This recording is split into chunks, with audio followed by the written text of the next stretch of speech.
some time, and Mark's call for help had led them to the rest area just in the nick of time. Story 2. David and Sarah, a married couple, set out on a romantic getaway to celebrate their anniversary. They decided to explore the less traveled back roads of the countryside, hoping to discover hidden gems and make memories together. The open road stretched before them, and they were filled with anticipation and excitement. The journey was punctuated by laughter, heartfelt conversations, and moments of pure happiness. They cherished the serenity of the open road, taking turns behind the wheel, and stopping at quaint roadside diners and antique shops.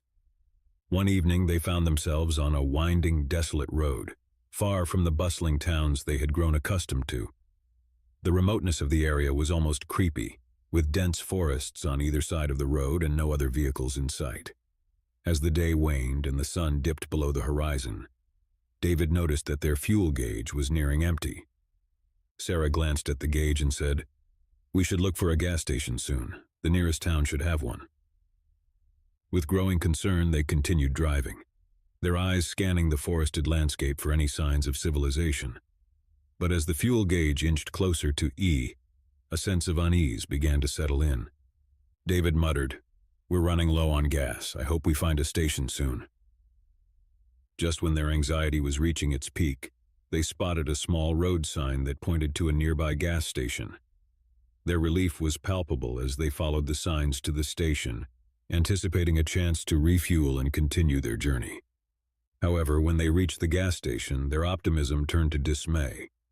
It was dark and abandoned, a relic from a bygone era. The pumps were old and rusted, with no sign of life around. It became clear that the station had been out of operation for years.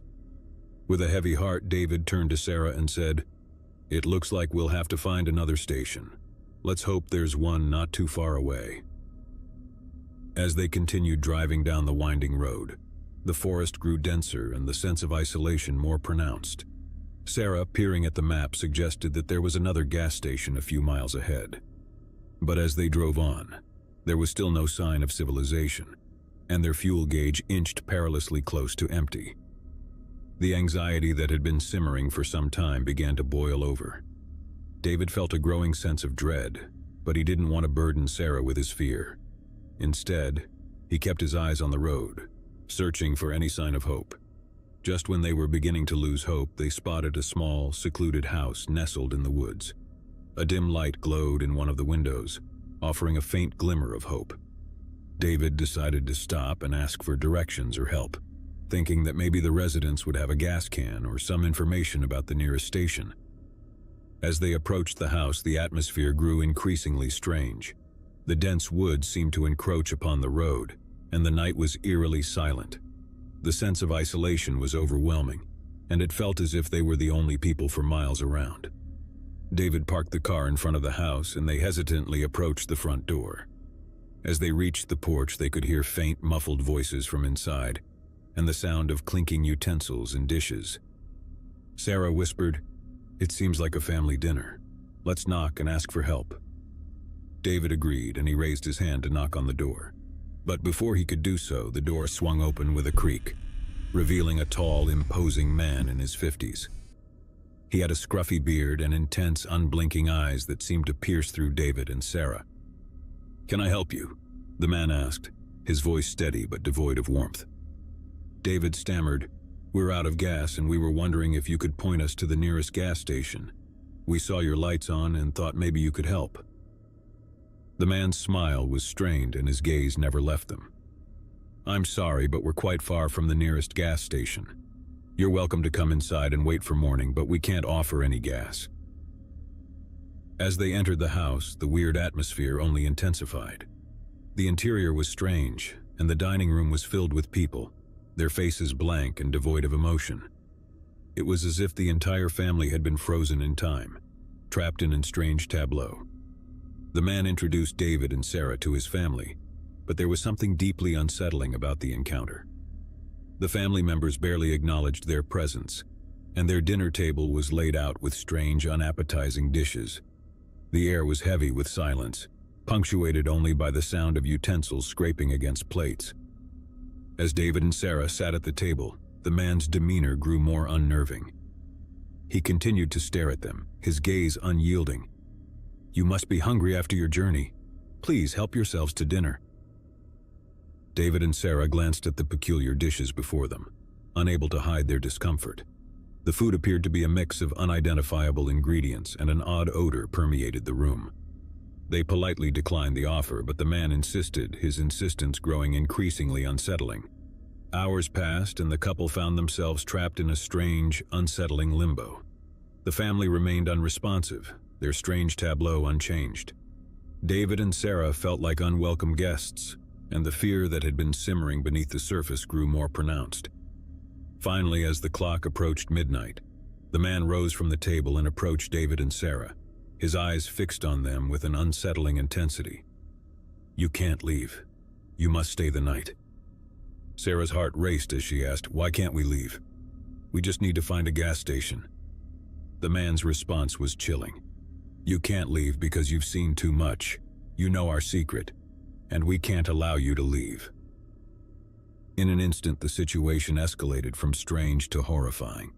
The man's demeanor turned menacing, and his family members rose from the table, their blank faces now contorted with malevolence. David and Sarah realized that they were in grave danger. With adrenaline surging through their veins, they made a desperate attempt to escape. They bolted for the front door, but the man and his family pursued them with a chilling determination.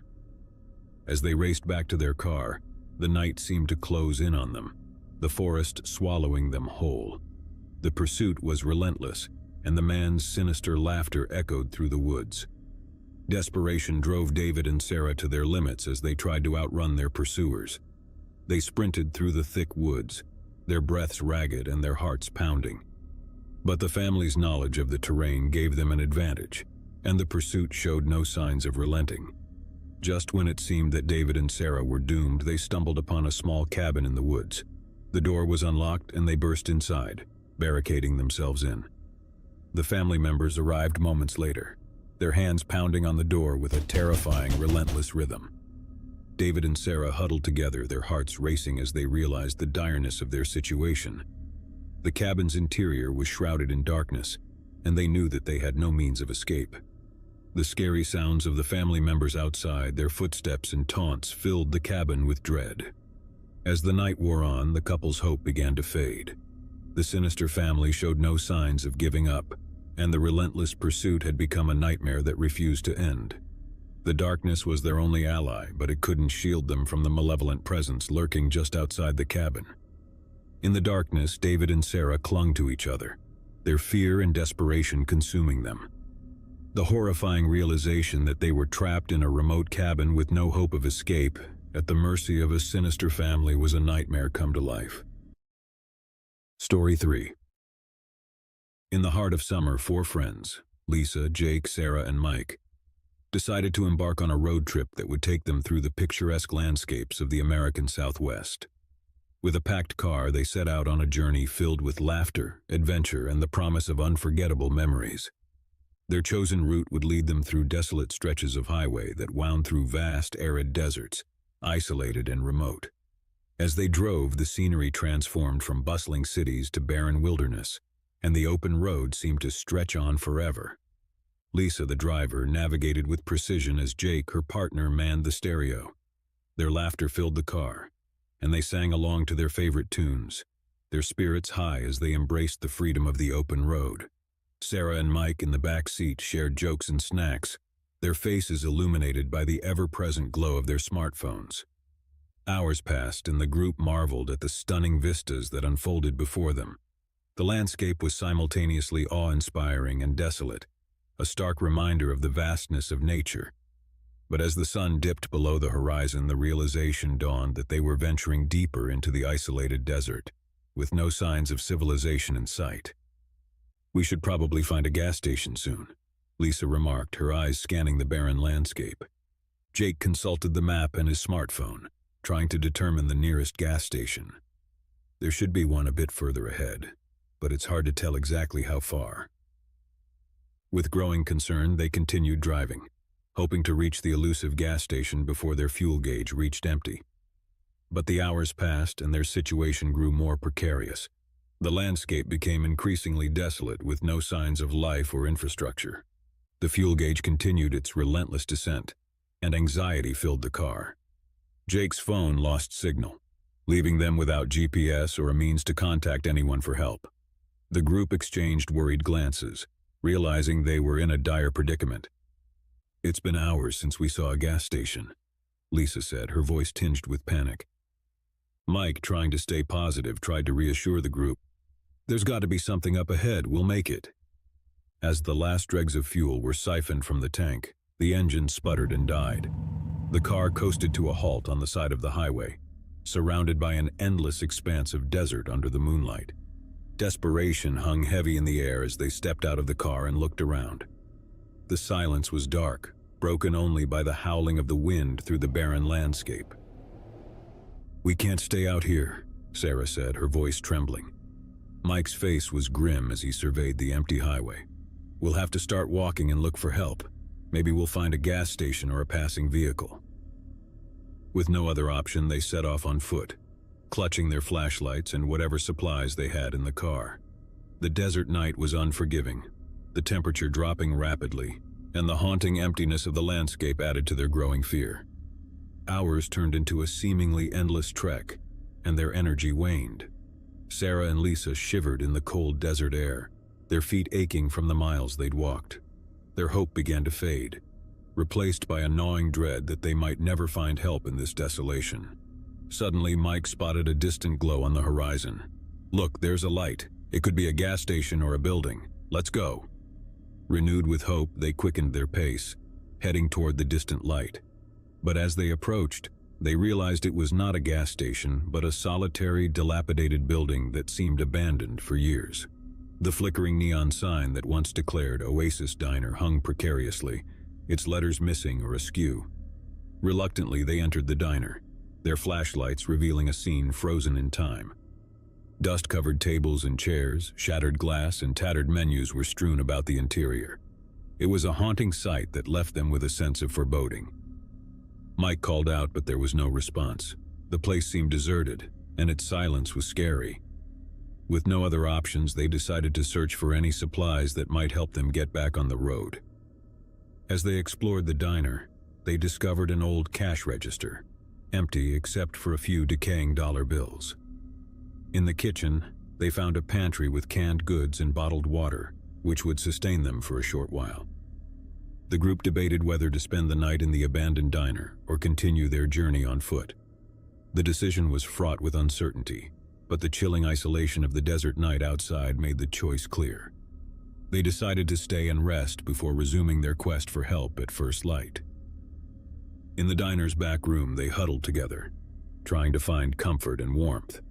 They shared stories and jokes to lighten the mood, but the strange surroundings and their dire situation hung heavily over them. Sleep proved elusive, as the hours crept by in torturous silence. The sense of isolation weighed on them, and their growing anxiety made each creak of the abandoned building seem like an impending threat. Just as they were beginning to doze off, a haunting sound echoed through the diner, a sound that sent a cold feeling down their backs. It was a faint, creepy melody, like an old music box playing a twisted lullaby. The group's eyes met, their faces pale with fear. "Did you hear that?" Jake whispered, his voice trembling. Sarah nodded, her eyes wide with terror. "It's coming from the kitchen." Mike, with a flashlight in hand, ventured into the dark kitchen. The others followed, their hearts pounding as the haunting melody grew louder. As they entered the kitchen, they discovered the source of the sound.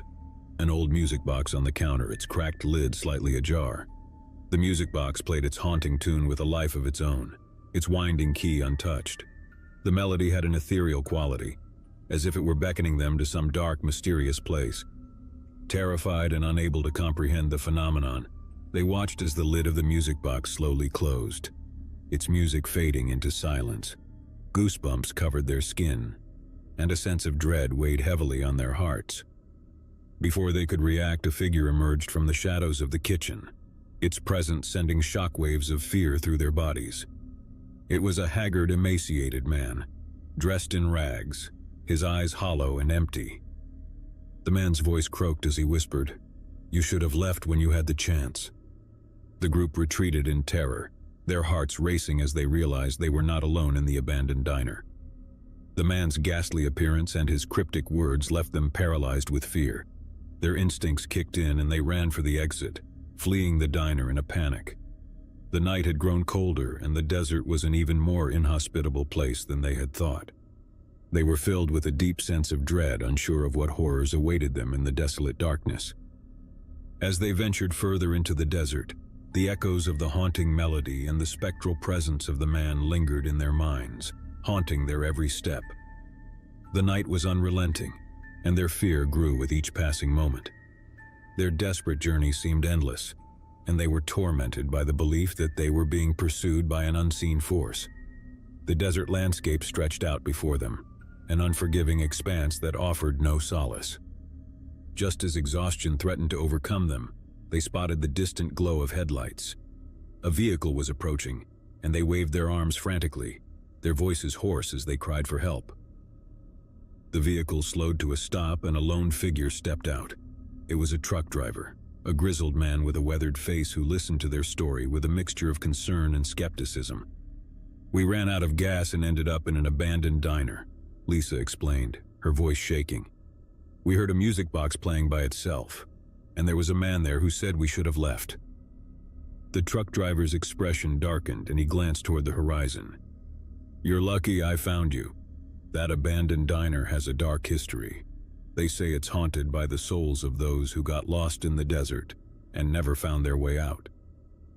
With a sense of urgency, the truck driver offered to take them to the nearest town, where they could get the help they needed.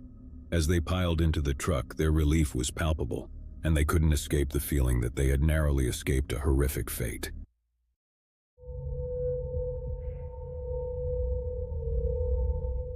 In the suburban town of Crestwood, the Monroe family had recently installed a Ring doorbell camera, eager to bolster their home security. However, what began as a safety measure soon led them down a path they could never have anticipated. One chilly evening, the doorbell chimed, and the camera's live feed showed a man standing on the porch, his features partially obscured by the hood of his jacket. Mrs. Monroe peered at the screen, recognizing the man as someone she'd seen on the news, the face of a notorious criminal who had been on the run for weeks. Panic seized her momentarily, but she hesitated, uncertain of what to do. The man glanced directly at the camera, an unsettling grin playing on his lips. His presence creeped them out. "Who is it, dear?" Mr. Monroe asked, noticing his wife's apprehension. "It's nobody," she lied, not wanting to alarm her family. "Maybe just a salesman." Despite her unease, Mrs. Monroe found herself hesitantly pressing the button to unlock the front door. The man stepped inside, his demeanor oddly calm, belying his criminal notoriety. "I need help," he said, his voice carrying a sense of calmness that sent a cold feeling through the room. Mrs. Monroe's heart raced, unsure of how to react. Her instincts told her to call the authorities, but the man smiled. "Please," he pleaded, his eyes meeting hers. "I'm not what they say. I need shelter." The tension hung thick in the air as Mrs. Monroe exchanged uncertain glances with her husband. They wrestled with the conflicting emotions of fear, sympathy, and an unsettling sense of obligation. Against their better judgment, they allowed the man inside, albeit with cautious trepidation. His presence seemed to cast a pall over the once welcoming atmosphere of their home.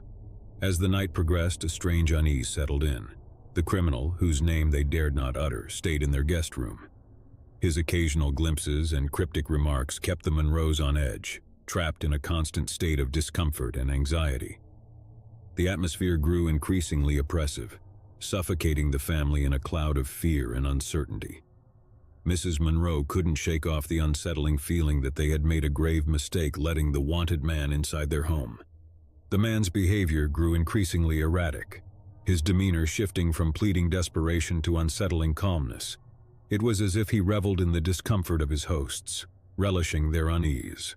As the night wore on, the family attempted to maintain a semblance of normalcy, but the criminal's presence loomed like a menacing shadow, staining their once tranquil haven. In a moment that shattered the fragile facade of normalcy, the man disappeared from his room, leaving behind a cold silence. Panic surged through the Monroes as they frantically searched the house. their hearts pounding with dread. The sickening realization dawned upon them. He was nowhere to be found. They were trapped in a house with a known criminal, his intentions unknown and terrifying. Their frantic search ended abruptly when they stumbled upon a grisly sight in the basement. The man standing amidst a sinister display of newspaper clippings and photographs, all detailing his heinous crimes. Before they could react, the man turned to them, his eyes void of remorse, consumed by a chilling madness that sent terror coursing through the Monroe's veins. In a swift, horrifying moment, he lunged forward, his intentions unmistakably clear. The Monroe's screams pierced the night, echoing the horror of their last moments, a night forever stained with the terror of trusting a stranger. Story 2. The Thompsons had recently installed a Ring doorbell camera in their suburban home, hoping to add an extra layer of security. But what began as a safety measure soon turned into a source of unease. One chilly autumn evening, the doorbell rang, and Mr. Thompson hastily checked the live feed on his phone. To his confusion, the screen displayed only the empty porch, bathed in the soft glow of the porch light. No one was there. Strange, he muttered, dismissing it as a glitch. However, a few minutes later, the doorbell chimed again. This time, Mrs. Thompson approached the camera, opening the app on her phone. The screen remained unchanged, an empty porch, devoid of any visitor. But then they heard it, a faint sound, barely audible but distinct enough to scare them. Heavy breathing, ragged and ominous, it seemed to emanate from the speakers of their Ring doorbell. "Did you hear that?" Mrs. Thompson asked, her voice quivering with a mix of curiosity and apprehension. Mr. Thompson furrowed his brow, his gaze fixed on the doorbell camera. "Yeah, someone's breathing, but where are they?" The breathing continued, growing louder and more erratic with each passing second. They checked the live feed repeatedly, but it showed nothing but the silent porch. Unease settled in as the breathing persisted, creating an unsettling atmosphere inside the house. The Thompsons exchanged worried glances, feeling the weight of the unknown presence lurking just beyond their front door. Despite their growing discomfort, they decided to investigate. Mr. Thompson cautiously opened the front door, expecting to find someone standing on the porch or nearby, but the chilly night revealed nothing but empty streets and rustling leaves. They retreated indoors, unnerved by the inexplicable occurrence. As the night progressed, the unsettling breathing episodes continued sporadically, always accompanied by the sound of heavy, labored breaths, yet never revealing the source. With each occurrence, their nerves frayed, their minds tormented by the relentless and inexplicable phenomenon. Sleep eluded them, replaced by the haunting anticipation of the next instance of a sinister breathing echoing through their home. Hours dragged on, the tension escalating with each passing minute until suddenly the breathing stopped. A deafening silence enveloped the house, amplifying the Thompsons' fear and confusion. Just as they began to exhale a collective sigh of relief, a blood-curdling scream pierced the silence, resonating from the direction of the Ring doorbell camera. The scream was gut-wrenching and primal, sending shockwaves of terror through the Thompsons. Frozen in terror, they stared at the camera feed, their eyes widening in horror as the screen showed a distorted, contorted face, eyes wide with madness and a twisted, maniacal grin contorting the features of the unknown visitor. Before they could react, the camera abruptly cut to black, plunging them into darkness. The house was silent once again, but this time their fear was palpable, rooted in the horrifying uncertainty of what lay beyond their door. As the Ring doorbell camera abruptly cut to black, leaving the Thompsons in a chilling darkness, panic seized their senses. Mrs. Thompson fumbled for her phone, attempting to reconnect to the camera feed, but the app displayed nothing but a blank screen. Heartbeats thundered in their chests as they stood in the silence, enveloped by the foreboding atmosphere that had invaded their once cozy home. The seconds stretched into an agonizing wait, each moment feeling like an eternity. Suddenly, the tranquility shattered with a resounding crash, the sound of a window shattering in the living room. They exchanged panicked glances, dread gripping their every nerve. Without hesitation, they dashed toward the source of the disturbance. As they entered the living room, a bone-chilling sight greeted them. a figure cloaked in darkness standing amidst the shattered glass, its presence casting a haunting shadow against the moonlit wall. "Who are you? What do you want?" Mr. Thompson's voice quivered with a mix of fear and defiance. The intruder remained silent, their face obscured by the darkness of the hood. A sinister aura emanated from their form, freezing the Thompsons in place, rendering them powerless against the overwhelming terror. With a slow, deliberate movement, the intruder raised a hand, revealing a glint of metal, a menacing blade gleaming in the moonlight. The Thompsons recoiled, their minds racing with a chilling realization they were facing imminent danger. A cacophony of emotions surged within them: fear, desperation, and a futile attempt to comprehend the inexplicable nightmare unfolding before their eyes. Their frantic attempts to reason with the intruder were met with a cold, unyielding silence. Time seemed to stand still as the intruder inched closer, the glint of the blade dancing ominously in the light. The Thompsons backed away, their backs against the wall, the echoes of their racing heartbeats drowning out all other sounds.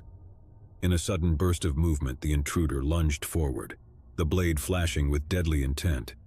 A gut-wrenching scream tore through the night, but the source was unclear. Was it the Thompsons or the intruder? In the heart-stopping chaos that ensued, the Thompsons fought desperately to fend off the assailant, their survival instincts kicking into overdrive. A struggle ensued, a harrowing battle between life and death played out in the confines of their home. Adrenaline surged through their veins as they fought for their lives, grappling with the unknown assailant in a desperate bid to escape the impending doom. But the intruder seemed unrelenting, driven by a chilling determination that transcended reason. Amidst the chaos and terror, the Thompsons' world narrowed to a single instinct: survival. With a surge of strength born from sheer desperation, they managed to break free, darting towards the front door. Their pounding footsteps echoed through the house as they raced toward the escape that lay beyond the threshold. As they flung open the door, relief and hope flickered briefly within them, only to be shattered by the shocking sight that awaited them outside. A sinister congregation of hooded figures stood on the porch, surrounding the house in a dark display of silent malevolence. The chilling realization dawned upon the Thompsons. The horror they faced was not a singular event, but part of a hauntingly orchestrated nightmare. Before they could comprehend their dire predicament, the assailant caught up, their menacing presence casting a long, ominous shadow over the Thompsons.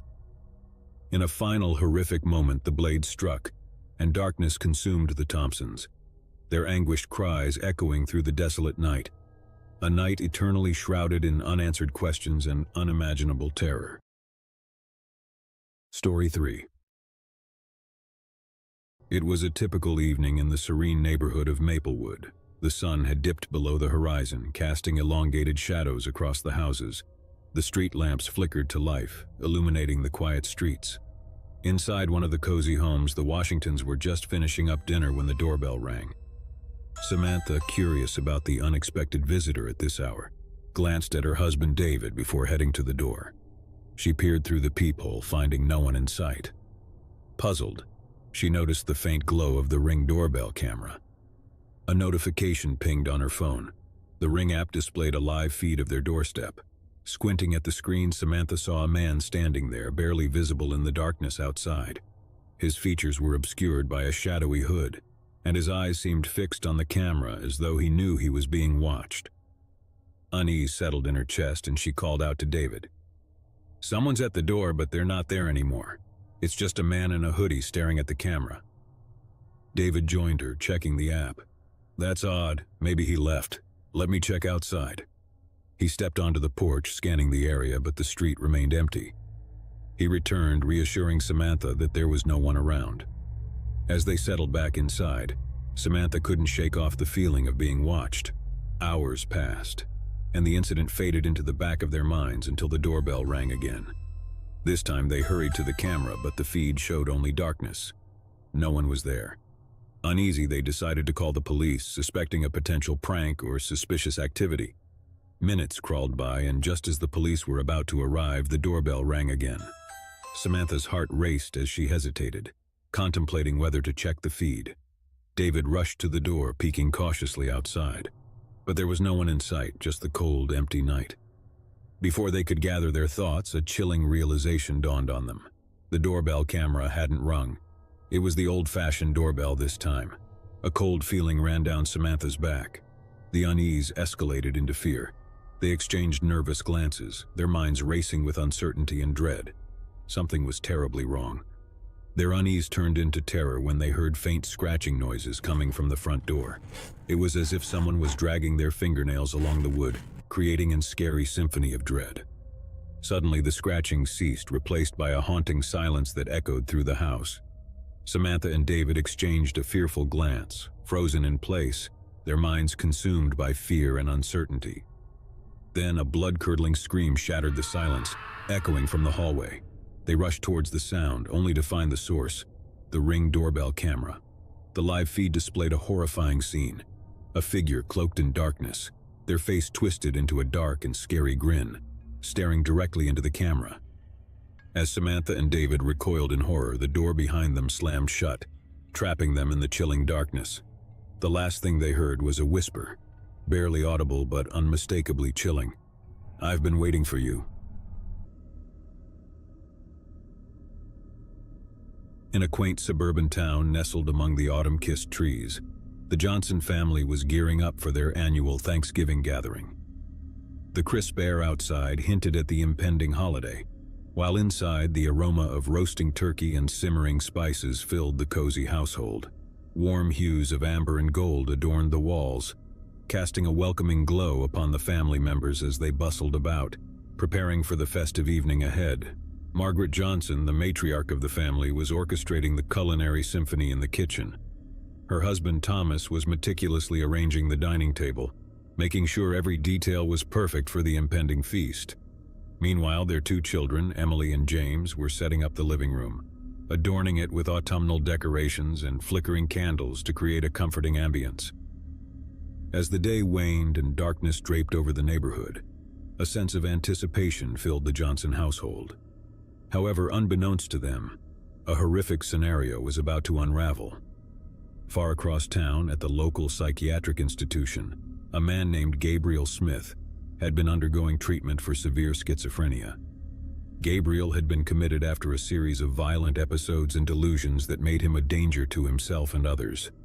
Despite the institution's strict security measures, Gabriel had managed to devise a plan, exploiting a moment of negligence by the staff to escape into the night. Disoriented and consumed by his fractured reality, Gabriel embarked on a harrowing journey through the moonlit streets. His mind was a labyrinth of tormenting whispers, urging him to find his way back to a place he vaguely remembered, a place where he believed his fractured memories could be made whole. As the Johnsons continued their Thanksgiving preparations, a sudden knock echoed through the quiet neighborhood. Thomas, curious about the unexpected visitor, made his way to the front door, assuming it might be an early guest. However, as he swung the door open, he was greeted not by a friendly face, but by a disheveled figure standing in the shadows. It was Gabriel, his eyes wide with a manic intensity, and his demeanor erratic, a stark contrast to the serene ambience of the holiday.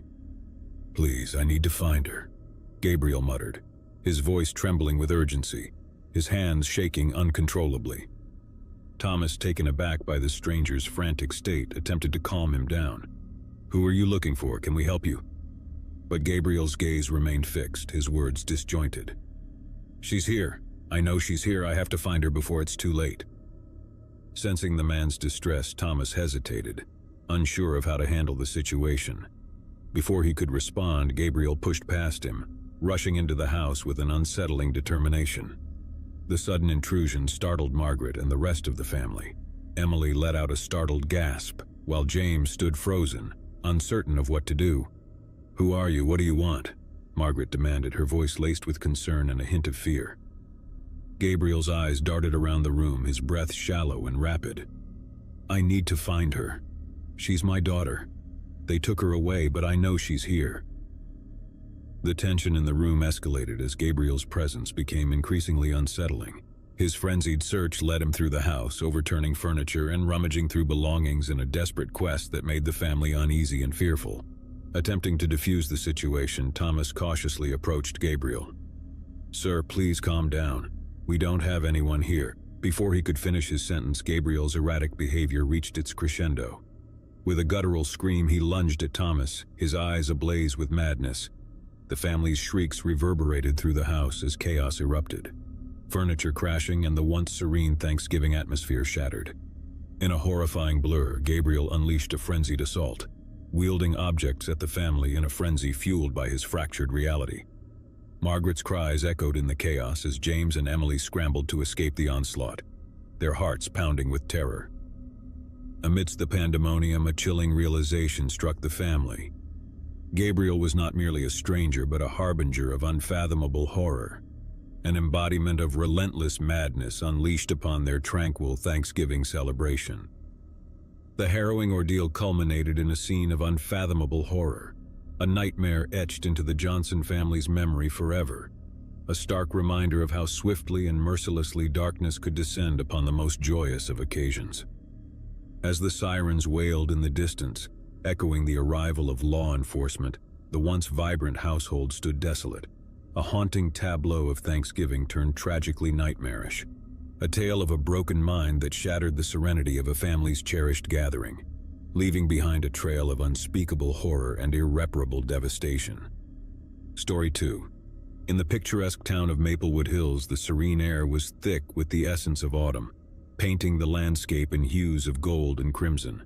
The Stevens family was bustling with anticipation, eagerly preparing for their annual Thanksgiving celebration. Sarah Stevens, the mother of the household, had spent days meticulously planning the feast, while her husband David tended to the fireplace, filling the home with a cozy warmth that contrasted the crisp November breeze outside. Their children, Michael and Rebecca, were giddy with excitement, hanging decorative turkeys and cornucopias, transforming the house into a festive haven. Laughter and the aroma of roasting turkey wafted through the air, promising a joyous evening of gratitude and togetherness.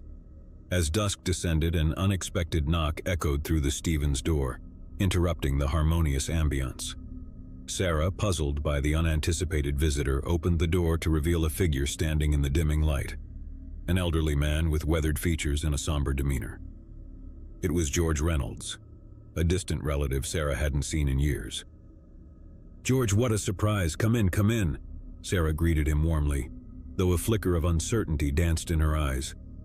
George, clad in worn clothing and bearing a heaviness in his gaze, hesitated before stepping into the welcoming embrace of the Stevens household.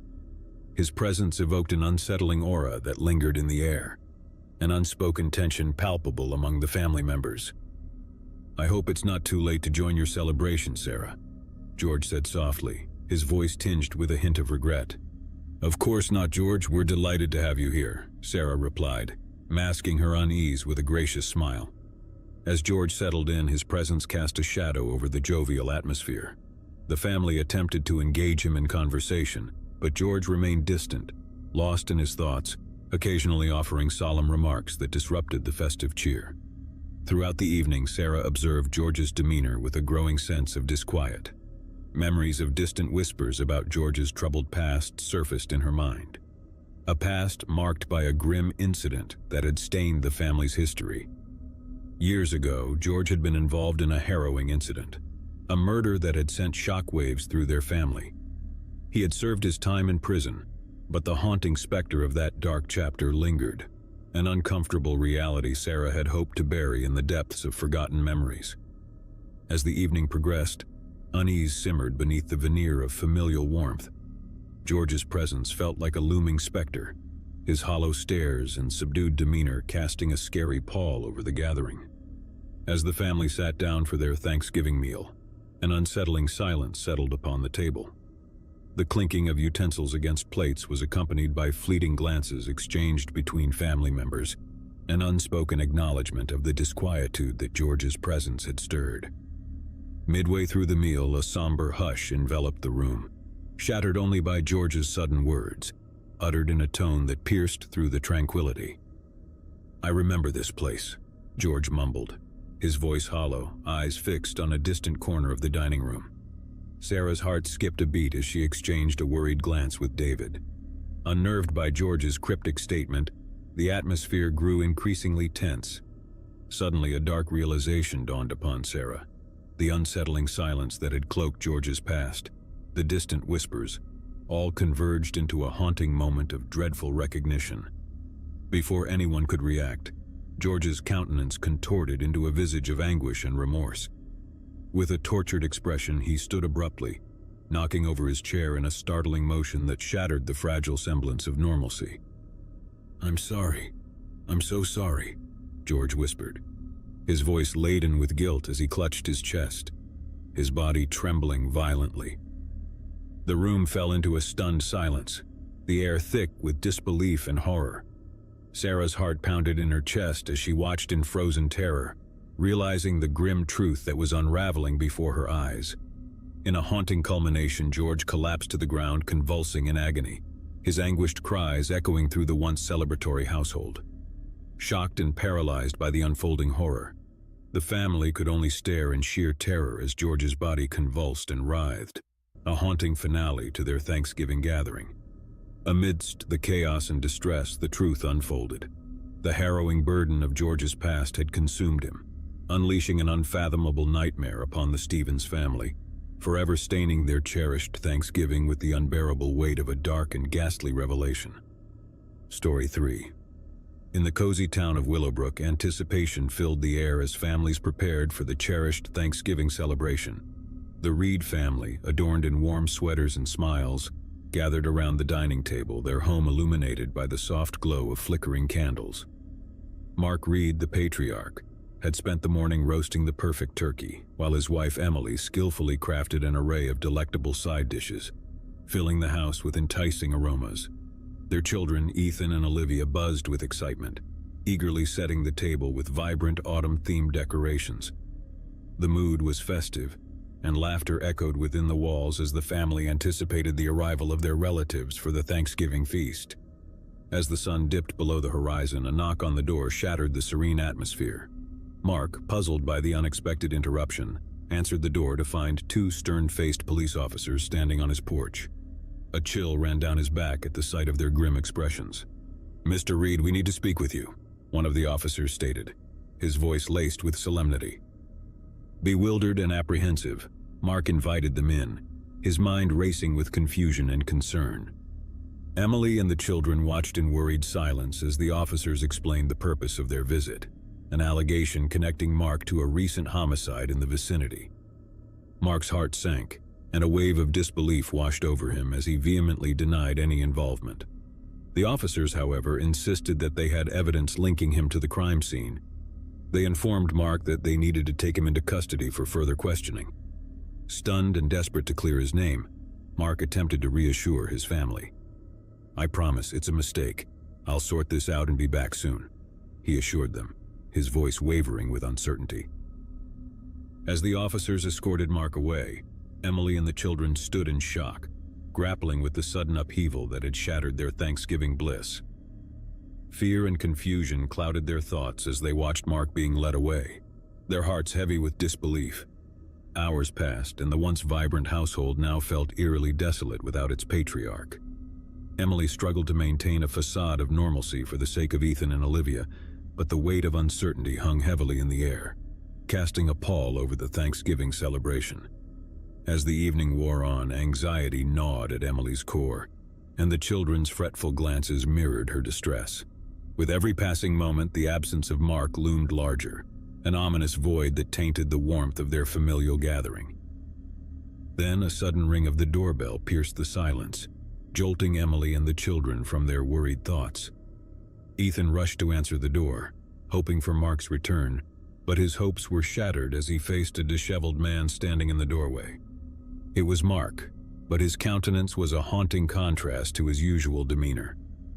His eyes held a hollow emptiness, his clothing disheveled, and an air of desolation clung to him like a shroud. "Mark, what happened? Are you okay?" Emily's voice trembled with a mixture of relief and apprehension. Mark's response was a hollow whisper devoid of its usual warmth. "I didn't do it. I didn't—" He trailed off, his words trailing into a haunting silence. Before anyone could comprehend the gravity of the situation, Mark staggered forward, his gaze fixed on an unseen horror that seemed to consume him from within. With a sudden, shocking realization, Emily and the children recoiled in terror as Mark's hands trembled violently, clutching something, a blood-stained knife. In a horrifying twist of fate, the truth slowly unraveled, a truth too devastating to comprehend. Mark's fragmented recollections and the damning evidence against him collided in a dark revelation, a revelation that shook the foundation of the Reed family's world. Unable to bear the weight of his torment, Mark's shattered psyche succumbed to a terrifying reality. With a gut-wrenching scream, he raised the knife, plunging it into his own chest, the metallic tang of blood mingling with the acrid scent of tragedy. Shock and horror paralyzed Emily and the children, their cries drowned by the sudden nightmarish crescendo that shattered the once hopeful Thanksgiving celebration. The gut-wrenching sight of their beloved father and husband succumbing to the depths of despair stained their cherished memories, forever etching a harrowing finale to their once joyous holiday gathering. Story 4. The air hung heavy with the fragrant promise of Thanksgiving, a day for warmth, laughter, and family. The Carter household bustled with activity.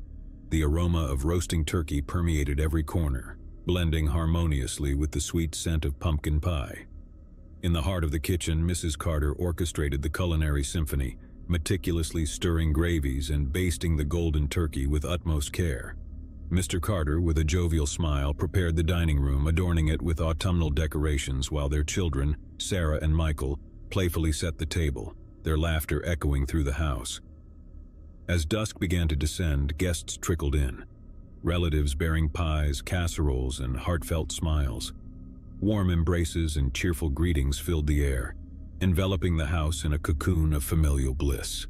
Stories of yesteryears intermingled with peals of laughter, forging memories to be cherished for years to come. As the night wore on, the Carter residence glowed with contentment, the crackling fire in the hearth casting a gentle warmth over the gathering. Amidst the lively chatter, a disconcerting sense of unease began to pervade the atmosphere. A faint smell of smoke wafted into the room, initially dismissed as a mere errant ember from the fireplace. Unbeknownst to the jubilant occupants, a sinister presence lurked just beyond their sanctuary. A dark figure, cloaked in shadows, skulked in the periphery, clandestinely surveying the house, a simmering resentment fueling their every move. Unnoticed amidst the revelry, the figure's malevolent intent festered, stoking the flames of a nefarious scheme. Outside, under the cloak of night, the figure moved with ominous purpose, dousing the walls with a volatile accelerant.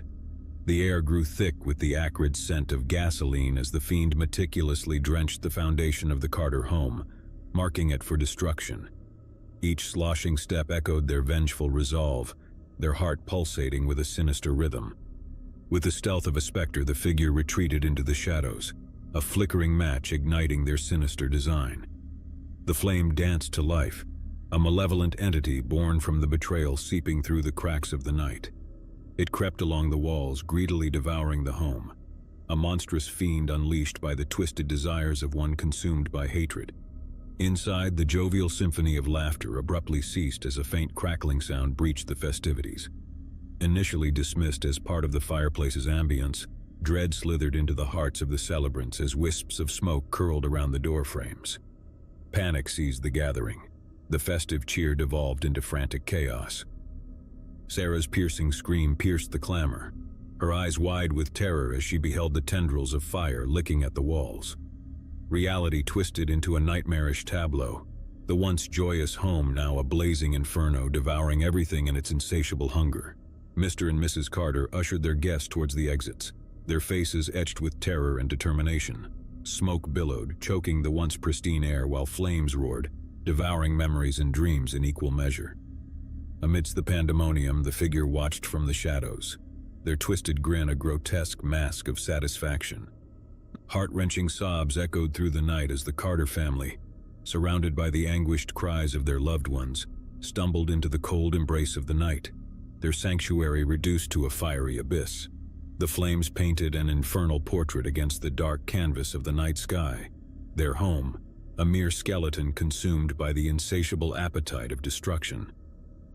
With a final roar, the structure collapsed in a cacophony of splintering wood and billowing flames, a haunting crescendo to the symphony of terror. The figure, shrouded in darkness, vanished into the night, leaving behind the smoldering ruins and shattered lives, a twisted legacy etched in the embers of treachery. The echoes of that fateful Thanksgiving night lingered, a haunting reminder of the fragility of joy, the devastation wrought by betrayal, and the horrifying depths of human malevolence.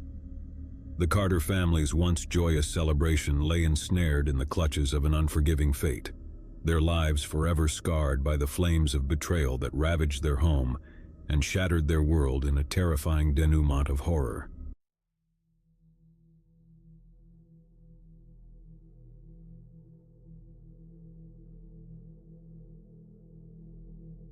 Jake sat hunched over his desk, bathed in the soft glow of his desk lamp.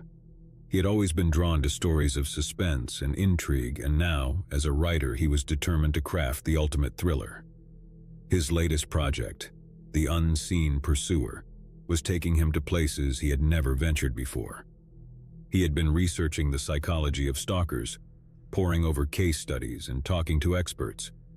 The more he learned, the more fascinated he became with the idea of the unseen threat, the person who blends seamlessly into the background while terrorizing their victims. As Jake began to write, he created his protagonist, a stalker who operated with meticulous precision. This character left no trace, no breadcrumbs for the authorities to follow.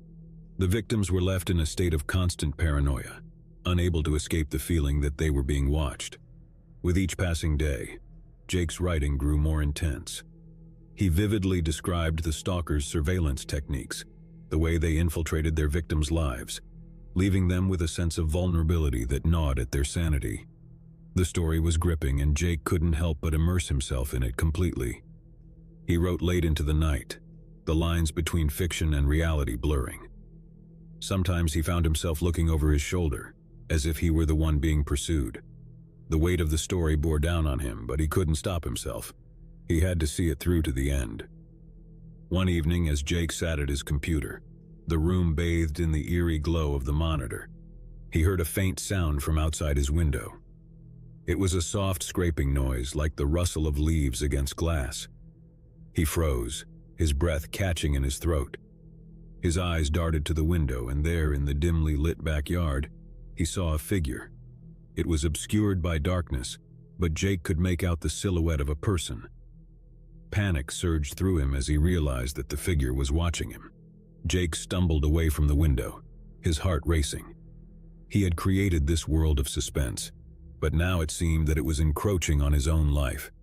The line between fiction and reality had become dangerously thin, and he didn't know how to escape it. As the days passed, Jake's paranoia deepened. He became convinced that he was being followed, that the unseen pursuer from his story had crossed into his own existence. He couldn't escape the feeling of being watched, of constantly looking over his shoulder, just like his characters. The unseen pursuer had become more than a story. It had become a haunting presence in Jake's life, an obsession that threatened to consume him. He had delved too deep into the mind of a stalker, and now he was living the nightmare he had created. Weeks turned into months, and Jake's obsession with his story grew. He spent hours each day locked in his office, writing feverishly, trying to capture the essence of the stalker's relentless pursuit. He barely ate, barely slept, his mind consumed by the chilling world he had created. His writing took on an almost manic quality. He wrote about the stalker's careful planning, the way he gathered information about his victims, infiltrating their lives through social media and online forums. Jake's research had taught him the insidious ways in which stalkers operated, and he used that knowledge to make his story all the more chilling. Outside his office, the world continued to turn, but Jake was oblivious to it. His friends and family grew worried, but he pushed them away, telling himself that he needed to finish his masterpiece. He couldn't let go of the unseen pursuer. One night, as Jake sat at his desk, the words flowing from his fingers like a torrent, he heard a noise in the hallway outside his office. It was a creaking floorboard, a soft but unmistakable sound. He froze, his heart pounding in his chest. With bated breath, he listened, and then he heard it again, a shuffling sound as if someone were moving cautiously in the dark. Fear gripped him, and he knew he couldn't ignore it any longer. He had to investigate. Slowly, he pushed his office chair back and stood up. His legs were shaky as he made his way to the door, his hand trembling as he reached for the doorknob. He swung the door open and peered into the dimly lit hallway. There, at the far end of the hallway, stood a shadowy figure. Jake's blood ran cold as he recognized the silhouette. It was the stalker, the character he had brought to life in his story. But this time it was different. This time, it was real. Jake's voice caught in his throat as he whispered, "Who are you? What do you want?" The figure didn't answer. It simply stood there, unmoving, its eyes fixed on Jake. Panic surged through Jake's veins, and he took a step back, slamming the door shut and locking it. He stumbled backward, his mind racing. This couldn't be happening. It was impossible. The stalker was a creation of his imagination, a character in a story. But as he stood there, his heart pounding, he couldn't escape the feeling that the line between fiction and reality had been irrevocably blurred. The unseen pursuer from his story had become all too real, and now he was the one being pursued. Jake retreated to his computer, his hands trembling as he typed out the final chapters of The Unseen Pursuer. He had to finish the story, had to bring it to a close, as if that would somehow put an end to the nightmare that had taken over his life. As he wrote, the words flowed from him with an urgency he had never felt before. The stalker closed in on his victims, the tension building to a crescendo. And then, in the climax of the story, the stalker's true identity was revealed. With a sense of dread, Jake typed the final words of the story, and as he did, he heard a loud crash from outside his office. The sound of breaking glass echoed through the house, followed by the unmistakable sound of footsteps approaching. Jake's heart raced as he realized that the stalker was no longer confined to the pages of his novella. The nightmare had become his reality, and there was no escape. He pushed away from the computer, his chair falling to the floor with a loud thud. He knew he had to confront the stalker, to face the relentless pursuit head-on. With trembling hands, he reached for the doorknob and flung open the door. But the hallway was empty. There was no one there, no sign of the stalker. Jake's breath came in ragged gasps as he searched the house, room by room, but there was no trace of the intruder. He collapsed onto the living room couch, his mind reeling. Had it all been a hallucination, a product of his obsession with the story? Or had the stalker truly been there, only to vanish into the night? In the days that followed, Jake struggled to make sense of what had happened. He couldn't escape the feeling that the stalker was still out there, watching, waiting. He had created a monster, and now it seemed that the monster had turned on him. The unseen pursuer was finished, but Jake's life would never be the same. The line between fiction and reality had been crossed, and he was left to wonder if he would ever truly be free from the relentless pursuit that had consumed him.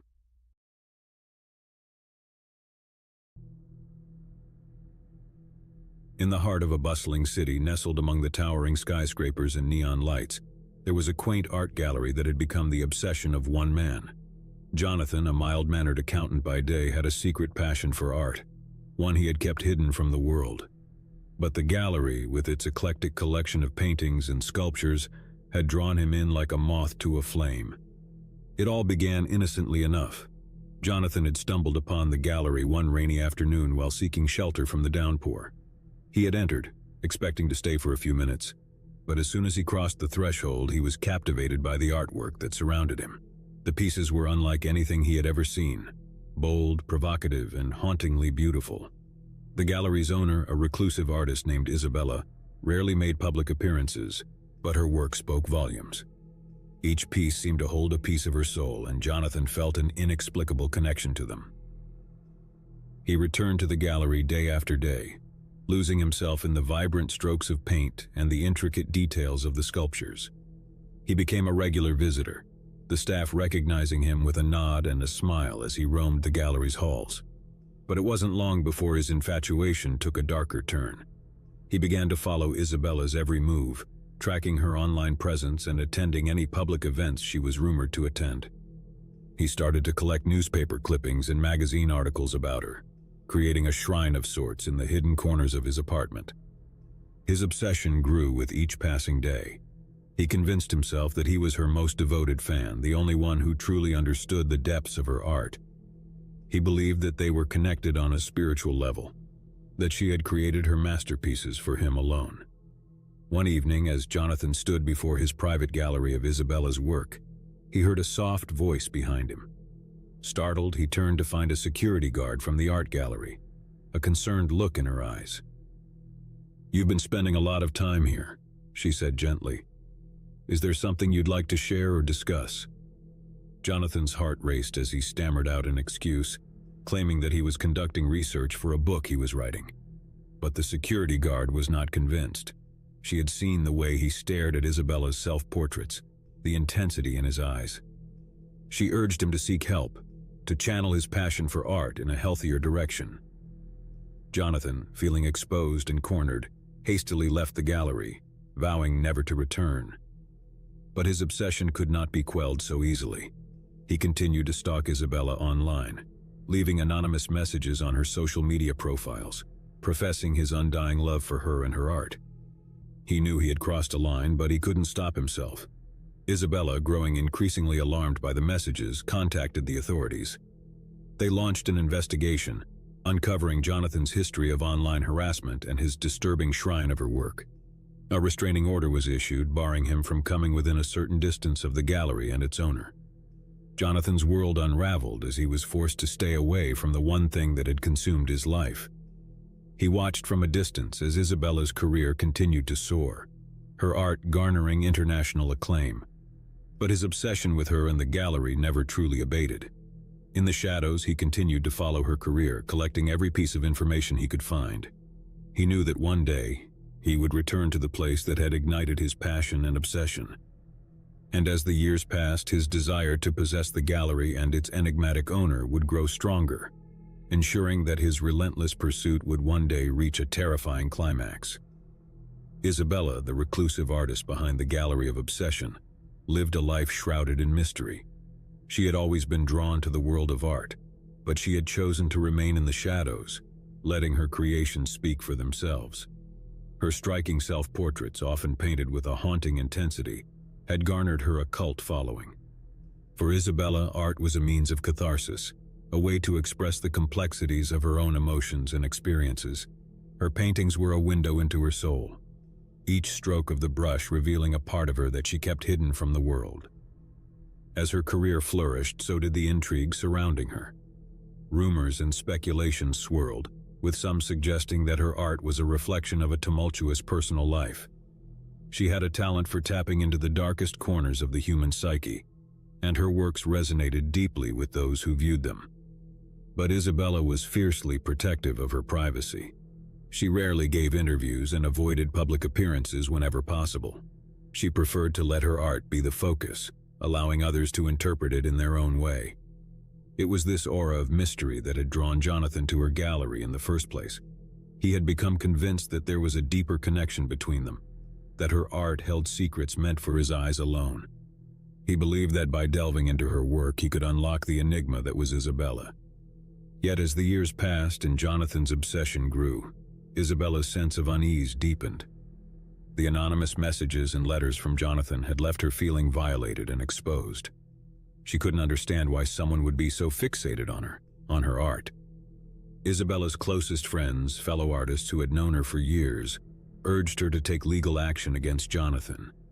They feared for her safety and believed that his relentless pursuit was a threat to her well-being. Reluctantly, Isabella had no choice but to involve the authorities. She knew that she had to protect herself and her art from this disturbing intruder. The restraining order was a necessary step, but it did little to ease her anxiety. She couldn't shake the feeling that Jonathan's presence loomed over her like a dark cloud. As Isabella's art continued to gain acclaim, she found solace in her work.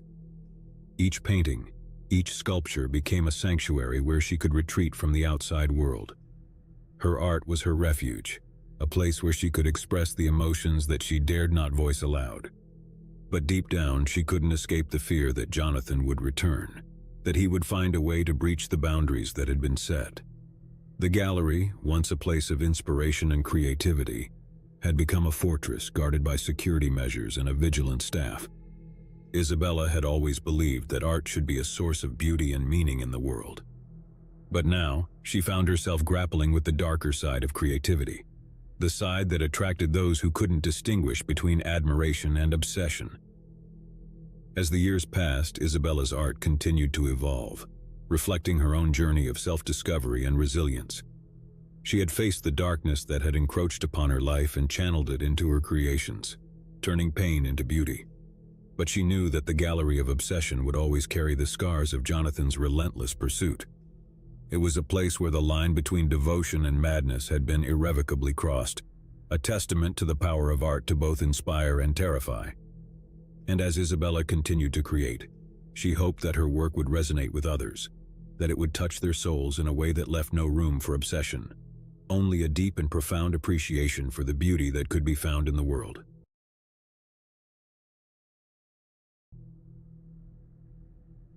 The city of Ashford had always been known for its winding streets, historic architecture, and the lingering echoes of a bygone era. Yet beneath the charm of its cobblestone alleys and ivy-covered buildings, there was a darker side that had remained hidden for generations. Nina, a young journalist with a passion for uncovering hidden truths, had recently moved to Ashford. She had been drawn to the city's rich history and the countless stories it held within its walls. Little did she know that her quest for the truth would lead her into a tangled web of secrets, deception, and an unforgiving past. One sunny afternoon, while exploring the city's historic district, Nina stumbled upon an old abandoned mansion that had long been rumored to be haunted. The mansion, with its weathered facade and broken windows, seemed to call out to her, as if begging her to uncover its long-buried secrets. As she approached the mansion, Nina noticed a flicker of movement behind one of the shattered windows. She hesitated for a moment, her curiosity battling with a hint of unease, but her journalistic instincts prevailed, driving her to investigate further. Carefully, she pushed open the creaking front door and stepped into the darkness of the mansion's interior. The air was thick with dust and the musty scent of decay. She pulled out her flashlight and began to explore the dilapidated rooms, her footsteps echoing through the empty halls. It wasn't long before she stumbled upon a stack of old, yellowed newspapers. They were filled with headlines that spoke of a scandal that had rocked Ashford decades ago. A prominent family torn apart by betrayal, a mansion abandoned, and a mystery left unsolved. Nina's curiosity was piqued, and she began to dig deeper into the history of the mansion and the family that had once lived there. She spent hours at the local library, poring over archives and speaking to elderly residents who still remembered the scandal that had shaken the city to its core. The story that emerged was one of love, betrayal, and tragedy. The mansion had belonged to the Hawthorne family, one of the wealthiest and most influential in Ashford. It was here that a forbidden love affair had blossomed between Eleanor Hawthorne, the daughter of the family patriarch, and Robert Sinclair, a struggling artist from the wrong side of town. Their love had been a closely guarded secret, hidden from the prying eyes of society. But when Eleanor's engagement to a wealthy suitor was announced, the young lovers were driven to desperation. They hatched a plan to run away together, leaving behind their families and the constraints of their social classes. On the night they were to escape, tragedy struck. A fire consumed the mansion, destroying everything in its path. Eleanor's lifeless body was found in the charred remains, while Robert was never seen again. The fire was declared an accident, but rumors of foul play and a family's desire to protect its reputation lingered in the shadows. As Nina continued to uncover the details of the Hawthorne scandal, she became increasingly obsessed with the story. She knew there was more to the tragedy than met the eye, and she was determined to unearth the truth, no matter the cost. Nina's investigation into the Hawthorne scandal consumed her days and haunted her nights. She spent hours at the local archives, meticulously piecing together the events that had led to the mansion's destruction and Eleanor's death. The more she learned, the more she became convinced that there was a cover-up, a dark secret that the Hawthorne family had gone to great lengths to protect. She tracked down descendants of the Hawthorne family, hoping to find answers that had been hidden for generations, but her inquiries were met with silence and hostility.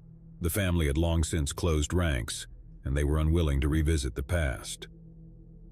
Undeterred, Nina turned her attention to the city's elderly residents, hoping to find someone who had a first-hand account of the events surrounding the fire. It was during one of these interviews that she met Mrs. Emily Collins, a frail elderly woman who had once worked as a housemaid for the Hawthornes. Mrs. Collins, with her thinning white hair and faded blue eyes, welcomed Nina into her modest home. She had lived in Ashford her entire life and had been a witness to the events that had unfolded all those years ago. As Nina listened to Mrs. Collins's recollections, a chilling tale began to emerge. The night of the fire, she had been working late in the mansion, unaware of the young lover's plan to elope. She described hearing faint whispers and footsteps in the hallway outside Eleanor's room, followed by the sound of a struggle. "I heard Eleanor and Robert arguing," Mrs. Collins said, her voice trembling with the weight of her memories. "I wanted to go to them to help, but I was too afraid. And then there was a terrible scream." Tears welled up in Mrs. Collins' eyes as she recounted how she had hidden in a closet, too terrified to move, as the fire raged through the mansion. She had heard the desperate cries of Eleanor and the frantic shouts of the Hawthorne family, but she had been powerless to intervene. Nina's heart raced as she realized the significance of Mrs. Collins's testimony. It suggested foul play, a struggle between Eleanor and someone else in the moments leading up to the fire. It was a revelation that could shatter the long-held belief that the fire had been a tragic accident. Determined to uncover the full truth, Nina delved deeper into the Hawthorne family's history. She uncovered a pattern of secrecy and manipulation, a family that had gone to great lengths to maintain its image of respectability. She also learned that Robert Sinclair had left behind a series of cryptic paintings before his disappearance, artworks that seemed to contain hidden messages and clues about the events of that fateful night. The paintings, long thought to be lost, were rumored to hold the key to unlocking the Hawthorne mystery. Nina's obsession with the story grew, and she found herself spending countless hours studying the paintings and deciphering their enigmatic symbols. It was as if Robert had left behind a trail of breadcrumbs, a puzzle that only the most dedicated and determined could solve. As she worked tirelessly to unravel the mystery, Nina began to feel the weight of the past pressing down on her. She couldn't shake the feeling that she was being watched, that the echoes of the past were growing louder, and that the truth was drawing nearer. Months turned into years, and Nina's investigation into the Hawthorne scandal consumed her life.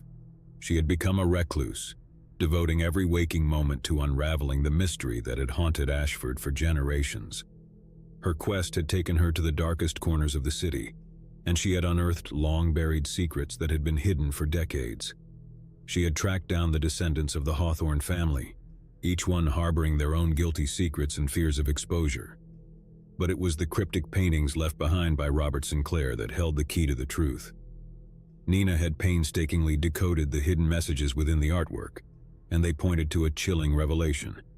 The fire that had claimed Eleanor's life had been deliberately set. The evidence was circumstantial, but it was enough to reopen the investigation into the Hawthorne scandal. The local authorities, who had long believed the fire to be an accident, were hesitant to accept the new information. But Nina's unwavering determination forced them to re-examine the case. As the investigation gained momentum, tensions in Ashford began to rise.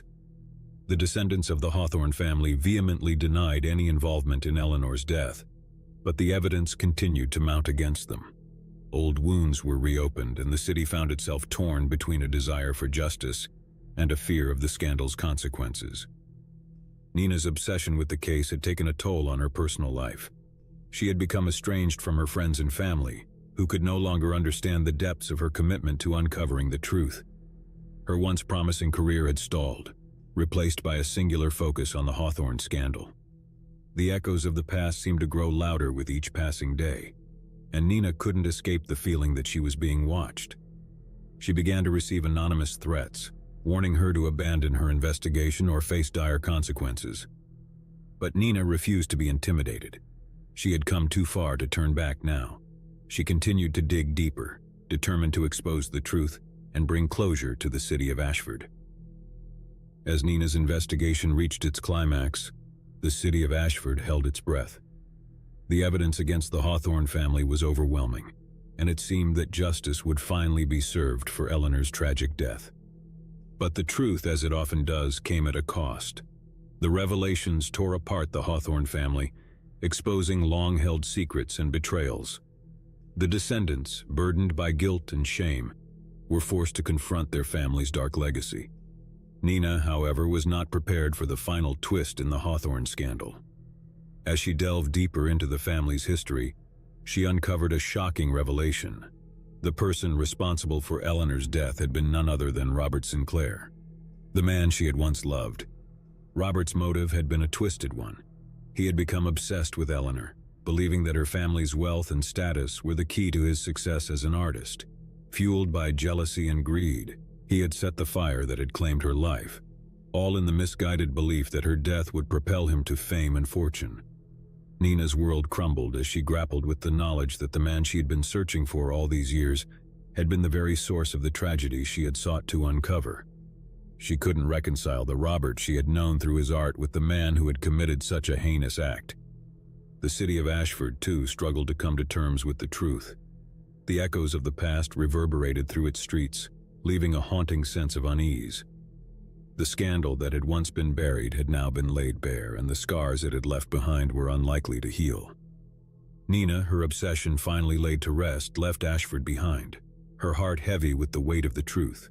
She had uncovered the unforgiving echoes of a tragedy that had haunted the city for generations, and in doing so, she had learned that some secrets were better left buried. As she drove away from the city, she couldn't help but wonder if the price of uncovering the truth had been too high. The Hawthorne scandal had taken a toll on her life, leaving her with more questions than answers and a profound sense of loss.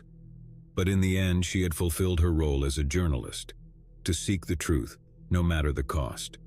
And in the shadows of Ashford's historic streets, the echoes of a long-buried scandal would continue to whisper their secrets, a reminder that the past could never truly be forgotten. I never should have gone to that abandoned asylum. It had always been a place of morbid fascination for me, and one fateful summer night, curiosity got the better of my fear. Little did I know that this decision would plunge me into a nightmare beyond my wildest imagination. It was a moonless night, and the air was thick with foreboding as I made my way through the overgrown path leading to the asylum. My footsteps echoed eerily in the silence, and the crunch of leaves beneath my feet was a symphony of dread. The asylum loomed ahead, its decaying facade illuminated only by the faint glow of my flashlight. As I stepped through the shattered remnants of a once imposing entrance, a chilling gust of wind enveloped me, as if the building itself were exhaling a malevolent breath. The interior was a maze of decaying corridors and shattered windows, where shadows danced in sinister patterns. My heart pounded, but I pressed on, compelled by an irresistible force.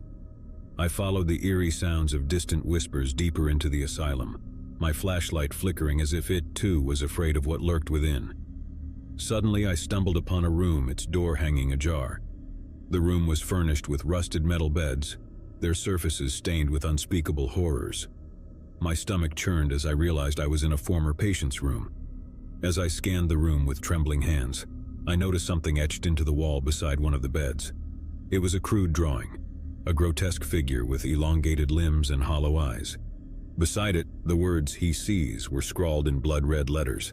The hairs on the back of my neck stood on end, and I had an overwhelming sense that I was not alone. I fled the room, my heart pounding in my chest, and continued my journey through the asylum's dark recesses. The whispered voices grew louder, and I could now discern words, though they made no sense. It was as if the very walls were whispering their own dreadful secrets. I descended into the bowels of the building, where I stumbled upon an operating theater bathed in an eerie, flickering light. In the center of the room stood an old surgical table, restraints still intact. My flashlight beam revealed an array of surgical instruments, some encrusted with dried blood. The air was heavy with the stench of antiseptic and decay. My gaze was drawn to a corner of the room where an ornate mirror hung. My reflection stared back at me, but its eyes were empty voids, devoid of any semblance of humanity. Panic gripped me as I stumbled backward, crashing into a tray of instruments. The mirror shattered and the room plunged into darkness. I fumbled for my flashlight, my breath ragged. When the light returned, I was no longer alone. A figure stood at the entrance to the operating theater, shrouded in darkness. My heart raced as I tried to discern its features, but it remained a formless specter. The whispers intensified, growing into a cacophony of torment. "He sees, he sees," they chanted in a dissonant chorus. The figure advanced slowly, its movements disjointed and unnatural. I tried to flee, but my legs betrayed me, refusing to move.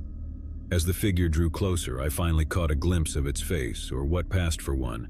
It was a grotesque mask of agony and despair, twisted into a permanent rictus of torment. Its eyes, black pits devoid of humanity, fixed upon me with malevolence beyond comprehension.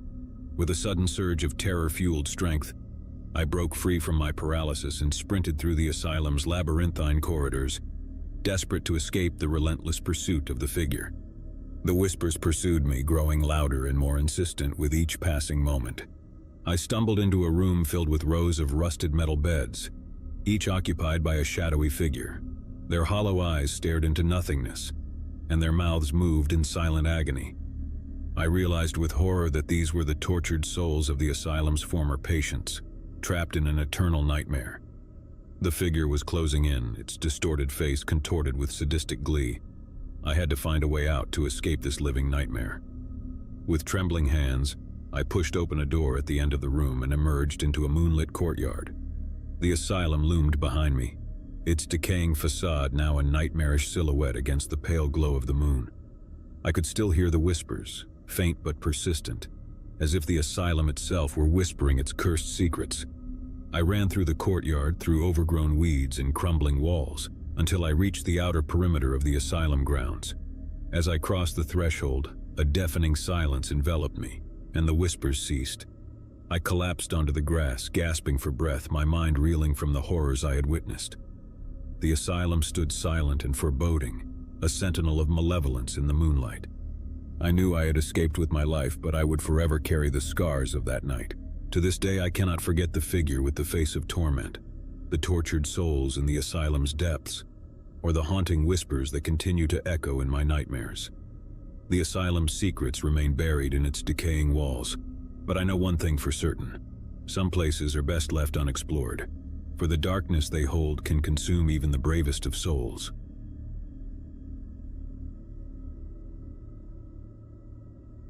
It had been a grueling week of hiking in the remote wilderness, and exhaustion had settled deep into our bones. My friends and I had embarked on this adventure seeking solitude and adventure, but we had no idea what awaited us in the heart of the forest. As we set up camp near a serene lake, we couldn't help but marvel at the beauty that surrounded us. Towering trees formed a natural canopy overhead, and the still waters of the lake reflected the deep blue sky. It was idyllic, but the tranquility would soon give way to an unsettling sense of unease. On the second night, as we huddled around the campfire, a distant sound echoed through the trees. It was a soft, mournful wail that seemed to carry on the wind. We dismissed it as an animal, or perhaps the wind itself, but the unease in our group was palpable. As the days passed, the wailing continued, growing closer with each passing night. We attempted to rationalize it, attributing the sound to wildlife or the peculiar acoustics of the forest, but it gnawed at our nerves. One evening, as the sun dipped below the horizon, casting long shadows through the trees, we heard it again, louder and more haunting than before. This time it was unmistakably human, a cry of anguish that sent shivers down our spines. We decided to investigate, to determine the source of this eerie wail. Armed with flashlights, we ventured deeper into the forest, following the sound.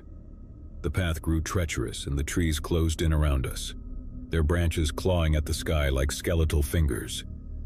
The wail led us to a small clearing where we discovered an old, dilapidated cabin. Its windows were shattered and the roof sagged under the weight of years of neglect. The cry seemed to emanate from within, and our hearts raced as we cautiously approached. The door creaked open with a ghostly groan, revealing a scene of utter desolation. Dusty furniture lay in disarray, cobwebs hung in the corners, and the air was heavy with the scent of decay. But what chilled us to the bone was the sight of an old, worn photograph on the mantel. It depicted a family, a mother, father, and a young child, their faces etched with sorrow. It was as if time had frozen in that moment of despair. Beneath the photograph was an inscription, "Never forget." The wailing continued, echoing through the cabin's decaying walls. We followed it to a room at the back of the cabin, where we discovered an old wooden trapdoor in the floor. With trembling hands, we lifted it, revealing a dark earthen tunnel beneath. Hesitant but driven by curiosity, we descended into the tunnel, our flashlights piercing the oppressive darkness. The cries grew louder, and we soon realized their source. A hidden chamber buried deep underground. Inside, we found a room filled with chains and shackles, their cold, rusted metal bearing silent witness to untold suffering. The walls were lined with scratches and etchings, the desperate marks of someone who had been imprisoned here. As the wailing reached its crescendo, we discovered a journal tucked away in a corner.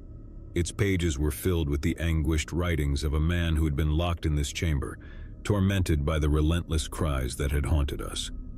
We never did learn the fate of the man who had penned those desperate words, but the eerie cries that had led us to this place had been his torment, a ghostly echo of a tragedy long forgotten. Terrified and shaken, we fled the cabin, leaving behind the wailing and the darkness that had consumed it. We returned to our campsite, packed our gear, and left the wilderness behind, haunted by the chilling discovery we had made. To this day, the memory of that forsaken cabin and its mournful cries lingers in my nightmares, a reminder that even in the depths of the wilderness, the past can reach out and grasp you in its chilling grip.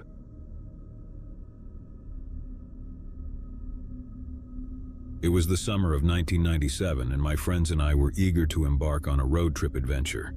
We had just graduated from high school, and this was our way of celebrating our newfound freedom before we scattered to colleges and universities across the country. Our destination, a remote, abandoned mining town in the Nevada desert that we had heard about from locals. The sun hung low on the horizon as we set out on that fateful morning. 4 friends packed into a beat-up old van with a map spread across the dashboard. The desert stretched out before us, a vast expanse of sand and sagebrush that seemed to go on forever. It was desolate and eerily quiet, with only the occasional tumbleweed rolling across the cracked highway. Hours passed and the landscape remained unchanged. The old town was rumored to be located far off the beaten path, and we began to wonder if we were on the right track. The relentless sun beat down on us, and our excitement began to wane as the miles dragged on. Just as we were about to give up and turn back, we spotted a weathered sign by the roadside. "Welcome to Dustwood Population Zero." It was faded and barely legible, but it was the confirmation we needed. We followed a narrow dirt road off the highway and into the desert, winding deeper into the arid wilderness. As we approached Dustwood, we were struck by the sight of dilapidated buildings rising from the desert like specters of a bygone era. The town had been abandoned for decades, its wooden structures weathered by time and neglect. We couldn't help but be drawn to the eerie allure of a place forgotten by the world. We parked the van in the town's dusty square, the tires crunching on gravel as we exited the vehicle. The air was hot and dry, and the silence was oppressive. The only sounds were the distant hum of the wind and the creaking of old timbers. Our first stop was an old saloon, its swinging doors barely hanging on their hinges. Inside, the bar was covered in a layer of dust, and broken glass littered the floor. Faded posters and remnants of a bygone era decorated the walls. It was as if the town's inhabitants had simply vanished, leaving everything behind. As we explored further, we stumbled upon the remnants of a schoolhouse, its chalkboard still covered in faded lessons, and a long-abandoned general store, its shelves barren and splintered. It was a town frozen in time, a snapshot of a once thriving community that had fallen into decay. We ventured deeper into Dustwood, our footsteps echoing in the empty streets. It was as if the town itself was holding its breath, waiting for something to break the silence. The sun was beginning to dip below the horizon, casting long shadows that seemed to stretch infinitely. As we approached the outskirts of town, we noticed a building that stood apart from the others. A large, imposing structure that loomed like a dark sentinel against the fading light. It was the old Dustwood mine, the source of the town's prosperity in its heyday. We couldn't resist the urge to explore the mine, and we made our way inside, our flashlights piercing the inky darkness. The air grew cooler and damper as we descended into the depths of the earth. The tunnels seemed to stretch on forever, their walls lined with the remnants of mining equipment. As we ventured deeper, the walls of the mine began to close in around us, and the sense of isolation grew more pronounced. The beams of our flashlights danced along the walls, revealing ancient cave-ins and tunnels that seemed to lead to nowhere. Suddenly, we stumbled upon something that sent shivers down our spines. a series of handprints, smeared in what appeared to be blood along the tunnel walls. They were accompanied by crude drawings of terrified faces and desperate pleas for help. We exchanged nervous glances but pressed on, compelled by a mixture of curiosity and dread. The tunnels twisted and turned, leading us deeper into the labyrinthine darkness. The air grew colder and the silence was oppressive. It was then that we heard it, a faint, distant sound like a whisper carried on the wind. At first, we dismissed it as our imagination, but it grew louder and more insistent, echoing through the tunnels like a mournful cry. We followed the sound, our footsteps echoing in the narrow confines of the mine. It led us to a chamber, its walls adorned with more blood-smeared handprints and chilling messages. In the center of the chamber stood an old wooden platform, its surface stained with what could only be described as a pool of dried blood. As we approached, our flashlights revealed a rusted chain and shackles attached to the platform, and a shiver of horror coursed through us. It was a chilling reminder of the town's dark past, a past that had been buried beneath layers of time and silence. The whispers grew louder, their words incomprehensible but filled with anguish and despair. We knew we had to leave to escape the suffocating darkness of the mine, but as we turned to go, the entrance to the chamber slammed shut with a deafening crash, plunging us into darkness. Panic surged through us as we fumbled for our flashlights, their beams revealing that we were no longer alone. Figures emerged from the shadows, their faces twisted in terror and suffering. They were the specters of Dustwood's past, the souls of those who had toiled in the mine and perished in its depths. Desperate and terrified, we fought to escape the chamber, but the figures closed in around us, their bony hands reaching out as if to drag us into their eternal torment. The whispers grew into a cacophony of agony, drowning out our cries for help. Just as all hope seemed lost, the entrance to the chamber suddenly burst open, and blinding daylight flooded in. We stumbled out of the mine, gasping for breath, and found ourselves back in the town square, the sun hanging low on the horizon. The figures of Dustwood's past remained trapped within the mine, their mournful cries echoing through the tunnels. We knew we had narrowly escaped a fate worse than death. Terrified and shaken, we piled back into the van and sped away from Dustwood, leaving the abandoned town and its haunting secrets behind. As we drove into the desert night, we couldn't help but wonder if we had disturbed something in that forsaken place, something that should have remained hidden. To this day, the memory of Dustwood and the chilling encounter in the mine haunts my dreams. It serves as a stark reminder that some places are best left untouched, their secrets buried in the sands of time, waiting for the curious and the foolish to stumble upon them.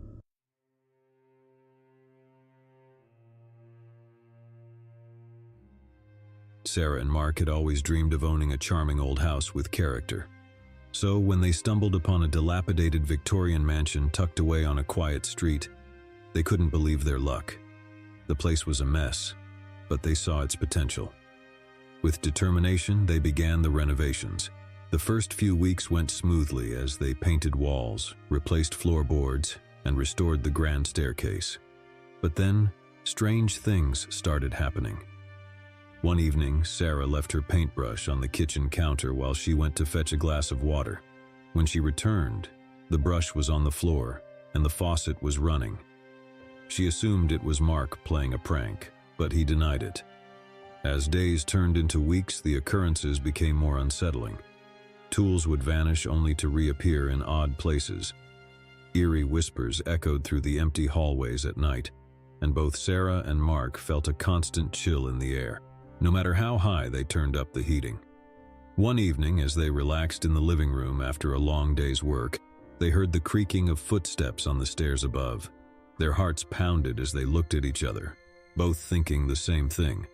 Mark grabbed a flashlight and they crept up the staircase, their footsteps echoing through the hollow house. The upper floor was dark, save for the occasional flicker of a candle-like glow that seemed to be moving ahead of them. Following the eerie light, they found themselves in a dusty, neglected room. There, in the corner, stood an old trunk. As Mark opened it, they found a series of handwritten letters tied with a faded ribbon. The letters were dated from the early 1900s and were addressed to a woman named Margaret. The letters spoke of a forbidden love affair between Margaret and a man named Samuel. Margaret's husband, it seemed, had discovered their secret, leading to a terrible tragedy. The final letter hinted at a curse placed upon the house, a curse that would torment anyone who dared to live within its walls. Sarah and Mark were horrified by what they had uncovered. They couldn't believe they had stumbled upon such a dark secret hidden within their dream home. But they couldn't deny the escalating paranormal activity that had plagued them since they began the renovations. Fearing for their safety, they decided to leave the house, but the malevolent presence wasn't ready to let them go. As they packed their belongings, a sudden gust of icy wind blew through the room, extinguishing the candles and plunging them into darkness. Terrified, they stumbled toward the door, but it slammed shut before they could escape. The room seemed to come alive, with furniture floating in the air and ghostly figures appearing all around them. Desperate and overwhelmed, they clung to each other, reciting prayers and begging for release from the vengeful spirits. Finally, as the clock struck midnight, the apparitions vanished, and the oppressive atmosphere lifted. Sarah and Mark fled the house, never looking back. They left behind their dream home, realizing that some dreams are better left unfulfilled, especially when they come with a curse. As they stood outside in the cold night air, the full moon casting an eerie glow on the old Victorian mansion, they couldn't help but wonder about the tragic love story they had uncovered. Margaret and Samuel's forbidden love had brought them together even in death, bound to the house by a curse that sought to punish anyone who dared to intrude. Months passed, and Sarah and Mark tried to put the horrifying experience behind them. They moved into a new house and tried to forget the haunted mansion. However, the memories of that night continued to haunt their dreams. One rainy evening, Sarah received a mysterious package in the mail. It was addressed to her, but there was no return address. Inside the package was a single weathered letter, written in the same handwriting as the letters they had found in the trunk. The letter was from Margaret, or at least that's what it claimed. It spoke of regret, of a love that could never be, and of a longing to break free from the curse that bound her to the house. It asked for their help, their understanding, and their forgiveness. Sarah and Mark were perplexed and frightened. How could this be possible? Had they truly communicated with the spirits that haunted the old mansion? They decided to seek the advice of a paranormal investigator to unravel the mystery. The investigator, a middle-aged woman named Evelyn, arrived at their new home with a bag full of equipment. She listened intently as Sarah and Mark recounted their experiences and showed her the letter they had received. Evelyn was intrigued and sympathetic to their plight. With the couple's permission, Evelyn set up her equipment in their living room, including cameras, audio recorders, and electromagnetic field detectors. As night fell, they dimmed the lights and waited for any signs of paranormal activity. Hours passed with nothing out of the ordinary. Sarah and Mark began to doubt their earlier experiences, wondering if it had all been a product of stress and imagination. Just as they were about to call it a night, the temperature in the room dropped suddenly and the air grew heavy with tension. Evelyn's equipment started to react. Cameras captured orbs of light darting around the room, and the audio recorder picked up faint whispers. The electromagnetic field detectors beeped erratically, indicating a surge in activity. Then, a voice echoed through the room, faint but distinct. It was Margaret's voice, pleading for forgiveness and release from the curse. Sarah and Mark were paralyzed with fear, their eyes fixed on the spot where the voice seemed to originate. Evelyn, experienced in dealing with the supernatural, calmly addressed the spirit. She asked Margaret why she had reached out to them and how they could help. The room seemed to vibrate with energy as Margaret's story unfolded. Margaret and Samuel had indeed lived in the house decades ago, their love a secret hidden from the world. When their affair was discovered, tragedy struck. Samuel was killed and Margaret's life ended in a desperate act of sorrow. Their souls remained bound to the house, trapped by a curse fueled by unresolved emotions. Margaret explained that Sarah and Mark's discovery of the letters had stirred something within the spirits, a glimmer of hope for redemption. They believed that by helping to free Margaret and Samuel's souls, they could break the curse that had plagued the house for generations. Touched by the spirit's plea, Sarah and Mark agreed to help. With Evelyn's guidance, they performed a ritual meant to cleanse the house and release the trapped souls. It was a solemn and emotional process, filled with tears and forgiveness. As the ritual neared its end, a warm, golden light enveloped the room, and a sense of peace washed over them all. The temperature returned to normal, and the oppressive presence that had haunted the house lifted, as if a heavy weight had been removed. Evelyn assured Sarah and Mark that the curse had been broken, and Margaret and Samuel's spirits were finally free to move on. The couple felt a profound sense of closure and relief, knowing that they had played a part in ending the haunting of the old Victorian mansion. They decided to sell the house, disclosing its history and the paranormal events they had experienced to the new owners. With the curse lifted, the house regained its charm, and its new occupants never encountered the same eerie occurrences that had tormented Sarah and Mark. As for the couple, they continued their lives with a newfound appreciation for the mysteries of the afterlife. They were forever connected to the tragic love story of Margaret and Samuel, a story that had taught them the power of forgiveness and the importance of helping spirits find peace. When Emma inherited her grandmother's Victorian mansion, she saw it as an opportunity for a fresh start. The house stood nestled among ancient oaks, its exterior adorned with intricate gingerbread trim. Memories of childhood visits filled her with nostalgia, and she couldn't wait to restore the place to its former glory. As she explored the house, memories of her grandmother flooded back. Warm evenings in the garden, the comforting scent of her famous apple pie, and the soothing lullabies that used to fill the air. Yet beneath these cherished memories, Emma couldn't help but remember the stories her grandmother had whispered to her as a child, the stories of a haunting that had plagued the family for generations. One evening, as Emma was sifting through her grandmother's old belongings in the attic, she stumbled upon a stack of dusty journals. These journals, she soon realized, were her grandmother's personal diaries, filled with tales of strange occurrences and her growing fear of the house. The entries described chilling encounters with unseen entities, mysterious shadows that roamed the hallways at night, and whispers that seemed to emanate from the very walls. Emma's grandmother wrote of a sense of being watched, of a malevolent presence that seemed to feed off her fear. As Emma delved deeper into the journals, she discovered that her grandmother had sought the help of mediums, psychics, and even priests to rid the house of the malevolent force. But all attempts had been in vain, and her grandmother's descent into madness was palpable in the later entries. Haunted by her grandmother's words, Emma decided to investigate further. She contacted a paranormal researcher named Dr. Richard Thornton, who specialized in cases involving haunted properties. Dr. Thornton agreed to visit the mansion and conduct a thorough investigation. On a stormy night with rain pounding against the windows and thunder rumbling in the distance, Dr. Thornton arrived at the mansion. Emma greeted him at the door, her anxiety evident. Together, they ventured into the heart of the house, armed with cameras, voice recorders, and a sense of trepidation. As they began their investigation, strange occurrences manifested themselves. Doors creaked open on their own, and cold spots seemed to materialize out of thin air. Dr. Thornton's equipment detected fluctuations in electromagnetic fields, and eerie EVPs, electronic voice phenomena, whispered chilling messages.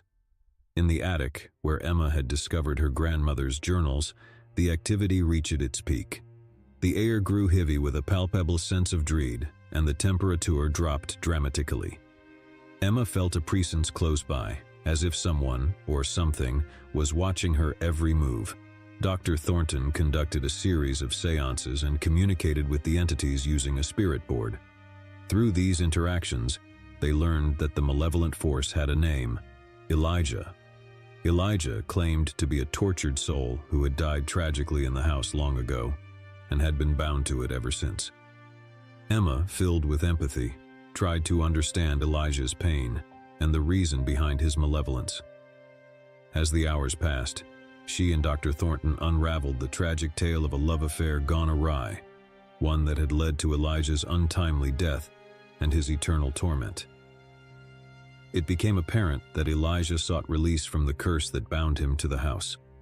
With Dr. Thornton's guidance, Emma decided to help. They performed a ritual to communicate with Elijah's spirit and guide him towards the light. It was a fraught and emotional process, filled with fear and uncertainty. As the ritual reached its climax, a blinding light enveloped the attic and a sense of profound peace washed over them. Emma could feel Elijah's presence receding, and she knew that he had finally found the release he had longed for. With the curse lifted, the house felt different, lighter, as if a weight had been lifted from its foundations. The paranormal activity ceased, and Emma could finally breathe a sigh of relief. She decided to continue her grandmother's legacy by turning the mansion into a small bed and breakfast, sharing the history of the house and its spirits with those who dared to stay. Emma knew that her grandmother's tragic story was finally at an end, and she had played a part in bringing peace to the restless spirits that had haunted the old Victorian mansion for generations. Alex and Jess had purchased their dream home, an old charming cottage nestled in a picturesque countryside. The house had a unique character with its exposed wooden beams, stone fireplace, and a sense of history that seemed to seep through its walls. They believed it was the perfect place to start their life together. As they settled into their new home, they couldn't help but feel a sense of wonder and excitement. The cottage held so much potential, and they looked forward to making it their own. But their journey of discovery would soon take an eerie turn.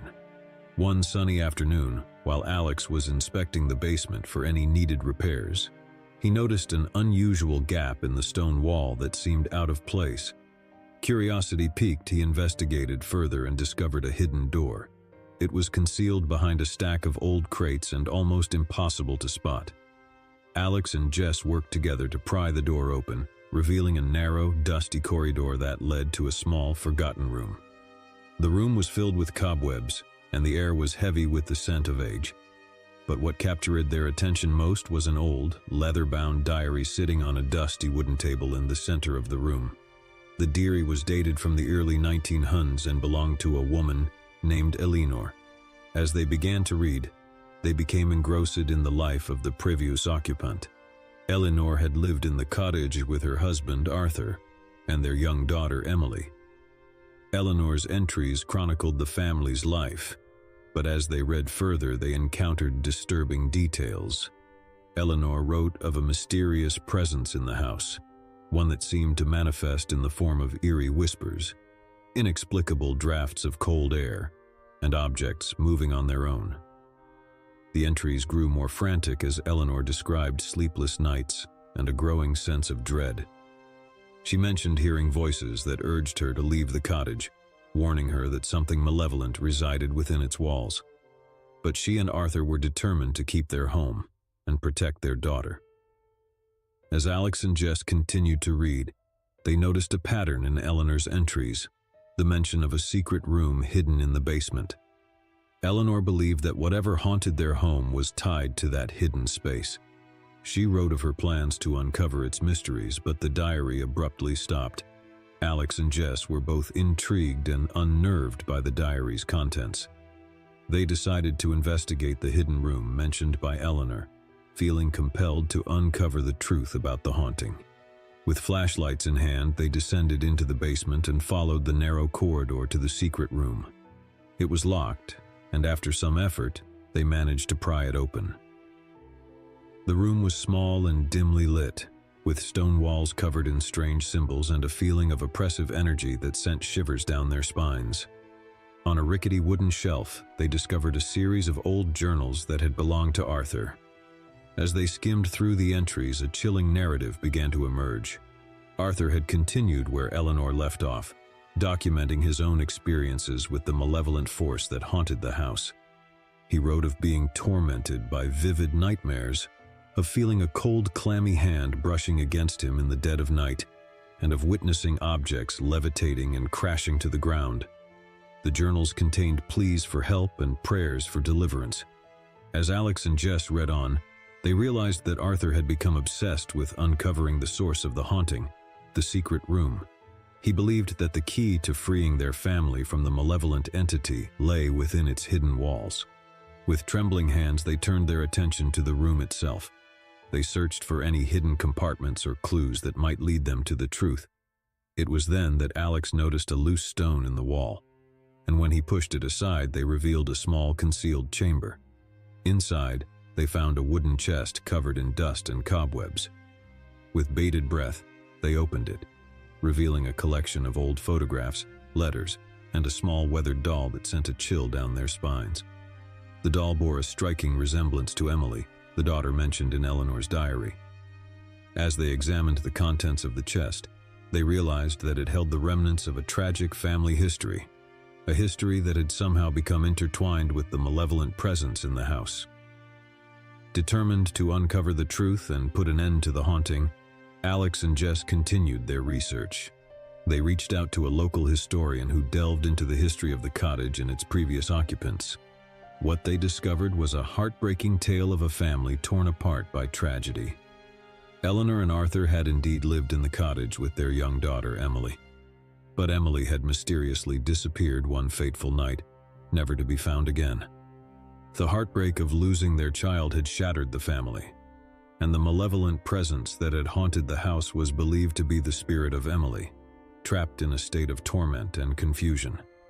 With this knowledge in hand, Alex and Jess decided to hold a seance in the hidden room, hoping to communicate with the spirit of Emily and offer her the peace and closure she so desperately needed.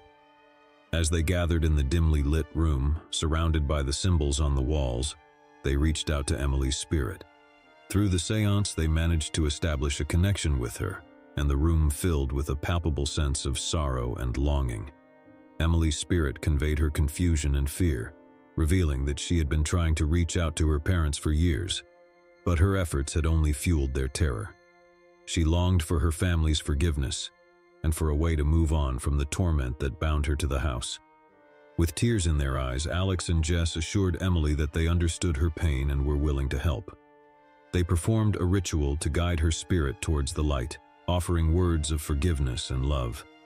As they completed the ritual, the room seemed to brighten and a sense of peace washed over them. They knew that Emily's spirit had finally found the release it had yearned for. In the days that followed, the cottage felt different. The oppressive presence had vanished, replaced by a sense of serenity and warmth. Alex and Jess knew that they had played a crucial role in bringing closure to a long-forgotten tragedy. They decided to preserve the hidden room as a place of remembrance for Emily, a testament to her enduring spirit. The cottage, once haunted by a painful history, had now become a place of healing and redemption. David, a talented musician, had always dreamt of having his private recording studio. When he stumbled upon an old mansion in a quiet countryside, he saw the perfect opportunity to turn his dream into reality.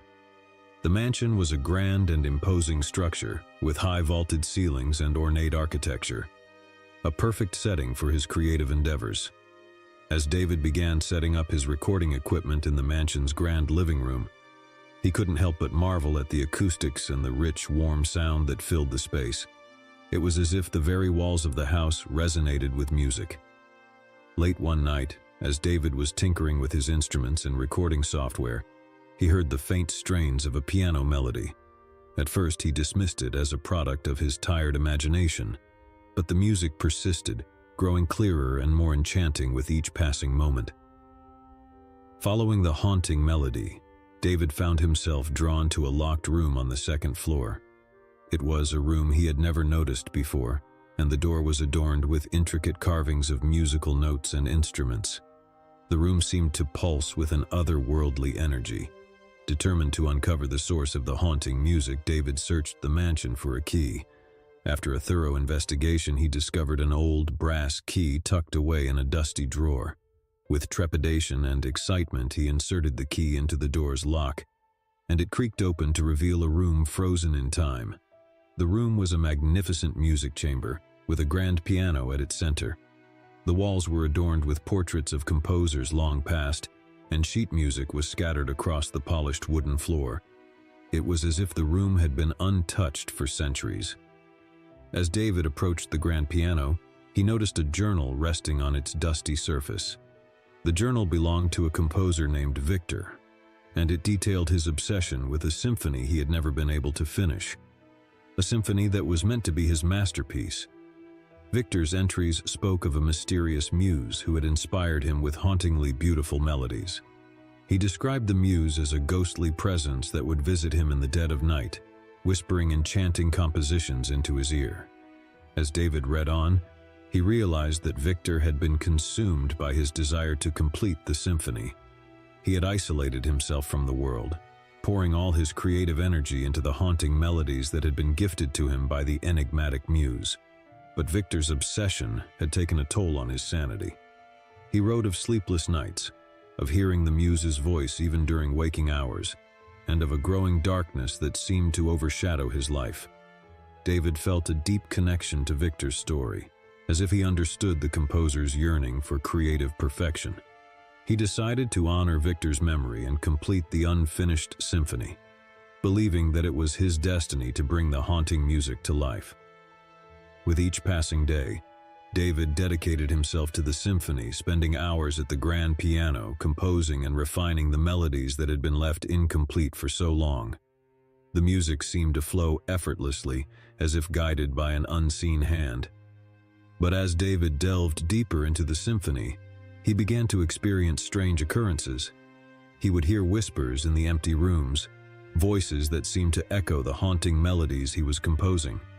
Shadows danced in his peripheral vision, and he often felt a chilling presence watching over him.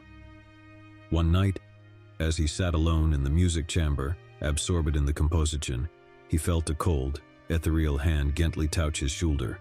Startled, he turned to see a ghostly figure.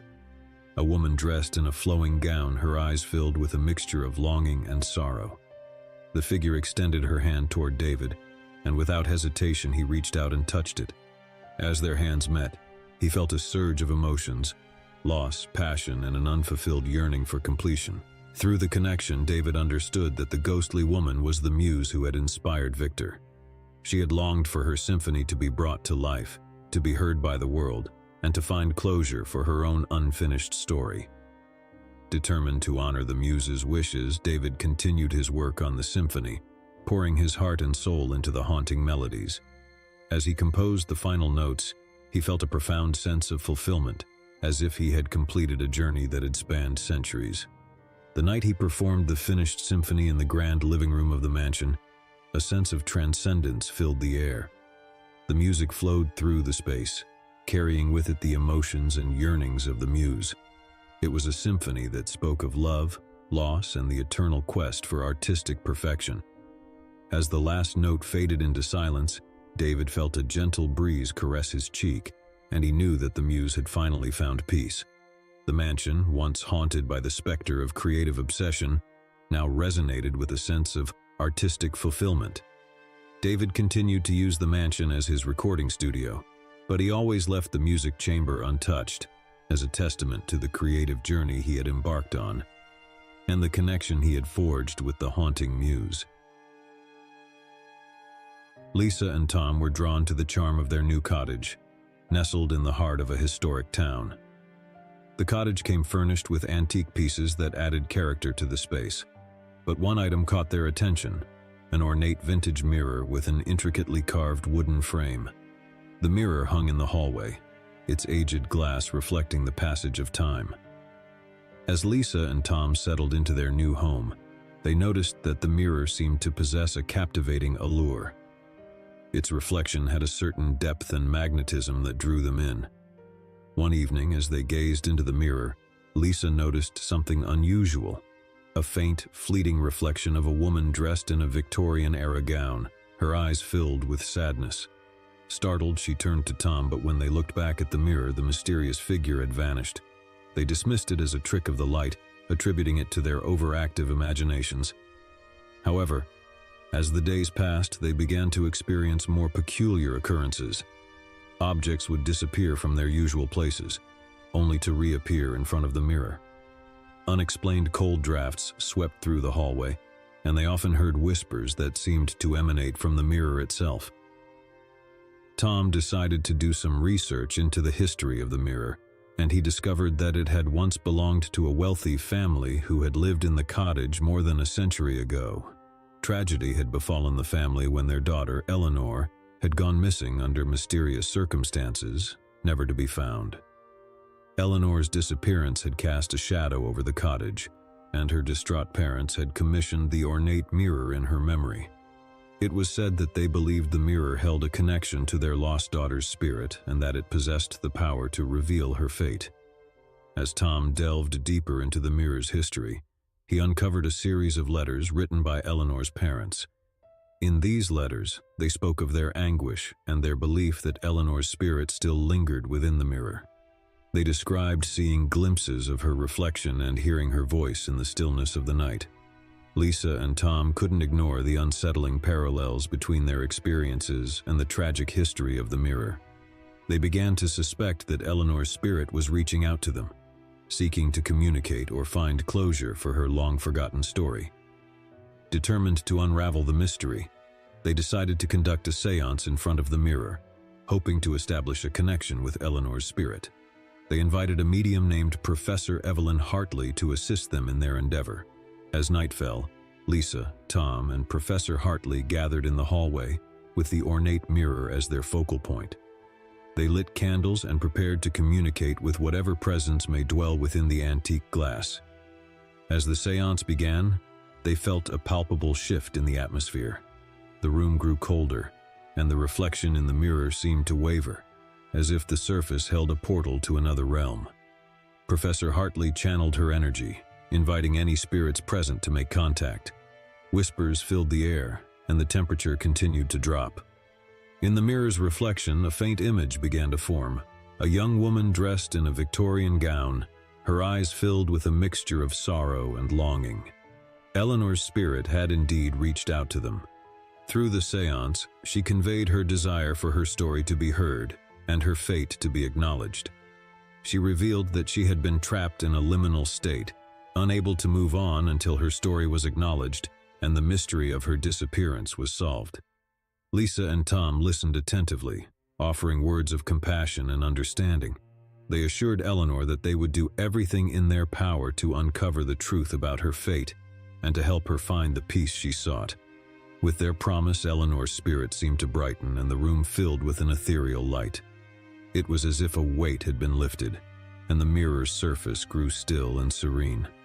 In the days that followed, Lisa and Tom embarked on a journey to uncover the truth behind Eleanor's disappearance.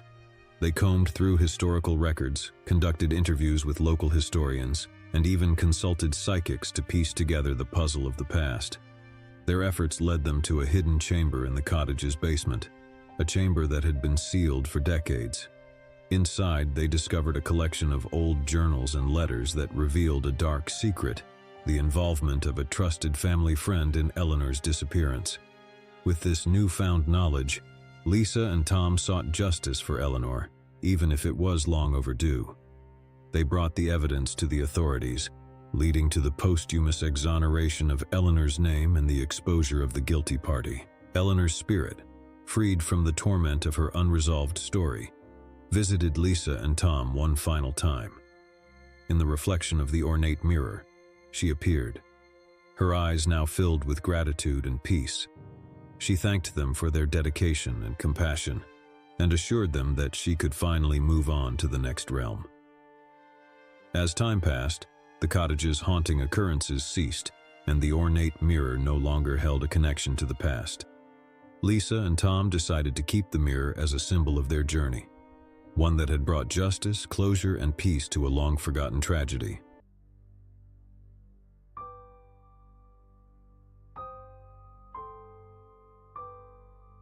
The Phantom Ship of Ravenscove, Diary Entry, September 22, 1891. Dear Diary, today I find myself in the coastal village of Ravenscove, where a chilling legend has gripped the hearts of the locals. A phantom ship that emerges from the fog-shrouded sea.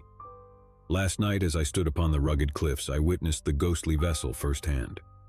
It materialized from the mist, its tattered sails billowing in the ethereal breeze. The crew, skeletal and draped in seaweed, toiled ceaselessly, their hollow eyes fixed upon some unseen task. The ship's name, etched into the rotting wood, struck fear into the hearts of those who gazed upon it.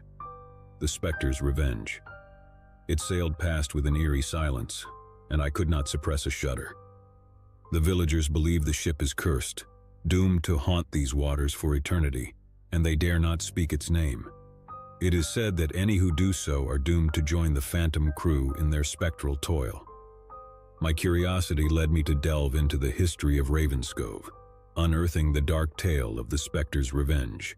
The ship had once belonged to Captain William Blackwood, a feared pirate who plundered these very shores in the late 1700s. It was said that Blackwood's lust for treasure knew no bounds, and he would stop at nothing to amass his ill-gotten riches. Legend has it that he made a sinister pact with a malevolent sea spirit, binding his own soul to the cursed ship in exchange for untold wealth. As the years passed, Blackwood's greed only grew, and the Spectre's revenge became a vessel of terror, leaving destruction in its wake. Villagers lived in fear of the pirate captain's return, and many whispered that he had become a wraith forever condemned to roam the seas. Determined to uncover the truth, I embarked on a perilous journey to the underwater cave rumored to be the resting place of Blackwood's ill-gotten treasures and the source of the curse. Armed with a diving suit and lantern, I descended into the depths. Within the cave's eerie confines, I found a treasure chest encrusted with barnacles and seaweed. As I pried it open, a sense of foreboding washed over me. Inside, I discovered not gold or jewels, but a tattered journal, the diary of Captain William Blackwood himself. The diary recounted Blackwood's descent into madness as the curse took hold. He wrote of the ceaseless torment inflicted upon him and his crew, of voices in the night that whispered of their impending doom. The sea spirit he had bargained with demanded not only their lives but their souls. With trembling hands, I returned to the surface, diary in hand. It was then that I realized the key to breaking the curse lay not in hoarding treasure, but in releasing the tormented spirits. Under the light of the full moon, I conducted a solemn ritual, beseeching the sea spirit to release Captain Blackwood and his crew from their cursed existence. The waters churned and frothed, and for a moment it seemed as though the very sea itself responded to my plea. As the last words of the incantation left my lips, a spectral ship materialized before my eyes, but this time it bore no air of malevolence. Captain Blackwood and his crew stood upon the deck, their forms fading into the night with expressions of gratitude. The Spectre's revenge vanished into the mist, leaving Ravenscove's shores forever. The village, once plagued by fear, now thrived, and the curse that had haunted it for generations was finally broken. The Diary of the Holloway House. Diary entry, December 10, 1887. Dear Diary, I write to you from the Holloway House, a grand estate that has stood for generations on the outskirts of London. My curiosity led me to this secluded mansion, where I now find myself ensnared in a web of darkness and despair. The mansion's halls are lined with portraits of long-dead ancestors, their eyes following my every move. But it is the diary I discovered in the library that chills me to the bone. The diary belonged to Sarah Holloway, a woman who lived here in the late 1800s. Her entries speak of a malevolent presence that haunts the house, a shadowy figure that whispers to her in the dead of night, promising power and wealth in exchange for her soul. Sarah's words are filled with dread as she recounts the entity's relentless pursuit. She writes of seeing it in the mirrors, its eyes like burning coals, and hearing its raspy voice in the corridors, urging her to fulfill its sinister pact. The diary ends abruptly, and I cannot help but wonder what became of Sarah Holloway. Is her spirit among the countless others that are said to linger in the Holloway house, forever tormented by the malevolent presence that dwells within? I fear that I may soon uncover the answers, for the whispers in the dark have grown louder, and I feel a presence closing in around me. I pray that I may escape the fate that befell Sarah Holloway. As I delved deeper into the Holloway house's history, I discovered that the mansion had been built upon an ancient burial ground, a fact that may explain the malevolent force that dwells here. The restless spirits of those interred beneath the house may be seeking retribution for the desecration of their final resting place. I consulted a local medium, Mrs. Eleanor Thornton, to help me communicate with the spirits. In a dimly lit room, she conducted a séance, calling upon the souls that lingered in the Holloway house. At first, there was only silence, but then, a series of eerie knocks echoed through the room. Mrs. Thornton, her eyes closed in concentration, began to speak in a voice not her own, a voice filled with anguish and longing. The spirit identified itself as Sarah Holloway, and it spoke of the torment it had endured for decades. It yearned for release, to find peace in the afterlife. With tears in her eyes, Mrs. Thornton implored the spirit to trust us and follow the light to the other side. As the seance concluded, a sense of serenity settled over the room, and the oppressive atmosphere that had plagued the Holloway house lifted. The malevolent presence was gone, and it seemed that Sarah Holloway and the other restless spirits had finally found the peace they had sought for so long. The Holloway house, once a place of darkness, was transformed into a haven of tranquility. The portraits lining the walls no longer bore witness to suffering, and the mansion's long, dark history was rewritten with a happier ending. The Curse of the Silver Locket. Diary entry, June 3, 1899. Dear Diary, as I sit by the flickering candlelight, I am filled with an overwhelming sense of dread. It is with a heavy heart that I recount the events of the past weeks, a curse that has plagued my family for generations. The curse is tied to a silver locket, an heirloom that has been passed down through the years. It is said to hold a dark power, one that grants riches but exacts a terrible price. My great-grandmother, Eliza, was the first to bear the locket. She found it in the attic of our ancestral home and in her greed could not resist its allure. She wore it day and night, her once gentle demeanor twisted by a thirst for wealth. Soon, tragedy befell our family. Eliza's husband vanished without a trace, and her children suffered terrible misfortunes. It was as if the locket fed upon their suffering. Generations have passed, and now I am the keeper of the cursed locket. I can feel its malevolence, a force that compels me to wear it despite the knowledge of its consequences. Already I have seen signs of the curse's return. My beloved cat disappeared without a trace, and the crops in our fields withered overnight. I can no longer deny that the locket is exacting its toll once more. I have made the decision to rid our family of this cursed heirloom, to break the cycle of suffering that has plagued us for so long. Tomorrow I shall seek out a way to rid myself of the locket's sinister influence, even if it means facing the darkest of horrors. May my actions spare future generations from the torment of the silver locket's curse.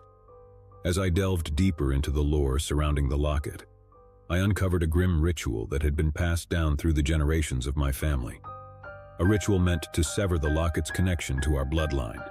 It was a dangerous undertaking, but I was willing to take the risk to end the curse. The ritual required me to venture into the heart of a long-forgotten forest on the outskirts of our estate. With the locket clasped tightly in my hand, I followed the ancient instructions, reciting incantations under the light of the full moon. As I completed the final chant, the forest around me came alive with an eerie energy. The ground trembled and the trees seemed to sway in time with my words. It was as if nature itself was responding to the desperate plea of my family to be free of the locket's curse.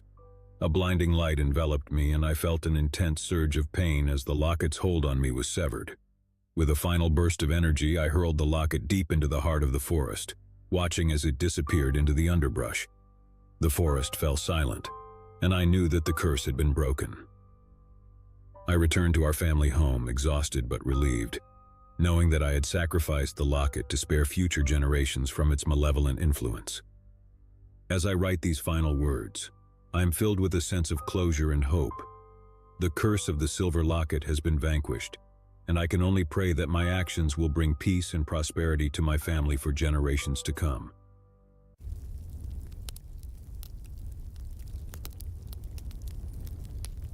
The Forgotten Factory. In the heart of an industrial town, hidden away from the bustling streets and curious eyes, there stood an abandoned factory. For years, the massive, decaying structure had been left to rot, its ominous presence looming over the town like a ghost from a bygone era. The factory had once been a hub of activity, churning out textiles that had clothed generations. But as time passed, its machinery grew obsolete, and the business crumbled, leaving behind only echoes of its former glory. One fateful summer, a group of 4 friends, Emily, David, Sarah, and Ben, decided to explore the abandoned factory. Armed with flashlights, they ventured through its rusted gates and into the shadowy interior. The air inside was thick with dust and the scent of old machinery. Cobwebs clung to the walls and forgotten tools lay scattered across the floor. It was as if time had stood still within the factory's walls. As they ventured deeper into the factory, they came across a series of old photographs. The images depicted workers toiling away at the machinery, their faces etched with exhaustion. Among the photos, they found one of a man who stood out, a tall figure with a stern expression identified only as Elijah. Their curiosity piqued, they continued their exploration, eventually stumbling upon an office buried in the heart of the factory. Dust-covered ledgers and journals filled the room, documenting the factory's history. It was there they uncovered the tragic story of Elijah, the factory's enigmatic owner. Elijah had been a stern and demanding taskmaster, obsessed with productivity and profit. He had driven his workers relentlessly, often subjecting them to harsh working conditions and long hours. The ledgers detailed a string of accidents and injuries that had befallen the laborers, all seemingly swept under the rug. As they read on, they discovered a chilling account of a workers' strike that had erupted in protest of Elijah's cruel treatment. The strike had turned violent, with workers clashing with security forces hired by the factory owner. One entry in particular sent shivers down their spines. It described a night when the factory had been set ablaze, resulting in a catastrophic loss of life. Elijah had narrowly escaped the inferno, but the fire had claimed the lives of many workers. As they delved deeper into the journal, they realized that Elijah had never been held accountable for the tragedy.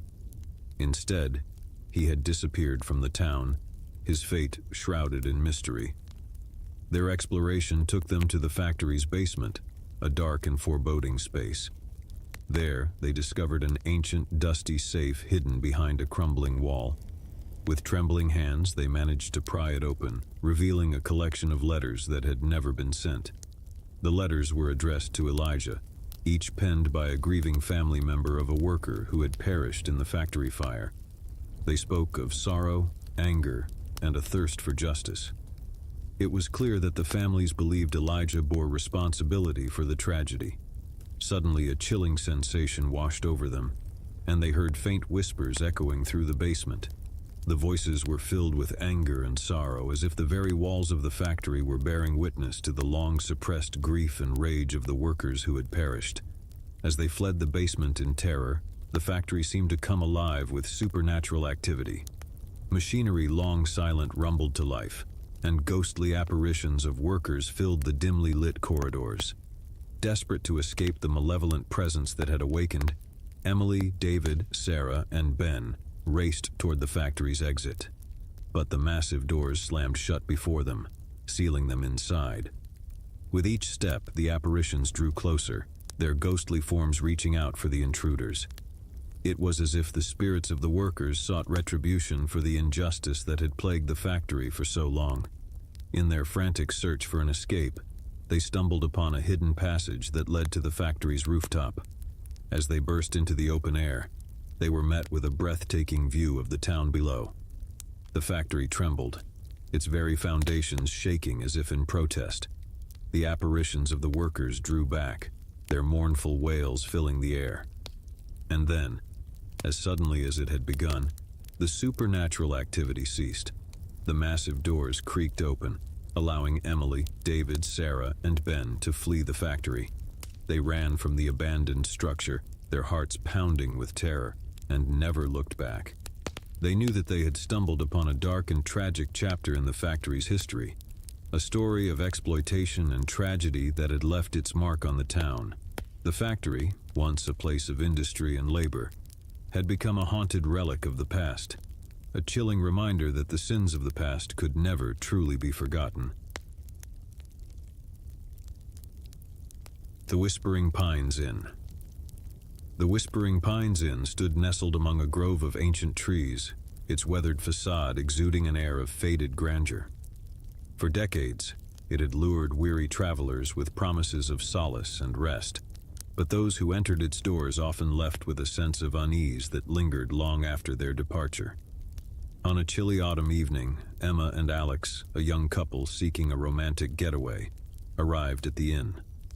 The innkeeper, a stooped man with hollow eyes, welcomed them with a strained smile. He showed them to their room, the Pineview Suite, on the upper floor of the creaking Victorian building. As Emma and Alex settled into their room, they couldn't help but notice the peculiar decor. Faded wallpaper adorned with intricate patterns of pine trees and a painting of a sorrowful-looking woman who seemed to watch them with mournful eyes. The night began like any other romantic getaway. They dined by candlelight in the inn's dimly lit dining room and sipped wine beside a crackling fireplace. Yet, as the evening wore on, they couldn't ignore the subtle but unsettling sensations that seemed to pervade the inn. In their room, Emma heard faint whispers that seemed to emanate from the walls themselves. She dismissed them as her imagination, but when she mentioned it to Alex, he admitted to hearing them too.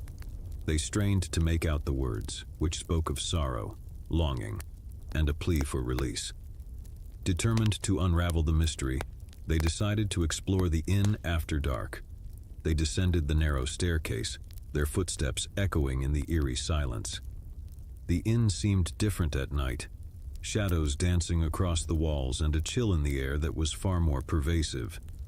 They ventured into the inn's library where an old guest book sat on a dusty shelf. Leafing through its pages, they discovered entries dating back centuries, each filled with tales of inexplicable experiences and unsettling encounters. One entry, written by a couple in the 1800s, described a nightmarish encounter in the Pine View suite. They spoke of whispers that grew into haunting voices and a feeling of suffocation that left them gasping for air. They had fled the inn in the dead of night, never to return. As they continued reading, they noticed a recurring theme. Guests who had stayed in the Pine View suite had experienced inexplicable phenomena and left the inn forever changed. Emma and Alex decided to return to their room, hoping to capture evidence of the mysterious whispers they had heard earlier. They set up a recording device and settled into bed, the oppressive atmosphere weighing on them. In the dead of night, the whispers returned, louder and more insistent. The recording device captured eerie voices pleading for release, and Emma and Alex huddled together, their fear growing with each passing moment. Then, the room plunged into darkness, and the air grew icy. Emma and Alex felt an otherworldly presence in the room, a malevolent force that seemed to press against their chests, making it difficult to breathe. In their terror, they fumbled for the flashlight, casting its beam across the room. To their horror, they saw the woman from the painting in the corner, her eyes no longer mournful but filled with rage. She moved closer, her form flickering like a ghostly apparition. Driven by instinct, Emma and Alex fled the room, racing down the narrow hallway and down the staircase. As they burst out of the inn, they heard a mournful wail that seemed to emanate from the very walls of the building. They drove away from the Whispering Pines Inn, their hearts pounding and their minds haunted by the nightmarish encounter. They knew they had narrowly escaped the clutches of a malevolent force that dwelled within the inn, a force that preyed on the souls of those who dared to stay in the Pineview suite. Though they never returned to that accursed place, the memory of their night at the Whispering Pines Inn would forever linger, a chilling reminder that some mysteries were better left unsolved, and some places were better left unvisited.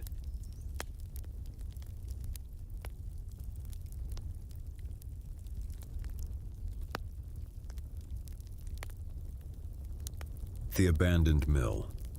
The abandoned mill had stood as a silent sentinel on the outskirts of town for as long as anyone could remember. Its skeletal structure loomed over the landscape, a dark and imposing presence that had long been shrouded in local legends.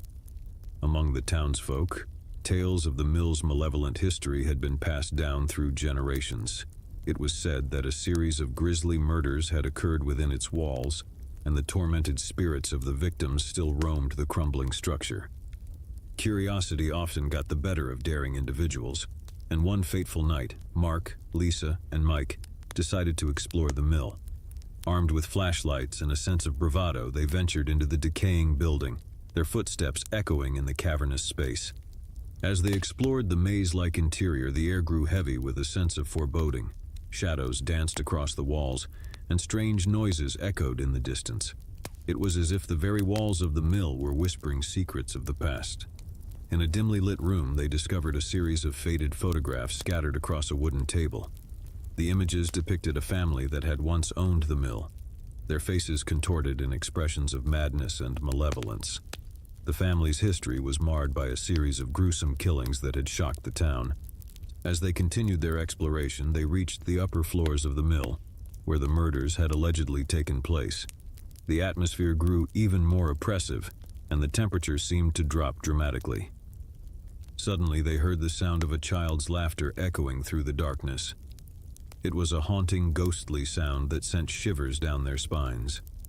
Following the eerie laughter, they discovered a small, forgotten nursery with toys strewn across the floor.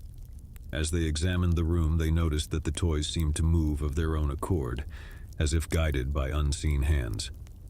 Mark reached out to pick up a dusty old teddy bear, and as he did, the laughter grew louder, filling the room with a chilling cacophony. Terrified, they fled the nursery and descended the stairs, their hearts pounding with fear. But as they reached the ground floor, they realized that they were no longer alone in the mill. Shadows moved in the corners of their vision, and ghostly figures began to materialize before them. The apparitions were the restless spirits of the murder victims, their eyes filled with torment and accusation. They reached out to the intruders, their ghostly fingers brushing against their skin like an icy breeze. In a desperate attempt to escape, Mark, Lisa, and Mike ran for the mill's exit. But as they crossed the threshold, they felt a bone-chilling coldness wash over them. It was as if the very spirits of the mill had latched onto them, refusing to let go. They ran through the moonlit night, the ghostly apparitions pursuing them relentlessly. It was only when they reached the town's edge that the spirits finally relented, disappearing into the darkness with mournful wails. Exhausted and shaken to their core, Mark, Lisa, and Mike vowed never to return to the abandoned mill. The malevolent history and the restless spirits that dwelled within its walls were a chilling reminder that some places held horrors beyond imagination. As they left the mill behind, they couldn't help but wonder how many others had ventured into its dark depths, never to return, and how many more would be drawn to the malevolent presence that haunted the abandoned structure. The Silent Forest. The Silent Forest had always been a place of mystery and unease in the small town of Ravenswood. The ancient trees, with their gnarled branches, seemed to reach out like skeletal fingers, and an oppressive stillness hung in the air. Locals spoke of strange occurrences within the forest, from unexplained disappearances to eerie sightings in the dead of night. One summer's eve, Claire and Alex, two adventurous friends, decided to venture into the heart of the Silent Forest. They had heard the tales and legends, and they were determined to uncover the truth behind the eerie reputation of the woods. As they entered the forest, the daylight dimmed, and an eerie silence enveloped them. The crunch of leaves beneath their feet seemed to echo, amplified by the oppressive stillness. The forest felt like a realm untouched by time, as if it existed outside the boundaries of reality. They followed a narrow, winding path that led deeper into the heart of the forest, their flashlights cutting through the encroaching darkness. The trees seemed to close in around them, their twisted branches forming grotesque shapes in the dim light. As they ventured deeper, they began to hear faint whispers carried on the wind. The whispers were indistinct, as if they belonged to an ancient language long forgotten. Claire and Alex exchanged nervous glances but pressed on, their curiosity driving them forward. The forest grew denser, and they soon found themselves surrounded by towering trees that blotted out the moonlight. The path ahead seemed to twist and turn, leading them deeper into the labyrinthine heart of the Silent Forest. That's when they heard the music, a haunting melody that seemed to emanate from the very trees themselves. It was a mournful tune, played on an unseen instrument, its notes echoing through the darkness. They followed the sound of the music, unable to resist its enchanting pull. It led them to a clearing bathed in an eerie, otherworldly light. In the center of the clearing stood a spectral figure, a woman with long flowing hair and a tattered gown, her fingers dancing over an invisible instrument. As Claire and Alex watched in awe, the spectral woman turned her gaze upon them, her eyes filled with a sorrow that seemed to pierce their very souls. Without uttering a word, she extended a ghostly hand toward them, beckoning them closer. Compelled by an irresistible force, they stepped into the clearing, their hearts pounding with a mixture of fear and fascination. The spectral woman's music grew more haunting, and she began to dance, her movements ethereal and graceful. As they watched, they felt themselves being drawn into the dance, their bodies moving in time with the spectral figure. It was as if they had become part of an ancient ritual, connected to forces beyond their comprehension. The forest itself seemed to come alive, its trees swaying in time with the music, and strange, glowing orbs floated in the air around them. Claire and Alex felt a profound sense of both wonder and dread as they became ensnared in the supernatural dance. Hours passed in a blur, and when the dance finally came to an end, they found themselves standing at the edge of the silent forest, the first light of dawn breaking over the horizon. The spectral woman had disappeared, leaving them with a sense of profound loss and confusion. They stumbled out of the forest, their minds reeling from the otherworldly experience. As they returned to the town of Ravenswood, they knew that they had glimpsed a realm beyond human understanding, a place where the boundaries between the living and the supernatural were blurred. The silent forest remained an enigma, its mysteries hidden deep within its ancient woods, waiting to ensnare those who dared to venture into its depths. Claire and Alex would forever carry the memory of their encounter with the spectral figure and the haunting dance of the silent forest, a testament to the inexplicable wonders and terrors that lurked in the shadows. The lighthouse keeper's legacy. Perched on a desolate stretch of coastline, the Weatherby Lighthouse had long been a beacon of safety for sailors navigating treacherous waters. Its towering structure had weathered countless storms, but it was not just the elements that had left their mark on this lonely outpost. The legend of the Weatherby Lighthouse was one of tragedy and mystery.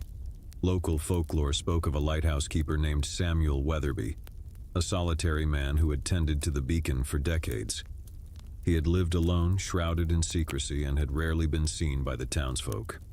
One foggy evening, a group of friends, Kate, Tom, and Rachel, decided to visit the lighthouse as part of their coastal adventure. The tales of Samuel Weatherby had always intrigued them, and they were determined to uncover the truth behind the enigmatic keeper.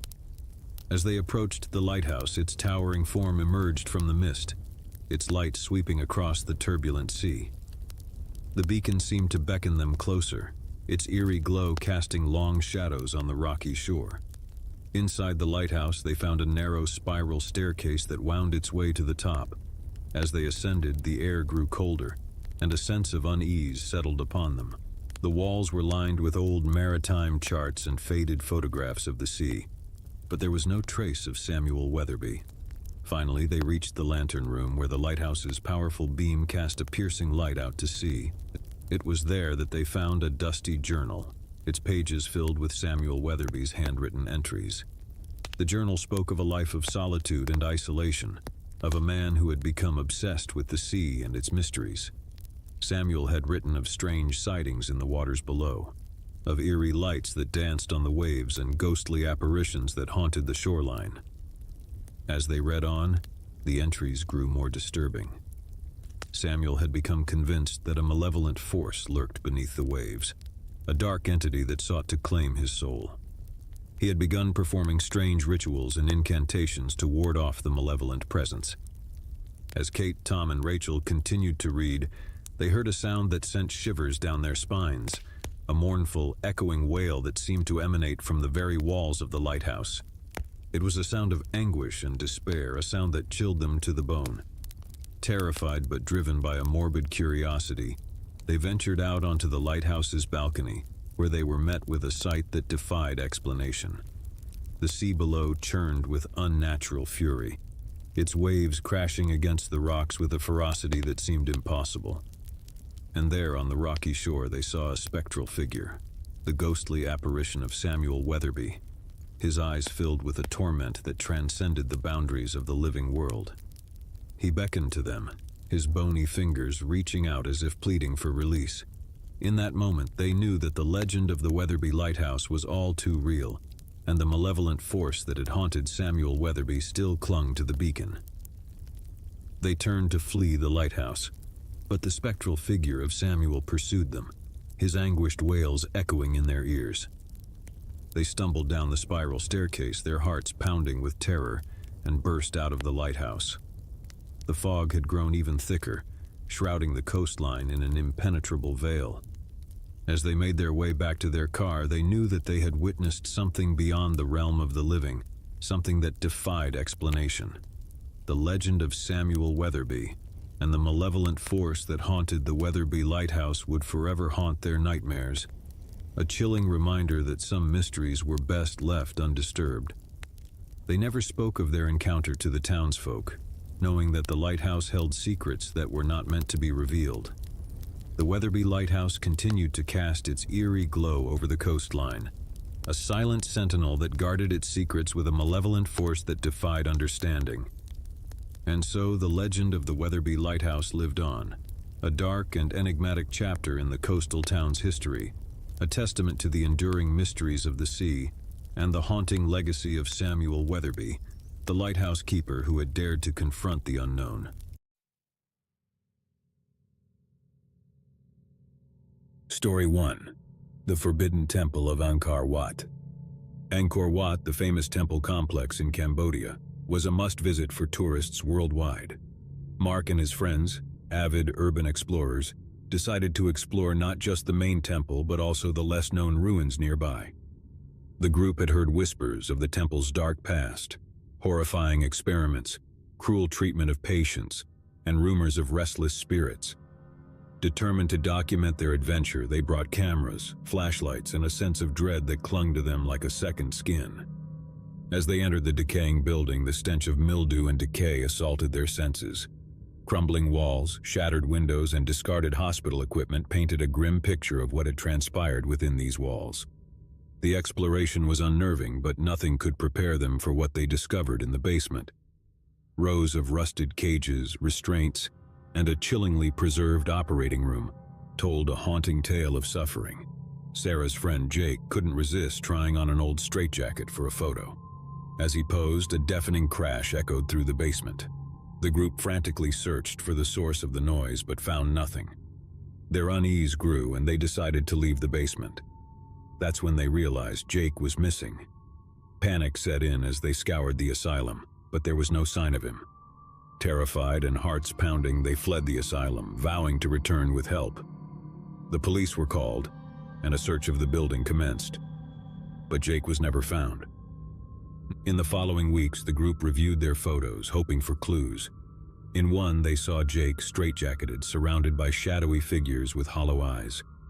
His fate remained a mystery, but the chilling photograph served as a haunting reminder of their ill-fated exploration. As time passed, the group's obsession with Jake's disappearance grew. They delved deeper into the history of the asylum, uncovering tales of a doctor who had conducted grotesque experiments on patients, leaving them scarred both physically and mentally. One evening, Sarah received an anonymous email with a cryptic message, coordinates leading to an abandoned mansion on the outskirts of town. Intrigued and driven by the need for closure, the group decided to investigate. The mansion, hidden behind overgrown trees and crumbling stone walls, exuded an air of malevolence. As they entered, they discovered a room filled with disturbing photographs and journals detailing the doctor's experiments. The truth unfolded before their eyes.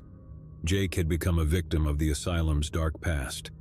He had been subjected to torturous procedures, his mind shattered by the doctor's sadistic pursuits.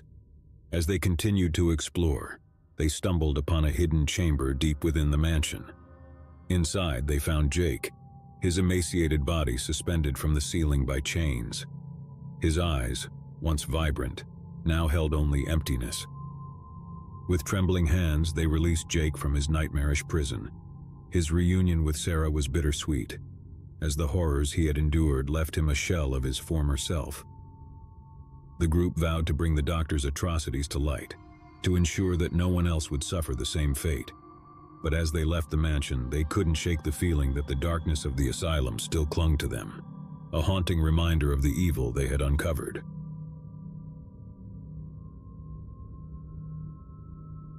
The Haunting at Whispering Pines Inn. Nestled deep in the Appalachian Mountains, Whispering Pines Inn was known for its rustic charm and breathtaking views. Sarah and her husband Mark decided to spend their anniversary there, eager to escape the hustle and bustle of city life. The innkeeper, Mr. Simmons, welcomed them warmly and showed them to their room. a quaint antique-filled suite with a balcony overlooking the dense forest.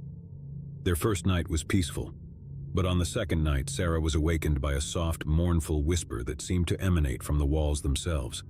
She roused Mark, but he heard nothing and dismissed it as a dream. The whispers grew louder each night, accompanied by a feeling of icy dread that seemed to seep into their bones. Sarah's sleepless nights left her exhausted, and Mark's skepticism slowly eroded. One evening, as they sat on the balcony, a chilling voice spoke directly into their minds. "Leave this place before it claims you," it warned. They glanced around, but there was no one to be seen. Terrified, they packed their bags and sought out Mr. Simmons.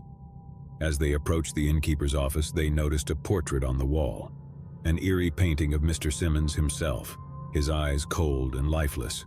And Mr. Simmons explained that he had been bound to the inn by a dark pact made long ago, and the inn demanded souls to sustain it. He had lured countless guests to their doom, and he was bound to do so for eternity.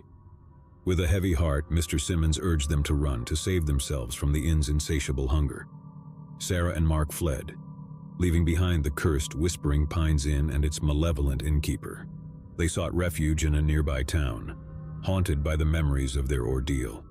The whispers and icy dread had left scars on their souls, a constant reminder of the evil that had lurked within the inn's walls.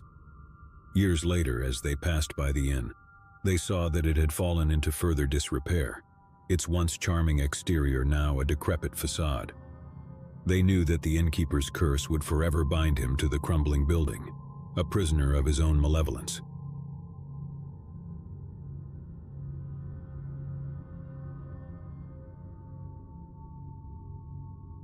The disappearing hamlet of Whitestone. Eager for an adventure off the beaten path, Tom and his friends embarked on a road trip through the remote countryside of Eastern Europe.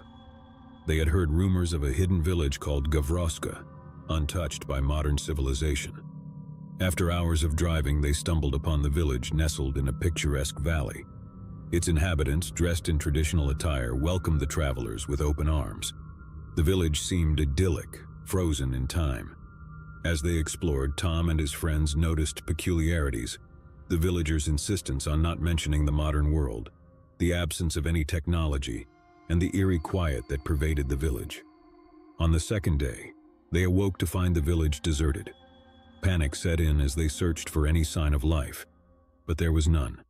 They decided to leave, but discovered their car had vanished. Trapped in Gavroska, they delved deeper into the mystery. Hidden in a cellar, they uncovered a journal from the 1800s that told of a curse placed upon the village, a curse that trapped its inhabitants in a timeless purgatory. With each passing day, Tom and his friends felt time slip away, their own bodies aging while the village remained untouched. Desperate, they sought a way to break the curse.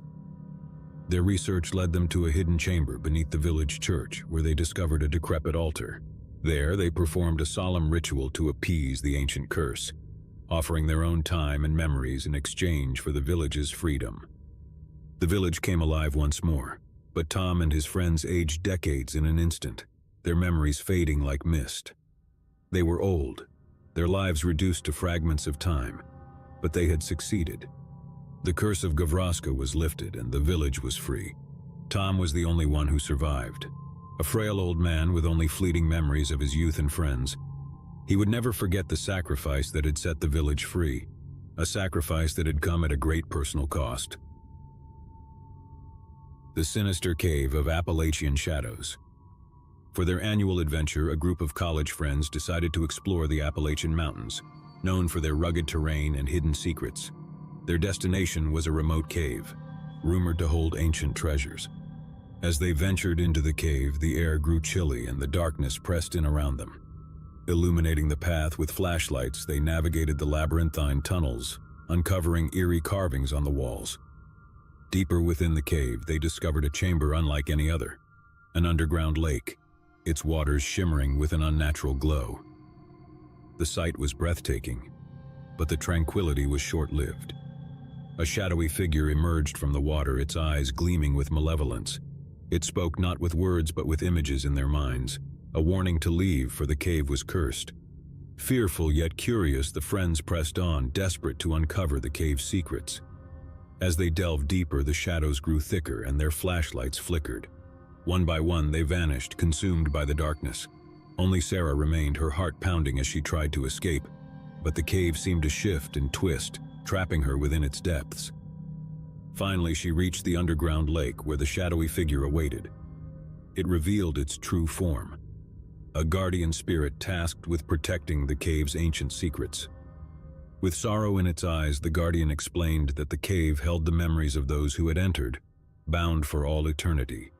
The friends had become one with the cave, their souls imprisoned within its depths. Sarah, alone and terrified, realized that there was no escape. She had uncovered the cave's dark secret, but it had come at a terrible price. As she gazed into the glowing waters, she knew that she would join her friends in the shadows, a part of the cave's cursed legacy. The ghost ship of Roanoke Island. Roanoke Island, with its rich history and maritime legends, drew tourists seeking adventure. A group of friends set out to explore the coastal town, eager to uncover the mysteries hidden within its shores. As they wandered the historic waterfront, they stumbled upon a dilapidated ship, its timbers rotting and sails tattered. The locals spoke of the ship as cursed, the Phantom Voyager, a vessel that had vanished without a trace centuries ago. Undeterred by the superstitions, the friends boarded the ship, armed with cameras and a sense of curiosity. They explored its eerie corridors and abandoned cabins, documenting their findings. As night fell, a thick fog enveloped the ship, cutting off their view of the shore. Panic set in as they realized they were trapped on the ghostly vessel. Desperate, they tried to signal for help, but their cries went unanswered. Strange occurrences plagued them. The sound of ghostly footsteps, whispers in the dark, and apparitions that seemed to flicker in and out of existence. The friends grew increasingly frightened, their unity crumbling. One by one, they vanished, consumed by the ship's supernatural forces. Only Alex remained, his heart pounding as he tried to make sense of the nightmare that had become his reality. In the ghostly silence, Alex stumbled upon a journal hidden in the captain's quarters. It revealed the ship's dark history, the captain's pact with a vengeful sea spirit, offering the souls of his crew in exchange for eternal life. The Phantom Voyager had become a floating prison, a vessel bound by dark magic to claim the souls of those who dared to step aboard. Alex understood that the ship could never be free until its curse was broken. With grim determination, he confronted the sea spirit, offering his own soul in exchange for the release of the ship and the trapped souls within. The spirit, its eyes filled with malevolence, accepted the offer, and the ship faded into the mist. Alex was left alone on the fog-shrouded waters, a survivor of the ghostly ordeal. He watched as the Phantom Voyager vanished from sight, knowing that his sacrifice had set the trapped souls free, but had come at a terrible cost.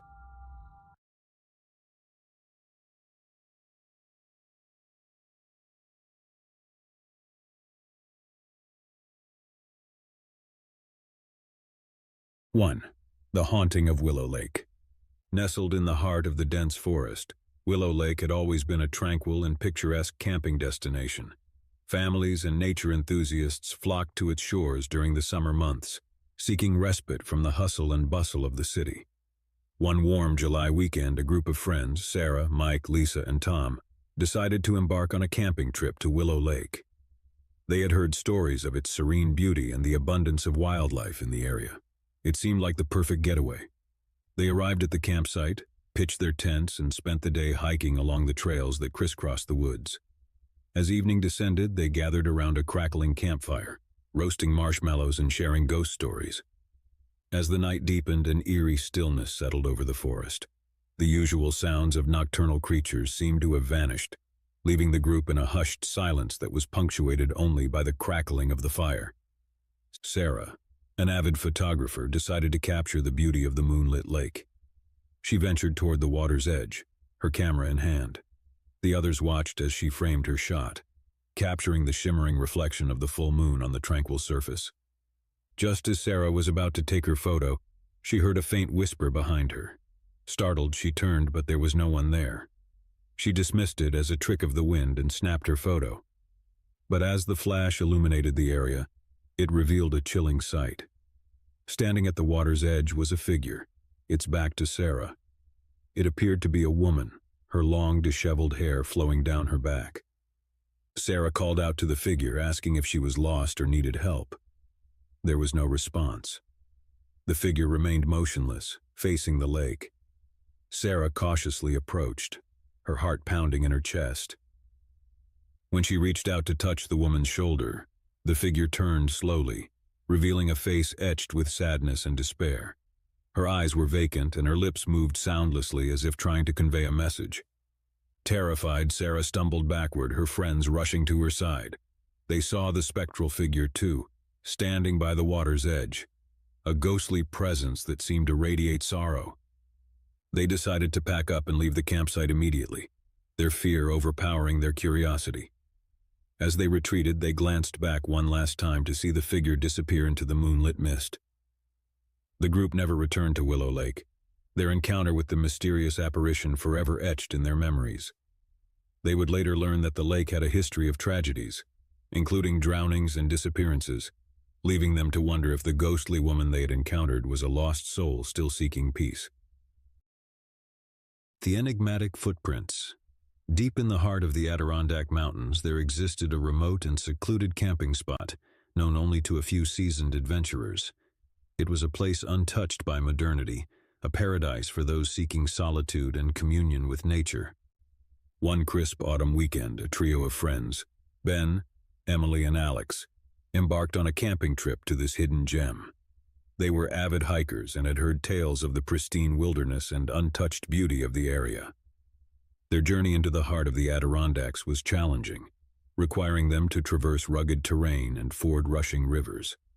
But the promise of pristine wilderness and untouched beauty drove them forward. They arrived at their secluded campsite, nestled in a small valley surrounded by towering pine trees.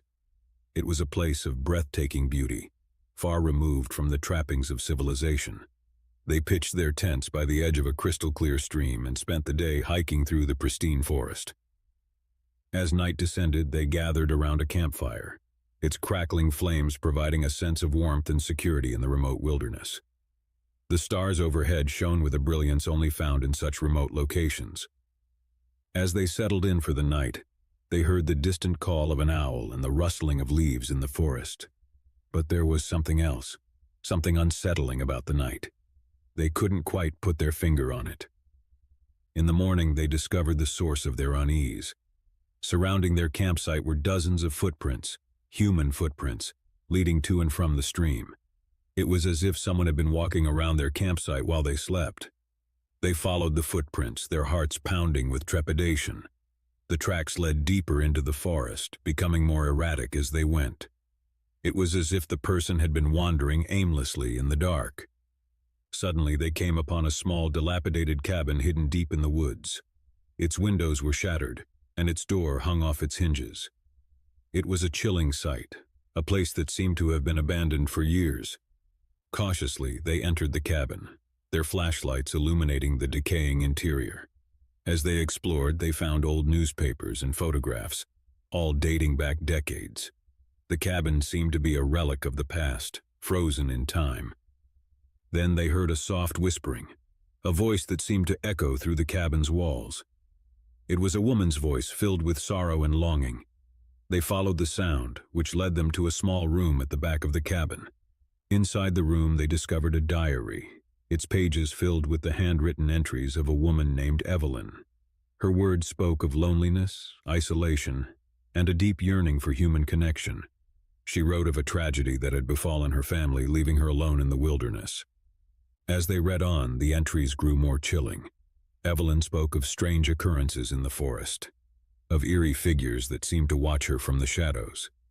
She described sleepless nights haunted by whispers and footsteps outside her cabin. The final entry was dated decades ago and spoke of a decision to leave the cabin and seek help. But there was an ominous tone to the words, as if Evelyn knew that she was leaving something behind, something that would never let her go. As they exited the cabin, they noticed that the footprints had disappeared, as if they had never been there. It was as if the cabin itself had drawn them in, revealing its secrets and then erasing all evidence of their presence. They left the remote wilderness of the Adirondacks, their encounter with the cabin and its enigmatic past forever etched in their memories. They couldn't help but wonder if Evelyn's spirit still lingered in the forest, a lost soul forever seeking connection in the wilderness. The Phantom Hunter. In the heart of the Smoky Mountains, there existed a hidden camping spot known only to a select few. It was a place of unparalleled beauty, where the dense forest stretched as far as the eye could see, and the stars shone with a brilliance unmatched by city lights. A group of friends, Jake, Megan, and Chris, decided to embark on a camping trip to this secluded paradise. They were avid outdoors enthusiasts and had heard stories of the pristine wilderness and abundant wildlife of the area. Their journey took them deep into the heart of the Smoky Mountains, where they pitched their tents near a pristine mountain stream. It was a place of breathtaking beauty, untouched by the trappings of modernity. As the day turned to night, they gathered around a campfire, sharing stories and laughter under the canopy of stars. The forest seemed alive with the sounds of night creatures, their calls and rustlings creating a symphony of nature.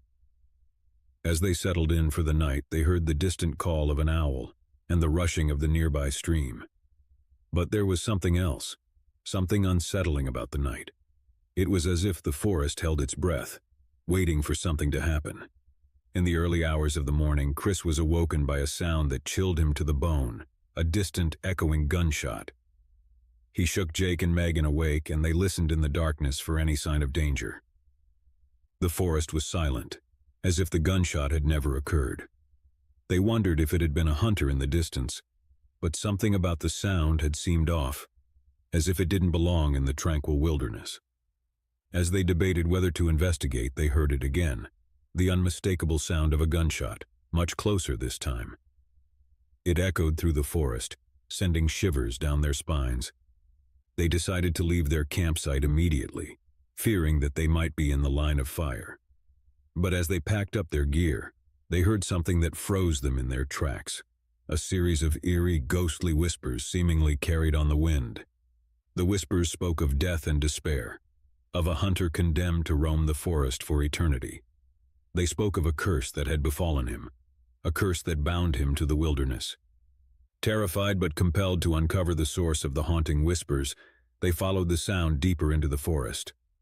The moonlight illuminated their path, casting eerie shadows on the towering trees. They soon came upon a clearing where an old, dilapidated hunting cabin stood. Its windows were shattered, and its door hung off its hinges. It was a chilling sight, a place that seemed to have been abandoned for years. Cautiously, they entered the cabin, their flashlights revealing the decaying interior. As they explored, they found old hunting gear and trophies, all covered in dust and cobwebs. It was as if the cabin had been frozen in time. In a corner of the cabin, they discovered a journal, its pages filled with the handwritten entries of a man named Samuel. His words spoke of a love for hunting and the thrill of the chase. But as they read on, the entries grew darker, revealing a descent into obsession and madness. Samuel wrote of a fateful day when he had wounded a majestic buck, but had been unable to claim his prize. He spoke of a mysterious figure that had appeared in the forest, cursing him to roam the wilderness as a phantom hunter, forever seeking the elusive buck. The final entry was dated decades ago and spoke of Samuel's decision to leave the cabin and seek help. But there was a sense of hopelessness in his words, as if he knew that he was bound to the forest, unable to escape the curse that had befallen him. As they exited the cabin, they noticed that the forest had grown silent, as if the whispers had ceased. It was as if the cabin itself had drawn them in, revealing its secrets, and then silencing its haunting past. They left the Smoky Mountains, their encounter with the cabin and its enigmatic past forever etched in their memories. They couldn't help but wonder if Samuel's spirit still roamed the forest, a phantom hunter forever seeking his elusive prey. The mysterious disappearance. In the remote wilderness of the Pacific Northwest, there existed a pristine camping spot known only to a handful of intrepid explorers. It was a place of rugged beauty, where towering trees reached for the sky, and the sound of rushing rivers filled the air. A group of friends, Mia, Ethan, and Lily, decided to embark on a camping trip to this hidden haven. They were outdoor enthusiasts and had heard tales of the untouched wilderness and abundant wildlife of the area. Their journey into the heart of the Pacific Northwest was challenging, requiring them to navigate dense forests and ford rushing rivers. But the promise of unspoiled wilderness and breathtaking vistas drove them forward. They arrived at their secluded campsite, nestled on the banks of a pristine river. It was a place of unparalleled beauty, far removed from the trappings of modernity. They pitched their tents and spent the day hiking through the lush forest. As night descended, they gathered around a campfire, its warm glow providing a sense of comfort in the remote wilderness. The stars overhead shone with a brilliance only found in such isolated locations. As they settled in for the night, they heard the distant call of an owl and the rustling of leaves in the forest. But there was something else, something unsettling about the night. It was as if the forest held its breath, as if it were waiting for something to happen. In the middle of the night, Mia was awoken by a sound that sent a chill down her spine. A distant echoing cry for help. She woke Ethan and Lily, and together they listened in the darkness for any sign of distress. The cry came again, closer this time, and it was unmistakably human. They knew they had to investigate, fearing that someone might be in danger. With flashlights in hand, they followed the sound deeper into the forest. The forest was eerily silent as they ventured into its depths, the only sound the rushing of the river in the distance. They soon came upon a small clearing where they discovered a tent pitched haphazardly. Cautiously, they entered the tent, their flashlights revealing a scene of chaos. Sleeping bags were tossed about, and supplies were strewn across the floor. It was as if the occupants had fled in a hurry. Then they heard it again, the cry for help, this time coming from deeper in the forest. They followed the sound, their hearts pounding with trepidation. It led them to a narrow trail that disappeared into the trees.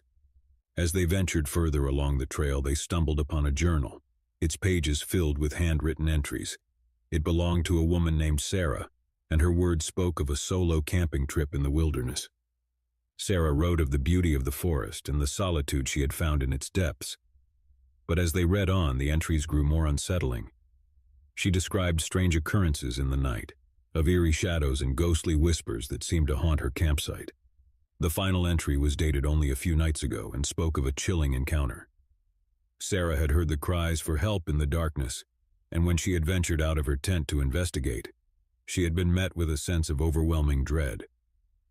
She wrote of a presence in the forest, a malevolent force that seemed to watch her every move. She feared that she was being hunted, that something in the wilderness wanted to claim her. As they continued down the trail, they found themselves in a small clearing, where they discovered a backpack and a pair of hiking boots. It was as if Sarah had vanished without a trace, leaving behind only her belongings. The cry for help came again, this time echoing through the trees closer than ever. It sent shivers down their spines, and they knew they had to leave the forest immediately, fearing that they too might become victims of whatever malevolent force had claimed Sarah. They retreated from the wilderness of the Pacific Northwest, their encounter with the mysterious disappearance forever etched in their memories. They couldn't help but wonder if Sarah's spirit still haunted the forest, a lost soul forever seeking answers to the enigmatic forces that had claimed her. The Phantom Camper. In the heart of the Appalachian Mountains, there existed a remote camping spot known only to a select few adventurers. It was a place of pristine beauty, where the rugged terrain and dense forests created a sanctuary for those seeking solace in nature. A group of friends, James, Emma, and Daniel, decided to embark on a camping trip to this hidden gem. They were experienced outdoors enthusiasts, and had heard tales of the untouched wilderness and pristine streams of the area. Their journey into the heart of the Appalachians was challenging, requiring them to navigate steep slopes and dense underbrush. But the promise of unspoiled wilderness and the chance to disconnect from the modern world drove them forward. They arrived at their secluded campsite, nestled in a valley surrounded by towering peaks. It was a place of breathtaking beauty, far removed from the trappings of civilization. They pitched their tents and spent the day hiking through the rugged terrain. As night descended, they gathered around a campfire, its crackling flames providing a sense of warmth and security in the remote wilderness. The stars overhead shone with a brilliance only found in such isolated locations. As they settled in for the night, they heard the distant call of an owl, and the rustling of leaves in the forest. But there was something else, something unsettling about the night. It was as if the forest held its breath, waiting for something to happen. In the middle of the night, James was awoken by a sound that sent a shiver down his spine, a faint echoing voice calling out in the darkness. He woke Emma and Daniel, and together they listened for any sign of distress. The voice came again, a desperate plea for help, and it was unmistakably human. They knew they had to investigate, fearing that someone might be in danger.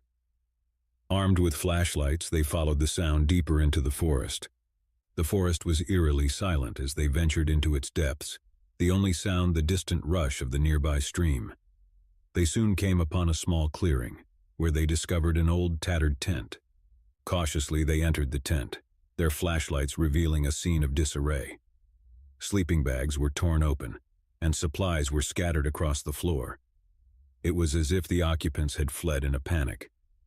Then they heard it again, the voice this time closer, as if it were just beyond the trees.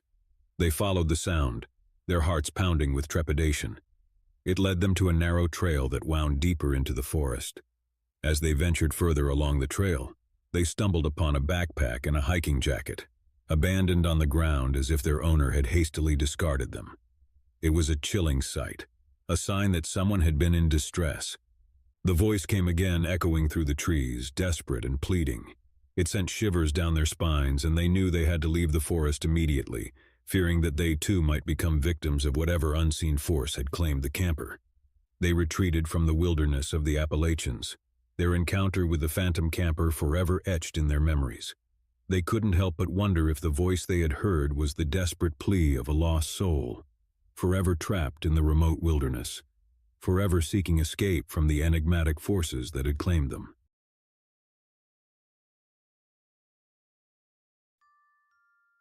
The Haunting of the Amityville House. In November 1974, the quiet town of Amityville, New York, became the epicenter of a terrifying supernatural ordeal that would go down in history as one of the most famous haunted house stories ever told. The story began when the Lutz family, consisting of George and Kathy Lutz and their 3 children, moved into a beautiful Dutch colonial house at 112 Ocean Avenue. Little did they know that this idyllic-looking house had a gruesome and sinister past. Just a year before the Lutz family's arrival, the house was the site of a horrifying and gruesome mass murder. Ronald DeFeo Jr., the previous occupant of the house, had shot and killed 6 members of his own family while they slept. It was a chilling and inexplicable crime that sent shockwaves through the community. Ronald DeFeo Jr. claimed that voices in the house had compelled him to commit these heinous acts. When the Lutz family moved in, they were initially captivated by the house's charm and character. The spacious rooms, the cozy fireplaces, and the view of the Amityville River from their backyard all seemed perfect.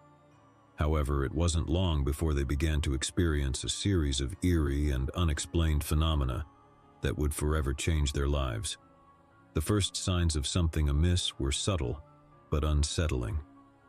Strange odors permeated the house, ranging from sickly sweet perfumes to the stench of decay. Doors and windows would open and close by themselves, and cold spots seemed to linger in certain rooms, no matter how high they cranked up the heat.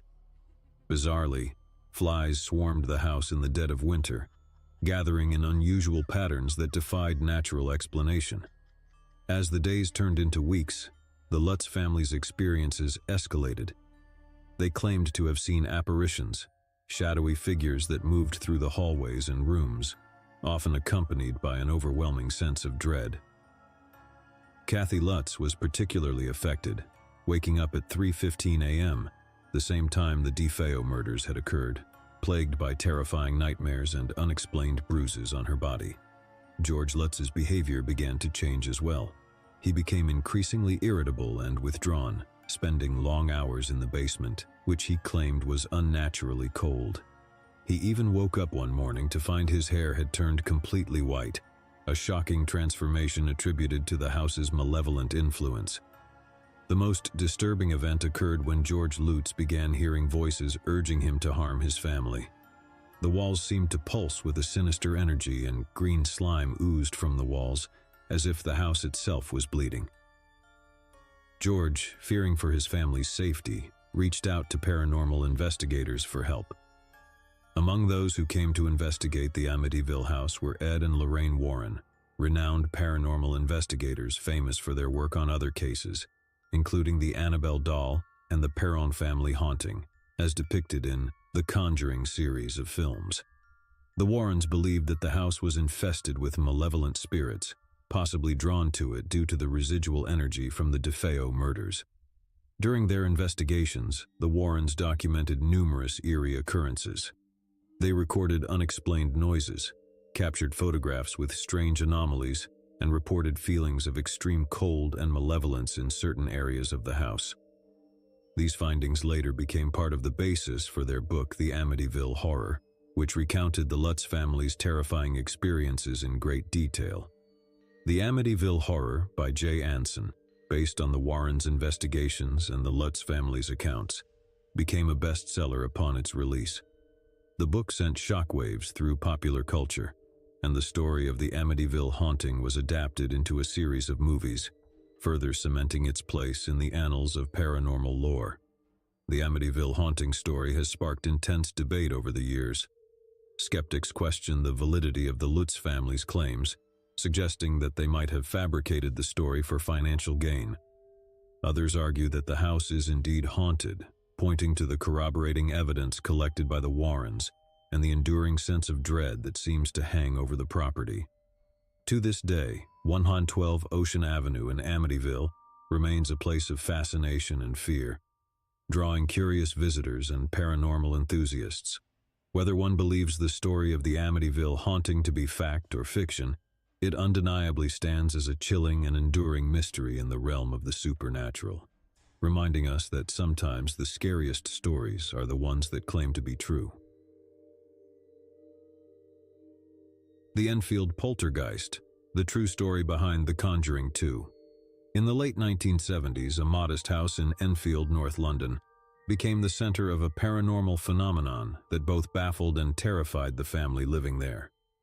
The Hodgson family, consisting of Peggy Hodgson and her 4 children, Margaret, Janet, Johnny, and Billy, found themselves thrust into a nightmarish ordeal that would go down in history as the Enfield Poltergeist case. It all began innocuously enough with strange but seemingly harmless events. It started with unexplained knocking sounds and furniture moving on its own. Peggy, a single mother struggling to make ends meet, initially brushed these occurrences off as pranks or figments of her children's imagination. However, the incidents quickly escalated into something far more sinister. The paranormal activity intensified, and Janet, the 11-year-old daughter, became the primary target. She would often be hurled across rooms by an unseen force, seemingly defying the laws of physics.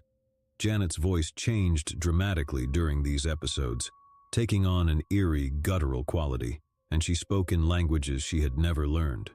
Furniture levitated and spun in the air. Objects were thrown across rooms with tremendous force, and family members reported feeling invisible hands gripping them. The house was filled with a chilling presence, and it was clear that something malevolent was at play. The Hodgson family turned to the police and the media for help, hoping to bring attention to their terrifying situation. It was during these interactions with law enforcement and the press that some of the most compelling evidence of the haunting emerged. Photographs captured Janet levitating above her bed, and audio recordings captured her speaking in strange, otherworldly voices. One of the most famous incidents involved investigator Maurice Gross, who witnessed a chair moving by itself. When he attempted to sit in it, the chair inexplicably tilted backward, sending him sprawling to the floor. Gross, along with fellow investigator Guy Lyon Playfair, became convinced that the Enfield case was genuine and not a hoax. Ed and Lorraine Warren, renowned paranormal investigators, also became involved in the Enfield Poltergeist case. They visited the Hodgson family and conducted investigations, lending further credibility to the claims of supernatural activity. The Enfield Poltergeist case garnered widespread attention, both in the UK and internationally. Skeptics questioned the authenticity of the events, suggesting that the Hodgson family had fabricated the entire story for attention or financial gain. However, investigators, including Grosse and Playfair, as well as the Warrens, remained convinced that the haunting was real. The case continued for over a year, during which the Hodgson family endured terrifying ordeals, but eventually, the intensity of the paranormal activity subsided. Janet Hodgson returned to a semblance of normalcy, and the family was able to regain some sense of stability. While the Enfield poltergeist case remains one of the most well-documented and controversial in the annals of paranormal research, it has left an indelible mark on popular culture. The event served as the inspiration for the film The Conjuring 2, directed by James Wan. The movie brought the Enfield haunting to a new generation of horror enthusiasts and reignited the debate over its authenticity. To this day, the Enfield poltergeist case remains a perplexing and unsettling chapter in the history of the paranormal. Whether one believes it to be a genuine haunting or a complex hoax, it stands as a testament to the enduring fascination with the unknown and the inexplicable forces that sometimes intrude upon our everyday lives. The Dyatlov Pass Incident, a cold and mysterious case. In the frigid winter of 1959, a group of 10 experienced hikers embarked on a challenging expedition in the Ural Mountains of Russia. They were led by Igor Dyatlov, a 23-year-old engineering student, and their goal was to reach Otorten, a mountain about 10 kilometers north of their final campsite, in a region known as the Northern Ural. The hikers were well prepared and equipped for the harsh conditions, but what transpired during their journey remains one of the most chilling and perplexing mysteries in the annals of true crime and unexplained phenomena. As the group ventured deeper into the wilderness, they faced extreme weather conditions, including heavy snowfall and bitterly cold temperatures. On the night of February 2, 1959, they made camp on the slopes of Kolatsyakal, or Dead Mountain, a name that would soon take on an eerie significance. The journey should have been routine for these seasoned hikers, but something went terribly wrong. Weeks passed without any word from the group, and their families grew increasingly concerned. Finally, a search and rescue team was dispatched to find them. What the search team discovered was both baffling and horrifying. The hikers' tent had been abandoned, slashed open from the inside, with all of their belongings left behind. Footprints led away from the campsite, showing that the hikers had fled barefoot and in various states of undress despite the sub-zero temperatures. The first bodies were found not far from the campsite, buried in the snow. They were clad only in underwear and socks, and their bodies showed signs of exposure to the cold. Strangely, there were no visible external injuries or signs of a struggle. Autopsies later revealed that some of the hikers had sustained internal injuries, including fractured ribs and a fractured skull, but there were no indications of a physical altercation. As the search continued, the remaining bodies were discovered deeper in the forest. These hikers had apparently attempted to make a makeshift shelter in a den dug out of the snow, but it offered little protection from the elements. The last two bodies were found months later, buried under several meters of snow. They were better dressed than the others, but had also succumbed to the cold. What could have driven these experienced hikers to flee their campsite in such a panic, especially in their undergarments, in the middle of the night? Theories abound, ranging from avalanches to military involvement, from animal attacks to infrasound, a low-frequency sound that can cause discomfort and panic in humans. The official Soviet investigation concluded that the hikers had died of a compelling natural force, which only added to the mystery. The details of the investigation were classified, further fueling speculation and conspiracy theories. Decades later, in the 1990s, the Russian government declassified some of the case files, shedding a little more light on the incident. Yet the Dyatlov Pass incident remains a chilling enigma. Theories and speculation continue to swirl around this tragic event, with no conclusive explanation ever offered. The eerie circumstances surrounding the Dyatlov Pass incident have captured the imaginations of people around the world, inspiring numerous books, documentaries, and even fictionalized accounts. To this day, It stands as a stark reminder of the vast, unforgiving wilderness and the mysteries that can unfold in the most remote and treacherous corners of the earth.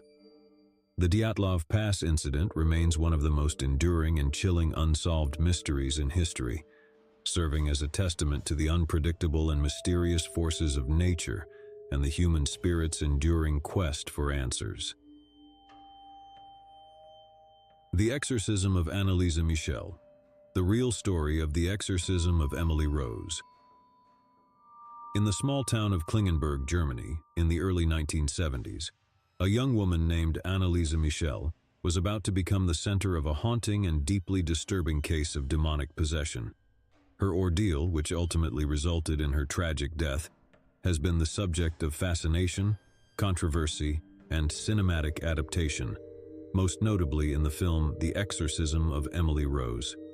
Anneliese Michel was a devoutly religious girl raised in a strict Catholic family.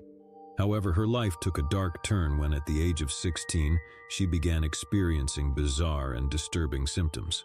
She started suffering from seizures, hearing voices, and exhibiting behavior that seemed far removed from her usual self. Her family, concerned for her well-being, sought medical and psychiatric help. Medical professionals diagnosed Anneliese with epilepsy and depression, prescribing medication to manage her symptoms. However, the treatments proved ineffective, and Anneliese's condition continued to deteriorate. She became increasingly isolated, unable to attend school or socialize with friends. As her condition worsened, Anneliese and her family began to believe that her affliction might be more than a medical or psychological disorder. They became convinced that she was possessed by demons. Her behavior included speaking in strange languages she had never learned, exhibiting superhuman strength, and displaying an aversion to religious symbols and artifacts. Desperate for help, Anneliese and her family turned to the Catholic Church, seeking an exorcism. The process of obtaining permission for an exorcism was not easy, as the Catholic Church is known for its cautious approach to such matters. However, after much persistence and evaluation by clergy, the Church eventually granted permission for an exorcism to be performed. Over a period of several months from 1975 to 1976, a series of exorcism sessions were conducted on Anneliese Michel. These sessions were grueling, often lasting for hours, and were physically and emotionally exhausting for both Anneliese and the attending priests. Anneliese's condition continued to worsen during the exorcisms, and her health deteriorated significantly. She refused to eat, believing that her suffering was a form of atonement for the sins of others. She eventually became emaciated and dehydrated, leading to pneumonia and malnutrition. Tragically, on July 1, 1976, Anneliese Michel passed away in her home. She was just 23 years old.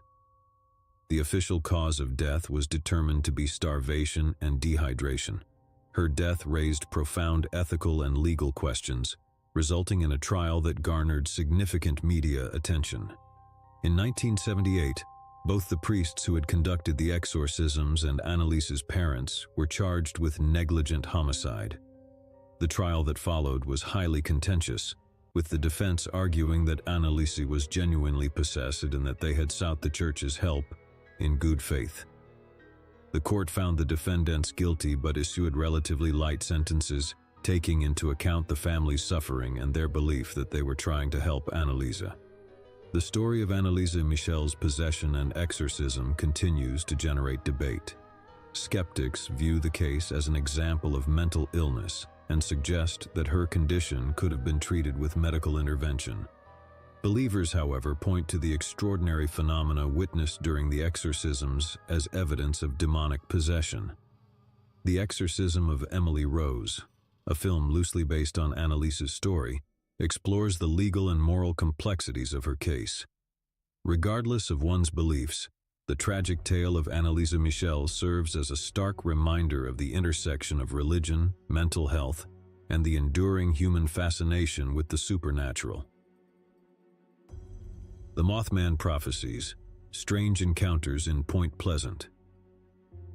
In the small town of Point Pleasant, West Virginia, between 1966 and 1967, residents experienced a series of bizarre and unsettling encounters. with a creature that would become known as the Mothman. These strange events, accompanied by reports of eerie sightings and unexplained phenomena, have fascinated and mystified people for decades. The Mothman's tale began on the evening of November 15, 1966, when two couples, Roger and Linda Scarberry and Steve and Mary Malata, were driving near an abandoned munitions factory known as the TNT area. As they approached a remote area known as the McClintock Wildlife Management Area, they spotted a tall, winged figure with glowing red eyes standing near the factory gate. Terrified by the sight of this bizarre creature, the couple sped away, but the creature pursued them, effortlessly keeping up with their car even as it reached speeds of up to 100 miles per hour. Only when they reached the Point Pleasant city limits did the Mothman vanish into the night. The following day, the couples reported their encounter to the local authorities, who were initially skeptical, but soon became inundated with similar reports from other residents. Eyewitness accounts described a creature roughly 7 feet tall, with enormous wings and piercing red eyes. It was often described as having the ability to glide or hover just above the ground. In the weeks that followed, Point Pleasant was gripped by a sense of fear and unease. More sightings of the Mothman were reported, often accompanied by strange electrical disturbances, malfunctioning car engines, and mysterious phone calls with eerie metallic voices. Many who saw the creature experienced intense feelings of dread and foreboding. Journalist John Keel, who arrived in Point Pleasant to investigate the phenomenon, documented these strange occurrences in his book, The Mothman Prophecies. Keel's research suggested that the Mothman sightings were connected to a broader series of paranormal events, including UFO sightings, Men in Black encounters, and a bridge collapse that claimed the lives of 46 people on December 15, 1967, exactly 1 year after the first Mothman sighting.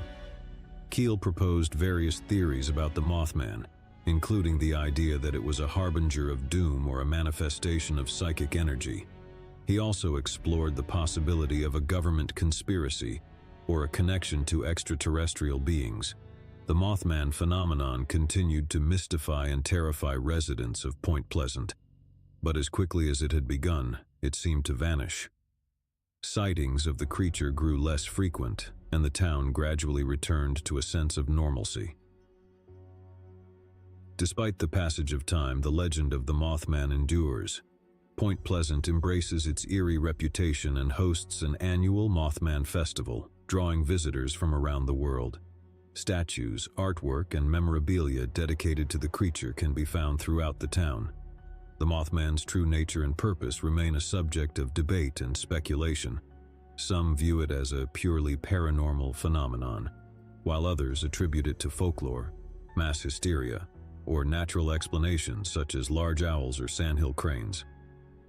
Regardless of one's beliefs, the Mothman continues to be a symbol of the unexplained and the enduring allure of the mysterious and unknown in the human psyche.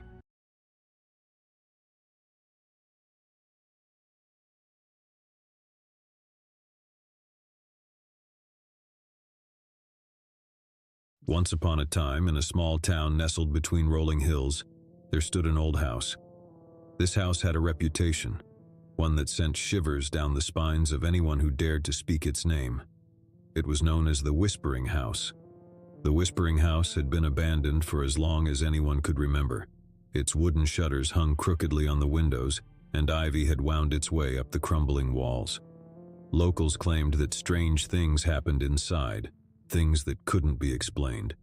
One crisp autumn day, 4 friends named Jack, Sarah, Mark, and Lisa decided to put the rumors to the test.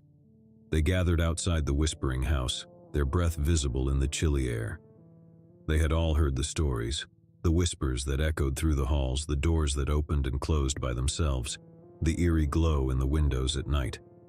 Jack, the adventurous one of the group, was the first to speak. "Are we really going in?" Sarah, always curious, replied, "We have to see if it's true, don't we?" Mark, the skeptic, scoffed, "This is just superstition. There's no such thing as haunted houses." Lisa, who had heard countless ghost stories from her grandmother, couldn't help but feel a sense of unease. "Well, if there's nothing to be afraid of, then let's prove it." With a mixture of trepidation and determination, They pushed open the creaking front door and stepped into the whispering house. The air inside was stale, and dust motes danced in the sunlight that filtered through the cracked windows. They began to explore room after room, their flashlights revealing peeling wallpaper, discarded furniture, and an eerie silence that hung heavy in the air. As they ventured deeper into the house, a sense of foreboding settled over them. Shadows seemed to move on their own, and strange noises echoed through the hallways. It wasn't long before even Mark, the skeptic, felt a chill run down his spine. "I don't like this," Lisa whispered, her voice barely audible, but Jack was determined to press on. "Come on, guys, it's just an old house. Let's not chicken out now." As they continued their exploration, they couldn't shake the feeling of being watched. Whispers seemed to drift through the walls, too faint to make out words, but unsettling nonetheless. "I heard something," Sarah said, her voice trembling. Mark dismissed it. "Probably just the wind." But Lisa knew it wasn't the wind. She had heard it too. A faint, ghostly whisper that sent shivers down her spine. They reached the grand staircase, its ornate banister worn with age. The stairs creaked beneath their feet as they began to ascend. It was as if the very house was alive, its timbers groaning and protesting their presence. On the second floor, they explored room after room, each one seemingly frozen in time. Old portraits stared down at them from the walls, their eyes following their every move. Dust-covered furniture lay draped in white sheets, as if waiting for a guest who would never arrive. The sense of being watched grew stronger, and the whispers grew louder. It was as if the very walls of the whispering house held secrets that longed to be revealed. In one room, Jack's flashlight beam fell upon an old dusty mirror. He approached it, curiosity getting the better of him. As he looked into the mirror, he froze. Staring back at him was not his own reflection, but the pale, ghostly face of a young girl. Her eyes were hollow and her lips moved silently, forming words that he could not hear. Jack stumbled back, his heart pounding. Did anyone else see that? The others rushed over, but the mirror showed only their own reflections. "It was probably just a trick of the light," Mark said, though his voice wavered. But Jack knew what he had seen. It was as if the whispering house was trying to communicate with them, to tell them its secrets. As they continued their exploration, they came upon a room at the end of the hallway. The door was slightly ajar, and a soft, inviting light spilled out from within. They exchanged glances, and with a mixture of curiosity and trepidation, they pushed the door open. Inside, they found a room bathed in a soft golden glow. The walls were adorned with intricate wallpaper, and a crystal chandelier hung from the ceiling. In the center of the room stood an antique music box, its delicate melody filling the air. The room felt different, as if it existed outside of time. The whispers were louder here, their words almost discernible. Lisa approached the music box and carefully lifted its lid. The haunting melody continued to play, and as she peered inside, she saw a small porcelain figurine, a ballerina frozen in mid-dance. As they watched, the figurine seemed to come to life, spinning gracefully to the music. The room seemed to sway with the motion, and the whispers grew more insistent, as if urging them to stay, to listen, to understand. It was as if the very walls of the whispering house were pleading with them, begging them not to leave, to stay and uncover the secrets that lay hidden within. But the four friends pushed open the front door and stepped out into the crisp autumn air, their hearts pounding, their minds filled with questions and unease. As they walked away from the whispering house, they couldn't shake the feeling that they had left something behind, something that wanted to be heard, something that had been waiting for them. That night, as they lay in their beds, they heard the whispers once more. They were no longer faint and distant, but loud and clear, as if the very walls of their homes were speaking to them. The whispers told of a tragic tale, a tale of a young girl who had once lived in the whispering house. Her name was Isabella, and she had loved to dance. But her life had been cut short, and her spirit had remained trapped within the walls of the house, longing for release. Over the following days, the whispers grew louder, and the four friends could no longer ignore them. They returned to the whispering house, determined to uncover the truth.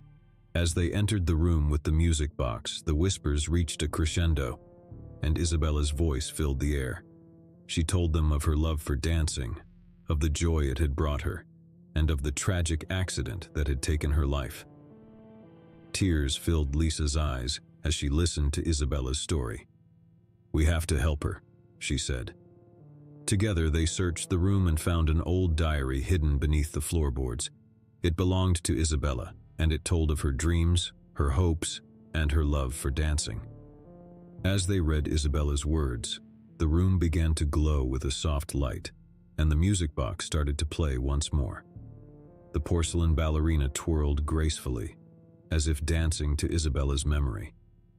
And then, in a moment of pure magic, Isabella herself appeared before them, a translucent figure, her eyes filled with gratitude and joy. She danced, her ethereal form moving with grace and beauty, as if finally free to express the passion that had been locked away for so long. With a final joyful twirl, Isabella faded away, leaving behind a sense of peace and fulfillment. The whispers in the whispering house ceased, and the old mansion seemed to sigh with relief, as if a long-held secret had been shared, and a restless spirit had found release. The four friends left the whispering house that day, their hearts light and their minds filled with wonder. They had witnessed something truly extraordinary, something that defied explanation. And as they looked back at the old house, they knew that it was no longer the whispering house, but a place of beauty, of magic, and of a dance that would be remembered for all time. The days turned into weeks, and the weeks into months, but the memory of their encounter with Isabella and the whispering house remained vivid in their minds. The four friends couldn't help but feel a deep connection to the old mansion and the spirit that had once dwelled within its walls. As the autumn leaves began to fall, they decided to return to the whispering house one more time. They wanted to pay their respects to Isabella and to ensure that her memory lived on. When they arrived, they were surprised to find that the old mansion had undergone a transformation. The ivy that had once choked its walls had withered away, revealing the beauty of its architecture. The windows that had once been dark and foreboding now sparkled in the sunlight. As they stepped inside, they were greeted by a sense of warmth and welcome. The whispering house no longer felt eerie and unsettling. Instead, it radiated a quiet serenity. In the room with the music box, they found a single red rose placed beside it, a symbol of love and remembrance. The music box played Isabella's favorite melody, and the room seemed to come alive with the memory of her presence. Jack, Sarah, Mark, and Lisa sat together, their hearts filled with gratitude for the experience they had shared. They knew that they had been touched by something extraordinary, something that had brought them closer together and had changed their lives forever. As they left the whispering house for the final time, they knew that they were leaving behind a place haunting whispers, but for the enduring tale of Isabella, a tale of love, loss, and the power of friendship to transcend even the darkest of mysteries. As they looked back one last time at the old mansion, they couldn't help but smile, knowing that they had played a part in bringing light to a place that had once been shrouded in darkness. And as the sun set behind the hills, casting a warm golden glow over the whispering house, they knew that Isabella's spirit would forever dance in its hallowed halls, a testament to the enduring power of love and the beauty of the unknown. But as the years passed, the memory of the whispering house began to fade. The town's younger generation paid little heed to its history, and the old mansion once again fell into disrepair. Jack, Sarah, Mark, and Lisa grew older, their lives filled with the responsibilities and demands of adulthood. They had families of their own, and the demands of daily life left little time for the memories of their youth. But one autumn day, as they gathered together for a rare reunion, the topic of the whispering house came up. They reminisced about the strange and wondrous events of that fateful day, and their faces lit up with the joy of shared memories. "I wonder if the whispering house is still there," Lisa mused. "It's been so long since we visited." Jack, ever the adventurer, suggested, "Why don't we go back and see? Maybe it's still as magical as we remember." And so, on a crisp autumn morning, the four friends made their way back to the town where they had spent their youth. As they approached the familiar hills, they couldn't help but feel a sense of nostalgia. But when they arrived at the location of the Whispering House, they were met with a sight that filled them with sorrow. The old mansion had fallen into complete disrepair. Its once glistening windows were shattered, its walls were covered in graffiti, and the ivy that had once adorned its exterior had withered away. Tears welled up in Lisa's eyes as she gazed upon the sorry state of the house. "It's such a shame. The Whispering House used to be so beautiful." Sarah nodded, her voice filled with sadness. "It's as if all the magic has been drained from it." They ventured inside, their footsteps echoing in the empty, decaying halls. The whispers that had once filled the house were now gone, replaced by a haunting silence. In the room with the music box, they found only dust and decay. The music box itself had been stolen, leaving behind an empty space that seemed to mock their memories. Jack, Sarah, Mark, and Lisa walked through the rooms, their hearts heavy with the weight of time and loss. The Whispering House, once a place of wonder and mystery, had become a forgotten relic of the past. As they made their way back outside, they couldn't help but feel a deep sense of melancholy. The magic of their youth, the memory of Isabella's dance, and the enduring bond of their friendship all seemed like distant echoes in the autumn breeze. And so, they left the Whispering House for the last time, their footsteps echoing in the empty halls. The once magical place had become a ghost of its former self, a testament to the passage of time and the fleeting nature of memories. As they stood outside looking at the crumbling mansion, Jack spoke quietly, his voice filled with resignation. "It's time to let go of the past. The Whispering House is no more."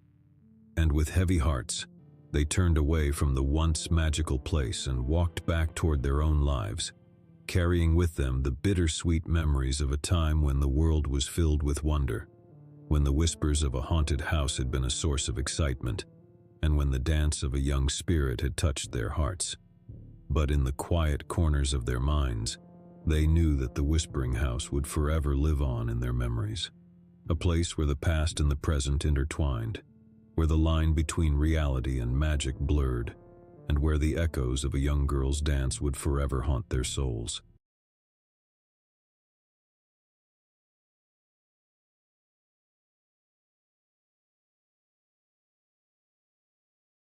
My dad was a priest and a servant of God.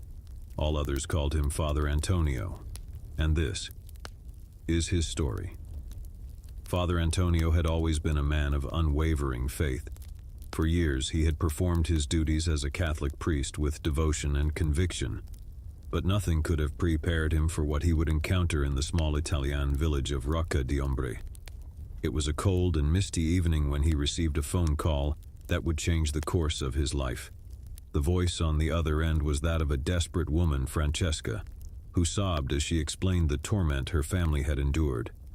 She spoke of unnatural occurrences, objects moving on their own, strange voices in the dead of night, and a malevolent presence that seemed to lurk in every corner of their ancestral home, Villa delle Ombre.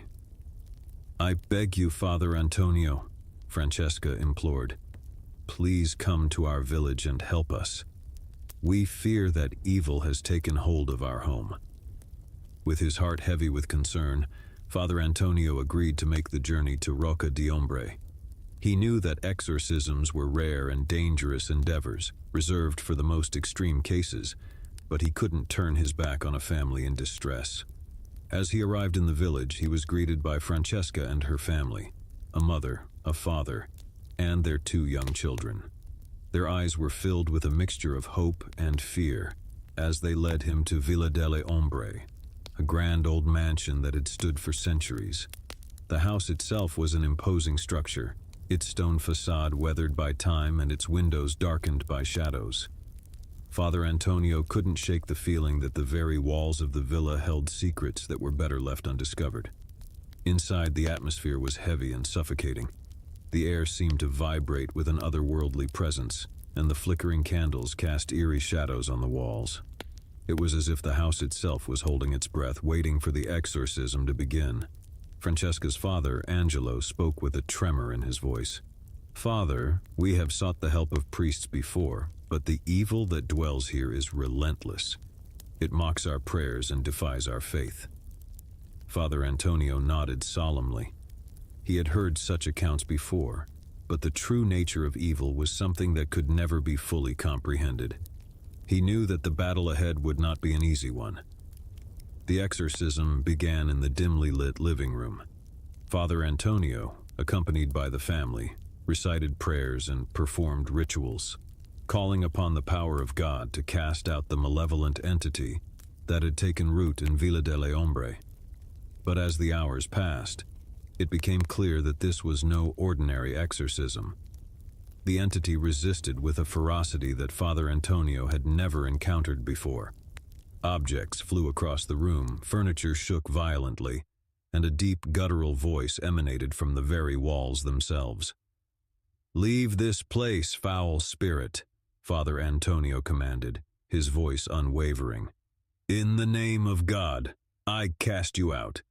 But the entity only laughed, a chilling, mocking laughter that sent shivers down the spines of all present. Part 2. The Dark History. As the exorcism continued into the night, Father Antonio couldn't help but wonder about the history of Villa delle Ombre. There was something about the house, something ancient and sinister, that seemed to fuel the malevolent force within. During a brief respite in the exorcism, he spoke with Angelo about the history of the villa. Angelo's eyes were haunted as he recounted the tales that had been passed down through generations. "Father, this house has witnessed unspeakable horrors," Angelo began. "Centuries ago, it belonged to a powerful nobleman who dabbled in the dark arts. He practiced forbidden rituals and made pacts with demonic forces in exchange for wealth and power." Father Antonio listened intently, his heart heavy with foreboding. As the years passed, Angelo continued, the nobleman's soul grew darker and his deeds more depraved. He committed acts of unspeakable cruelty, and his victims were many. It is said that the very walls of this house absorbed the suffering and anguish of those who suffered within its walls. Father Antonio realized that the evil that dwelled in Villa delle Ombre was not a recent affliction, but a malevolence that had festered for centuries. The sins of the past had left an indelible mark on the house, and the entity that now tormented the family was a manifestation of that darkness. Determined to confront the malevolent force head-on, Father Antonio resumed the exorcism with renewed resolve. He recited prayers and wielded holy relics, pushing the entity to the brink. But as the climax of the exorcism neared, the entity's resistance reached a fever pitch. The very foundations of the house seemed to tremble, and the family clung to each other in terror. Francesca's mother, Maria, cried out, "Father, please, we cannot endure this any longer. The evil is too strong." Father Antonio knew that he could not falter now. With all the strength of his faith, he invoked the power of God and confronted the entity with unwavering resolve. "In the name of God Almighty, I command you to leave this place and never return." For a moment, there was a deafening silence, and Father Antonio feared that his efforts had been in vain. But then, with a bone-chilling wail, the entity was expelled from Villa delle Ombre, leaving behind an eerie calm. The family collapsed in exhaustion and relief, tears of gratitude streaming down their faces. Father Antonio knew that the battle was won, but the scars of the ordeal would remain for a lifetime. Part 3. Lingering Shadows. In the days that followed the exorcism, Villa delle Ombre underwent a profound transformation. The heavy, suffocating atmosphere lifted, and the house seemed to breathe a sigh of relief. The family felt a newfound sense of peace and safety within its walls. But Father Antonio couldn't shake the feeling that the evil that had plagued the villa for centuries had not been fully vanquished. He knew that the malevolent force had been expelled, but its lingering presence cast a long shadow over the family. As he prepared to leave Rocca di Ombre, Father Antonio spoke with Angelo one last time. "The battle is won, my friend, but the scars of the past may never fully heal. You must remain vigilant and steadfast in your faith. Angelo nodded solemnly, his eyes filled with gratitude. "Thank you, Father, for saving our family. We will never forget your bravery and your unwavering faith." As Father Antonio made his way back to his own parish, he couldn't help but reflect on the nature of evil. He knew that it could take root in the darkest corners of the human soul and fester for generations. But he also knew that the power of faith and the resilience of the human spirit could triumph even in the face of the most malevolent forces. Villa delle Ombre would forever be a place haunted by its dark history, but it would also be a testament to the enduring power of faith and the courage to confront the shadows that lurked in the deepest recesses of the human soul. Father Antonio couldn't shake the feeling that the evil that had plagued the villa for centuries had not been fully vanquished. He knew that the malevolent force had been expelled, but its lingering presence cast a long shadow over the family. In the days following the exorcism, the family cautiously settled back into their ancestral home, Villa delle Ombre. The heavy, suffocating atmosphere had lifted, and a newfound sense of peace seemed to have taken hold. But peace was a fragile thing in the face of such malevolence. Francesca and her family tried to resume their lives, grateful for the reprieve from the horrors they had endured. They returned to work, the children to school, and the daily routines of life. Yet, there was a lingering unease that refused to dissipate. At night, they would gather around the dinner table sharing stories and laughter, trying to rebuild the bonds that had been strained by the darkness that had consumed their home. Father Antonio had urged them to lean on their faith, to seek solace in prayer, and to remain vigilant. As the weeks turned into months, life seemed to return to normal. But then subtle signs began to emerge, whispers in the dead of night, shadows that moved of their own accord, and an unshakable feeling that they were being watched. Francesca's father, Angelo, was the first to notice the changes. He confided in Father Antonio, his voice trembling with fear. "Father, I hear the whispers again, just as we did before. It's as if the evil has found a way back into our home." Father Antonio's heart sank. He knew that evil was relentless, and it would seize any opportunity to return. He returned to Villa delle Ombre, this time with a sense of grim determination. The family greeted him with a mixture of relief and anxiety. They knew that the battle was far from over. Father Antonio conducted a thorough investigation, seeking any clues that might explain the resurgence of the malevolent force. It was during this investigation that he discovered a hidden room in the depths of the villa, a chamber that had been sealed for centuries. The walls of the chamber were adorned with sinister symbols and blasphemous writings, a testament to the dark rituals that had been performed there in ages past. Father Antonio realized that this chamber held the key to understanding the evil that had plagued Villa delle Ombre. He consulted ancient texts and sought guidance from the Vatican, determined to confront the malevolent force once and for all. Part 4. The Final Battle. The day of reckoning arrived as Father Antonio, armed with sacred relics and the unwavering faith of the family, entered the hidden chamber. The air was thick with malevolence, and the very walls seemed to pulse with dark energy. As he recited prayers and performed rituals, the malevolent force within the chamber stirred. Shadows danced on the walls, and the temperature plummeted to an icy chill. But Father Antonio was unyielding in his resolve. "In the name of God Almighty," he proclaimed, "I command you to reveal yourself and face the judgment of heaven." With a deafening roar, the entity manifested before him, a swirling vortex of darkness, its shape shifting and contorting as it lashed out with tendrils of pure evil. But Father Antonio held fast, his faith a shield against the onslaught. The battle raged on, a titanic struggle between the forces of light and darkness. The entity fought with a ferocity that defied comprehension, but Father Antonio's unwavering faith and the family's support provided a glimmer of hope. Hours turned into days as the exorcism continued. The hidden chamber became a battleground, and the very foundations of Villa delle Ombre trembled. Father Antonio knew that he was facing an ancient evil, one that had endured for centuries. With a final resounding prayer, Father Antonio called upon the power of God to cast out the malevolent force once and for all.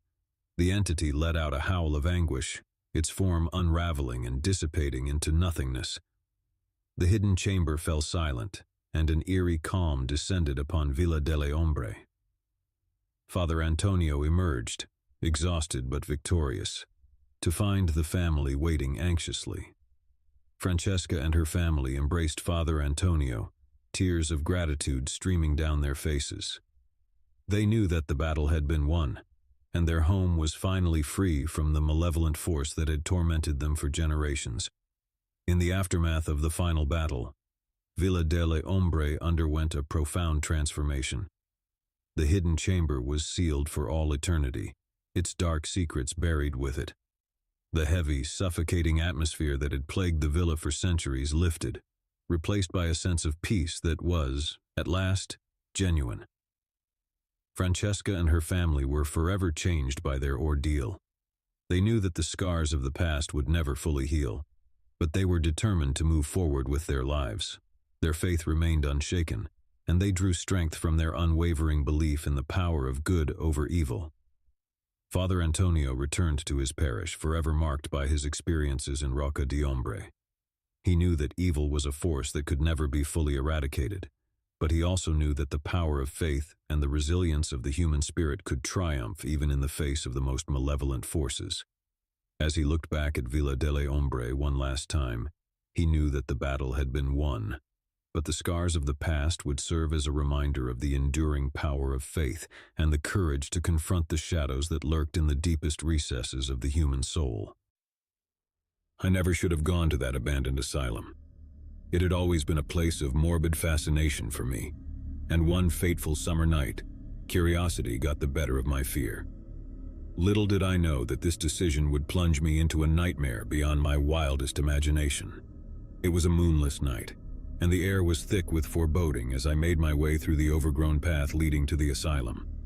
My footsteps echoed eerily in the silence, and the crunch of leaves beneath my feet was a symphony of dread.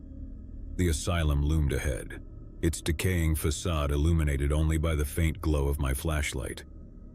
As I stepped through the shattered remnants of a once imposing entrance, a chilling gust of wind enveloped me, as if the building itself were exhaling a malevolent breath. The interior was a maze of decaying corridors and shattered windows, where shadows danced in sinister patterns. My heart pounded, but I pressed on, compelled by an irresistible force.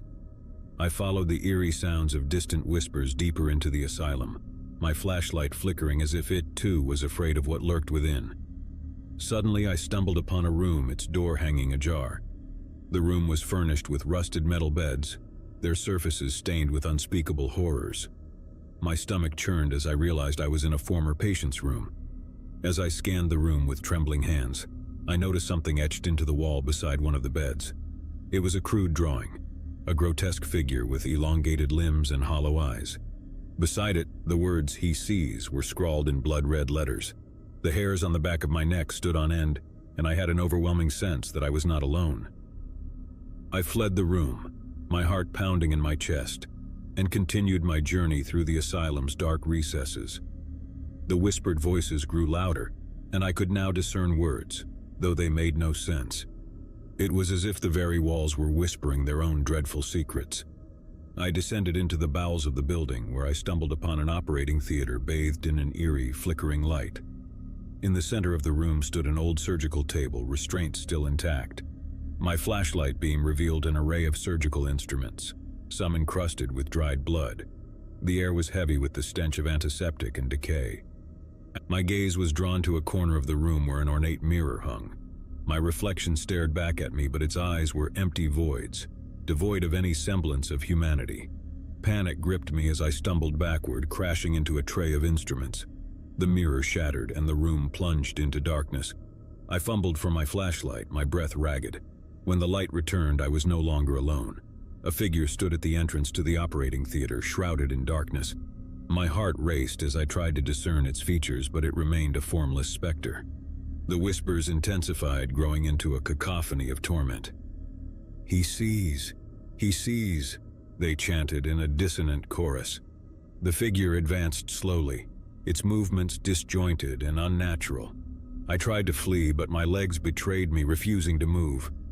As the figure drew closer, I finally caught a glimpse of its face, or what passed for one. It was a grotesque mask of agony and despair, twisted into a permanent rictus of torment. Its eyes, black pits devoid of humanity, fixed upon me with malevolence beyond comprehension. With a sudden surge of terror-fueled strength, I broke free from my paralysis and sprinted through the asylum's labyrinthine corridors, desperate to escape the relentless pursuit of the figure. The whispers pursued me, growing louder and more insistent with each passing moment. I stumbled into a room filled with rows of rusted metal beds, each occupied by a shadowy figure. Their hollow eyes stared into nothingness, and their mouths moved in silent agony. I realized with horror that these were the tortured souls of the asylum's former patients, trapped in an eternal nightmare. The figure was closing in, its distorted face contorted with sadistic glee. I had to find a way out to escape this living nightmare. With trembling hands, I pushed open a door at the end of the room and emerged into a moonlit courtyard. The asylum loomed behind me, its decaying facade now a nightmarish silhouette against the pale glow of the moon. I could still hear the whispers, faint but persistent, as if the asylum itself were whispering its cursed secrets. I ran through the courtyard, through overgrown weeds and crumbling walls, until I reached the outer perimeter of the asylum grounds. As I crossed the threshold, a deafening silence enveloped me, and the whispers ceased. I collapsed onto the grass, gasping for breath, my mind reeling from the horrors I had witnessed. The asylum stood silent and foreboding, a sentinel of malevolence in the moonlight. I knew I had escaped with my life, but I would forever carry the scars of that night. To this day, I cannot forget the figure with the face of torment, the tortured souls in the asylum's depths, or the haunting whispers that continue to echo in my nightmares. The asylum's secrets remain buried in its decaying walls, but I know one thing for certain. Some places are best left unexplored, for the darkness they hold can consume even the bravest of souls.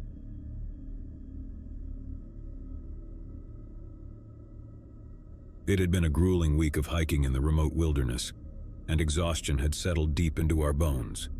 My friends and I had embarked on this adventure seeking solitude and adventure, but we had no idea what awaited us in the heart of the forest.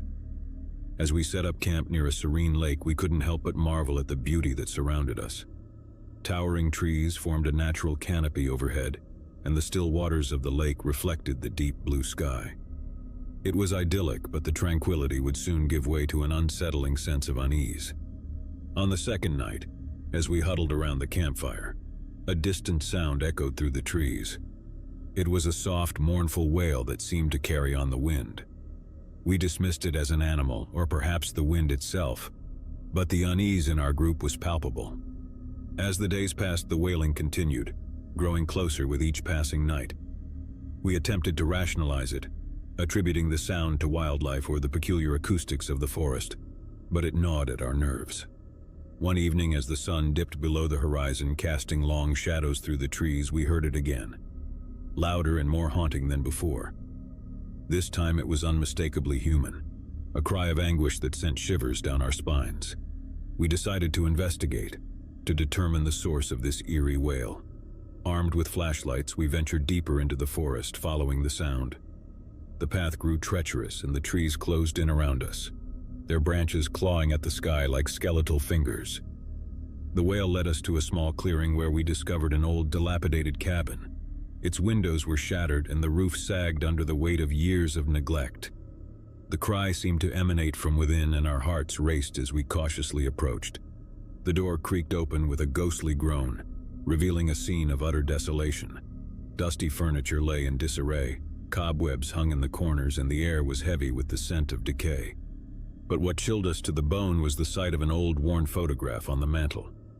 It depicted a family, a mother, father, and a young child, their faces etched with sorrow. It was as if time had frozen in that moment of despair. Beneath the photograph was an inscription, "Never forget."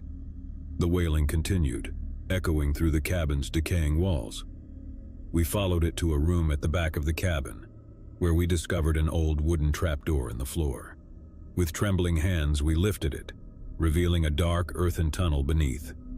Hesitant but driven by curiosity, we descended into the tunnel, our flashlights piercing the oppressive darkness. The cries grew louder, and we soon realized their source. A hidden chamber buried deep underground. Inside, we found a room filled with chains and shackles, their cold, rusted metal bearing silent witness to untold suffering. The walls were lined with scratches and etchings, the desperate marks of someone who had been imprisoned here. As the wailing reached its crescendo, we discovered a journal tucked away in a corner. Its pages were filled with the anguished writings of a man who had been locked in this chamber, tormented by the relentless cries that had haunted us. We never did learn the fate of the man who had penned those desperate words, but the eerie cries that had led us to this place had been his torment, a ghostly echo of a tragedy long forgotten. Terrified and shaken, we fled the cabin, leaving behind the wailing and the darkness that had consumed it. We returned to our campsite, packed our gear, and left the wilderness behind, haunted by the chilling discovery we had made. To this day, the memory of that forsaken cabin and its mournful cries lingers in my nightmares, a reminder that even in the depths of the wilderness, the past can reach out and grasp you in its chilling grip.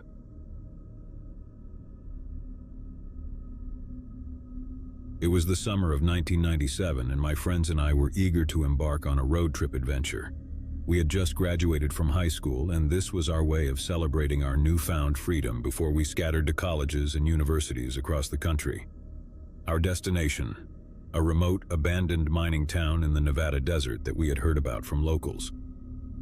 The sun hung low on the horizon as we set out on that fateful morning.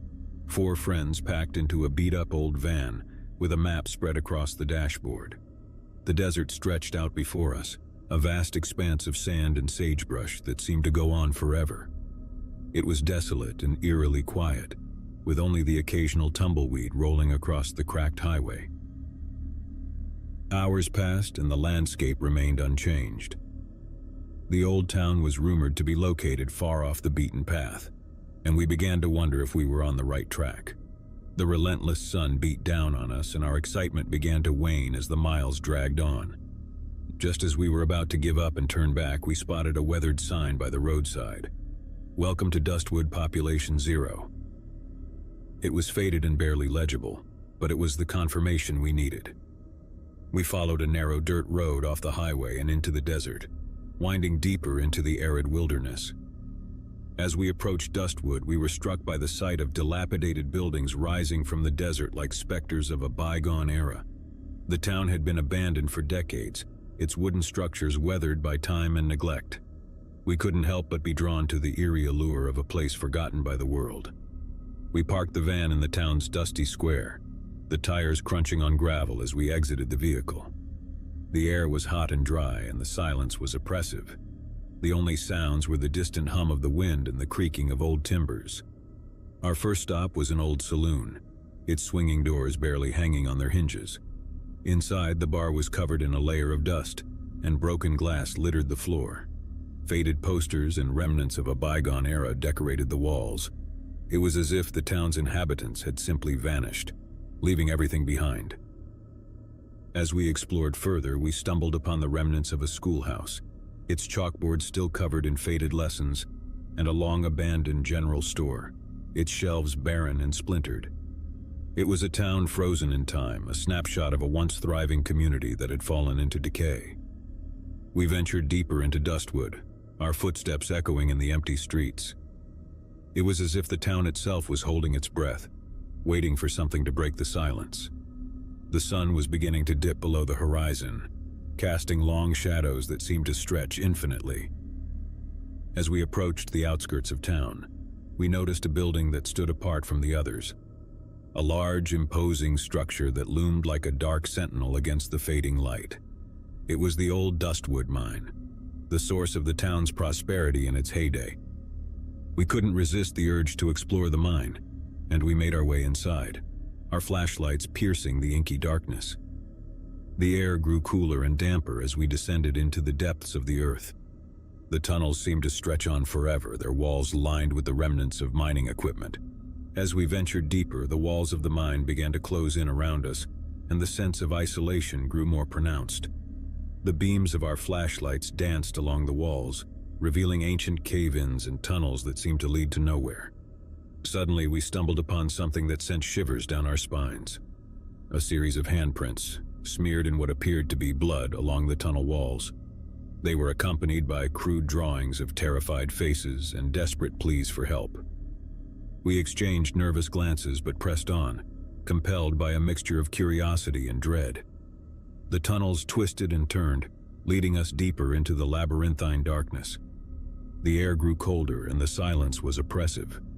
It was then that we heard it, a faint, distant sound like a whisper carried on the wind. At first, we dismissed it as our imagination, but it grew louder and more insistent, echoing through the tunnels like a mournful cry. We followed the sound, our footsteps echoing in the narrow confines of the mine. It led us to a chamber, its walls adorned with more blood-smeared handprints and chilling messages. In the center of the chamber stood an old wooden platform, its surface stained with what could only be described as a pool of dried blood. As we approached, our flashlights revealed a rusted chain and shackles attached to the platform, and a shiver of horror coursed through us. It was a chilling reminder of the town's dark past, a past that had been buried beneath layers of time and silence. The whispers grew louder, their words incomprehensible but filled with anguish and despair. We knew we had to leave to escape the suffocating darkness of the mine, but as we turned to go, the entrance to the chamber slammed shut with a deafening crash, plunging us into darkness. Panic surged through us as we fumbled for our flashlights, their beams revealing that we were no longer alone. Figures emerged from the shadows, their faces twisted in terror and suffering. They were the specters of Dustwood's past, the souls of those who had toiled in the mine and perished in its depths. Desperate and terrified, we fought to escape the chamber, but the figures closed in around us, their bony hands reaching out as if to drag us into their eternal torment. The whispers grew into a cacophony of agony, drowning out our cries for help. Just as all hope seemed lost, the entrance to the chamber suddenly burst open, and blinding daylight flooded in. We stumbled out of the mine, gasping for breath, and found ourselves back in the town square, the sun hanging low on the horizon. The figures of Dustwood's past remained trapped within the mine, their mournful cries echoing through the tunnels. We knew we had narrowly escaped a fate worse than death. Terrified and shaken, we piled back into the van and sped away from Dustwood, leaving the abandoned town and its haunting secrets behind. As we drove into the desert night, we couldn't help but wonder if we had disturbed something in that forsaken place, something that should have remained hidden. To this day, the memory of Dustwood and the chilling encounter in the mine haunts my dreams. It serves as a stark reminder that some places are best left untouched, their secrets buried in the sands of time, waiting for the curious and the foolish to stumble upon them. I had always been a skeptic when it came to online classified ads. Scammers, spammers, and worse lurked behind every deal too good to be true. But I was broke, desperate, and my college graduation was looming like a dark storm cloud, ready to rain on my dreams. That's how I found myself scouring Craigslist one evening for part-time work. The clock on my laptop read 3 a.m. as I stumbled upon an ad that seemed promising. Paid research opportunity, help needed urgently, it proclaimed.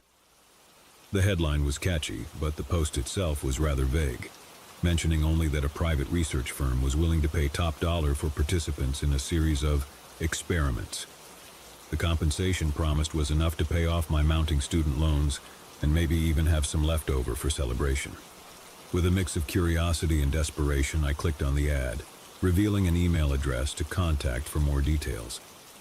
I fired off an email, not expecting a response until the next day. However, within minutes, I received a reply from a sender named Researcher X. The email was concise and cryptic. Meet at the abandoned warehouse on 42nd Street at 11 p.m. tomorrow. Come alone. Wear black. I was skeptical, of course. The warning bells in my head clanged loudly. This was undoubtedly shady, maybe even dangerous. But I couldn't shake the idea that this could be the break I needed. I knew it was a risk, but I decided to go armed with the address, a pocket knife, and a smartphone that could dial 911 at a moment's notice. The day passed in a blur of nervous anticipation. I tried to focus on my last few college classes, but my mind kept wandering to the mysterious ad. Who were these researchers? and what kind of experiments required secrecy and a midnight meeting at an abandoned warehouse. As evening fell, I donned a black hoodie and pants, wanting to blend into the shadows. I shoved the pocket knife into my back pocket and made my way to 42nd Street. The rain had begun to drizzle, and the city streets were dark and quiet. I felt like a character in a noir film, my heart pounding with every echoing step. The warehouse came into view, a towering, decrepit structure with broken windows and graffiti-covered walls. The entrance was a rusted door ajar, revealing nothing but darkness inside. I hesitated for a moment, my fear trying to take control. But I had come this far. I took a deep breath and stepped inside. The interior of the warehouse was even more ominous than the exterior. The only light came from a flickering bulb hanging from the ceiling, casting long dancing shadows across the grimy floor. The air was musty, filled with the scent of decay and dampness. I cautiously advanced further into the building. I could hear faint voices in the distance, echoing through the cavernous space. Following the sounds, I eventually stumbled upon a small room. A table stood in the center, surrounded by 4 chairs. Seated in one of them was a figure shrouded in darkness. "Take a seat," a voice said, low and raspy. I couldn't discern whether it was male or female. I hesitated for a moment before complying, sitting across from the mysterious figure. The dim light made it impossible to see their face. They pushed a folder toward me, and my trembling hands reached for it. "Inside, you'll find a document detailing the experiment," the voice continued. "You have the right to leave at any time. But once you read the document, you'll understand the importance of what we're doing here." With that, the figure fell silent, leaving me alone with the folder. I opened it slowly, my eyes scanning the typed pages. The document explained that this research was focused on fear and the human psyche. It outlined a series of tasks I would be required to complete, each designed to provoke fear in varying degrees. As I read further, I realized that this was no ordinary psychological experiment. The tasks included encounters with strangers in dark alleys, navigating through abandoned buildings, and even participating in staged accidents. The goal was to measure my physiological responses to fear-inducing scenarios and to assess my ability to remain calm under pressure. I should have left right then and there, but my curiosity and the promise of a substantial payment compelled me to stay. I signed the agreement at the end of the document, acknowledging the risks and agreeing to the terms of the experiment. Over the next few weeks, I found myself thrust into a series of increasingly unsettling situations. I was constantly under surveillance, my every move monitored by the researchers. They provided me with a smartphone and instructed me to document my experiences through video and voice recordings. The first task was relatively benign, a late-night walk through a park where I encountered a suspicious-looking stranger. I recorded the encounter as instructed, feeling a surge of fear as the stranger approached, only to be relieved when nothing untoward happened. But as the days passed, the experiments grew more sinister. I was sent to a derelict psychiatric hospital where I navigated dark, labyrinthine corridors and encountered remnants of its grim past. My heart raced as I heard distant whispers and faint cries that seemed to emanate from nowhere. Next, I was instructed to board a deserted subway car at the end of the line and ride it until I reached an unfamiliar station. The platform was empty, the station devoid of life, and I couldn't shake the feeling of being watched. My unease deepened as I noticed shadowy figures lurking in the tunnels, their eyes gleaming with malevolence. I recorded it all, my voice trembling as I narrated my experiences. But with each passing day, the fear grew harder to contain. The sleepless nights, the constant surveillance, and the uncertainty of what was real and what was part of the experiment began to take its toll on my sanity. Then came the night that would change everything. I received an email from Researcher X, containing an address and a single instruction. "Visit this location alone. This is your final task." I had grown increasingly paranoid, and a sense of impending doom hung over me like a dark cloud. The address led me to an isolated, abandoned warehouse on the outskirts of the city. The night was moonless, and the only light came from the pale glow of distant streetlights. I entered the warehouse, my footsteps echoing in the silence. Inside, the scene was unlike anything I had encountered before. The room was vast, with towering stacks of wooden crates, their contents hidden in the shadows. In the center of the room stood a single chair, and above it a solitary light bulb dangled from a frayed cord. I hesitated, my heart pounding in my chest. Something felt profoundly wrong about this situation. But the promise of payment, the desire to finally be free of this nightmare, pushed me forward. I took a seat beneath the swaying light bulb, and as if on cue it flickered to life, casting a harsh, unnatural glow. From the shadows emerged a figure dressed in black, their face concealed beneath a hood. "You've done well," the figure said, their voice cold and emotionless. "But there's one final test we must conduct." The figure produced a small leather-bound book and placed it on the crate in front of me.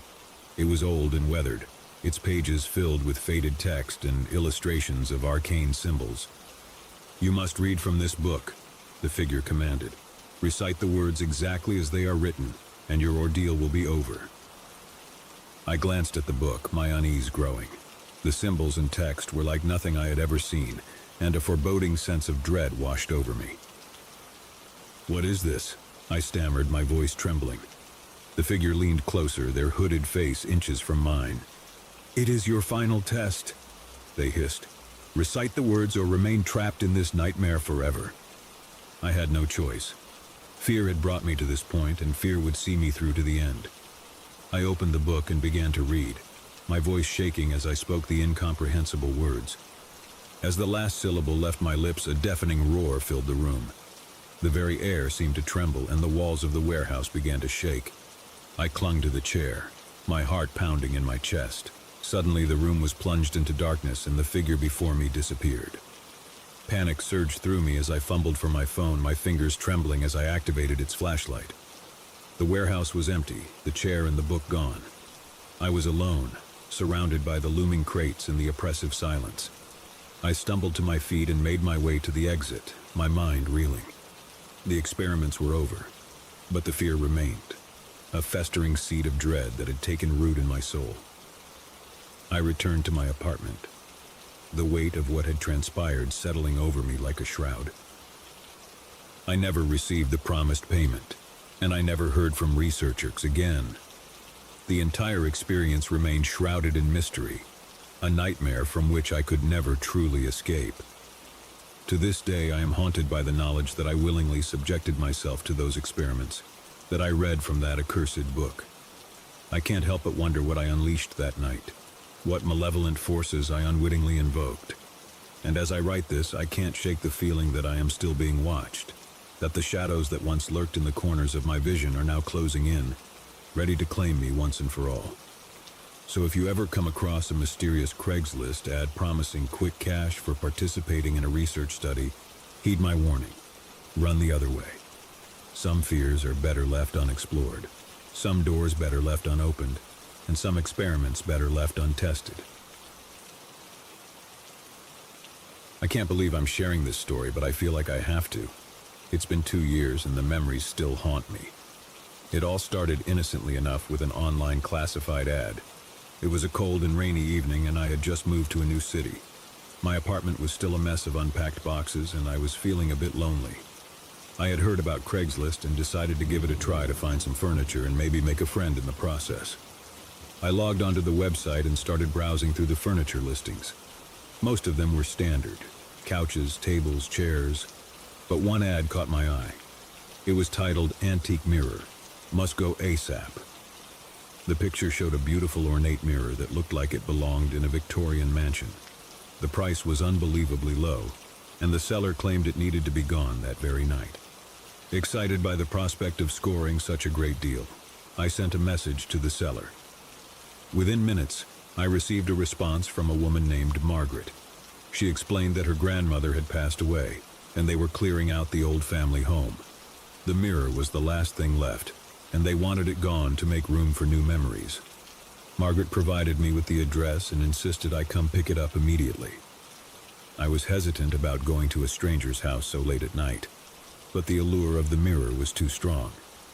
I decided to go, reasoning that it couldn't hurt to meet someone new. As I pulled up to the address Margaret had given me, I couldn't help but feel a sense of unease. The house was a dilapidated Victorian-era mansion, its paint peeling and the windows covered in dust and grime. I knocked on the door and it creaked open slowly, revealing Margaret. a frail elderly woman with a friendly smile. She led me through the house, the floorboards groaning with each step. The place was filled with antique furniture and dusty family portraits which seemed to watch my every move. Margaret took me to the mirror, which was even more beautiful up close. It was massive, easily 7 feet tall, with intricate carvings and a tarnished silver frame. Margaret explained that the mirror had been in her family for generations but had brought nothing but bad luck. She said her grandmother had claimed to see strange figures and hear voices when she looked into it. Margaret and her family had decided that it was best to part with it, and I, naively, agreed to take it off their hands. As we carried the mirror to my car, Margaret warned me to never look into it. She said it was cursed and had brought misery to her family. I laughed it off, thinking it was just an old superstition. I drove back to my apartment, excited about my new acquisition. I propped the mirror against the wall in the living room, feeling a strange thrill as I looked at my reflection in its aged glass. It was as if I had a connection to the past, to the generations of people who had gazed into it. That night, as I lay in bed, I heard a faint whisper coming from the living room. At first, I thought it was just my imagination, but the voices grew louder and more distinct. I couldn't make out what they were saying, but they sounded like a chorus of anguished souls. Terrified, I rushed into the living room, and there, in front of the mirror, I saw them. Figures, shadows, distorted faces staring back at me. They were moving, reaching out toward me, their mouths opening in silent screams. I stumbled backward, knocking over a chair, and the figures disappeared. For days, I couldn't sleep. Every time I closed my eyes, I heard the whispers, felt their presence. I knew I had to get rid of the mirror, but it seemed to have a malevolent hold on me. I would find myself standing in front of it, unable to look away, feeling as though I was being drawn into its depths. One evening, as I stared into the mirror, I saw her. A woman with long, flowing hair and sad, empty eyes. She reached out to me, and I felt an overwhelming urge to touch her hand. As I did, I was pulled into the mirror, my world turning upside down. I found myself in a dark, shadowy realm, surrounded by the figures I had seen before.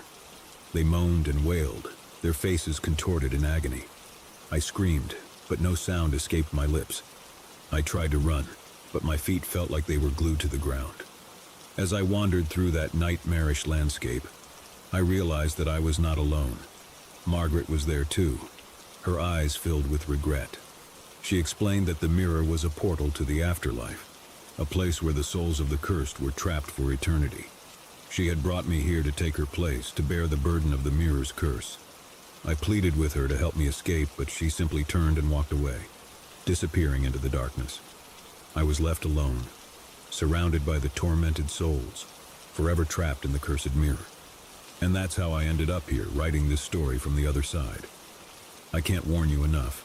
Never trust a Craigslist ad that seems too good to be true, and never underestimate the power of a cursed mirror. My only hope is that by sharing my story, I can save others from the same fate. So if you ever come across an ad for an antique mirror that needs to go ASAP, just remember my story and run the other way. You never know what horrors might be lurking on the other side. It all began with a late-night internet browsing session, as most strange and unsettling stories do. I was searching for a part-time job, something to help me cover my mounting bills while I struggled to finish my degree. That's when I stumbled upon a peculiar Craigslist ad that would lead me down a twisted path into the unknown. The ad's title read, "Historical Tour Guides Wanted. Uncover the Past, Earn Cash." It piqued my interest immediately. As an aspiring history major, I had always been drawn to the mysteries of the past. The ad promised flexible hours and above-average pay, which was exactly what I needed. I clicked on the ad and read the description. It stated that a local historical society was looking for tour guides to lead visitors through an old cemetery with a rich and mysterious history. The tours were to be conducted after dark, adding an allure to the experience. The pay offered was nearly too good to be true, and my curiosity got the best of me. I decided to send an email expressing my interest. Within hours, I received a reply from a man named Mr. Holloway, the coordinator of the Historical Society. He explained that they were in dire need of guides for the cemetery tours, especially with Halloween approaching. He scheduled an interview for the following evening at a cafe near the cemetery. The email concluded with an ominous message, "Prepare yourself for a journey into the past." The next evening, I found myself sipping coffee in the corner of the cafe, waiting for Mr. Holloway. He arrived promptly at 8 p.m., his tall, slender figure draped in a long black coat. His eyes were hidden behind wire-rimmed glasses, and his thin lips curled into a smile as he approached. "Good evening," he said, extending a bony hand. "I'm Mr. Holloway. You must be Alex." I shook his hand and introduced myself. He ordered a cup of black coffee and settled into the chair opposite mine. The cafe's patrons paid us no mind, engrossed in their own conversations. Mr. Holloway began by describing the history of the cemetery, an ancient and sprawling burial ground that had been in use for over 2 centuries. He spoke of the many notable figures interred there, from war heroes to influential politicians, and he emphasized the importance of preserving their stories. "Our goal," he explained, "is to offer a unique experience to our visitors, one that not only educates but also makes their veins freeze. We want our tours to be memorable, unforgettable." As he spoke, I couldn't help but feel a sense of unease creep over me. The way he emphasized the word unforgettable sent a chill down my spine.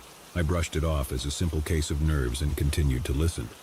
Mr. Holloway detailed the responsibilities of the guides, which included memorizing historical facts, maintaining a respectful tone, and leading tours after dark.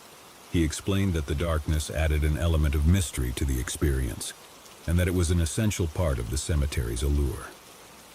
"The tours will be conducted at night, under the light of the moon and lanterns," he said. "It will be a true journey into the past, where the spirits of the past come alive." Spirits? The word hung in the air, unspoken but implied. I wondered if Mr. Holloway believed in ghosts, or if he was simply using the term metaphorically. After discussing logistics and pay, he handed me a black envelope, sealed with a wax stamp bearing the image of a skull.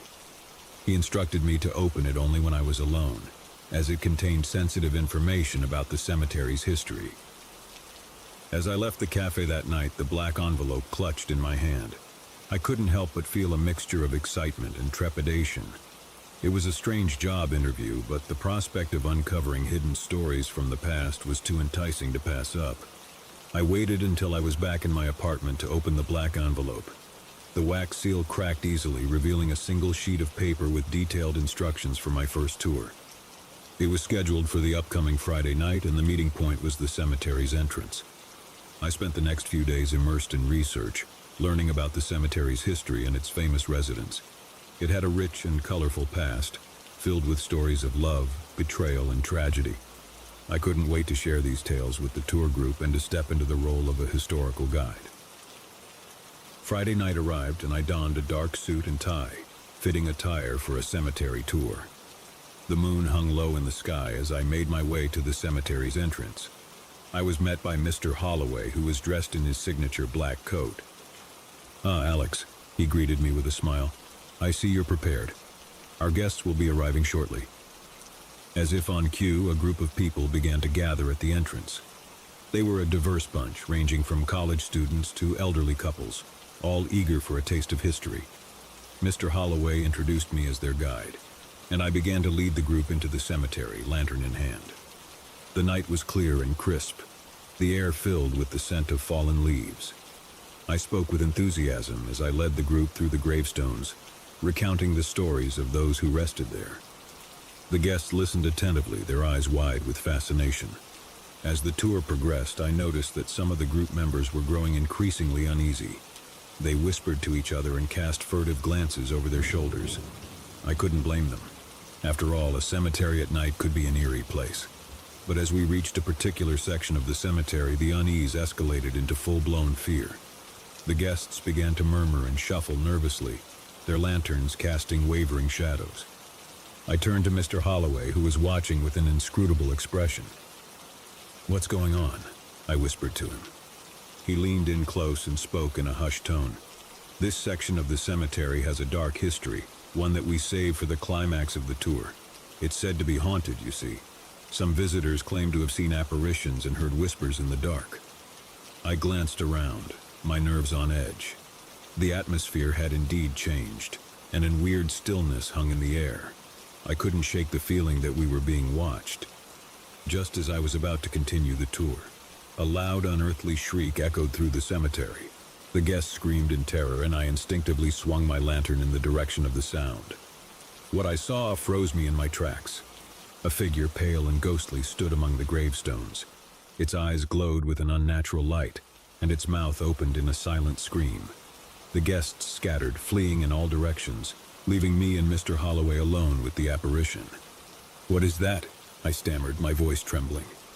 Mr. Holloway's expression remained unreadable as he stepped toward the figure. "It's a part of the tour, Alex. A special attraction, if you will." I watched in horror as the figure drew closer, its spectral form hovering in the moonlight. It reached out a transparent hand, and Mr. Holloway took it, leading the apparition away into the darkness. I stood there, my heart pounding, as the night returned to its usual silence. The guests had disappeared into the night, leaving me alone in the cemetery. Days turned into weeks, and I couldn't shake the memory of that night. The apparition, the screams, Mr. Holloway's cryptic words, all of it haunted my thoughts. I tried to convince myself that it had been a staged event, a part of the tour meant to scare the guests, but something about it felt real, too real. I decided to confront Mr. Holloway to demand an explanation for what had happened. I sent him an email requesting a meeting, and he agreed to meet me at the same cafe where we had first discussed the job. When I arrived, Mr. Holloway was already there, sitting in the same corner. He greeted me with a smile, though there was a tension in the air. "Alex," he began, "I'm glad you reached out. I wanted to discuss that night with you." I wasted no time. "What was that thing, Mr. Holloway, the apparition in the cemetery? Was it real?" He sighed, his shoulders slumping. "I suppose it's time for the truth." Mr. Holloway proceeded to reveal the dark history of the cemetery, a history that had been concealed from the public for years. He explained that the cemetery had been the site of a clandestine group known as the Society of the Silent, a secret society that had dabbled in the occult and conducted bizarre rituals in the dead of night. The apparition, he told me, was a result of those rituals. It was the spirit of a member of the society, a man who had been trapped between the realms of the living and the dead. The society's rituals had unleashed forces beyond their control, and the cemetery had become a place of malevolent energy. "We used the legend of the society and the apparition as a way to add an element of fear to the tours," Mr. Holloway admitted. "It's a way to make the experience unforgettable, just as I promised." I couldn't believe what I was hearing. The history of the cemetery, the society, and the apparition, all of it was true. It was a shocking revelation, and it left me with more questions than answers. I continued to work as a tour guide for the Historical Society, sharing the stories of the cemetery's past with the guests. The knowledge that the apparition was real added an authenticity to the tours, and visitors left with a sense of having witnessed something truly otherworldly. But the revelation had changed something within me. I couldn't shake the feeling that there was more to the story, that the society's secrets ran deeper than I had been told. I couldn't resist the urge to uncover the truth. One night after the tour had ended and the guests had left, I approached Mr. Holloway with a determined expression. "I want to know more," I said. "I want to learn about the society, about the rituals they performed, and about the apparition. Will you show me?" Mr. Holloway hesitated, his gaze fixed on mine. "You must understand, Alex, that delving further into this may lead to consequences you cannot fathom. The society's secrets are dangerous, and the apparition is a force beyond our control." I nodded, my curiosity outweighing my fear. "I'm willing to take that risk." Mr. Holloway sighed and led me to a hidden chamber beneath the cemetery, a crypt that had remained sealed for centuries. Inside, he revealed a collection of old tomes and artifacts, each bearing the mark of the Society of the Silent.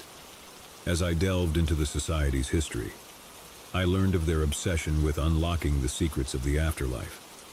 They had conducted forbidden rituals, made pacts with dark entities, and tampered with forces that should have remained untouched. It was a chilling account of a group consumed by their desire for knowledge and power. But what fascinated me most was the apparition itself. According to the society's records, the spirit had been a member who had attempted to communicate with the dead. In a misguided experiment, they had opened a portal to the other side, allowing malevolent entities to enter our world. The apparition was the result of their doomed ritual, forever trapped between the realms. As I delved deeper into the society's secrets, I felt a growing unease.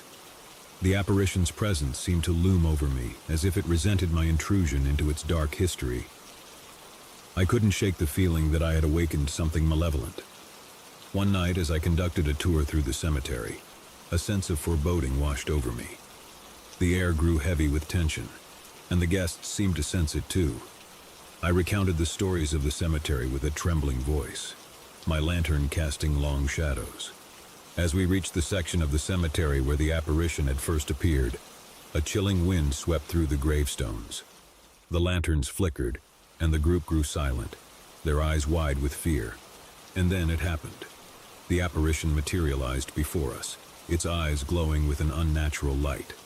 It let out a blood-curdling scream, and the guests screamed in terror, fleeing in all directions. I stood frozen in place, unable to tear my gaze away from the spectral figure. It reached out a ghostly hand, and I felt a cold, numbing sensation envelop me. The world around me twisted and distorted, and I found myself standing in a shadowy realm. The apparition before me. It spoke, its voice a haunting whisper. "You have uncovered our secrets, Alex. You have trespassed where you should not have." I stammered, trying to find words, but fear had rendered me speechless. The apparition's eyes bore into mine, and I felt a surge of dread. "You must make a choice, Alex. You can choose to forget what you have learned, to leave this place and never return. Or you can choose to stay and become a part of our history, forever trapped between the realms." I had no choice but to agree, to erase the memories of the society's secrets and the apparition from my mind. The apparition released its hold on me, and I found myself back in the cemetery, alone in the darkness. I returned to my apartment that night, my mind a whirlwind of confusion and fear. The memories of the society's secrets had been erased, but the knowledge of what had transpired lingered like a shadow in my subconscious. I continued to work as a tour guide, but the apparition's presence haunted me. It watched from the shadows, a constant reminder of the choices I had made. The burden of the society's secrets weighed heavily on my shoulders, a constant reminder of the darkness that lurked beneath the surface of the cemetery. As the years passed, I struggled to move on with my life, haunted by the memories of that night. I knew that the apparition was always there, waiting in the darkness, a specter of the past that could never be forgotten. And so I share this story as a warning to those who seek to uncover the secrets of the past, to those who are drawn to the darkness that lurks beneath the surface. Some mysteries are better left unsolved, some secrets better left buried. For the apparition of the cemetery still watches, and its malevolent presence lingers, a reminder of the choices we make and the price we pay for our curiosity.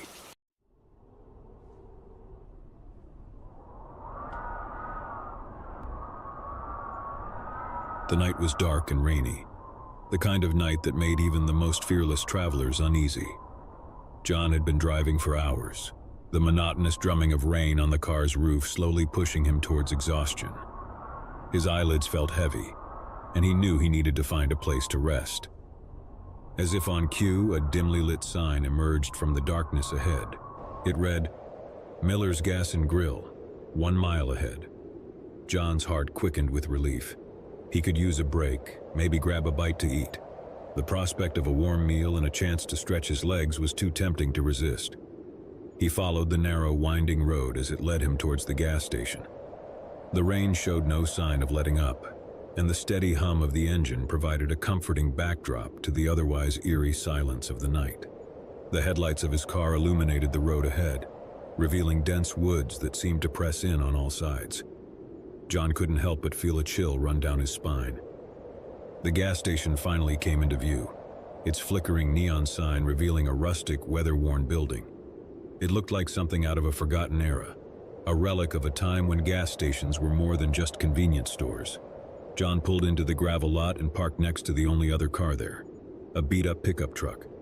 As he stepped out of his car, the rain soaked through his jacket almost instantly. He hurried inside, the jingling of a bell above the door announcing his arrival. The interior of the gas station was just as old-fashioned as the exterior. Wooden shelves lined the walls, stocked with an odd assortment of products, and a counter sat at the far end. behind which stood an elderly man with a weathered face and a grizzled beard. "Evening, stranger." The old man greeted him with a toothless smile. "Evening," John replied, shaking off the rain from his coat. "I could use a fill-up and a bite to eat. You still serving?" The old man nodded and gestured towards a small diner area off to the side. "Gas pumps out back. Help yourself to the menu. We got burgers, fries, and coffee. What'll it be?" John ordered a cheeseburger and a coffee, then headed out to pump gas into his car.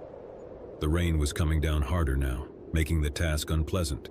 He couldn't help but feel a sense of unease as he stood alone in the dark, cold rain. The gas station's surroundings seemed strangely isolated, almost claustrophobic. Back inside, John took a seat at the counter. The old man, whose name tag read Miller, placed a steaming plate in front of him. John thanked him and dug into his meal, grateful for the warmth and sustenance. As he ate, he noticed a couple of locals sitting at the other end of the counter, huddled together in quiet conversation. Their eyes darted towards him occasionally, but they said nothing. John tried to strike up a conversation with Miller. "Quiet night, huh?" The old man nodded, his eyes distant. "It's always quiet around these parts. Ain't much happens here." John couldn't argue with that. He finished his meal in silence, then pushed a few bills across the counter to cover the cost. As he prepared to leave, Miller spoke up. "Be careful out there. These roads can get real tricky at night, especially in weather like this." John thanked him again and headed out into the storm. He climbed into his car and started the engine, watching the windshield wipers struggle to keep up with the rain. He couldn't shake the feeling that something was off about the gas station and its surroundings. The locals' strange behavior and Miller's cryptic warning only added to his unease. As he pulled out of the gas station, John couldn't help but notice that the pickup truck that had been parked there earlier was now gone. He glanced around, wondering where its owner had gone to on such a stormy night. But he quickly dismissed the thought, chalking it up to the oddities of rural life. The road stretched out before him, a never-ending ribbon of wet asphalt that seemed to disappear into the inky darkness. The rain continued to pour, making visibility poor and the journey treacherous. John gripped the steering wheel tightly, his senses on high alert. After what felt like an eternity, John spotted a pair of dim headlights approaching in the distance. He breathed a sigh of relief, grateful for the company on this desolate stretch of road. As the vehicle drew nearer, John noticed that it was the same pickup truck that had been parked at the gas station earlier. It was driving erratically, swerving from side to side as if the driver was struggling to maintain control. John slowed down, giving the truck plenty of space. He watched in growing concern as it weaved dangerously close to the edge of the road. It was as if the driver was playing a dangerous game of chicken with the darkness that surrounded them. Just as John was debating whether to call the police, the pickup truck suddenly veered off the road and into the woods. John slammed on his brakes, his heart pounding in his chest. He watched in horror as the truck crashed through the underbrush, its headlights disappearing into the dense forest. For a moment, John considered following the truck to see if the driver was okay. But the rain was coming down harder than ever, and he didn't relish the idea of getting stuck in the mud. He also couldn't shake the feeling that something was seriously wrong. The way the truck had swerved and then veered off the road had been deliberate, almost intentional. After a few minutes of indecision, John decided to continue on his way. He reasoned that the driver of the pickup truck might have been drunk or reckless, and there was nothing he could do to help them in this weather. He put the incident out of his mind and focused on the road ahead. As the miles passed, John couldn't shake the feeling of unease that had settled in the pit of his stomach. The rain showed no sign of letting up, and the road seemed to stretch on endlessly. He tried to distract himself by turning up the radio, but the crackling static and eerie echoing voices only added to his sense of isolation. Suddenly, the headlights of his car illuminated a figure standing in the middle of the road ahead. John slammed on his brakes, his heart leaping into his throat. The figure was a man, soaked to the bone and shivering in the rain. He was waving his arms frantically as if trying to flag down passing cars. Reluctantly, John rolled down his window a crack and called out to the man. "Hey, are you okay?" The man's voice was frantic and desperate. "Please, you have to help me. My car broke down and I'm freezing out here." John's instincts told him to keep driving, to not get involved. But he couldn't leave the man stranded in the middle of nowhere on a night like this. He unlocked the passenger door and motioned for the man to get in. As soon as the man climbed into the car, John regretted his decision. The man's clothes were soaked through and he reeked of alcohol. His eyes were bloodshot and his speech was slurred. "Thanks, man," the stranger mumbled, his words barely coherent. "I don't know what I would have done out there." John forced a smile and tried to make small talk, but the man's responses were erratic and disjointed. He seemed agitated, constantly glancing out the window as if he were expecting something to jump out at them from the darkness.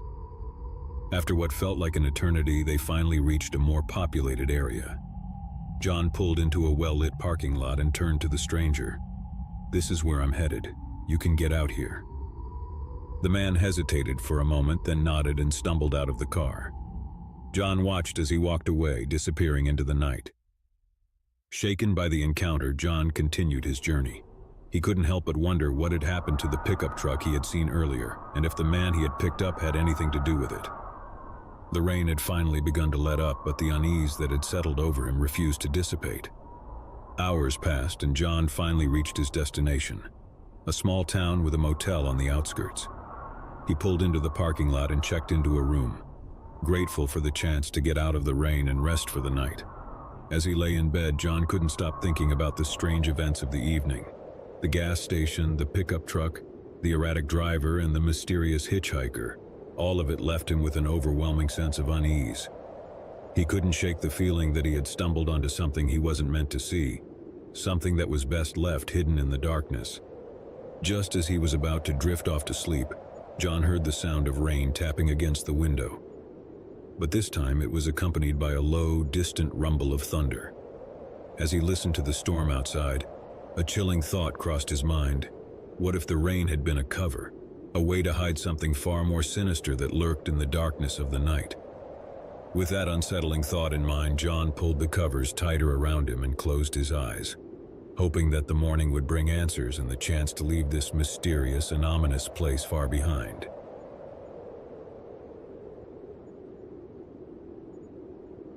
Tom had been on the road for hours. The desolate stretch of highway seemed to go on forever, with nothing but the endless expanse of the desert on either side. He had passed only a handful of cars, and the sun had long since set, casting a blanket of darkness over the landscape. The only source of light was his car's headlights slicing through the inky blackness. His gas gauge was edging dangerously close to empty, and panic began to creep into his mind. He had no choice but to pull over at the next gas station he found, no matter how isolated it might be. Just as he was starting to worry that he might run out of fuel before he reached one, he spotted a dimly lit sign in the distance. It read, "Crossroads Gas and Mart, 2 miles ahead." Tom's heart skipped a beat. It was a lifeline in the middle of the desert.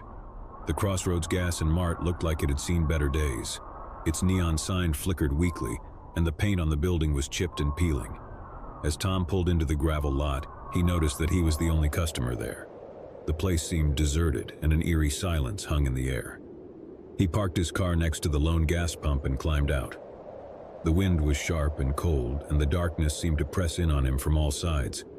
He shivered as he approached the gas pump and grabbed the nozzle, trying to ignore the sense of unease that had settled over him.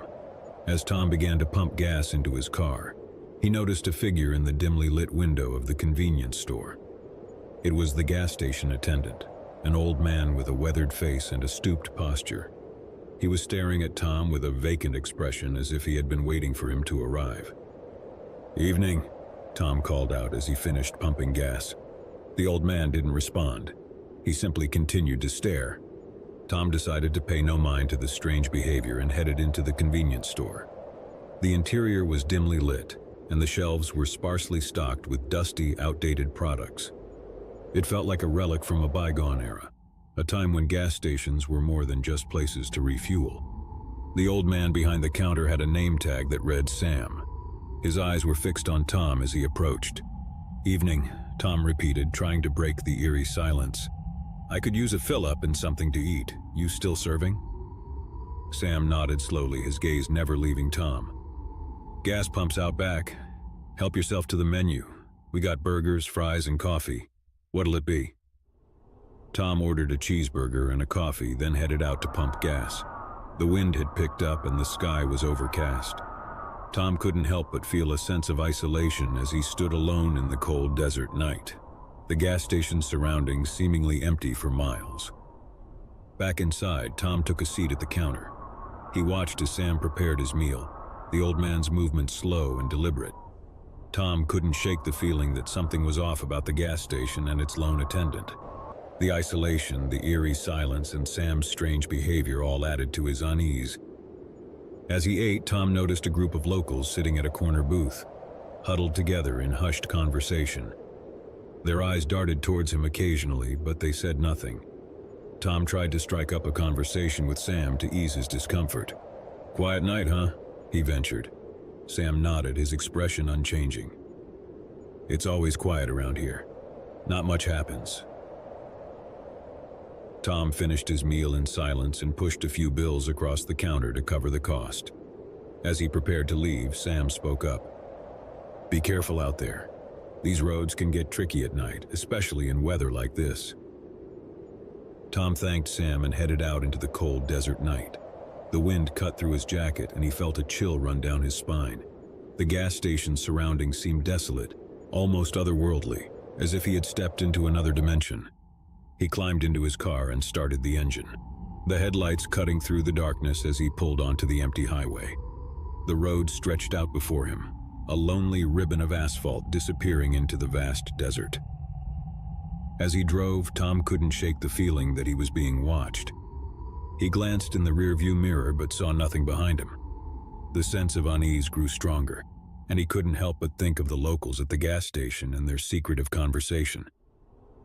Just as he was starting to feel paranoid, Tom spotted a pair of headlights approaching in the distance. He breathed a sigh of relief, grateful for the company on this isolated stretch of road. As the vehicle drew nearer, he realized it was the same pickup truck that had been parked at the gas station. It was driving erratically, swerving from side to side. Tom slowed down, giving the truck plenty of space. He watched in growing concern as it veered dangerously close to the edge of the road. Suddenly, the pickup truck veered off the road and into the desert. Tom slammed on his brakes, his heart pounding in his chest. He watched in horror as the truck crashed through the sand and disappeared from sight. For a moment, Tom considered following the truck to see if the driver was okay. But the isolation of the desert and the unpredictability of the situation made him hesitate. He also couldn't shake the feeling that something was seriously wrong. The way the truck had swerved and then veered off the road had been deliberate, almost intentional. After a few minutes of indecision, Tom decided to continue on his way. He reasoned that the driver of the pickup truck might have been drunk or reckless, and there was nothing he could do to help them in this desolate place. He put the incident out of his mind and focused on the road ahead. Miles passed, and Tom finally reached the outskirts of a small town. He pulled into a well-lit parking lot and checked into a motel, grateful for the chance to get out of the cold desert night. As he lay in bed, he couldn't stop thinking about the strange events of the evening: the gas station, the pickup truck, the erratic driver, and the mysterious locals. Something was not right in this place, and Tom couldn't shake the feeling that he had stumbled upon a secret that was best left buried. Just as he was starting to drift off to sleep, Tom heard the sound of the wind howling outside, but this time it was accompanied by a low, distant rumble of thunder. As he listened to the storm raging in the desert, a chilling thought crossed his mind. What if the gas station at Crossroads was a haven for secrets, and the storm was a harbinger of the darkness that lurked beneath the surface? With that unsettling thought in mind, Tom pulled the covers tighter around him and closed his eyes, hoping that the morning would bring answers and the chance to escape the eerie gas station at Crossroads. As the night wore on, Tom's unease only deepened, and he couldn't escape the feeling that he had only scratched the surface of a much deeper and darker mystery. The gas station at Crossroads held its secrets, and he was determined to uncover them, no matter the cost.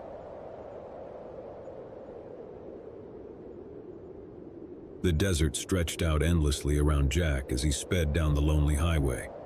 The sun was setting, casting long shadows over the barren landscape. He had been driving for hours, and his gas gauge was edging dangerously close to empty. Beads of sweat formed on his forehead as he scanned the horizon for any sign of a gas station. Just as panic began to set in, he spotted a dimly lit sign in the distance. It read, "Desert Oasis Gas and Mart, 5 miles ahead." Jack let out a sigh of relief and pushed his foot down on the accelerator. He couldn't afford to run out of gas in the middle of nowhere. As he approached the gas station, it became clear that Desert Oasis had seen better days. The neon sign flickered weakly and the paint on the building was faded and peeling. He pulled into the gravel lot, noticing that he was the only customer there. The place seemed deserted, and an eerie silence hung in the air. Jack parked his car next to the lone gas pump and climbed out. The wind was hot and dry, and the desert seemed to stretch out forever in every direction. He shivered despite the heat and approached the gas pump, trying to ignore the sense of unease that had settled over him. As he began to pump gas into his car, he noticed a figure in the dimly lit window of the convenience store. It was the gas station attendant, an elderly man with a weathered face and a distant look in his eyes. He was staring at Jack as if he had been waiting for him to arrive. "Evening," Jack called out as he finished pumping gas. The old man didn't respond. He simply continued to stare. Jack decided to pay no mind to the strange behavior and headed into the convenience store. The interior was dimly lit, and the shelves were sparsely stocked with dusty, outdated products. It felt like a relic from a bygone era, a time when gas stations were more than just places to refuel. The old man behind the counter had a name tag that read Frank. His eyes were fixed on Jack as he approached. "Evening," Jack repeated, trying to break the eerie silence. "I could use a fill-up and something to eat. You still serving?" Frank nodded slowly, his gaze never leaving Jack. "Gas pumps out back. Help yourself to the menu. We got burgers, fries, and coffee. What'll it be?" Jack ordered a cheeseburger and a coffee, then headed out to pump gas. The wind had picked up, and the sky was clear and filled with stars. He couldn't help but feel a sense of isolation as he stood alone in the desert night, the gas station's surroundings seemingly empty for miles. Back inside, Jack took a seat at the counter. He watched as Frank prepared his meal, the old man's movements slow and deliberate. Jack couldn't shake the feeling that something was off about the gas station and its lone attendant. The isolation, the eerie silence, and Frank's strange behavior all added to his unease. As he ate, Jack noticed a group of locals sitting at a corner booth, huddled together in hushed conversation. Their eyes darted towards him occasionally, but they said nothing. Jack tried to strike up a conversation with Frank to ease his discomfort. "Quiet night, huh?" he ventured. Frank nodded, his expression unchanging.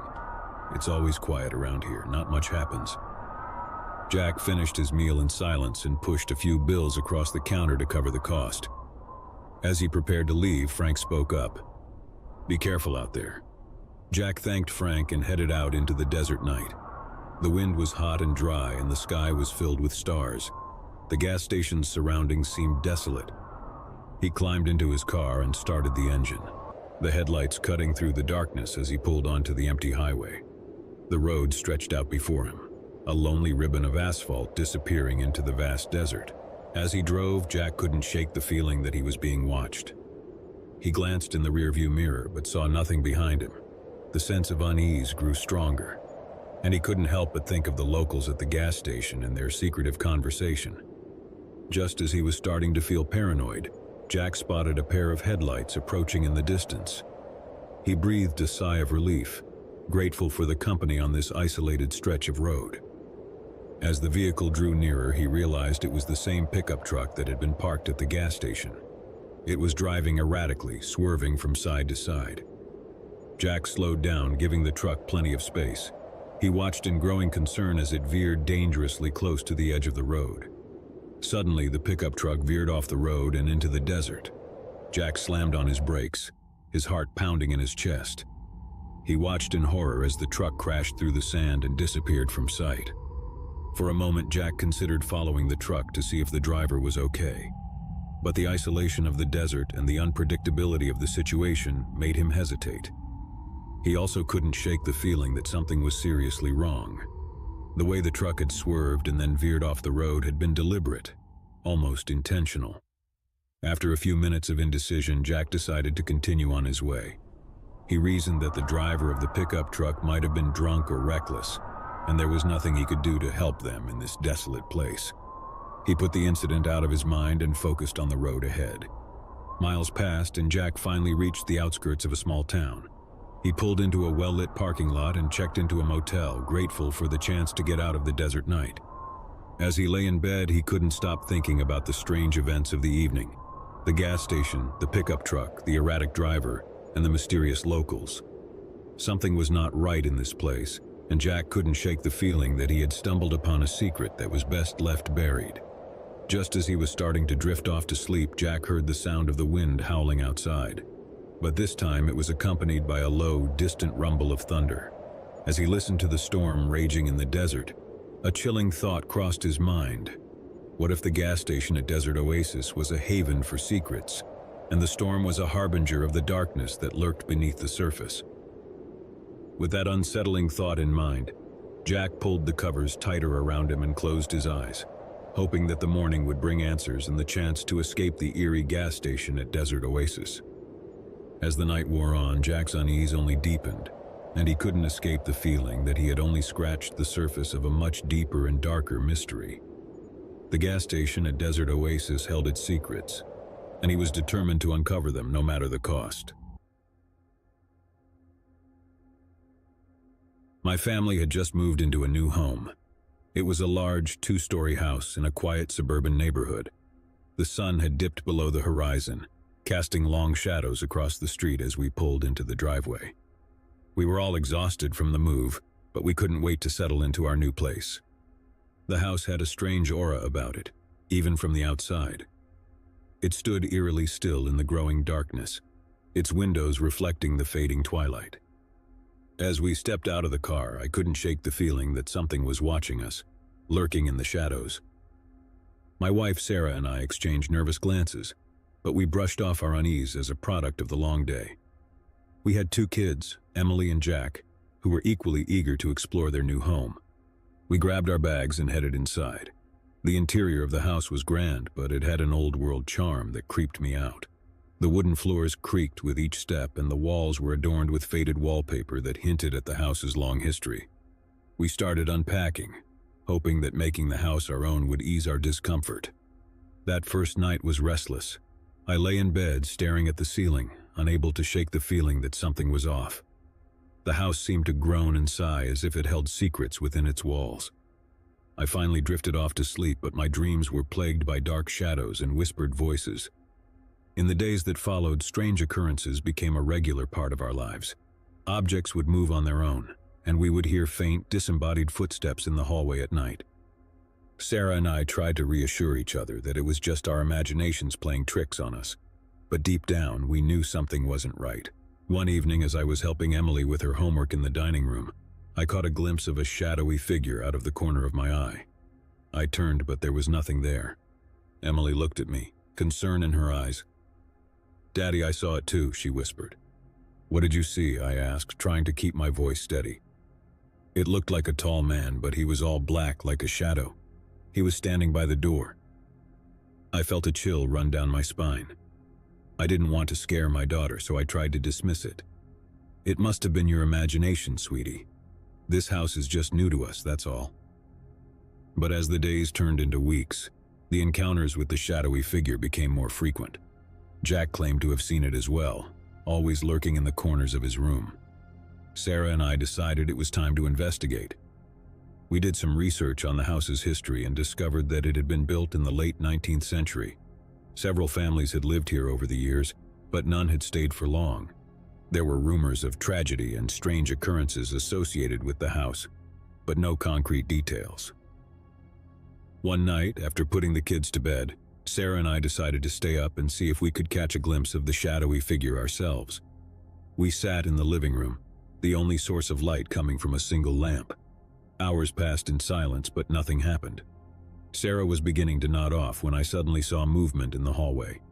I motioned for her to be quiet and pointed toward the shadowy figure. There it was, just as the children had described.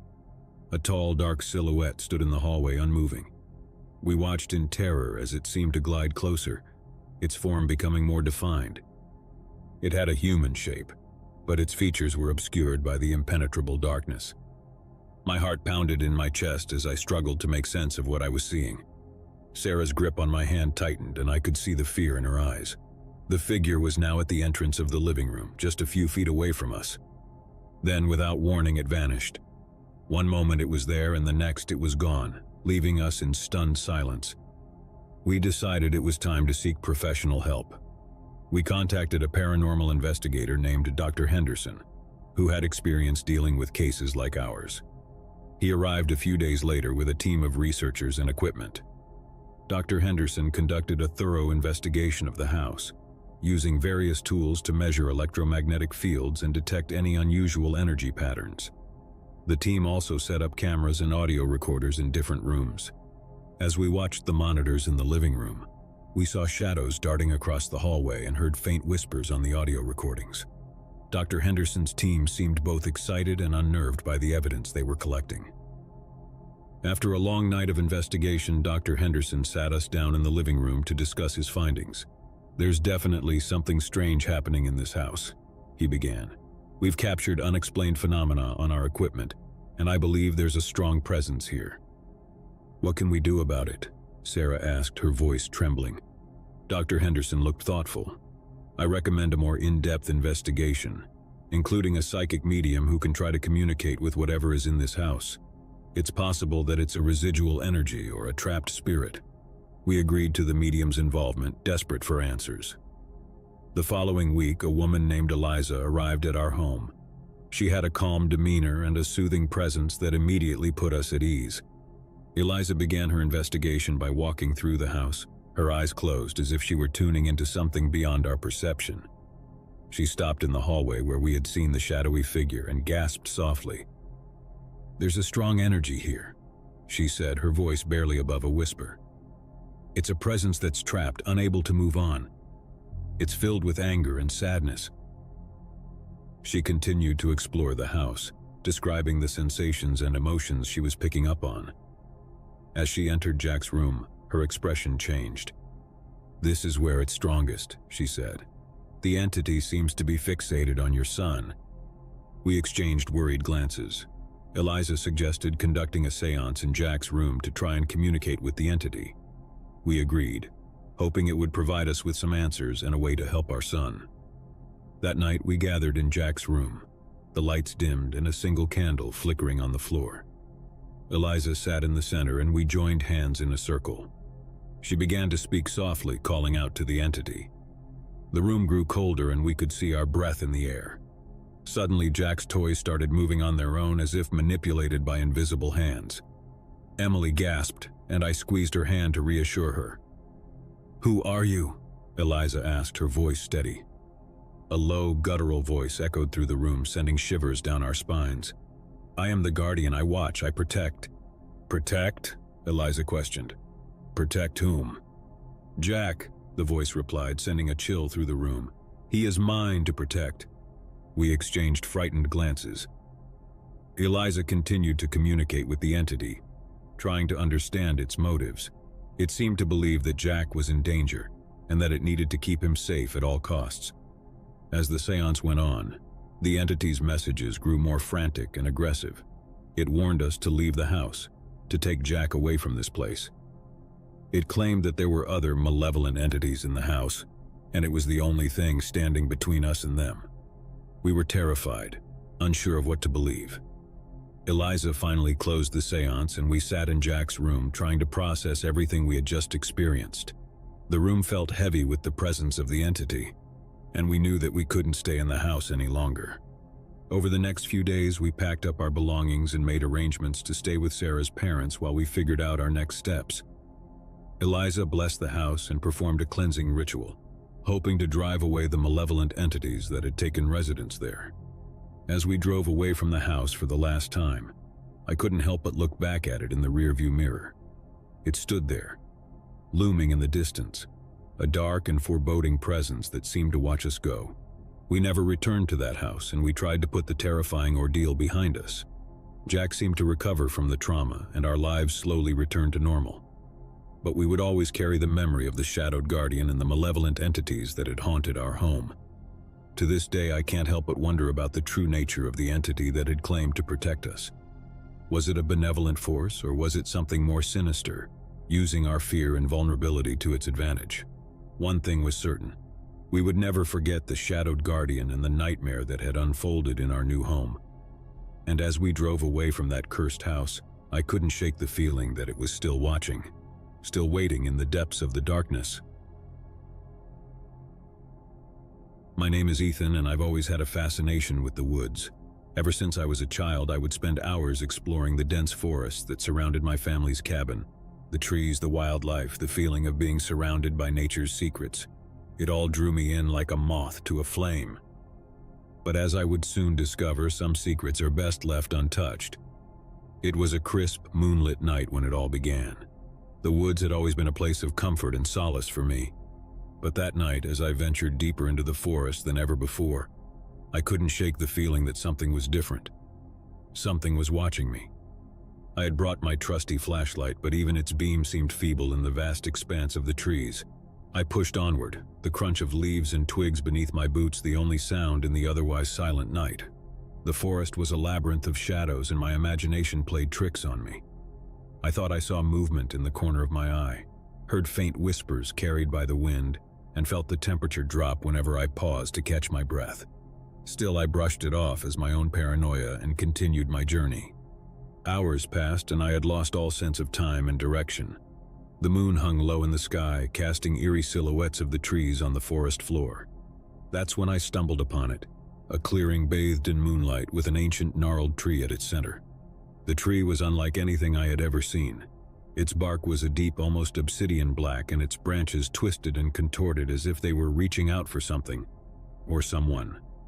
The air around it felt heavy and oppressive, and the silence was suffocating. Despite my unease, I couldn't tear my eyes away from the tree.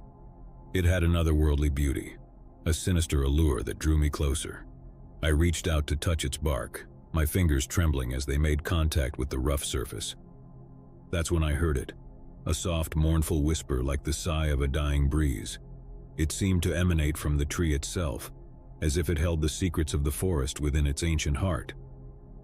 "Who are you?" I whispered, my voice barely audible even to my own ears. The whisper grew louder, more insistent, and I could make out words, faint and fragmented. "Guardian. Forsaken. Beware." I stumbled back, my heart pounding in my chest.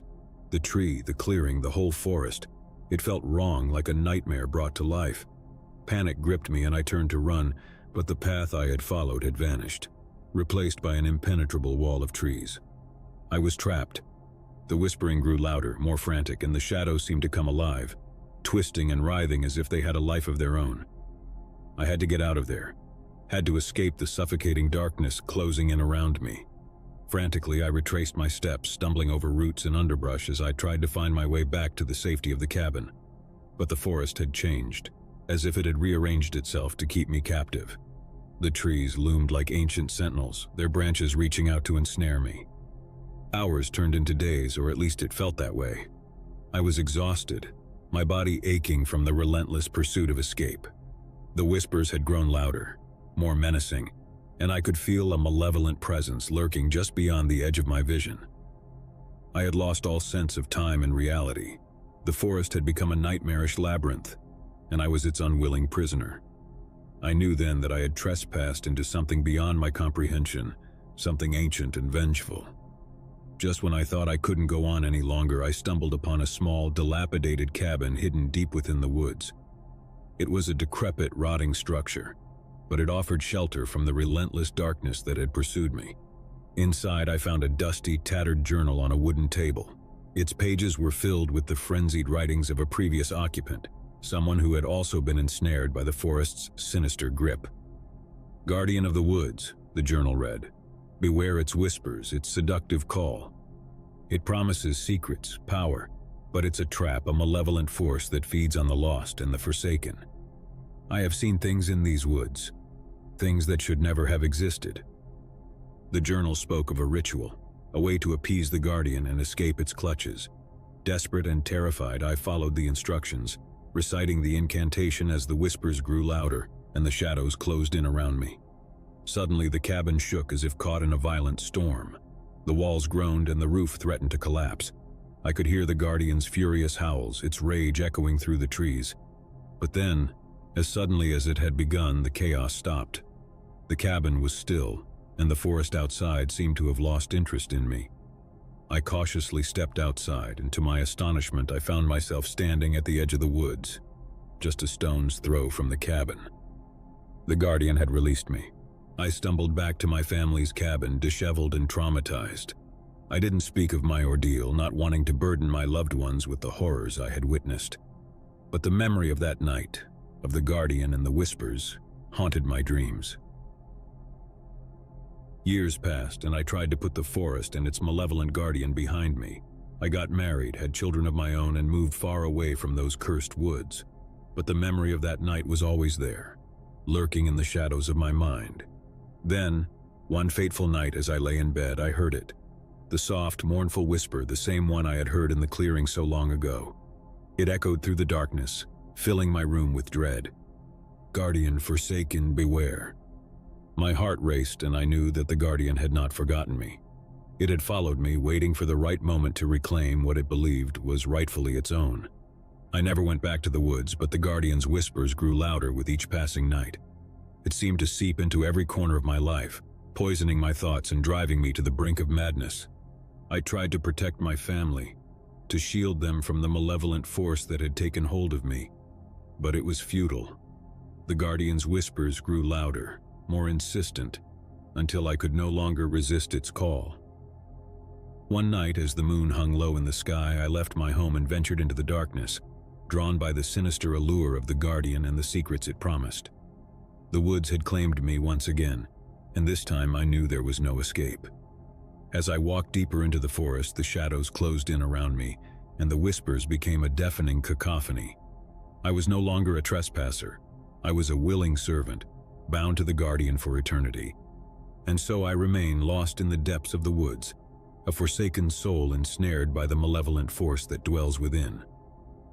The Guardian's whispers are my only companions now, a constant reminder of the darkness that lurks in the heart of the woods beyond midnight. It was a sweltering summer night in the heart of the city. The relentless heat had driven most of the residents indoors, seeking refuge in the cool embrace of air conditioning. But not me. I had always been drawn to the city's nocturnal side, its secrets and shadows that came alive after dark. With my headphones on and the city's pulse reverberating through my veins, I decided to take a late-night walk. The streets were nearly empty, bathed in the pale glow of streetlights that flickered like dying stars. I walked with purpose, the rhythmic beat of my music matching the cadence of my footsteps. As I turned down a dimly lit alley, my senses heightened. There was something unsettling about the deserted streets, a feeling that I couldn't quite shake. I glanced over my shoulder, half expecting to see someone or something lurking in the shadows. There was no one there, of course, just the empty alley and the distant hum of the city. I forced myself to shake off the unease and continued my journey. It was when I reached the bridge that spans the river that I first noticed it, the shadowy figure that seemed to materialize out of thin air. It was a tall, imposing silhouette, shrouded in darkness and devoid of any discernible features. It stood beneath a flickering streetlight, motionless, as if waiting for something. My heart skipped a beat as I quickened my pace. I tried to convince myself that it was just a trick of the light, a figment of my overactive imagination. But as I glanced over my shoulder again, the figure was still there, closer now and undeniably real. I continued to walk, my heart pounding in my chest. I told myself to stay calm, that there was a logical explanation for this. Maybe it was just a late-night wanderer, lost in thought like I was. But the nagging feeling in the pit of my stomach told me otherwise. As I crossed the bridge and descended a flight of stairs that led to the riverbank, I realized that the figure was following me. Its movements were slow and deliberate, always keeping a fixed distance. I could hear the soft, rhythmic echo of its footsteps, a haunting accompaniment to the music in my ears. I considered turning back, confronting the figure, demanding an explanation for its unsettling presence. But a deep sense of dread held me back. I knew that whatever or whoever this was, it was no ordinary stranger. I walked along the river, my footsteps echoing in the desolate night. The city's skyline loomed overhead, a dark, towering presence that seemed to press down on me. The figure continued to follow, its presence an ominous shadow at the edge of my perception. I couldn't take it anymore. I stopped in my tracks, ripping the headphones from my ears and turning to face the figure. It was closer now, just a few yards away, and I could see that it wore a long, tattered coat that billowed in the night breeze. "Who are you?" I demanded, my voice quivering with a mixture of fear and anger. The figure remained silent, its form shrouded in darkness. I took a step closer, my heart pounding in my chest. I said, "Who are you? Why are you following me?" Still there was no response. The figure seemed to pulse with an unnatural energy, its presence a looming, oppressive force. I took a deep breath, my instincts screaming at me to run, to escape this menacing presence. But I couldn't tear my eyes away from it. I had to know who or what I was dealing with. "What do you want?" I asked, my voice barely above a whisper. Finally the figure spoke, its voice a hollow, whispering rasp that felt cold. "I seek redemption." The words hung in the air like a sinister omen. Redemption? What did that mean? And why did this figure's presence fill me with such an overwhelming sense of dread? I took another step closer, my curiosity overpowering my fear. Redemption for what? The figure hesitated, as if struggling to find the right words. For the sins of the past. For the darkness that haunts my soul. I felt a chill run down my spine. The figure's words were cryptic, filled with a sense of profound sorrow and regret. I couldn't help but be drawn in, as if I were unraveling a mystery that I was never meant to uncover. "Who are you?" I asked again, my voice trembling. The figure finally stepped into the dim glow of a nearby streetlight, revealing a face that was both familiar and utterly alien. Its features were contorted, twisted by some unseen torment, and its eyes bore into mine with a haunting intensity. "I am a reflection of your own darkness," it said, its voice echoing in my mind. "I am the embodiment of your deepest fears and regrets." I stumbled back, a sense of dread washing over me. It couldn't be true, couldn't be real. This figure, this shadowy presence, it was a manifestation of my own inner demons. "Get away from me," I whispered, my heart pounding in my chest. But the figure remained, its eyes never leaving mine. "I cannot be banished so easily, for I am a part of you." I turned and ran, my footsteps echoing in the empty streets. The figure followed, always at a fixed distance, as if it were tethered to me by an invisible thread. Panic coursed through my veins as I sprinted through the city, desperate to escape the relentless pursuit of my own darkness. I didn't know how long I ran or where I was headed.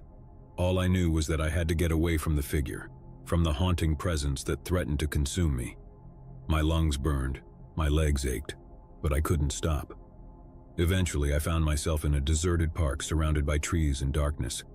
I collapsed onto a park bench, gasping for breath, my heart pounding in my chest. I looked around, expecting to see the figure closing in on me. But it was gone. I sat there in the darkness, my mind reeling from the encounter. The figure had vanished as suddenly as it had appeared, leaving me alone with my thoughts and my fear. I couldn't deny the truth any longer. The figure, the darkness, it was a part of me, a manifestation of my own inner demons. It had followed me, haunted me, and forced me to confront the darkness that lurked within my own soul. As I sat in the park, the first light of dawn began to break over the horizon, casting a faint glow over the city. I knew that I could never escape the shadowy figure, for it was a part of me, a reflection of my own fears and regrets. And as I watched the city awaken, I couldn't help but wonder if redemption was truly possible, if I could ever find a way to confront and conquer the darkness that dwelled within me. My name is Alex, and I never thought I'd be telling a story like this. It all began when my girlfriend Emily started acting strange, stranger than I could have ever imagined. Emily and I had been together for over 2 years, and for the most part, our relationship was perfect. We shared the same interests, had the same sense of humor, and couldn't get enough of each other's company. But something changed one fateful summer evening, and it was the beginning of a descent into madness I could never have predicted. It was a warm, balmy night when Emily and I decided to take a walk in the park near our apartment. The sun had dipped below the horizon, casting long shadows across the grass, and the air was filled with the gentle hum of crickets. It was the kind of night that made you feel alive, and Emily and I relished the opportunity to spend it together. As we strolled hand in hand, I couldn't help but admire how the moonlight played on her features, casting a soft glow over her face. She had always been beautiful, but that night, she looked positively ethereal. But then, as we reached the center of the park, Emily suddenly stopped in her tracks. Her grip on my hand tightened, and her eyes, once bright and full of life, took on a distant, vacant look. "Emily, what's wrong?" I asked, my concern growing. She didn't respond, didn't even acknowledge my presence. Instead, she began to mutter under her breath, her words unintelligible. It was as if she had been transported to another world, one that I couldn't see or understand. I tried to snap her out of it, gently shaking her shoulder and calling her name, but it was as if she were in a trance. Her muttering grew louder, more frantic, and I could see the fear in her eyes. "Emily, snap out of it," I pleaded, my heart racing. And then, as suddenly as it had begun, the episode ended. Emily blinked as if waking from a dream and looked at me with a bewildered expression. "What just happened?" she asked, her voice trembling. I couldn't answer, couldn't comprehend what had just occurred. I was relieved that she was back to herself, but a nagging unease settled in the pit of my stomach. We decided to cut our walk short and headed back to our apartment. Emily seemed shaken, but she couldn't provide any explanation for her strange behavior. She blamed it on stress and fatigue, and I wanted to believe her. But as the days went by, Emily's odd episodes became more frequent. She would zone out at random moments, her eyes losing focus as she muttered incomprehensible words. Sometimes, she would wake up in the middle of the night screaming in terror, unable to remember her nightmares. I was worried sick about her, but she insisted that she was fine, that it was just a phase. She brushed off my concerns, even though I could see the toll it was taking on her.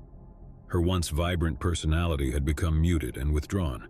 Then one evening, as we were having dinner, Emily did something that sent chills down my spine. She suddenly stopped eating, her fork hovering halfway to her mouth, and her eyes locked onto mine with a malevolent intensity I had never seen before. "Emily, what's wrong?" I asked, my voice trembling. She didn't respond, didn't blink.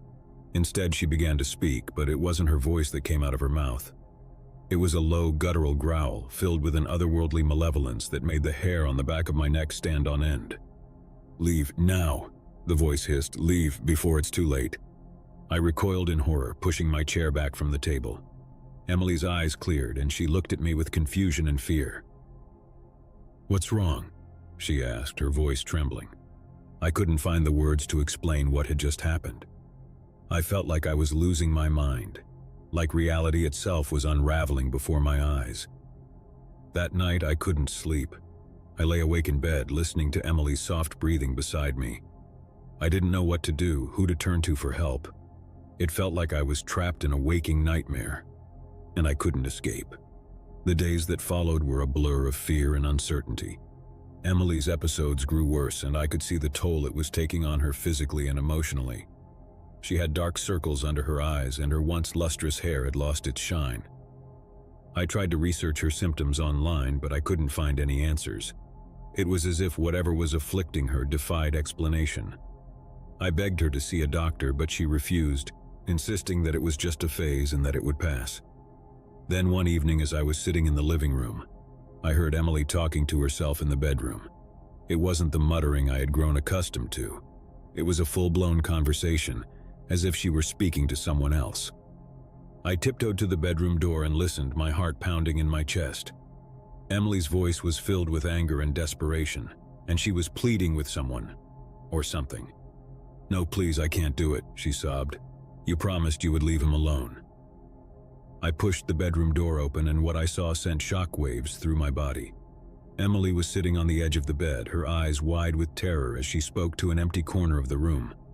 "Who are you talking to?" I demanded, my voice trembling. Emily turned to me, her eyes filled with a mixture of fear and despair. "It won't leave me alone, Alex. It's always there, watching, waiting. It wants something from me, something I can't give." I didn't know what to say, how to help her. I felt utterly powerless in the face of whatever was tormenting her. That night, I decided to set up a camera in the bedroom. hoping to capture evidence of Emily's strange behavior.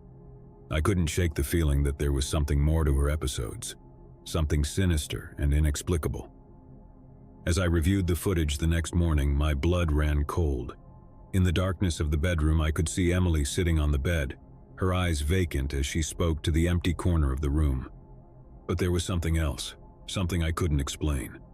A shadowy figure, barely visible in the dim light, seemed to materialize in the corner of the room. It was tall and hunched, its form shifting and contorting as if it were made of smoke and darkness. I couldn't believe my eyes. It was as if I had captured evidence of the malevolent presence that had taken hold of Emily. But what was it? And what did it want from her? I decided to seek help from a paranormal investigator, hoping that they could provide answers and a way to help Emily. The investigator, a man named Dr. Mitchell, arrived at our apartment with a team of researchers and equipment. They conducted a thorough investigation, using electromagnetic field detectors and audio recording devices. As they worked, I couldn't shake the feeling that the apartment was filled with an oppressive energy, as if something was watching us. Hours passed and the investigators finally sat down with me to discuss their findings. Dr. Mitchell had a grave expression on his face, and I could tell that he had seen something that disturbed him. "We've detected unusual energy patterns in your apartment," he began. "And we've captured some disturbing audio recordings." He played a recording for me and I felt a chill run down my spine. It was Emily's voice, but it was distorted, filled with anguish and despair. She was pleading with someone, or something. "I can't do it," she sobbed. "I can't give you what you want." The recording made my blood freeze. I had heard those words before, in the bedroom that night when Emily had spoken to the empty corner. Dr. Mitchell continued, "We believe that your girlfriend is being tormented by a malevolent entity, one that feeds on her fear and despair. It's a parasitic entity that has attached itself to her, and it won't let go without a fight." I was horrified by the revelation. I couldn't believe that something so sinister could have taken hold of Emily. I asked Dr. Mitchell if there was a way to remove the entity, to free her from its torment. He nodded solemnly. "There is a ritual that can banish the entity, but it won't be easy. We'll need to perform it tonight during the peak of its activity, and we'll need your help." I agreed without hesitation, desperate to free Emily from the entity's grip. Dr. Mitchell and his team spent the day preparing for the ritual, gathering candles, incense, and other tools. As night fell, we gathered in the living room, ready to confront the malevolent entity. The atmosphere in the apartment was heavy with tension, and I could feel the entity's presence lurking in the shadows. Dr. Mitchell began the ritual, reciting incantations and performing sacred gestures. The room seemed to come alive with energy, as if the very air were charged with power. As the ritual reached its climax, I heard a low, guttural growl emanate from the darkness. The entity was fighting back, resisting its banishment. The room grew colder and the candles flickered as if they were about to be extinguished. But Dr. Mitchell pressed on, his voice unwavering. He called upon higher powers to aid us in our battle against the malevolent entity. I could feel the weight of its presence lifting, as if it were being torn away from Emily. And then, with a final triumphant incantation, Dr. Mitchell banished the entity from our apartment. The room seemed to brighten, and I could feel a sense of peace wash over me. It was finally over. Emily sat on the floor, her eyes wide with bewilderment. She looked at me as if she had just woken from a nightmare. What happened?" she asked, her voice trembling. I helped her to her feet and held her tightly. "It's over, Emily. The entity is gone. You're safe now." She nodded, tears streaming down her face. It was as if she had been freed from a prison of fear and despair. In the days that followed, Emily seemed like her old self again. Her strange episodes had ceased, and her vibrant personality had returned. We couldn't explain what had happened, but we were grateful that it was finally over. As I sat with Emily one evening holding her hand, she looked at me with gratitude and love in her eyes. "Thank you, Alex. You saved me." I smiled and kissed her forehead. "I would do anything for you, Emily. I'm just glad you're okay." But even as we embraced, I couldn't help but wonder what had really happened. What had caused Emily to be tormented by the malevolent entity in the first place? And I couldn't shake the feeling that there were secrets lurking in the shadows. waiting to be uncovered. As the days turned into weeks, I continued to research the paranormal, desperate to find answers. I discovered stories of entities that attached themselves to vulnerable individuals, feeding on their fear and despair. They were ancient and malevolent, and they would stop at nothing to claim their victims. I couldn't help but wonder if there were others out there, like Emily, who were being tormented by these sinister entities. And I knew that I had to find a way to protect them, to banish the darkness that lurked in the shadows. As I delved deeper into the world of the paranormal, I couldn't shake the feeling that our battle against the malevolent entity was far from over. There were forces beyond our understanding, lurking in the darkness, waiting to be uncovered. And I was determined to confront them no matter the cost. For in the shadows, in the hidden corners of the world, there were secrets waiting to be uncovered, and I was determined to uncover them. The darkness may have taken hold of Emily, but it would not claim any more victims on my watch.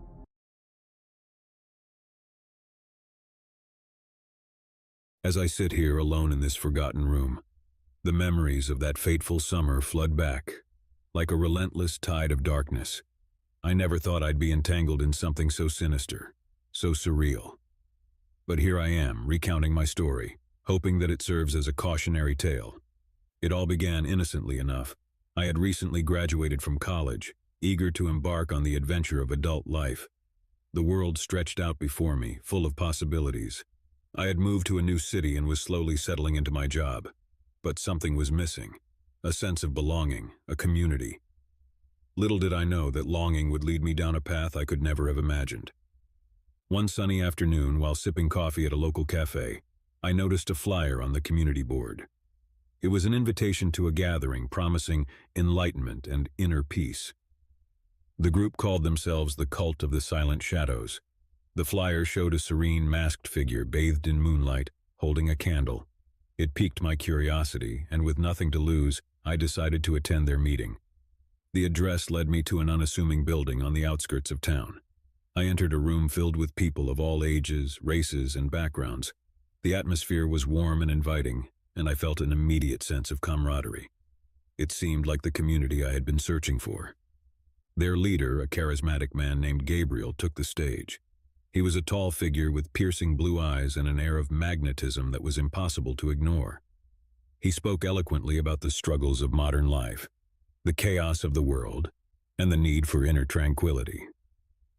"We are the Silent Shadows," he proclaimed, "and we offer you a path to serenity, away from the noise and distractions of the outside world." His words resonated with me as they did with everyone else in the room. Gabriel spoke of meditation, mindfulness, and the power of silence in a world filled with constant chatter. It all sounded so appealing, so simple. Over the next few weeks, I attended the Silent Shadows gatherings regularly. The teachings became the anchor of my life. Gabriel's charisma and the sense of belonging I found within the group were addictive. I was not alone in my devotion, many others were equally captivated. As the days turned into months, the group's activities grew more intense. We were encouraged to immerse ourselves fully in their teachings. I began spending more time with my fellow members, often at the cult's secluded retreat deep in the woods. It was during one of these retreats that I began to notice something strange. The teachings, once focused on meditation and mindfulness, had taken a darker turn. Gabriel spoke of the need to shed our former selves, to become shadows of our former lives. He preached the power of silence, not just as a form of meditation, but as a way of life. The group started practicing silence for days at a time, communicating only through gestures and writing. We were discouraged from contacting our families and friends outside the cult, as they were seen as distractions from our true purpose. I began to feel a growing unease, but my attachment to Gabriel and the community kept me from questioning too deeply. I was not alone in my hesitation, but no one dared to speak out against the charismatic leader. One evening, as the sun set behind the trees, Gabriel gathered us around a roaring bonfire. The atmosphere was charged with anticipation. Gabriel announced that to become true Silent Shadows, we must undergo a ritual of purification. The ritual involved fasting for 3 days, spending all our waking hours in complete silence and meditating by the fire. It was meant to cleanse our minds and souls, to make us more receptive to the cult's teachings. I felt a knot of dread in my stomach but couldn't bring myself to refuse. As the days of fasting passed, I became increasingly weak. My body ached, and my mind felt like a stormy sea. The silence, once soothing, now pressed down on me like a heavy weight. It was as if we were all sinking into a darkness, a collective silence that threatened to swallow us whole. On the third night of the ritual, something changed. As we meditated around the fire, the flames seemed to dance with an eerie, unnatural intensity. Gabriel stood at the center, his eyes closed in deep concentration. Then, with a sudden and unsettling calmness, he began to chant in a language I didn't recognize. The chant grew louder and more fervent, and the flames leaped higher, casting bizarre, flickering shadows on the faces of the cult members. I watched in growing horror as the atmosphere shifted from one of serenity to something altogether different. It was at that moment that I realized the true nature of the silent shadows. We were not a community seeking enlightenment and inner peace. We were pawns in Gabriel's grand delusion. He had manipulated us into a cult of silence, using our vulnerability and desire for belonging against us. I knew I had to escape. With trembling hands, I rose from my meditation spot and slowly backed away from the fire. The cult members were so engrossed in the ritual that they didn't notice my departure. I slipped into the darkness of the woods, my heart pounding like a drum. As I made my way back to civilization, I couldn't help but wonder about the fate of my fellow cult members. Had they truly become the silent shadows Gabriel had envisioned, or had they fallen victim to a madness born of silence and isolation? I reported the cult to the authorities, but by the time they arrived at the retreat, it was empty. Gabriel and his followers had vanished, leaving behind only the lingering echoes of their chilling silence. In the years that followed, I rebuilt my life, forever haunted by the memory of the silent shadows. I learned the hard way that the quest for belonging and purpose can sometimes lead us down the darkest of paths, and I vowed to never let the shadows of silence consume me again. But even now, as I sit here alone, I can't shake the feeling that Gabriel and his cult are still out there, lurking in the shadows, waiting for their next unsuspecting victim. The darkness of that summer still clings to me, a constant reminder of the horrors that can hide behind a mask of serenity. Months had passed since my escape from the cult of the silent shadows. I had rebuilt my life, but the memories of that nightmarish experience continued to haunt my every waking moment. I couldn't help but wonder what had become of my fellow cult members, and whether Gabriel and his twisted teachings still held them in their grip. I kept a low profile, fearing that the cult might somehow track me down. My days were spent in constant vigilance, always watching my back, always on edge. But I couldn't shake the feeling that Gabriel and his followers were out there, lurking in the shadows, waiting for the right moment to strike. One day, as I was going through my mail, I came across a letter. It was an anonymous message, a simple piece of paper with a single word written in bold letters: silence.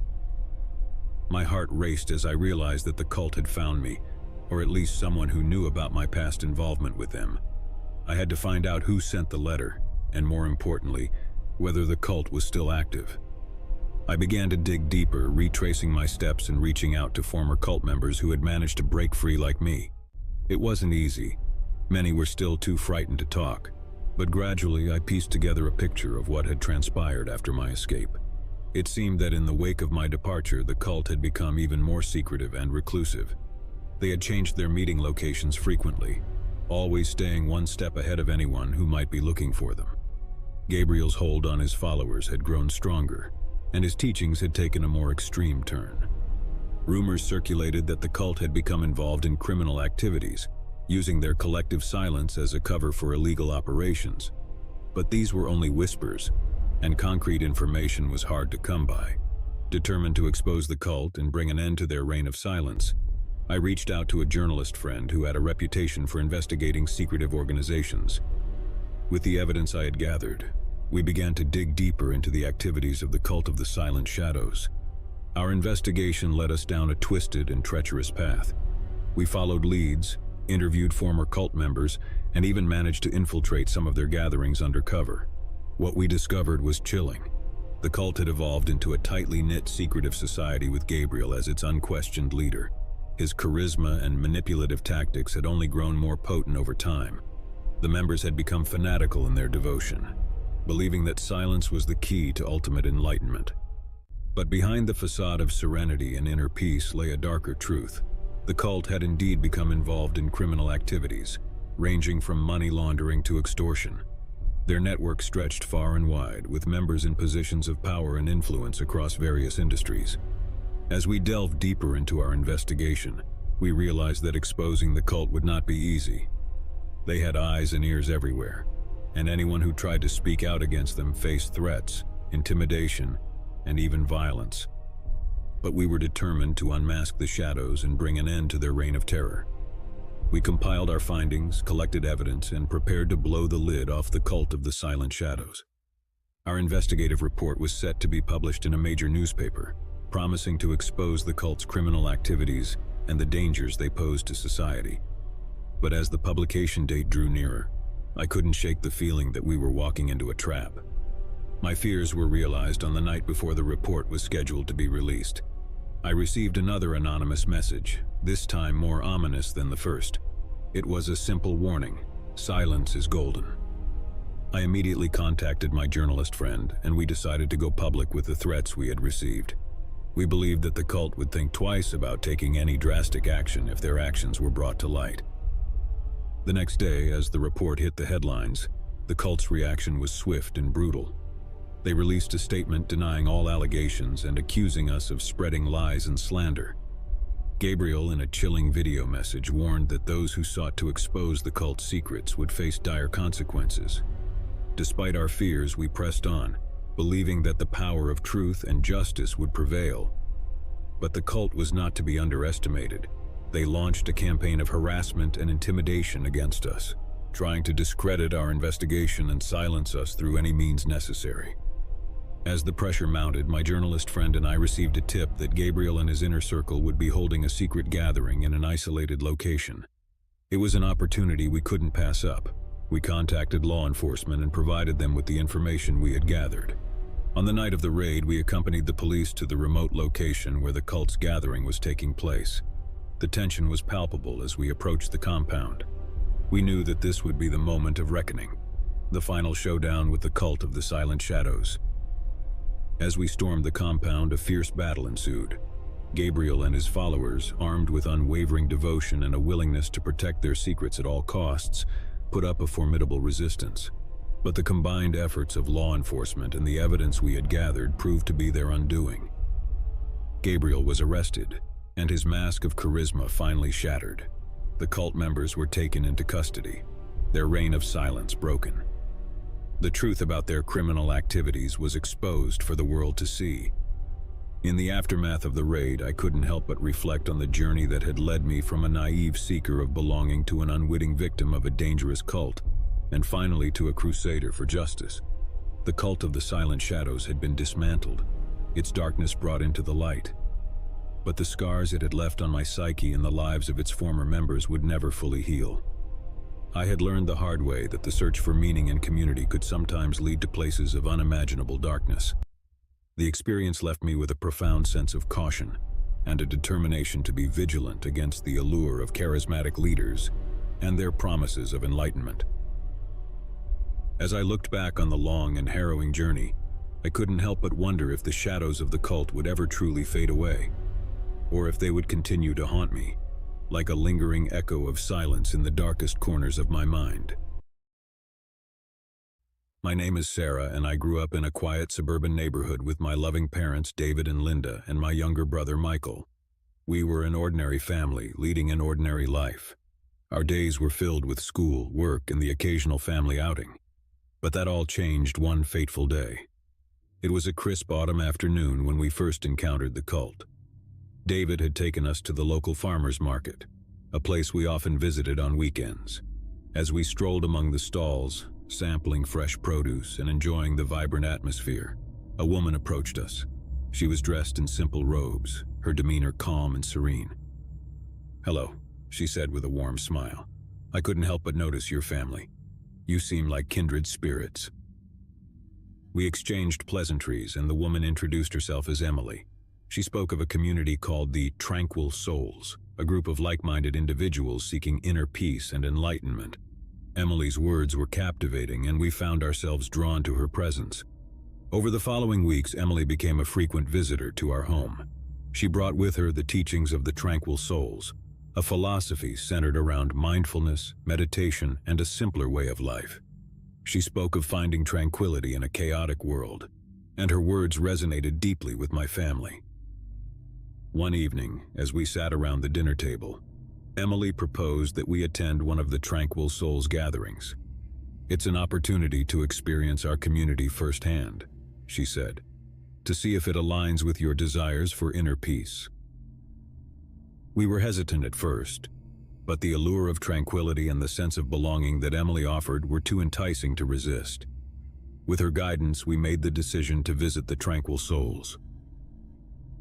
Our first gathering with the Tranquil Souls was held in an idyllic rural setting. A small group of people dressed in robes similar to Emily's welcomed us with open arms. They exuded an air of serenity that was both captivating and unnerving. The teachings of the Tranquil Souls revolved around meditation, minimalism, and the renunciation of worldly possessions. At first, it seemed like a path to inner peace, a way to simplify our lives and find a sense of purpose. But as time went on, the teachings became increasingly extreme. We were encouraged to sever ties with our old lives, to let go of our possessions, and to embrace a life of austerity. The cult members spoke in hushed tones about the need to transcend the material world and reach a higher state of consciousness. My family and I became increasingly isolated from our friends and extended family as the Tranquil Souls became the center of our lives. Emily, once a mere acquaintance, had become our de facto leader. Her charisma and unwavering devotion to the cult were impossible to resist. As the cult's grip on our family tightened, I began to notice disturbing changes in my parents and brother. They had become increasingly distant, their eyes vacant and hollow.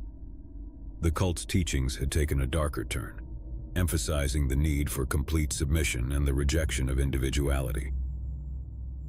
I tried to reason with my family, to convince them that we were headed down a dangerous path, but my words fell on deaf ears.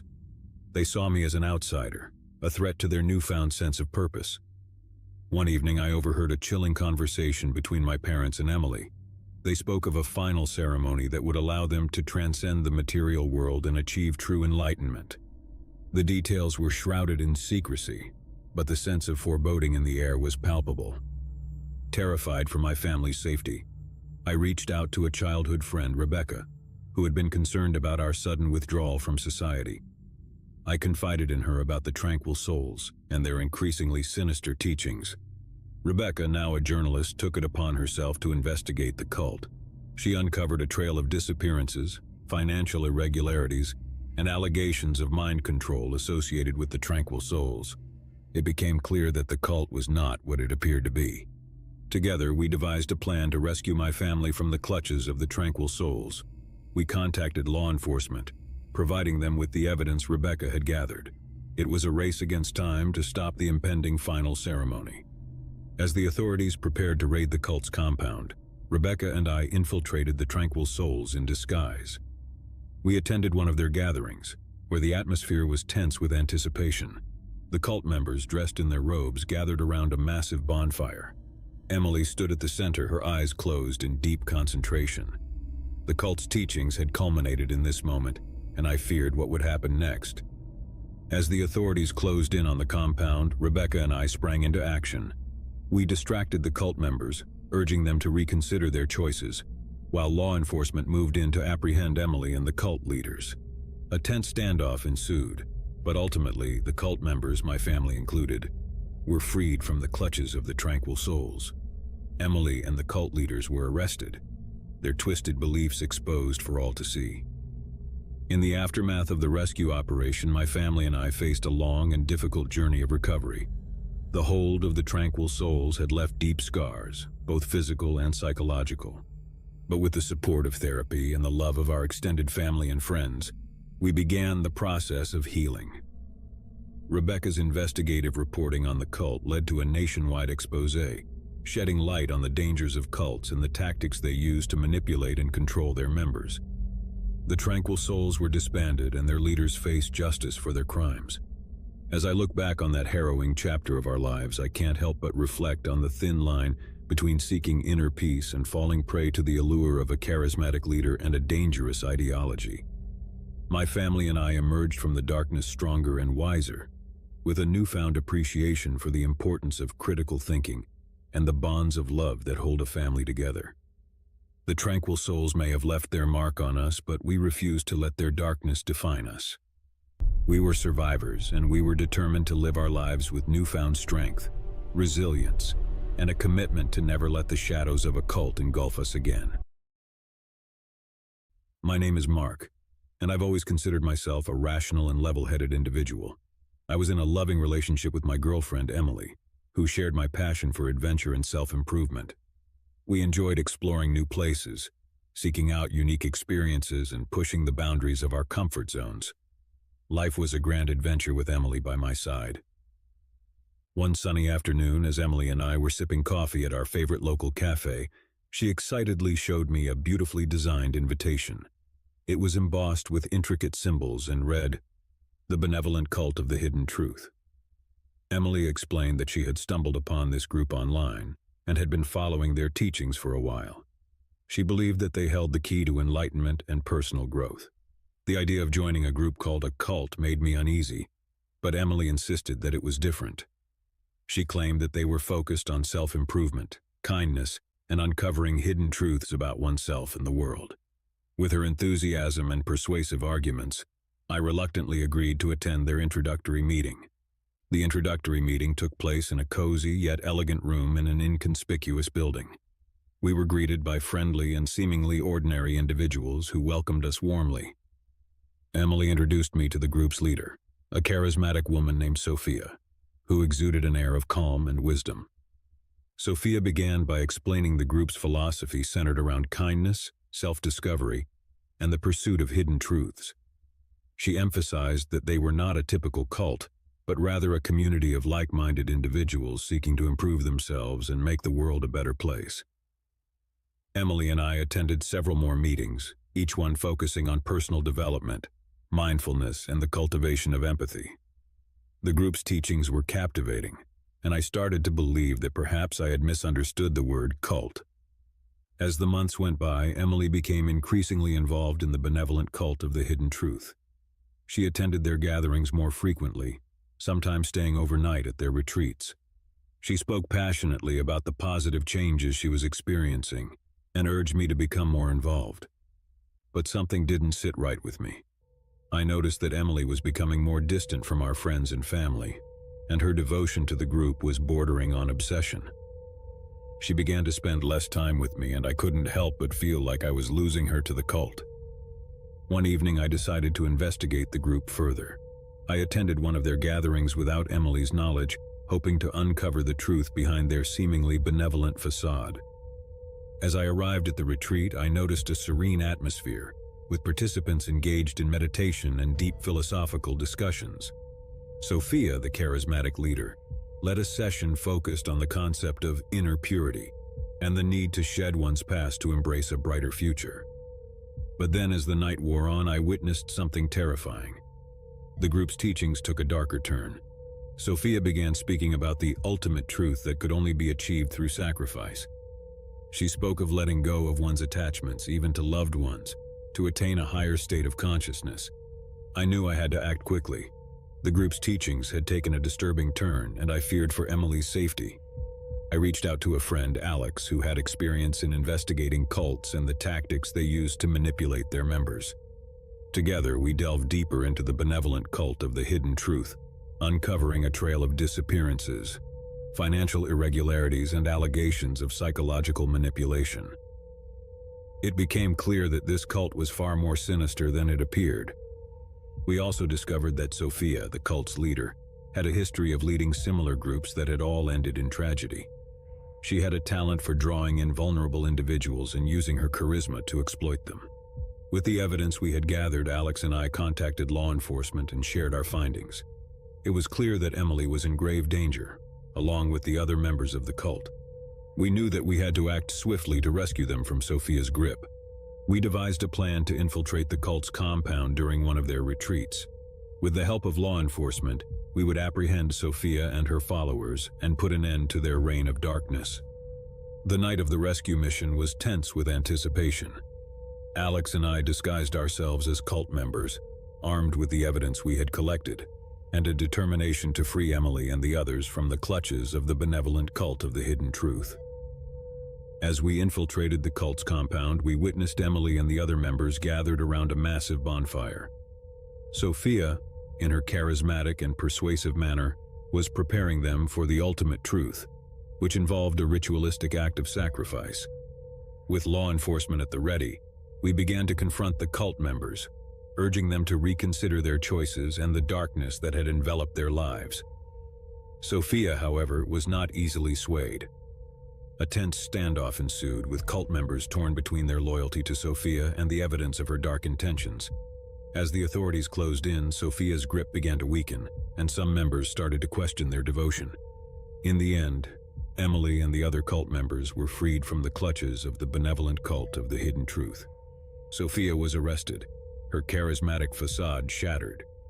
The truth about the cult's sinister activities was exposed for the world to see. As Emily and I emerged from the darkness of the cult's influence, we faced a long and challenging road to recovery. The scars ran deep, both physically and emotionally. But with the support of therapy and the love of our friends and family, we began the process of healing. The benevolent cult of the hidden truth may have left its mark on us, but we were determined to emerge stronger and wiser, with a newfound appreciation for the importance of critical thinking and the bonds of love that held us together. Looking back on that harrowing chapter of our lives, I can't help but reflect on the fine line between seeking personal growth and falling prey to the manipulative tactics of a charismatic leader. Emily and I emerged from the darkness stronger and more resilient, committed to living our lives with newfound wisdom and a determination to never let the shadows of a cult engulf us again. The benevolent cult of the hidden truth may have temporarily ensnared our lives, but it ultimately failed to extinguish the light of reason and love that guided us back to the truth.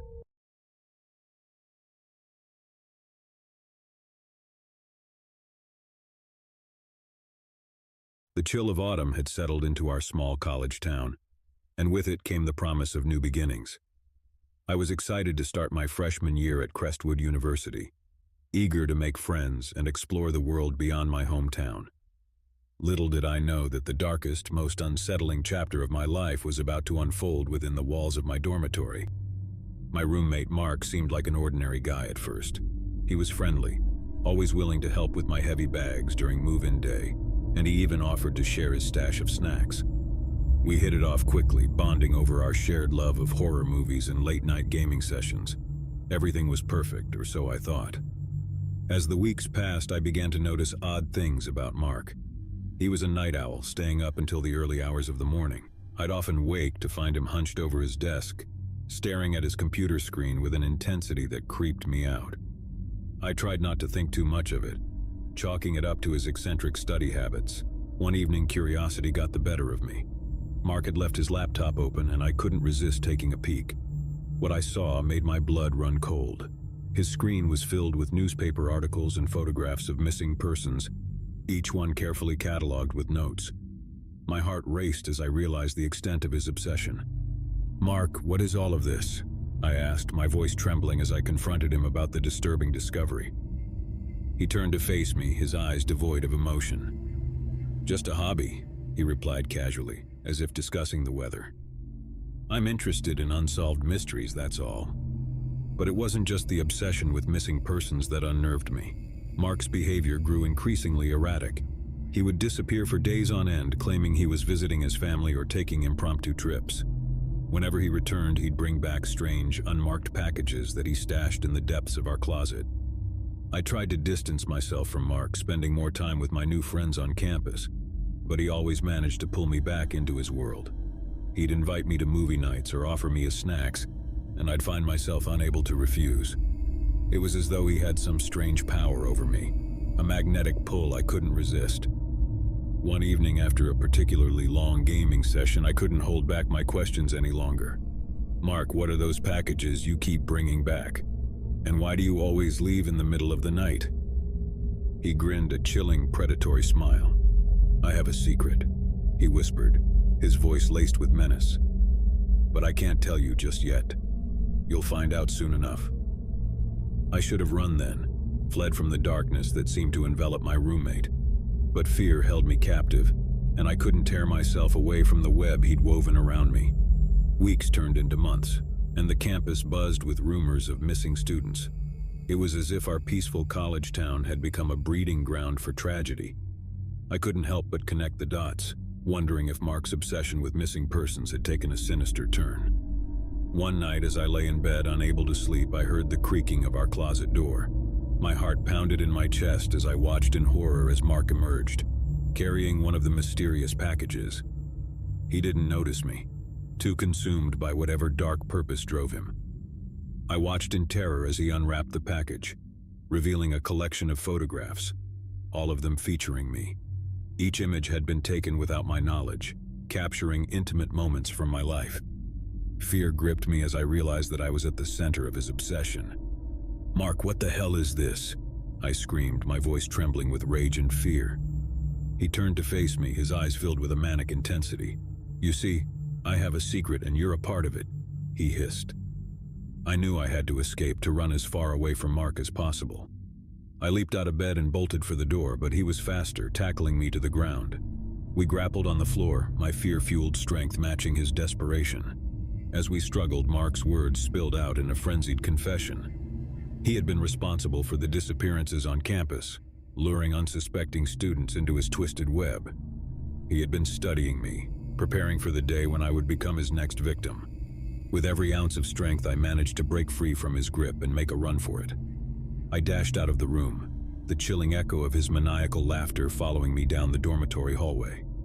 My mind raced as I fled, knowing that I had narrowly escaped a fate worse than death. I reached the campus security office, breathless and covered in bruises. They took my statement and launched an immediate search for Mark. As they combed through his room, they discovered a chilling array of evidence, including photographs and personal items belonging to his victims. Mark was apprehended, and the truth of his dark secret was laid bare for all to see. He had been living a double life, posing as an ordinary college student while hiding a sinister obsession with abducting and tormenting his fellow classmates. In the aftermath, I couldn't shake the feeling of dread that had taken hold of me. The scars, both physical and emotional, ran deep, a constant reminder of the horrors I had narrowly escaped. Crestwood University would never be the same, and neither would I. As the seasons changed and the years passed, I found solace in therapy and the support of my friends and family. Mark was locked away, never to harm another soul, but the nightmares of that fateful year would haunt me forever. The darkness that had once resided within my own dormitory had been exposed, but the true nature of Mark's secret would forever remain a chilling mystery, one that I hoped would fade into obscurity, never to be unearthed again. But the story didn't end with Mark's capture. As the investigation deepened, the authorities discovered a network of hidden chambers beneath our dormitory, each one containing evidence of Mark's depraved activities. The underground lair was a chilling maze of photographs, journals, and mementos, each one linked to a different victim. It became clear that Mark had been operating in secret for years, selecting his victims with disturbing precision. He had meticulously documented their lives, collecting information and mementos that allowed him to assume their identities. It was a nightmare beyond comprehension, a secret so dark and twisted that it defied explanation. The campus was in shock, and the media descended upon Crestwood University, hungry for every detail of the horrifying discovery. Students and their families demanded answers, and the university was forced to confront the unthinkable truth that had festered beneath their very noses. As the investigation continued, more victims were identified, and the full scope of Mark's crimes became clear. Families were reunited with their missing loved ones, but the scars of their ordeals ran deep. Crestwood University would never fully recover from the stain of Mark's actions, and the dormitory where the nightmare had unfolded was forever tainted. In the years that followed, I tried to move on with my life, but the memories of that fateful year continued to haunt me. I couldn't escape the feeling of being watched, of a darkness that lingered in the corners of my mind. The nightmares persisted, a relentless reminder of the horror I had endured. As I walked the halls of Crestwood University, I couldn't help but wonder how many other secrets lay hidden beneath the surface, how many other nightmares were waiting to be uncovered.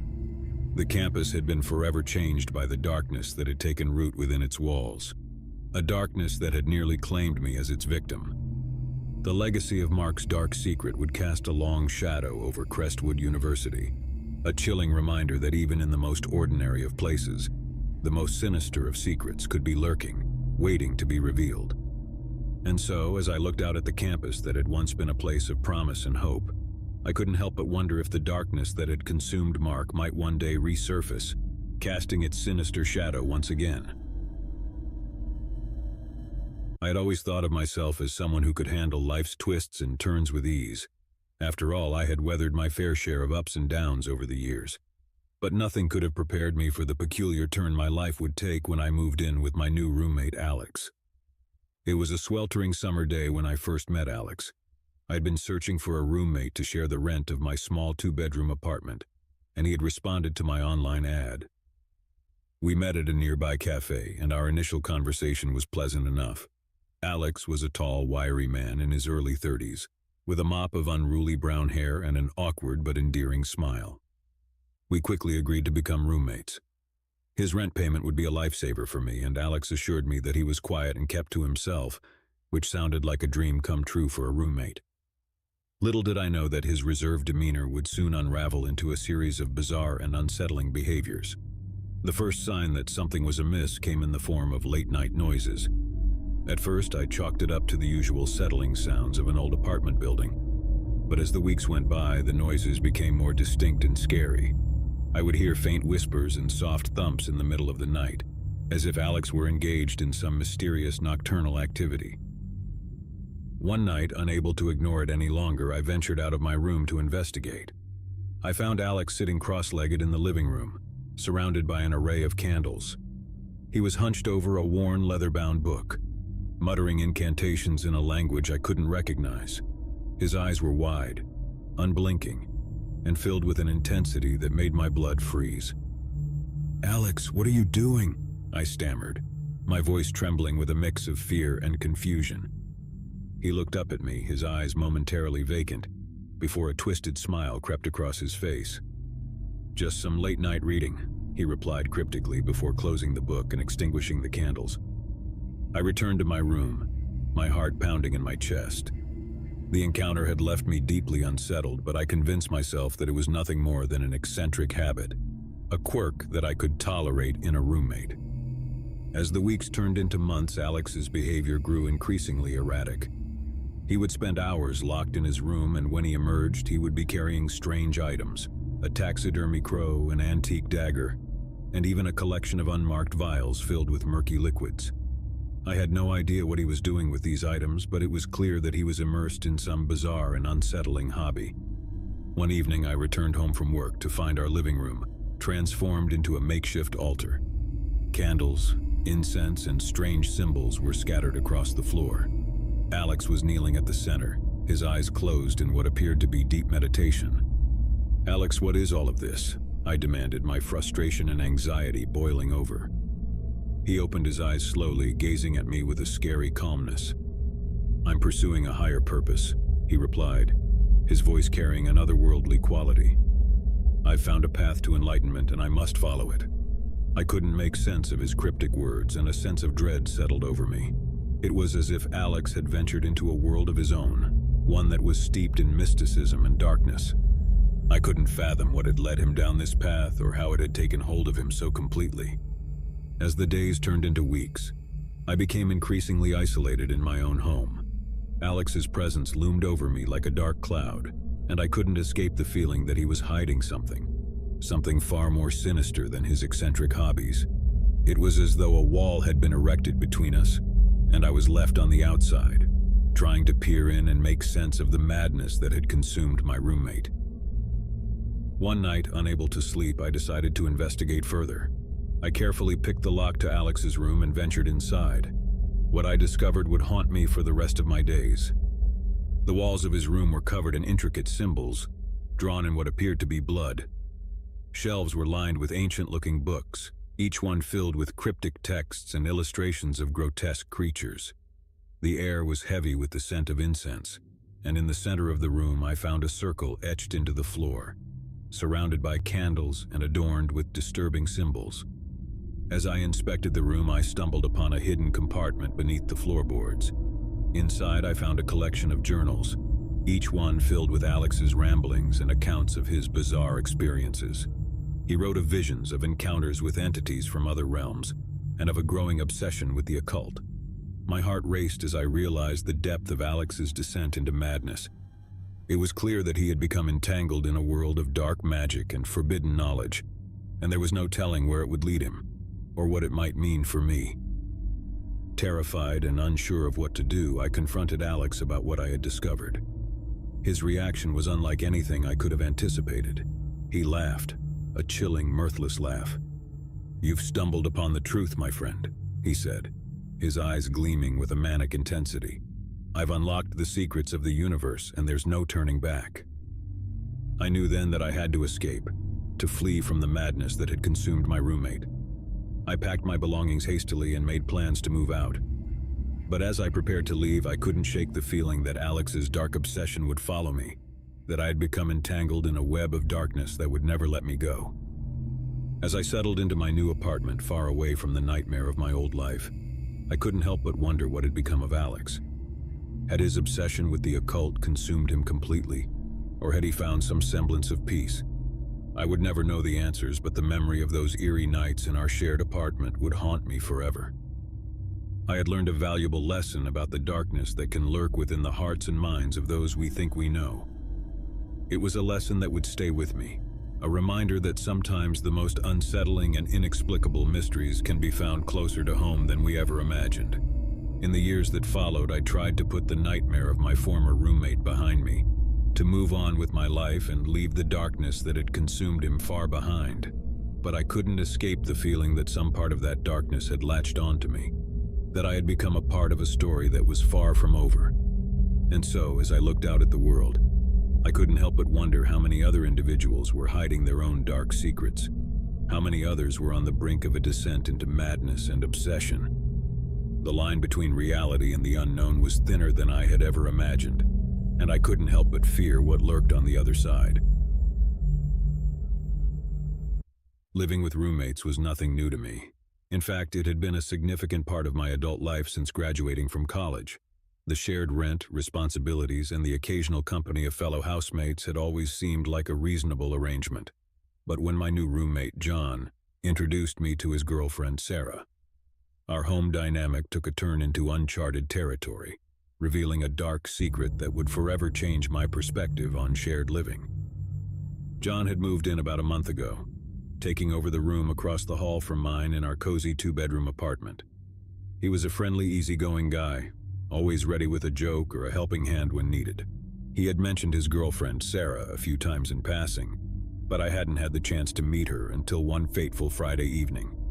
I was relaxing in the living room, engrossed in a book, when I heard the front door swing open, followed by the muffled sound of conversation. I looked up as John and a woman entered the apartment. She was petite, with a cascade of jet black hair and an air of mystery that seemed to envelop her. "Hey, this is Sarah," John said with a warm smile. "Sarah, meet my roommate, Alex."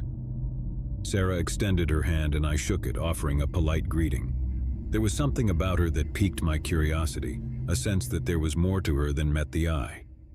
But I dismissed it as mere intrigue, thinking that perhaps it was just my overactive imagination. As the weeks went by, Sarah became a regular presence in our apartment.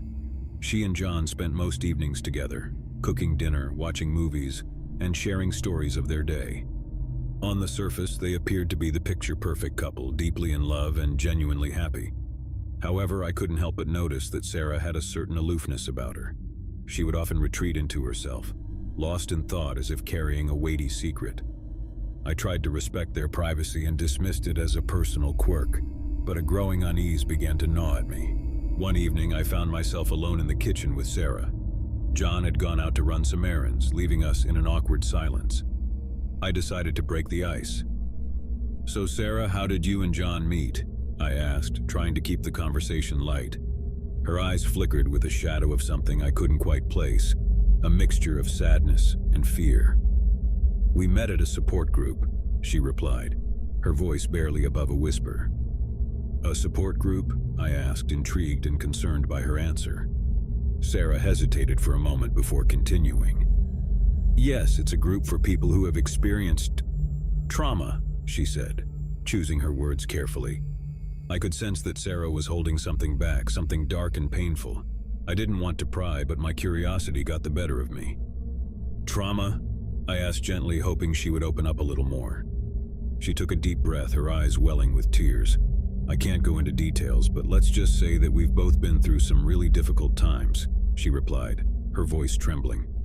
I didn't press her for more information, but her words left a lingering sense of unease. I couldn't help but wonder what kind of trauma had brought Sarah and John together, and what dark secret she was hiding beneath her quiet demeanor. Over the following weeks, I began to notice subtle changes in Sarah's behavior. She would often startle easily, her eyes darting around the room as if expecting danger to strike at any moment. Her cheerful moments with John grew fewer, replaced by long periods of brooding silence. One evening, as I was in my room working on a project, I overheard a heated argument between Sarah and John in the living room. Their voices were raised and I couldn't make out the words, but the tension in the air was palpable. It was the first time I had witnessed such a dispute between them, and it left me with a growing sense of concern. The following morning, I ran into John in the kitchen. He looked exhausted, his eyes bloodshot from what appeared to be a sleepless night. "Is everything okay with you and Sarah?" I asked cautiously. John sighed, running a hand through his disheveled hair. "We've been going through a rough patch lately," he admitted. "Sarah's been dealing with some personal demons, and it's been taking a toll on both of us." I wanted to offer my support, to reach out to Sarah and let her know that she wasn't alone, but I didn't know how to breach the subject without intruding on their privacy. Instead, I decided to keep a watchful eye on the situation, hoping that things would eventually improve. As the days turned into weeks, I couldn't shake the feeling that something was seriously wrong with Sarah. She had become increasingly withdrawn, rarely leaving the apartment except for her support group meetings. I had tried to strike up casual conversations with her, but she would respond with one-word answers, her eyes haunted by a deep sadness. One evening, as I was returning from work, I found Sarah sitting alone her eyes fixed on the flickering television screen. Her gaze was distant, and she appeared lost in a world of her own. "Sarah, are you okay?" I asked, genuinely concerned. She turned to look at me, her eyes welling with tears. "I can't do this anymore, Alex," she whispered, her voice filled with anguish. I sat down next to her, offering a comforting presence. "Do what, Sarah? You can talk to me." She hesitated for a moment, as if wrestling with her thoughts. Then, in a trembling voice, she began to reveal her dark secret. "I've been living in fear for years," she confessed, her words heavy with pain. "There's someone from my past, a dangerous person who's been haunting me. I thought I could escape, start a new life with John, but he's found me. And now he's threatening to destroy everything I hold dear." I listened in shock as Sarah recounted a harrowing tale of abuse, manipulation, and a relentless pursuit by a figure from her past. She had been forced to change her identity, move to a different city, and join the support group to escape the tormentor who had haunted her for so long. Tears streamed down her face as she spoke, and I could see the terror in her eyes. It was a story of unimaginable suffering, and I couldn't help but feel a deep sympathy for her. "Why haven't you gone to the police?" I asked, my concern growing. Sarah's expression turned to one of sheer terror. "I can't," she whispered, her voice barely audible. "He's always been one step ahead of me. If he finds out that I've gone to the police, he'll stop at nothing to find me. I can't put John or anyone else in danger." I realized that Sarah was trapped in a living nightmare, unable to escape the dark shadow of her past. It was a chilling revelation, and I knew that I had to do everything in my power to help her. Over the next few days, I worked with Sarah to develop a plan to ensure her safety. We installed security measures in our apartment, changed her routines, and she began attending therapy sessions to address the trauma she had endured. It was a small glimmer of hope in an otherwise bleak situation. But as we delved deeper into the intricacies of Sarah's past, It became clear that her tormentor was growing increasingly relentless. Strange and threatening messages would appear on our doorstep, and we would occasionally spot a shadowy figure lurking in the shadows near our building. The situation reached a breaking point one fateful night. John had gone out to run an errand, leaving Sarah and me alone in the apartment. As we sat in the living room, the light suddenly went out, plunging us into darkness. Fear clenched at my chest as I fumbled for my phone to use as a flashlight. I could hear Sarah's rapid breathing, and I knew that we were not alone in the apartment. The sound of shuffling footsteps echoed through the darkness, drawing nearer with each passing moment. Suddenly, a figure emerged from the shadows, bathed in the dim glow of my phone's flashlight. It was a man, tall and menacing, with a look of malevolence in his eyes. He advanced toward us, a chilling smile on his lips. "Sarah, you can't hide from me," he hissed, his voice dripping with malice. I sprang into action, doing my best to shield Sarah from the intruder. With a surge of adrenaline, I managed to push him back and slam the door shut, locking it securely. "Call the police," I told Sarah urgently, as I braced the door with all my strength. Sarah dialed 911, and I could hear her shaky voice as she relayed our terrifying situation to the dispatcher. Meanwhile, the intruder pounded on the door, his threats growing more unhinged by the second. Minutes felt like hours as we waited for the police to arrive.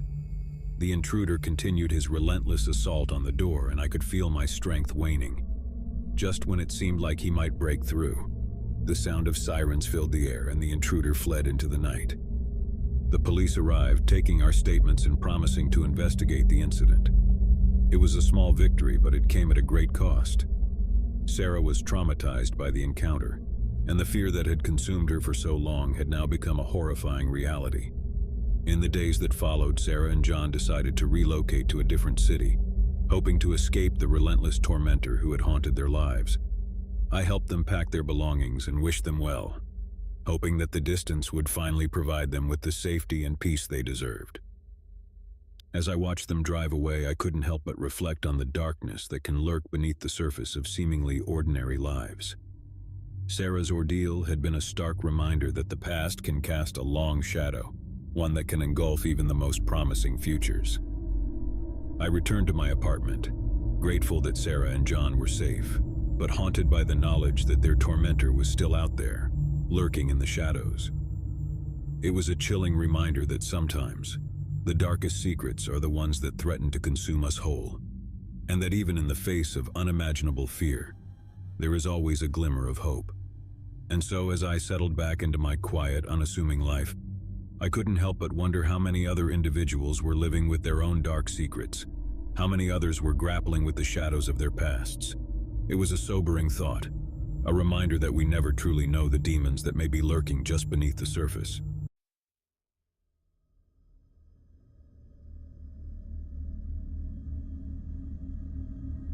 I never imagined that my cross-country road trip would lead me to the Silent Hotel, a place that would forever change the way I thought about fear and isolation. My journey had started months ago when I decided to take a break from the hustle and bustle of city life. I longed for open roads and remote destinations, and I eagerly packed my car, ready to embark on a solo adventure. My route took me through countless small towns and picturesque landscapes, but as the sun began to set on a rainy evening, I found myself in a desolate corner of the country, far from any signs of civilization. That's when I saw it, the Silent Hotel. It loomed at the edge of the forest, a grand and imposing structure, its facade weathered by time and neglect. The neon sign that once proclaimed its name had long since faded, leaving only a few flickering letters that spelled the Sill Hotel. The rain battered against the windows, making it impossible to see inside. My car's gas gauge was perilously close to empty, and with no other options in sight, I decided to seek shelter there for the night. I pulled into the parking lot, the engine sputtering as I cut the ignition. The rain drummed on the car roof, and I grabbed my duffel bag, making a dash for the hotel's entrance. The worn wooden door creaked open, and I stepped into the lobby. The first thing that struck me was the silence. It was an eerie stillness, as if the very air had been stifled by years of abandonment. The reception desk stood before me, its surface cluttered with dusty papers and a tarnished brass bell that had seen better days. Behind the desk sat a middle-aged woman, her eyes hidden behind a pair of wire-framed glasses. "Welcome to the Silent Hotel," she said, her voice barely audible over the rain. "How may I assist you?" "I need a room for the night," I replied, my voice echoing in the empty lobby. She nodded, her movements slow and deliberate. "Certainly, sign in here, please." I scribbled my name and contact information on the faded ledger, the ink smudging slightly on the yellowed pages.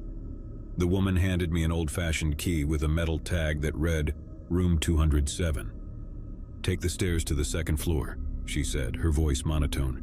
"Your room is at the end of the hall." With key in hand, I made my way up the narrow staircase.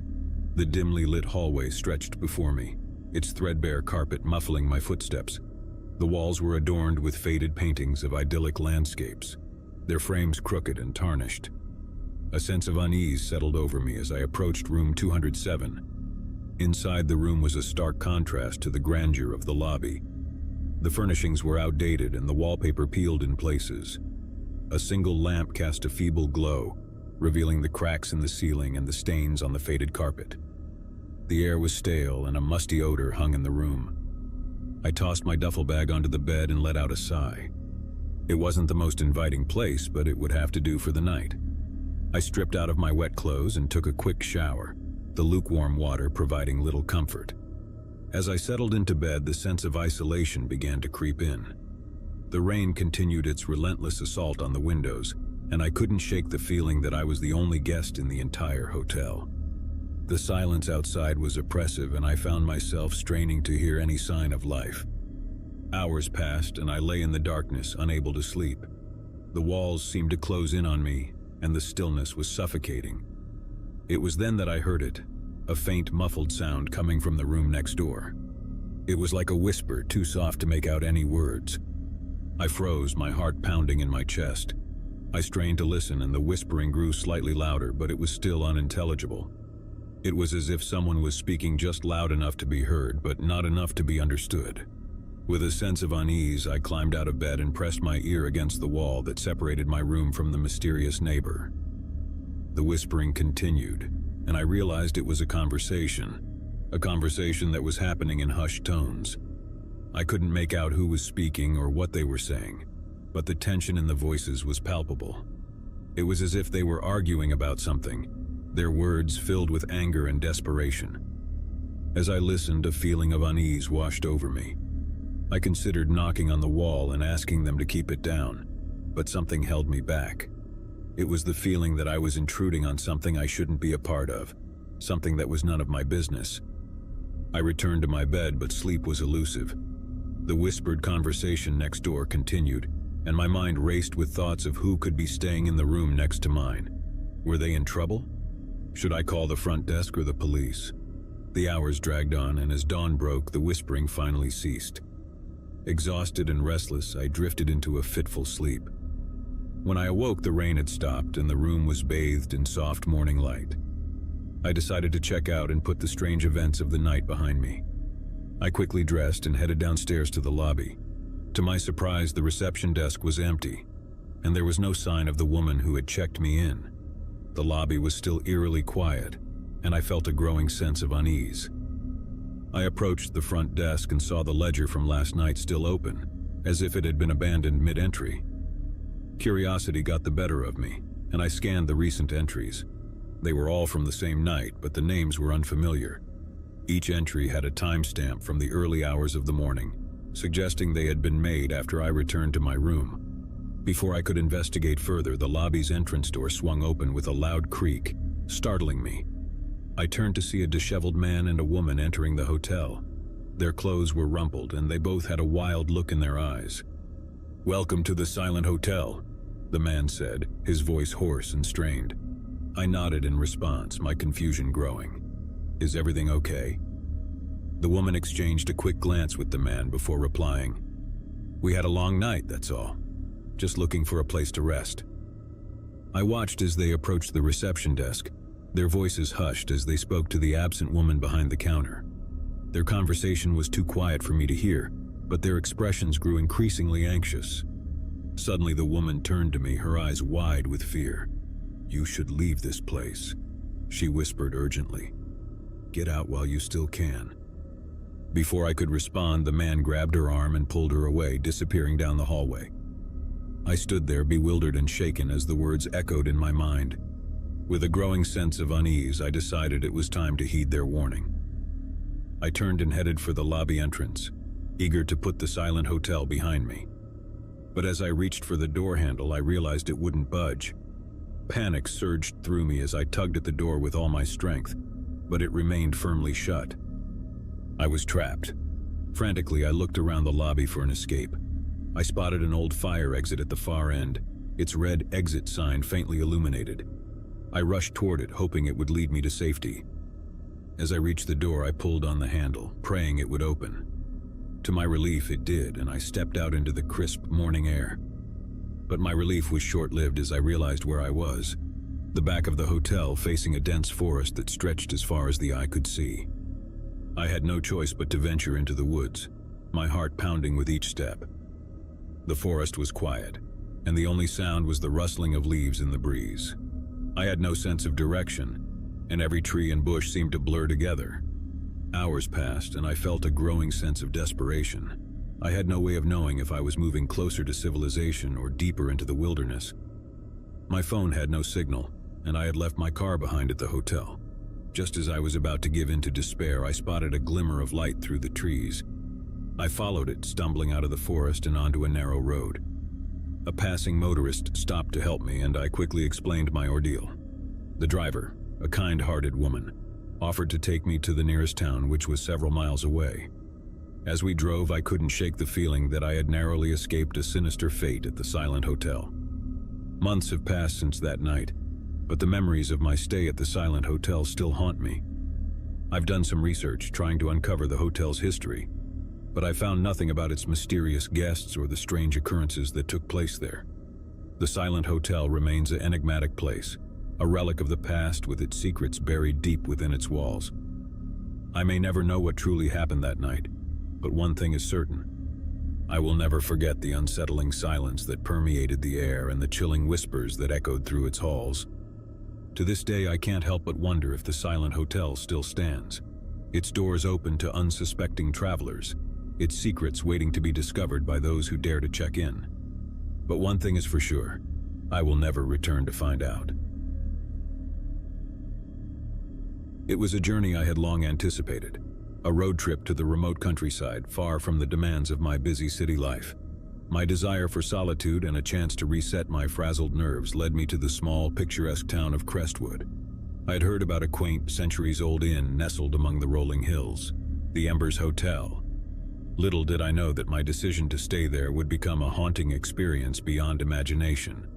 The sun dipped below the horizon, casting a fiery glow over the winding road as I neared my destination.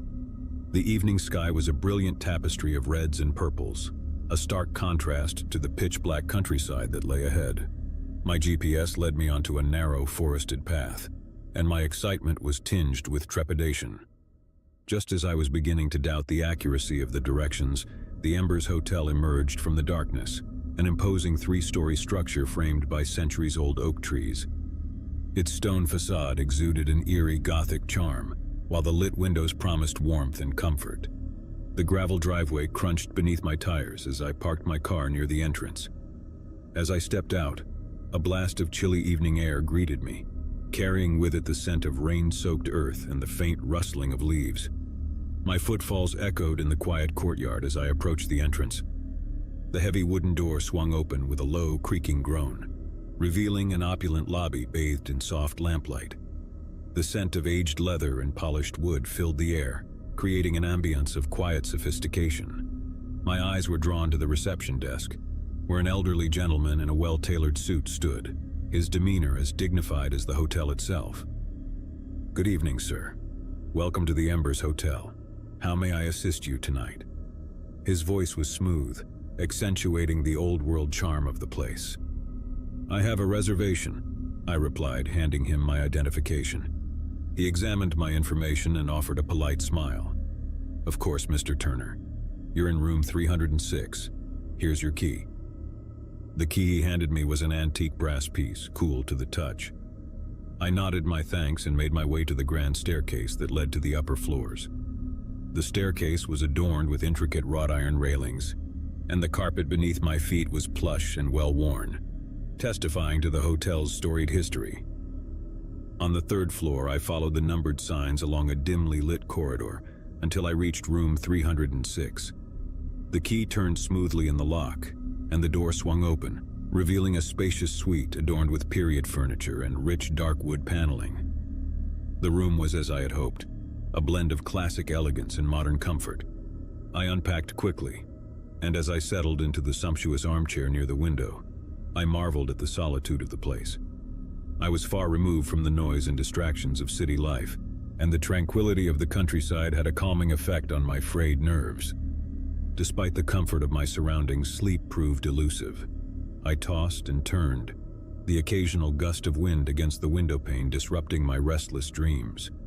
The ornate clock on the wall ticked away the hours, echoing through the silent room. It was well past midnight when I heard the first whispers. They were soft and indistinct, like a faint rustling of leaves. I lay in bed, straining my ears to catch the source of the sound. The wind outside had ceased, and an eerie stillness had settled over the hotel. The whispers continued, growing slightly louder but still incomprehensible. It was as though someone was engaged in a conversation just beyond the walls of my room. I contemplated dismissing it as a figment of my imagination, a consequence of fatigue, but the persistence of the voices unsettled me. With curiosity overcoming my initial reluctance, I rose from the bed and pressed my ear against the wall that separated my room from the one next door. The conversation became clearer, though the words remained muffled and indistinct. As I strained to listen, the urgency in the voices became apparent. It was not a casual conversation, but rather a heated exchange, filled with frustration and anxiety. The feeling that I had intruded on something private gnawed at me, but the words were still unintelligible. The exchange continued for what felt like hours, the voices rising and falling in intensity. The person in the neighboring room seemed to plead, while the other remained steadfast and resolute. There was a palpable tension in the air, and the anxiety I felt grew with each passing moment. The feeling of intrusion weighed heavily on me, and I considered knocking on the wall and asking them to keep it down. But fear, or perhaps a strange sense of respect for their privacy, held me back. Instead, I lay back in bed, my heart pounding, trying to drown out the whispers with a pillow over my head. Morning arrived, and with it, the cessation of the mysterious whispers. As the first light of day filtered through the curtains, I realized that I had spent a sleepless night in the Embers Hotel. Despite the lack of rest, a strange excitement coursed through me. There was a mystery to be unraveled, a puzzle hidden within the walls of this grand old establishment. I decided to start my exploration with breakfast in the hotel's dining room. The room was bathed in soft golden light, and the polished mahogany tables were set with pristine white tablecloths and gleaming silverware. The elderly waiter who served me was impeccably dressed and carried himself with the grace of a seasoned professional. "Good morning, sir. How did you find your first night at the Embers Hotel?" he inquired with a knowing smile. "Peaceful yet intriguing," I replied, my curiosity getting the better of me. "Tell me, who are the other guests staying here?" The waiter's expression remained composed, but a flicker of unease passed through his eyes. "We have a few guests, sir, but the Embers Hotel values its guests' privacy above all else. We do not disclose personal information about our patrons." I accepted his response, though I couldn't help but feel a growing sense of mystery surrounding the hotel and its guests. Over breakfast, I observed the other diners, an elderly couple engrossed in their newspapers, a solitary writer scribbling away in a journal, and a pair of hikers planning their day's excursion. After breakfast, I ventured into the sprawling library, a treasure trove of ancient books and vintage magazines. The atmosphere was hushed, with the occasional crackling of a log in the grand fireplace providing a comforting background noise. As I perused the dusty tomes, I couldn't shake the feeling that the library held secrets of its own. The hotel's history intrigued me, and I approached the reception desk later that morning to inquire about its past. The elderly gentleman from the previous night was now replaced by a middle-aged woman with warm yet cautious eyes. "I'm fascinated by the history of this place," I began. "Could you tell me more about the Embers Hotel and its past guests?" She regarded me for a moment as if considering her response carefully. The Embers Hotel has a storied history that spans several centuries. Many notable individuals have graced its halls over the years, seeking solace, inspiration, or escape from the world. However, our policy has always been to respect the privacy of our guests, both past and present. We do not divulge personal details or anecdotes. I couldn't hide my disappointment, though her words only fueled my curiosity further.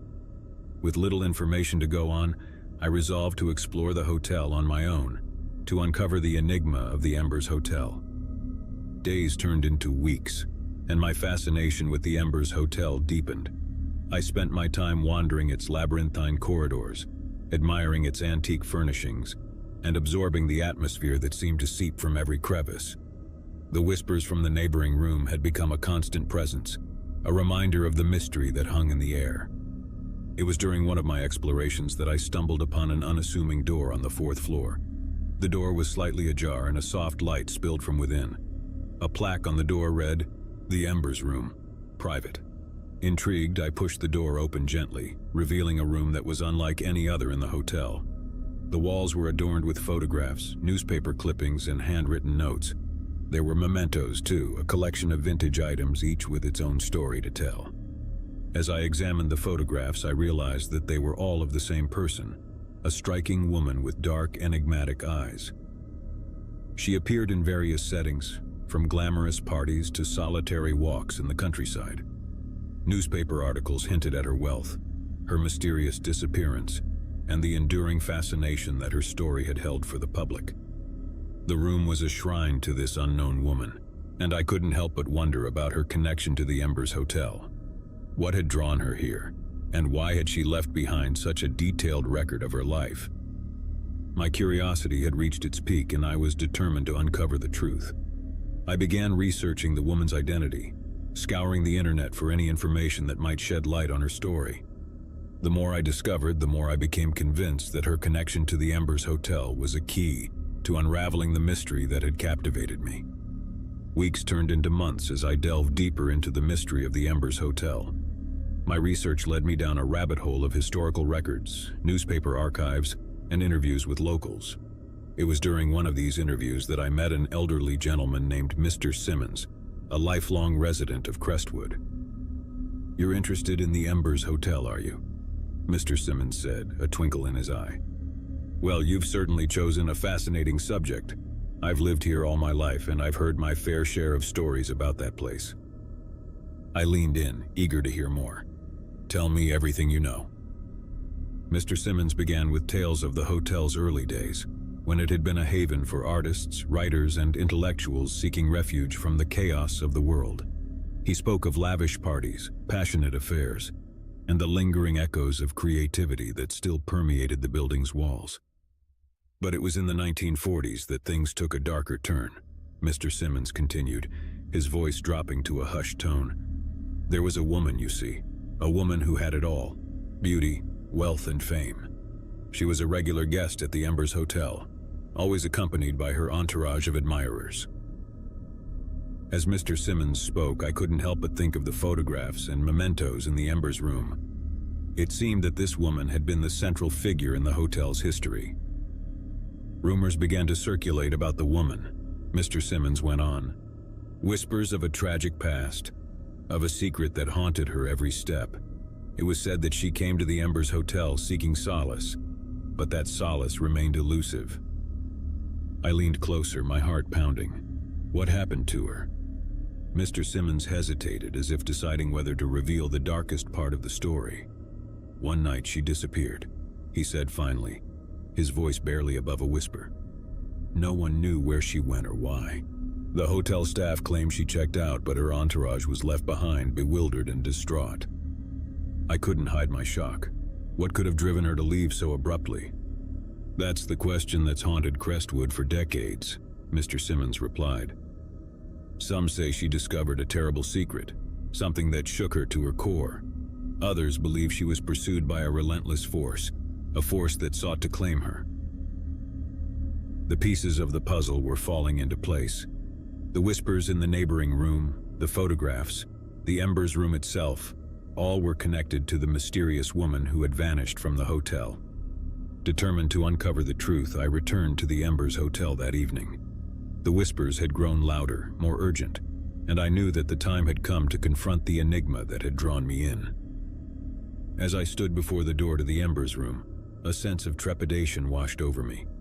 The photographs on the walls seemed to watch, their silent presence a testament to the mystery that had brought me here. With a deep breath, I pushed the door open and stepped inside. The soft lamplight cast a warm glow over the room, illuminating the photographs and mementos that adorned the walls. I approached the photographs, studying each one as if it held the key to the woman's story. It was then that I noticed something unusual, a photograph that I hadn't seen before. It depicted the woman standing in front of a grand, ornate mirror, her reflection distorted by the aged glass.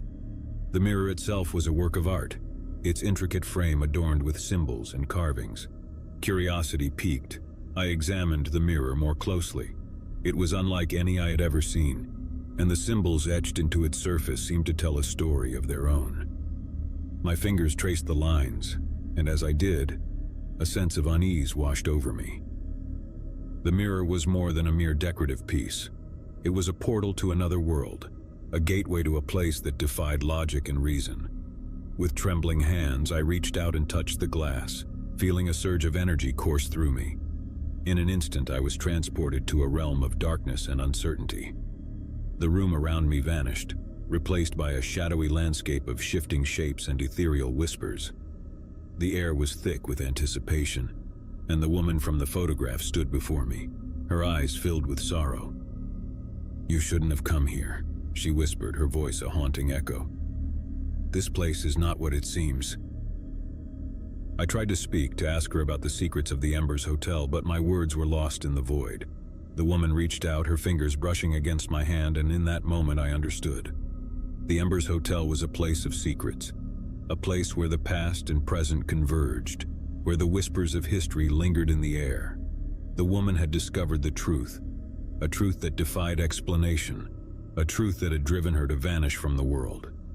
With a sense of urgency, I stepped back from the mirror, the room around me returning to its former state. The photographs, the mementos, the enigma of the Embers Hotel. They were all pieces of a puzzle that I could never hope to solve. I left the Embers Hotel that night, my mind in turmoil.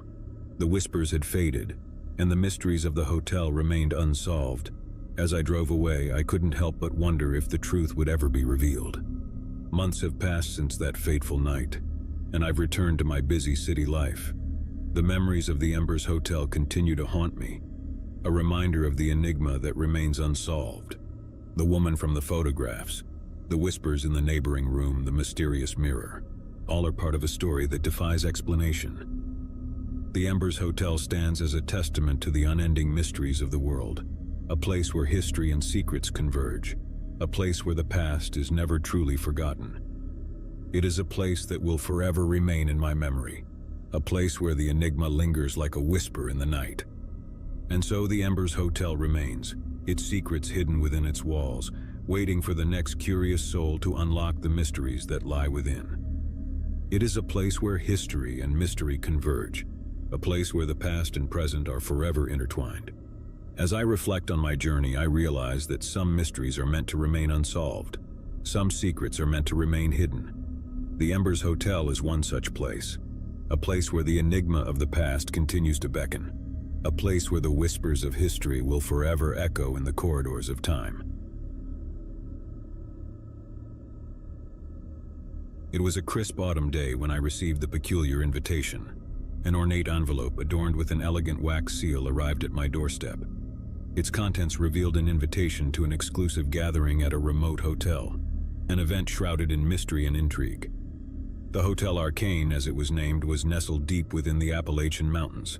The invitation detailed its location, a winding road, a hidden path, and a place that seemed to exist only in whispers. There was no explanation of why I'd been chosen, no mention of who the other guests might be. The invitation bore only a date and time, October 31, St. 10 p.m. Curiosity got the better of me. I couldn't resist the allure of the unknown, and the idea of a secluded gathering in a mysterious hotel piqued my interest. The days passed and my anticipation grew. I packed my bags, drove to the nearby town, and from there, followed the directions into the heart of the Appalachian wilderness. As the sun dipped below the horizon, I found myself on a desolate road, the GPS guiding me further into the wilderness. The thick canopy of trees overhead blocked out the moonlight, creating an eerie darkness that surrounded me. I could feel the chill in the air, a foreboding sensation that seemed to whisper of the secrets hidden in the mountains. Finally, I reached the end of the road as per the instructions. There, barely visible in the darkness, was a narrow path leading into the woods. I parked my car and followed the path, my footsteps echoing in the silence of the forest. The path led to a clearing, and there, bathed in an ethereal glow, stood the Hotel Arcane. It was an imposing structure, its dark stone walls towering above me. The flickering candlelight in the windows created an otherworldly ambiance, casting long shadows that danced in the night. I approached the entrance, and the massive wooden doors swung open as if by their own volition. The warm light from within beckoned me inside, and I stepped into the lobby of the Hotel Arcane.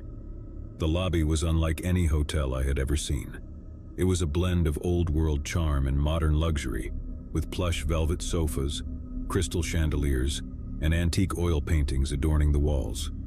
The room was bustling with guests, their hushed conversations and laughter creating an atmosphere of camaraderie. The hotel staff, dressed in impeccably tailored suits, greeted me with polite smiles as if they had been expecting me. They guided me to the registration desk, where a woman with a serene demeanor awaited. "Welcome to the Hotel Arcane," she said, her voice soft and melodic. "I trust your journey was uneventful? May I have your name, please?" I provided my name, and she handed me a brass key with an intricate design, a key that bore no room number. Instead, she offered a cryptic message. "Your room will be revealed to you in time," she said, her eyes holding a secret I could not decipher. "For now, please enjoy the gathering. It will commence shortly." With that, I was free to explore the lobby, where guests in elegant attire mingled, their conversations laced with curiosity about the mysterious event that had brought them here. The air was charged with an energy I couldn't quite comprehend. Among the guests, I encountered a diverse group of individuals: a reclusive novelist, a renowned archaeologist, a celebrated pianist, and a detective known for solving unsolvable mysteries. They were all in attendance. Their presence added an air of mystique to the gathering, leaving me both fascinated and slightly apprehensive. The clock on the wall struck 10 p.m., and as if on cue, the gathering hushed. The woman from the registration desk stood at the center of the lobby, her presence commanding attention. "Ladies and gentlemen," she began, her voice resonating through the room, "welcome to the Hotel Arcane. Tonight you are among those who share a thirst for the enigmatic, a passion for the unknown. We have gathered to embark on a journey, one that will challenge the boundaries of knowledge and perception." The guests leaned forward, their curiosity piqued. I found myself caught in the anticipation that hung in the air. The woman continued, "In the heart of this hotel lies a chamber that holds the answers to questions you have yet to ask. But this chamber is not easily found. It will test your wits, your intuition, and your courage. It will push you to the limits of your understanding." A hush fell over the gathering as her words sank in. The challenge that lay ahead was not what any of us had expected. She motioned to the grand staircase that led to the upper floors. "The chamber awaits, but you must earn your place within it. You have until midnight to uncover its location. Those who succeed will be granted access to its secrets. Those who fail..." Her voice trailed off, leaving the consequences unspoken. With that, the guests scattered, each one determined to be the first to unlock the mystery of the Hotel Arcane. I followed the detective, drawn by the aura of confidence that surrounded him. We began our search on the 3rd floor, exploring the dimly lit corridors and inspecting every room. It became evident that the hotel itself was a labyrinth, its architecture designed to confuse and disorient. Hidden doors, concealed passages, and rooms that seemed to shift their locations. Each step took us deeper into the puzzle. As the minutes ticked away, frustration began to mount. The detective and I were not alone in our quest. The reclusive novelist, the celebrated pianist, and the archaeologist all were engaged in their own search, each one just as determined as the next. Time seemed to blur as we scoured the hotel. Midnight was fast approaching and desperation took hold. The Hotel Arcane revealed itself to be a place of maddening complexity, where the boundaries between reality and illusion blurred. It was then that I noticed something peculiar, a series of symbols etched into the door frames of certain rooms. The symbols were cryptic, a language of their own. With a sense of intuition, I traced the symbols with my fingers, and the door to one particular room swung open. Inside, I found a chamber unlike any other in the hotel. It was an opulent library, its walls lined with ancient tomes and arcane artifacts. In the center of the room stood an ornate pedestal, upon which rested an ancient tome, its pages filled with inscrutable text. The detective and I approached the tome, our excitement building. Could this be the key to unraveling the mystery of the Hotel Arcane? We began to decipher the text, piecing together a narrative that defied comprehension. As the last stroke of midnight resounded through the hotel, a strange sensation washed over us. The air grew thick and the room seemed to shift. The walls closed in, the ceiling descended, and the symbols on the doorframe began to glow. Panic set in as we realized we were trapped. The room had transformed into a nightmarish puzzle, a challenge that defied logic. Desperate, we tried to decipher the symbols, to unlock the room's secrets, but time was running out. As the room continued to shift and contract, I caught a glimpse of the detective's determined expression, his mind racing to find a solution. It was then that a voice echoed in my mind, a whisper, a hint of a solution hidden within the text. With renewed determination, I began to rearrange the symbols, aligning them in a sequence that matched the text of the ancient tome. The room responded, the walls retracting, the ceiling rising. We had unlocked the chamber's secrets, but the ordeal had left us shaken. We emerged from the room to find the other guests in a state of confusion. Some had succeeded in their quests, while others had failed. The woman from the registration desk awaited us in the lobby, her expression inscrutable. "You have passed the first test," she said, her voice betraying no emotion. "You have earned your place within the chamber." With that, she led us to a grand door at the end of the lobby. The door swung open to reveal a chamber that defied description. The chamber was filled with ancient artifacts, each one imbued with a strange energy. Arcane symbols covered the walls and the air was thick with an otherworldly presence. At the center of the room stood a massive tome, its pages filled with secrets of the cosmos. The woman motioned to the tome. "This is the Codex Arcana, a repository of knowledge beyond human comprehension. It holds the answers to questions you have yet to ask, the mysteries of the universe, and the enigma of the Hotel Arcane." We were given the opportunity to peruse the tome, to delve into its secrets. The knowledge it contained was vast and profound, a testament to the complexity of the universe. It was a revelation, a glimpse into the mysteries that had drawn us here. As we pored over the pages, a sense of awe washed over us. The Hotel Arcane had not been a mere gathering place. It was a repository of knowledge, a gateway to the unknown. The woman's words echoed in my mind. The hotel challenged our understanding, pushed us to the limits of our perception, and rewarded us with enlightenment. Days turned into weeks as I immersed myself in the knowledge of the Codex Arcana. The revelations it offered were both profound and unsettling, expanding my understanding of the cosmos and the mysteries that lay beyond. As the time came for my departure from the Hotel Arcane, I couldn't help but wonder about the other guests. What had drawn them to this place, and what had they discovered in their quests? The enigma of the hotel remained, a puzzle that defied explanation. As I left the hotel and returned to the world beyond, I knew that the Hotel Arcane would forever remain in my memory. It was a place of mystery and revelation, a place where the boundaries of reality and illusion blurred, a place where the unknown beckoned. The enigma of the Hotel Arcane would continue to haunt me, a reminder of the limitless possibilities that lay beyond our understanding. It was a place that defied explanation, a place where the secrets of the universe were revealed to those willing to embark on a journey into the unknown. And so I left the Hotel Arcane behind, knowing that its mysteries would remain with me. A testament to the allure of the enigmatic, a reminder that there are truths beyond our comprehension, waiting to be discovered by those who dare to seek them.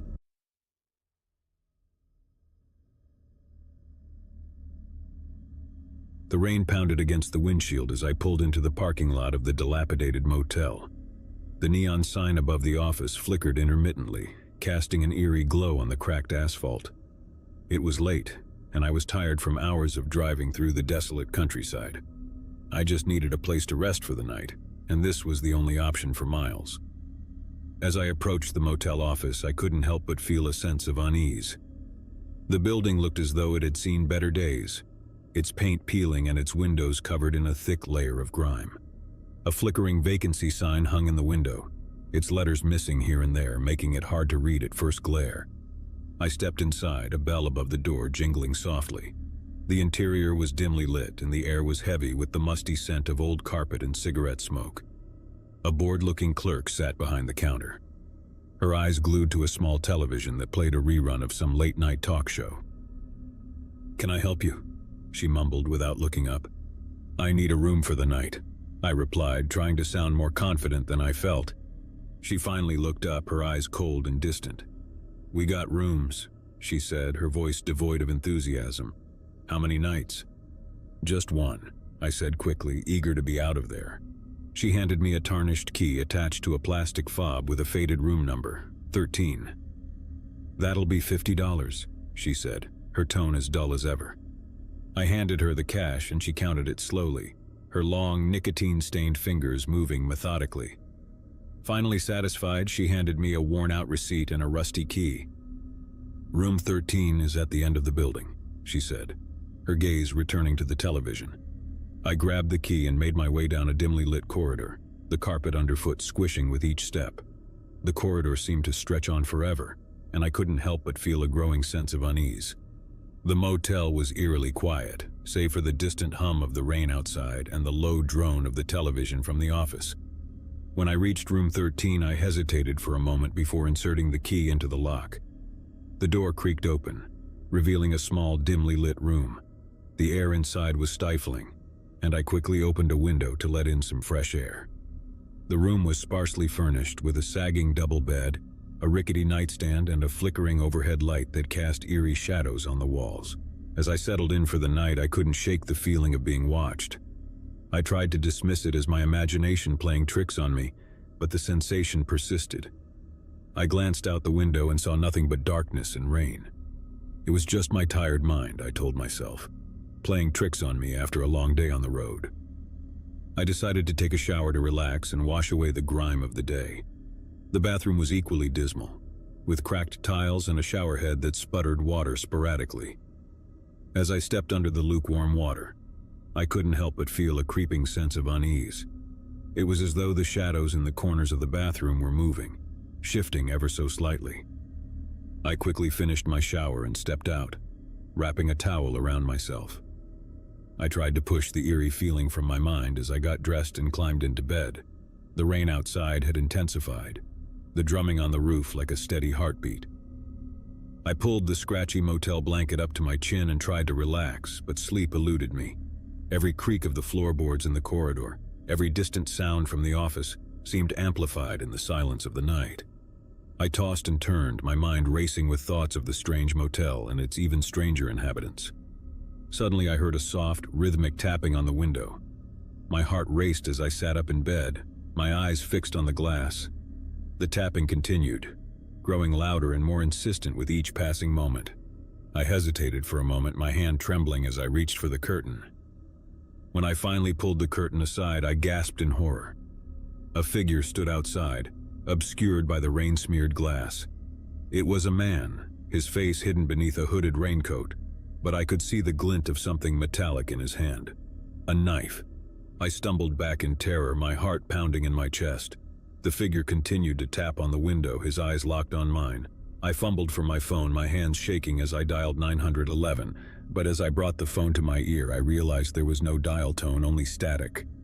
The figure outside the window began to speak, his voice muffled by the glass but filled with an unsettling calmness. "You shouldn't have come here," he said, his words sending a chill down my spine. "This place, it's not what it seems." I backed away from the window, my mind racing with fear and confusion. Who was this man, and what did he mean?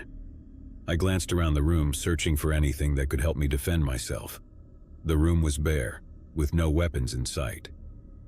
As I turned back to the window, the figure had disappeared. I hesitated for a moment, my breath coming in ragged gasps, before I mustered the courage to approach the window once more. I cautiously peered outside, but the man was gone, leaving no trace of his presence. I locked the window and pulled the curtains closed, my heart still pounding in my chest. I knew I had to get out of there, but the rain outside showed no signs of letting up. I had no choice but to wait until morning. I spent the rest of the night in a state of heightened anxiety, my senses on high alert. Every sound, every creak of the floorboards seemed like a potential threat. I couldn't shake the feeling that I was being watched, that something sinister lurked in the shadows of the motel. When morning finally came, I wasted no time packing my things and checking out of the motel. The clerk at the front desk seemed as disinterested as ever, and I couldn't bring myself to tell her about the terrifying encounter I had endured. As I drove away from the motel, I couldn't help but wonder about the strange events of the night. Who was the mysterious figure outside my window, and what did he mean by, "This place is not what it seems"? I knew I would never have answers to those questions, but I also knew that I never wanted to set foot in that motel again. The rain had finally stopped, and the sun had broken through the clouds, casting a warm glow on the countryside. I took a deep breath, relieved to be leaving that nightmarish place behind. But as I glanced in my rearview mirror, I could have sworn I saw a faint figure standing in the doorway of room 13, watching me leave with hollow, empty eyes. I sped away, putting as much distance between myself and that motel as possible.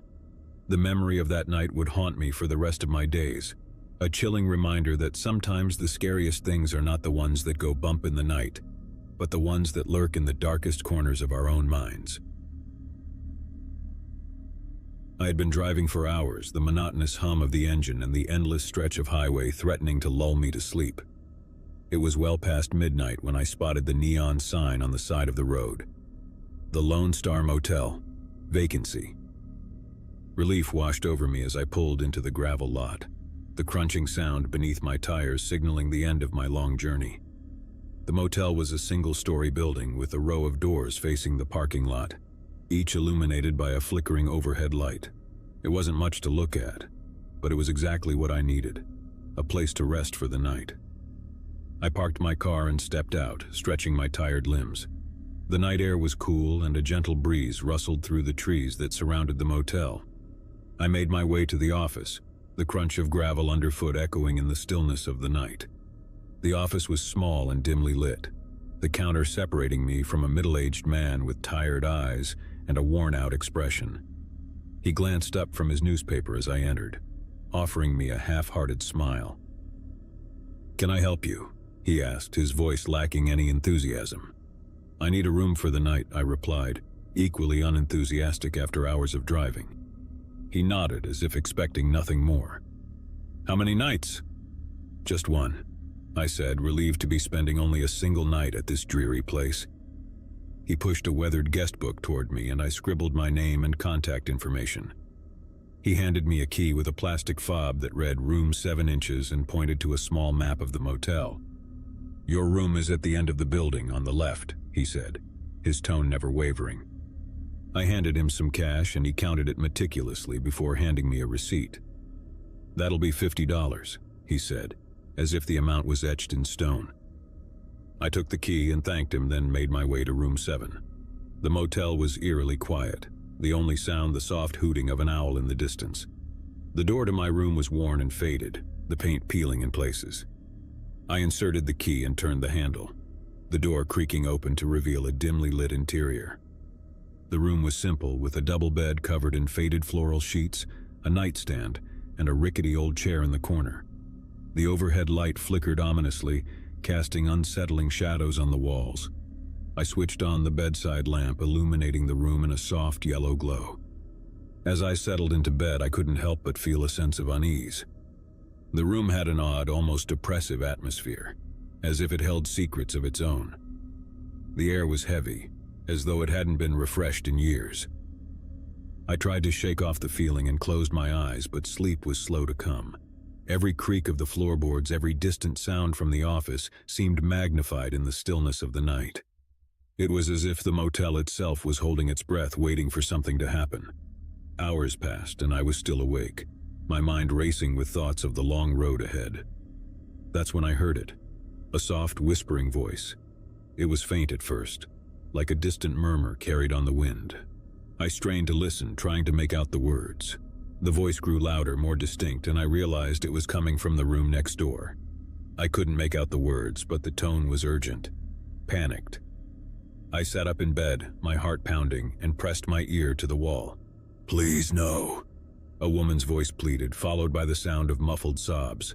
My blood ran cold, and I reached for my phone, ready to call 911. But just as I was about to dial, the voice stopped abruptly. The silence that followed was deafening, broken only by the faint hum of the motel's aging air conditioning unit.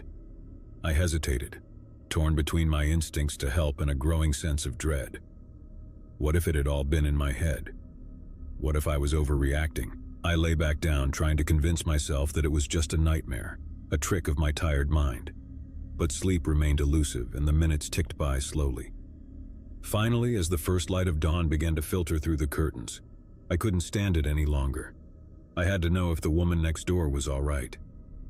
I got out of bed and approached the connecting door between our rooms. I listened carefully, but there was no sound, no movement from the other side. Gathering my courage, I knocked softly.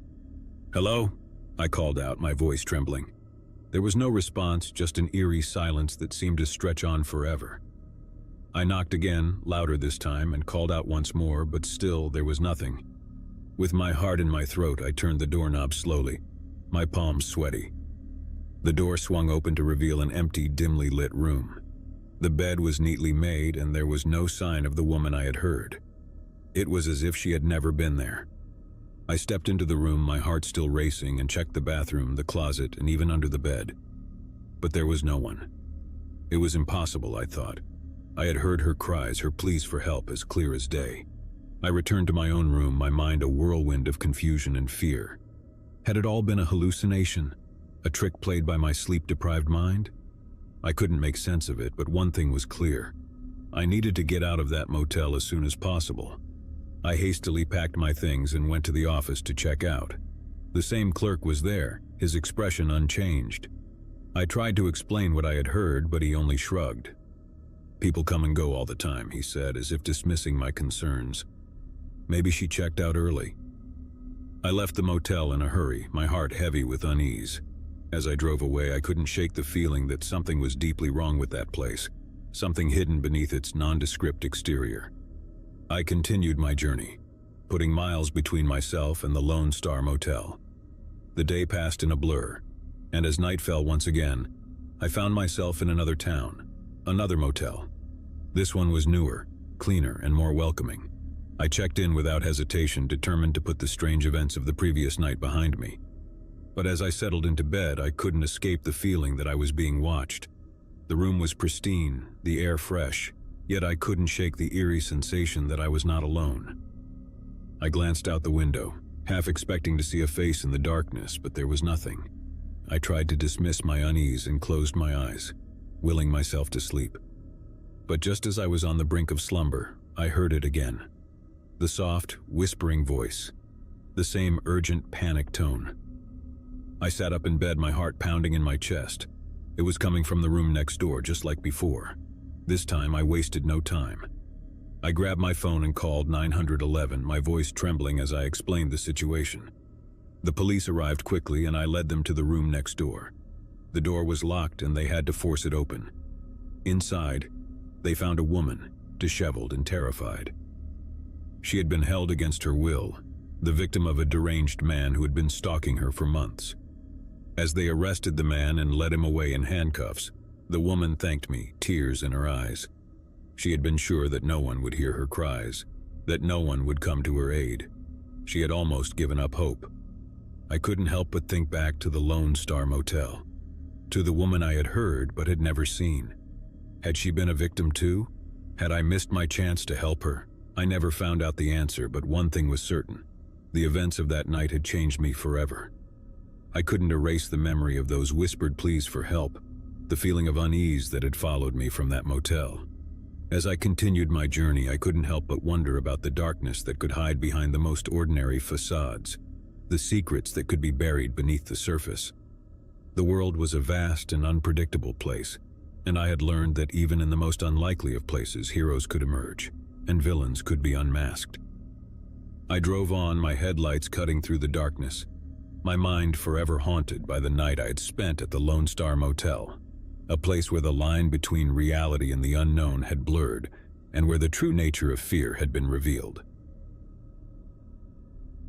It was a bleak and stormy night when I found myself driving down a desolate stretch of highway, the windshield wipers struggling to keep pace with the relentless rain. The gloomy landscape outside offered no solace, and I knew I had to find shelter soon. That's when I saw the neon sign flickering weakly in the downpour, like a lighthouse beckoning a lost sailor. The Midnight Haven Motel, it read. The sign was old and worn, but it promised warmth and a respite from the raging storm. With a sense of relief, I pulled into the gravel lot and parked my car under the dimly lit canopy. As I stepped out of my vehicle, I was immediately greeted by the harsh wind and rain, which seemed to intensify in this desolate part of the country. I hurried to the office, my soaked clothes clinging to my body, my shoes squishing with every step. The motel office was a small, dimly lit room that smelled of stale cigarette smoke and old wood. Behind the counter sat a middle-aged man with a gruff demeanor. He barely looked up from his newspaper when I entered, acknowledging me with a simple nod. "Need a room?" he grumbled as if I were inconveniencing him. "Yes, please," I replied, my voice quivering from the cold. "How many nights?" he asked, his eyes fixed on the sports section of his newspaper. "Just one," I answered, eager to be on my way in the morning. He handed me a tarnished key with a plastic fob that read Room 9. "That'll be $50, he said without a hint of a smile. I handed him the cash and he counted it meticulously, as if suspecting me of trying to cheat him out of a few dollars. Finally, he handed me a receipt and I took the key and headed out into the storm once more. Room 9 was at the end of a long, dimly lit corridor.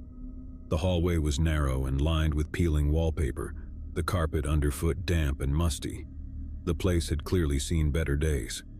I fumbled with the key in the lock, and when I finally entered the room, I was greeted by a stark and dimly lit space. The room was small, containing only the essentials: a lumpy double bed with faded sheets, a rickety nightstand with a flickering lamp, and a small dusty television mounted on the wall. The air was thick with the scent of mildew, and the walls seemed to close in around me. I quickly stripped off my wet clothes and turned on the lukewarm shower. The bathroom was equally unimpressive, with cracked tiles and a showerhead that sputtered water intermittently. As I stood under the tepid stream, I couldn't shake the feeling that I was being watched. It was an irrational fear, I told myself, a product of my exhaustion and the eerie atmosphere of the motel. After the shower, I dried off and dressed in the spare clean clothes I had packed. I climbed into bed, hoping to find solace in sleep, but the uneasy feeling lingered. The rain outside showed no signs of letting up, and the incessant tapping on the window pane only added to my discomfort. I tried to shake off my unease and closed my eyes, but sleep remained elusive. Every creak of the floorboards in the corridor, every distant sound from the office, seemed magnified in the stillness of the night. The storm outside raged on, the wind howling like a restless spirit. Just as I was beginning to drift off, I heard it. A soft, eerie whispering.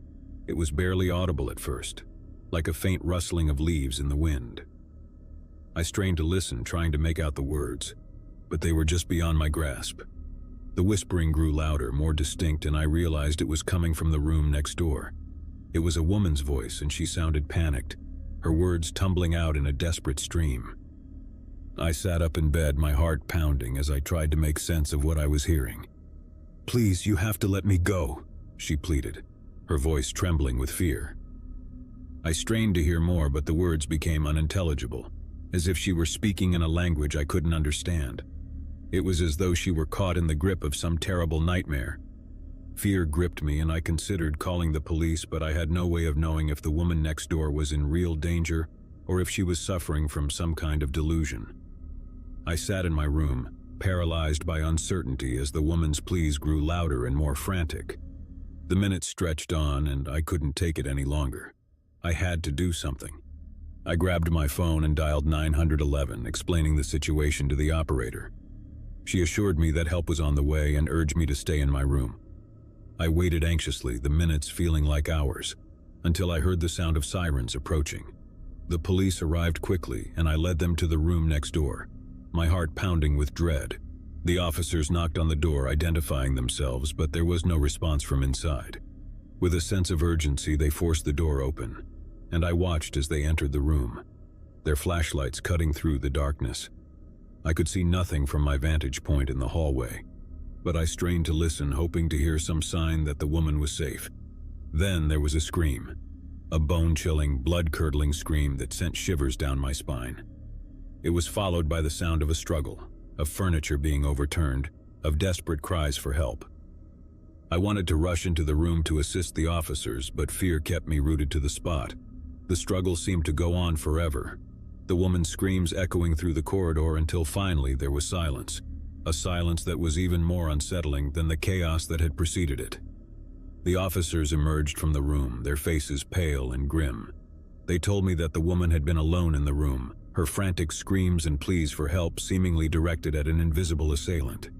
There was no sign of forced entry, no evidence of an intruder. I was left in a state of shock and confusion. Had I imagined the woman's cries for help, or had she been the victim of some unseen supernatural force?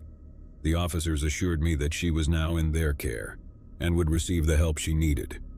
But the mystery of what had transpired in that room haunted me. I couldn't stay at the Midnight Haven Motel any longer. The sense of unease and dread that hung in the air was suffocating, and I longed to put the unsettling events of the night behind me. I checked out of the motel early the next morning, and as I drove away, I couldn't help but glance back at the flickering neon sign. The storm had passed, and the motel looked almost peaceful in the pale light of dawn, but I knew that appearances could be deceiving, that darkness could lurk beneath even the most ordinary of facades. As I continued my journey, I couldn't shake the feeling that I had witnessed something beyond explanation, something that defied reason and logic. The memory of that night would stay with me, a chilling reminder that the line between reality and the unknown is thinner than we dare to imagine, and that the scariest things can often be found in the most unexpected places.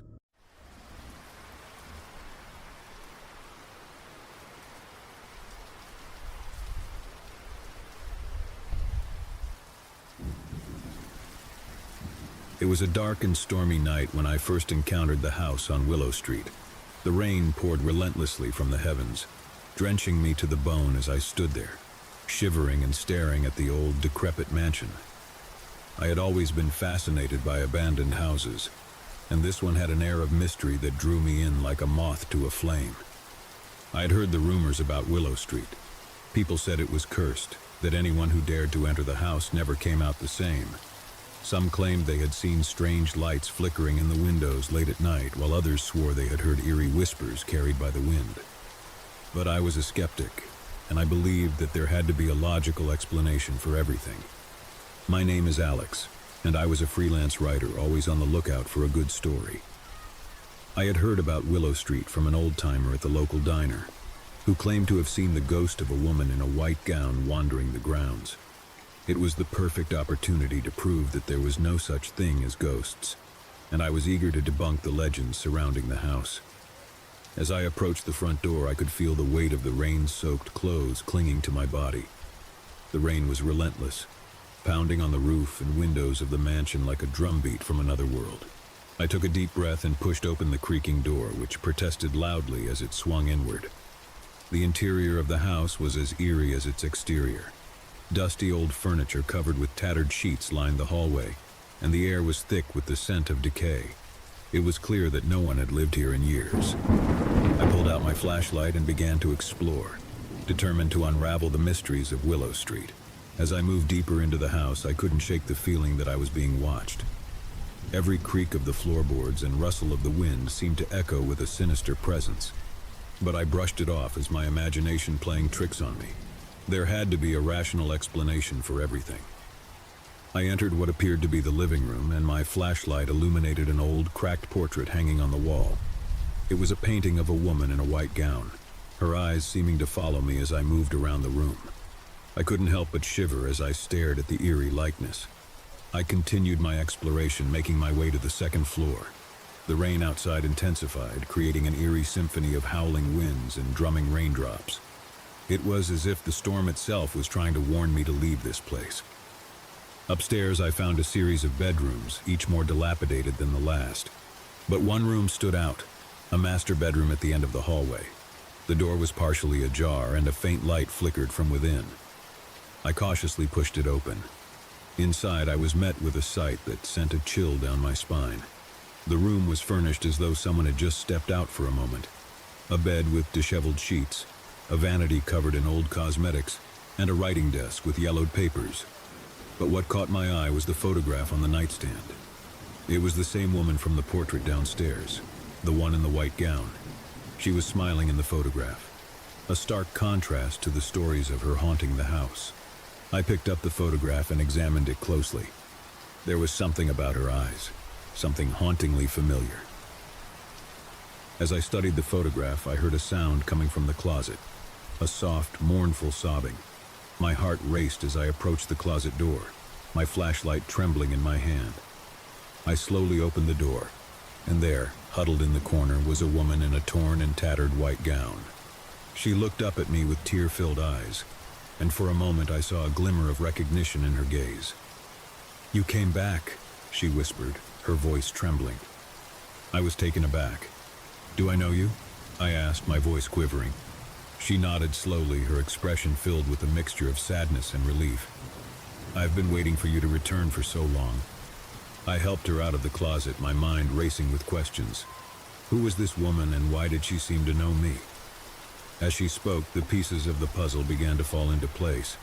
Her name was Emily, and she had lived in this house decades ago.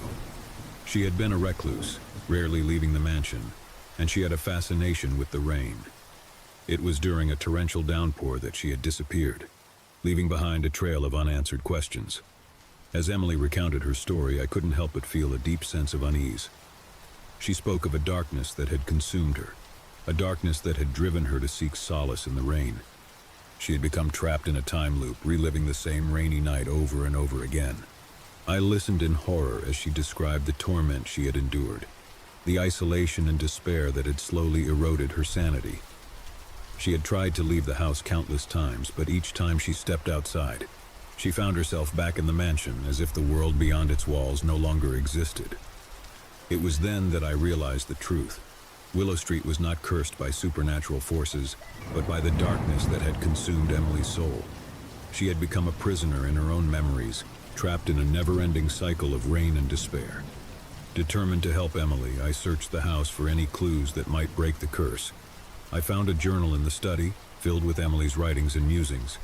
It was a chronicle of her descent into madness, a desperate plea for someone to free her from her eternal torment. As I read through the journal, I began to understand the key to breaking the cycle. Forgiveness. Emily had been consumed by guilt and regret, and it was only by forgiving herself for her past actions that she could find peace. I returned to Emily, who had been sitting by the window watching the rain. I gently told her what I had discovered and encouraged her to forgive herself for whatever had led her to this point. Tears welled up in her eyes as she slowly began to let go of the pain and guilt that had bound her for so long.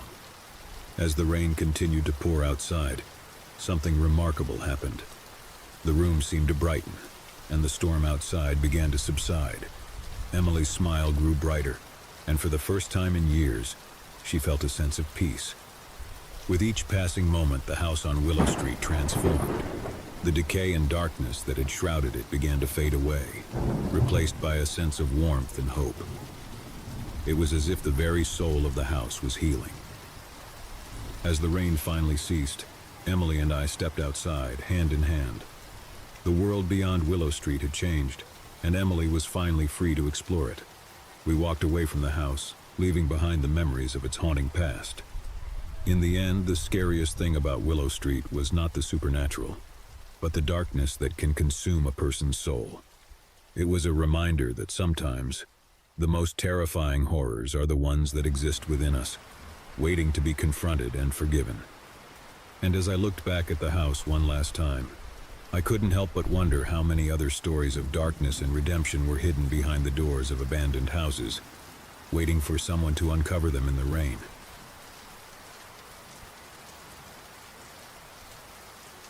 The rain was relentless that night, falling in torrents from a sky shrouded in darkness.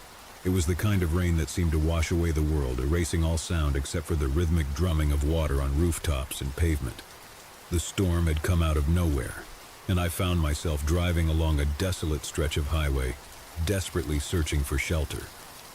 My name is Mark, and I was on a road trip that had taken me far from civilization. I had always been drawn to remote places, the kind where you could escape the noise and chaos of the world. But on this particular night I had ventured too far, and now I was paying the price. As I drove, my headlights cut through the sheets of rain, illuminating the dense forest on either side of the road. The trees loomed like silent sentinels, their branches dripping with water. I felt a growing sense of unease as the road stretched on endlessly, with no sign of civilization in sight. Just when I was beginning to lose hope, I spotted a faint glimmer through the trees. It was the soft glow of a single light, like a beacon in the darkness. I slowed down and turned onto a narrow, winding path that led me deeper into the woods. The path ended at a small cabin nestled among the trees. It was a rustic structure, its wooden walls weathered and worn by time. A battered sign next to the cabin's entrance read, "Rustic Rain Retreat." It seemed like the perfect place to seek refuge from the storm. I parked my car and made my way to the cabin's front door. The rain had soaked me to the bone, and I was shivering as I knocked on the door. It swung open slowly, revealing an elderly man with kind eyes and a welcoming smile. Come in," he said, gesturing for me to enter. "You must be freezing out there." I stepped inside, feeling an immediate sense of warmth and comfort. The cabin's interior was cozy, with a crackling fire in the fireplace and soft, inviting furnishings. The room was adorned with various oddities, antique clocks, vintage photographs, and an assortment of curiosities that hinted at a rich and storied past. "I'm George," the man said, extending a hand. "And you are?" "Mark," I replied, shaking his hand. "I can't thank you enough for letting me in. I got caught in the storm, and I wasn't sure I'd make it out of there." George waved off my gratitude. "No need to thank me. We don't get many visitors out here, especially not on a night like this. You're welcome to stay as long as you like." As the rain continued to pour outside, George and I sat by the fire, sipping on hot tea and sharing stories. He told me about the cabin, how it had been in his family for generations, and how he had turned it into a retreat for weary travelers like myself. There was something captivating about his tales, and I found myself hanging on his every word. As the night wore on, George offered me a spare bedroom to spend the night. I gladly accepted, grateful for the warmth and shelter. The rain showed no signs of letting up, and the thought of venturing back out into the storm was unappealing. I settled into the cozy bedroom, and as I lay in bed, the sound of rain against the cabin's roof became a soothing lullaby. I drifted off into a deep, dreamless sleep, feeling safe and secure in the heart of the forest. The following morning, I awoke to the gentle patter of rain against the window. I stretched and yawned, feeling well rested and refreshed. As I made my way downstairs, I could smell the enticing aroma of breakfast cooking. George was in the kitchen, preparing a hearty meal of scrambled eggs, bacon, and toast. He greeted me with a smile as I entered. "Good morning, Mark," he said. "I hope you slept well." "I did, thank you," I replied, taking a seat at the kitchen table. "This place is like a hidden oasis." George chuckled. "It can feel that way sometimes. Away from the noise and distractions of the world, it's easy to find peace and solitude here." Over breakfast, we talked some more. George shared more stories about the cabin's history and the generations of his family who had called it home. He told me about his late wife, Sarah, who had loved the rain more than anything. Her memory was woven into every corner of the cabin, from the vintage raincoats hanging by the door to the old records of rainy day songs on the shelf. As we chatted, I couldn't help but notice that there was something peculiar about the rain. It seemed to fall with a rhythm, almost like a pattern. I mentioned it to George, and he gave me a knowing smile. "Ah, you've noticed it too," he said. "The rain here has a way of speaking to you if you listen closely enough." I raised an eyebrow. "Speaking to me? How so?" George's eyes twinkled with a hint of mischief. "Well, you see, Every drop of rain has a story to tell. It carries with it the memories of those who have passed through here. It's like a chorus of whispers in the rain. I laughed, thinking he was simply indulging in a bit of poetic license. But as I continued to listen to the rain, I began to notice something strange. It was as though I could hear faint voices in the distance, like the murmur of a crowd gathered far away. Curiosity got the better of me, and I asked George about it. He nodded, as if he had been waiting for the question. "The rain here has a way of bringing back memories," he explained. "It's said that the whispers you hear are echoes of the past, fragments of conversations and moments frozen in time." I leaned in, intrigued by the idea. "So you're saying that the rain carries the memories of everyone who's been here?" George nodded. "That's one way to look at it. Some say that when you listen to the rain, you can hear the stories of those who came before us. It's a reminder that we're all connected in some way by the places we've been and the people we've met." As the day wore on, I found myself captivated by the rain's symphony of whispers. It was as though I could hear snippets of conversations, laughter, and moments of joy and sorrow. It was a haunting and beautiful experience, one that made me feel more connected to the world around me. Days turned into weeks, and I found myself settling into a routine at the Rustic Rain Retreat. George and I became fast friends, and I spent my time exploring the surrounding forest and listening to the rain's whispers. Each drop of rain seemed to carry a story, and I couldn't get enough of it. One rainy afternoon, George handed me an old leather-bound journal. "I thought you might find this interesting," he said. "It belonged to Sarah, my late wife. She was quite the writer." I opened the journal and began to read. It was filled with Sarah's musings, observations, and reflections on life in the cabin. Her words painted a vivid picture of her love for the rain, her deep connection to nature, and her enduring love for George. As I read through the journal, I couldn't help but feel a pang of sadness. Sarah's words were filled with a sense of longing, as though she had left something unfinished. I mentioned this to George, and his expression grew somber. "Yes," he said softly. "Sarah loved this place more than anything, but she always felt like there was something missing. She used to say that the rain held the key to the cabin's true purpose, but she never quite figured out what that meant." I couldn't help but wonder if Sarah's words were somehow connected to the whispers in the rain. It seemed like there was a deeper mystery to unravel, one that had been hidden in plain sight all along. As the weeks turned into months, my bond with George deepened, and the cabin truly began to feel like a second home. But there was a growing sense of restlessness in me, a nagging feeling that I had a role to play in unraveling the mystery of the rain. One stormy night, as I lay in bed listening to the rain's whispers, I had a revelation. It was as though a puzzle piece had fallen into place in my mind. I realized that the rain was trying to tell me something, to reveal a truth that had remained hidden for far too long. The following morning, I approached George with my newfound insight. "I think Sarah's right," I said. "I think the rain does hold the key to the cabin's true purpose." George's eyes lit up with excitement. "You think so? But what could it be?" I explained my theory that the rain was not just a source of comfort and nostalgia, but a living record of the cabin's history. If we could decipher the whispers in the rain, we might uncover the cabin's hidden purpose and fulfill Sarah's unspoken wish. George was eager to try, and together we embarked on a journey to unravel the mystery. We spent hours listening to the rain, recording the whispers and trying to piece together the fragments of memories and stories. It was a painstaking process, but we were determined to uncover the truth. As days turned into weeks, our efforts began to bear fruit. We discovered that the rain carried memories of all those who had stayed at the cabin, their stories intermingling with the whispers of the forest. It was as though the rain had become a living tapestry, weaving together the threads of countless lives.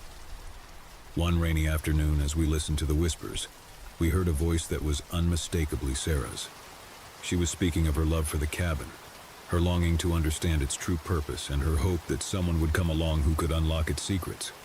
Tears welled up in George's eyes as he listened to his late wife's voice. "She was right," he said. "The rain was trying to tell us something all along." We continued to listen, and the pieces of the puzzle began to fall into place. The whispers revealed that the cabin was meant to be a place of refuge, a sanctuary for those seeking solace and connection with nature. It was a place where the stories of the past could be preserved and shared. where the rain could carry the memories of all who had passed through its doors. With each passing day, the cabin seemed to come alive with newfound purpose. We opened it to travelers from all walks of life, inviting them to listen to the rain and share their stories. The whispers in the rain became a bridge, connecting people from different backgrounds and cultures, and the cabin became a place of healing and transformation. Years went by and the rustic rain retreat flourished. People came from far and wide to experience the magic of the cabin, to listen to the rain's whispers, and to share their own stories. The cabin had become a place of connection, where strangers became friends and where the world outside seemed to fade away. George and I grew old together, watching as the cabin fulfilled its true purpose. We knew that we had unlocked a mystery that had been hidden in plain sight, and we were grateful for the chance to be a part of something greater than ourselves. On a quiet evening, as George and I sat by the fire, listening to the rain, he turned to me with a smile. "I couldn't have asked for a better friend or a better companion on this journey, Mark." I nodded, feeling a deep sense of gratitude. "And I couldn't have asked for a more remarkable mentor and friend, George. This place has changed my life in ways I can't even begin to describe." As the rain continued to fall outside, I couldn't help but think that sometimes the most extraordinary mysteries are hidden in the ordinary moments of life. The rustic rain retreat had taught me that even in the quietest whispers of the rain, there could be a world of stories waiting to be discovered. And as I listened to the rain's gentle whispers, I knew that I was exactly where I was meant to be.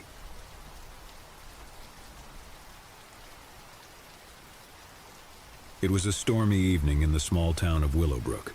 Rain lashed against the windows and thunder rumbled ominously in the distance. The townsfolk had long grown accustomed to such weather, but this night was different. This night would be forever etched in their memories as the night the rainfall murders began. My name is Detective Sarah Mitchell, and I had been assigned to Willowbrook's police department for the past 5 years. Despite the town's reputation for being peaceful and quiet, my job had never lacked excitement. But nothing could have prepared me for the series of gruesome murders that would soon send shockwaves through our community. It all started with a phone call late one rainy night. The dispatcher's voice crackled through the receiver. "Sarah, we've got a situation. There's been a murder down on Elm Street." I groaned inwardly, already dreading the sight that awaited me. Elm Street was a quiet neighborhood, home to many elderly residents who had lived there for decades. It was the last place you'd expect a murder to occur. As I arrived at the scene, I could see the flashing lights of police cars and the gathered crowd of curious onlookers huddled under umbrellas. Officer Mike Reynolds, a seasoned veteran, met me at the tape barrier. "Sarah, you won't believe this," he said, his voice filled with disbelief. "It's unlike anything I've ever seen." We ducked under the yellow crime scene tape and approached the quaint white picket fenced house. Inside, we found the lifeless body of Mrs. Edith Sullivan, an elderly widow who had lived alone for years. Her frail figure lay sprawled on the living room floor, her eyes wide open in a frozen scream. I couldn't help but shiver as I examined the gruesome scene. Mrs. Sullivan's throat had been slashed, and her small home was in disarray, as if a tornado had swept through it. But what struck me the most was the eerie message written in red across the walls. "The rainfall begins."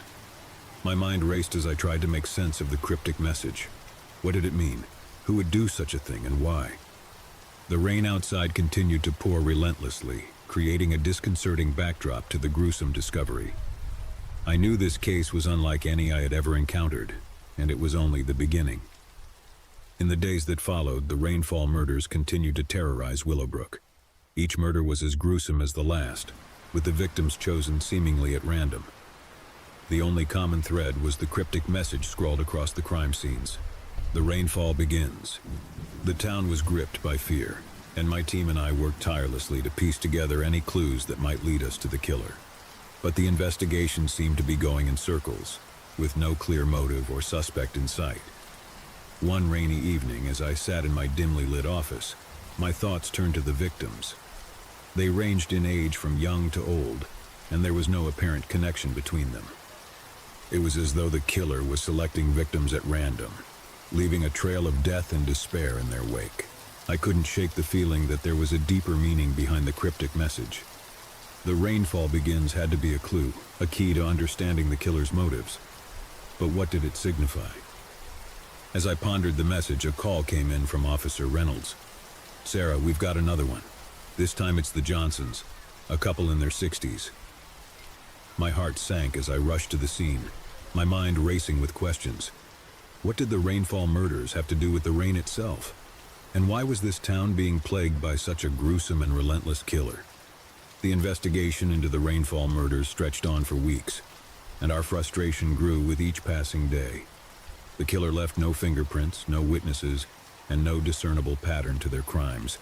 It was as though they were a phantom, striking with ruthless efficiency and disappearing into the rainy night. The town's fear and paranoia were palpable.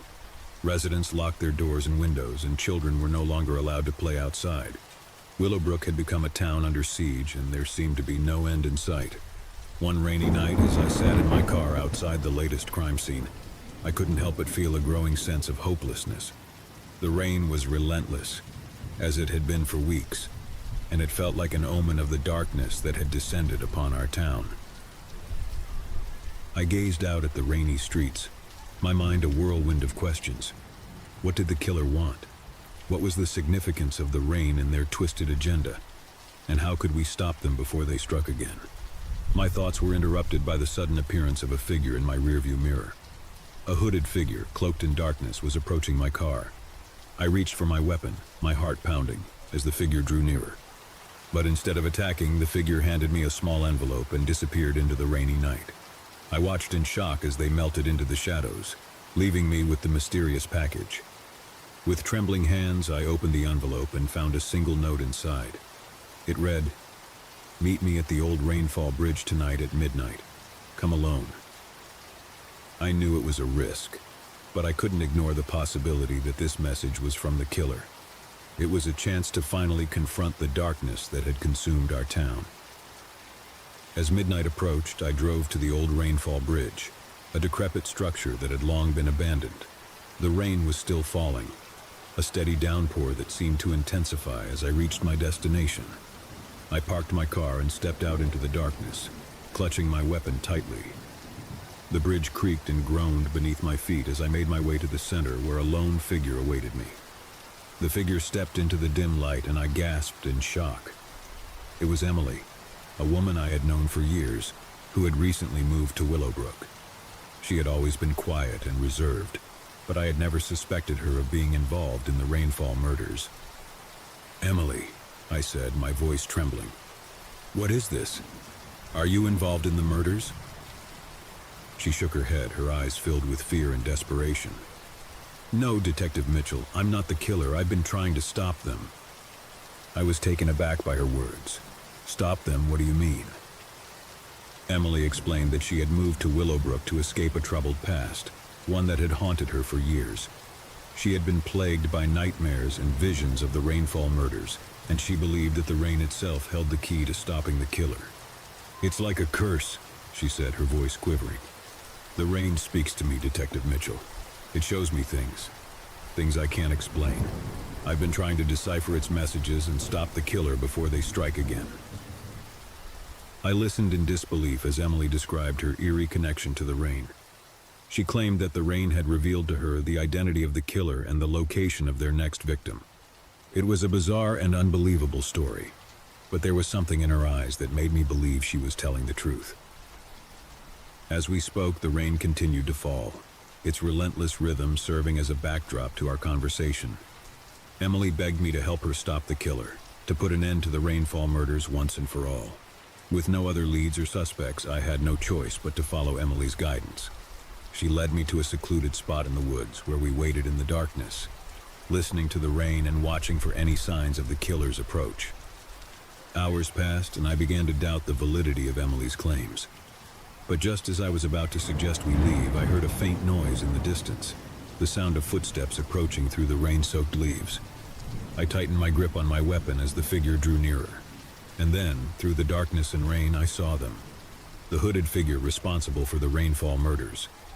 Emily gasped in recognition, her eyes wide with fear. "That's them, Detective Mitchell. That's the killer." As the figure came closer, I could see the glint of a blade in their hand, ready to strike. With a sense of urgency, I called out, "Police, drop your weapon." The killer froze, their hooded head turning to face us. And then, in a voice that sent shivers down my spine, they spoke. "I am the rainfall, and I am the answer to your town's sins." The figure lunged forward, and a struggle ensued. Rain soaked us to the bone as we fought for our lives in the darkness. But in the end, it was Emily who managed to disarm the killer, using a strength and determination I had never seen in her before. We called for backup, and the killer was apprehended and taken into custody. It was a moment of relief and closure for our town, as we had finally put an end to the Rainfall murders. In the days that followed, the truth behind the Rainfall murders came to light. The killer's name was David Water, a troubled man with a deep-seated hatred for the town of Willowbrook. He had chosen his victims at random, leaving cryptic messages in a twisted attempt to instill fear and chaos. But it was Emily's connection to the rain that had ultimately led us to him. She had seen his face in her visions, and the rain had guided us to his location that fateful night on the old Rainfall Bridge. As I sat in my office, reflecting on the events that had transpired, I couldn't help but marvel at the strange and unsettling nature of the case. It was a reminder that sometimes the darkest mysteries can be found in the most unexpected places, and that even the rain itself can hold secrets waiting to be uncovered. The town of Willowbrook slowly began to heal from the trauma of the Rainfall murders. The rain continued to fall, as it always did, but now it was a symbol of resilience and strength, a reminder that even in the face of darkness we could find the light. And as I looked out at the rainy streets of Willowbrook, I couldn't help but wonder what other secrets the rain might hold, and what mysteries it might reveal in the future.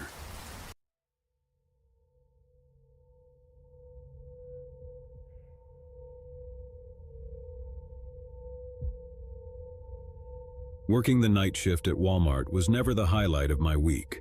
The sterile fluorescent lights seemed to drain the life out of everything, casting harsh shadows that danced eerily on the linoleum floor. But the pay was decent, and it was a job, so I couldn't complain too much. One particular night, as the clock ticked closer to midnight, I found myself manning the customer service desk. It wasn't a particularly exciting job.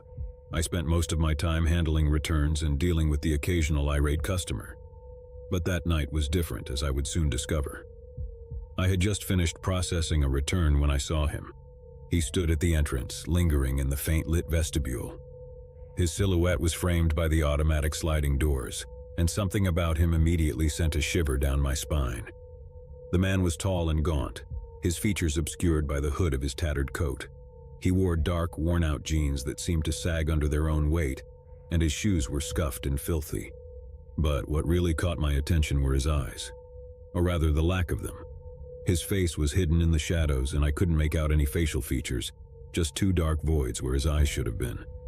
I blinked, thinking it was a trick of the light, but when I looked again, his unsettling gaze remained.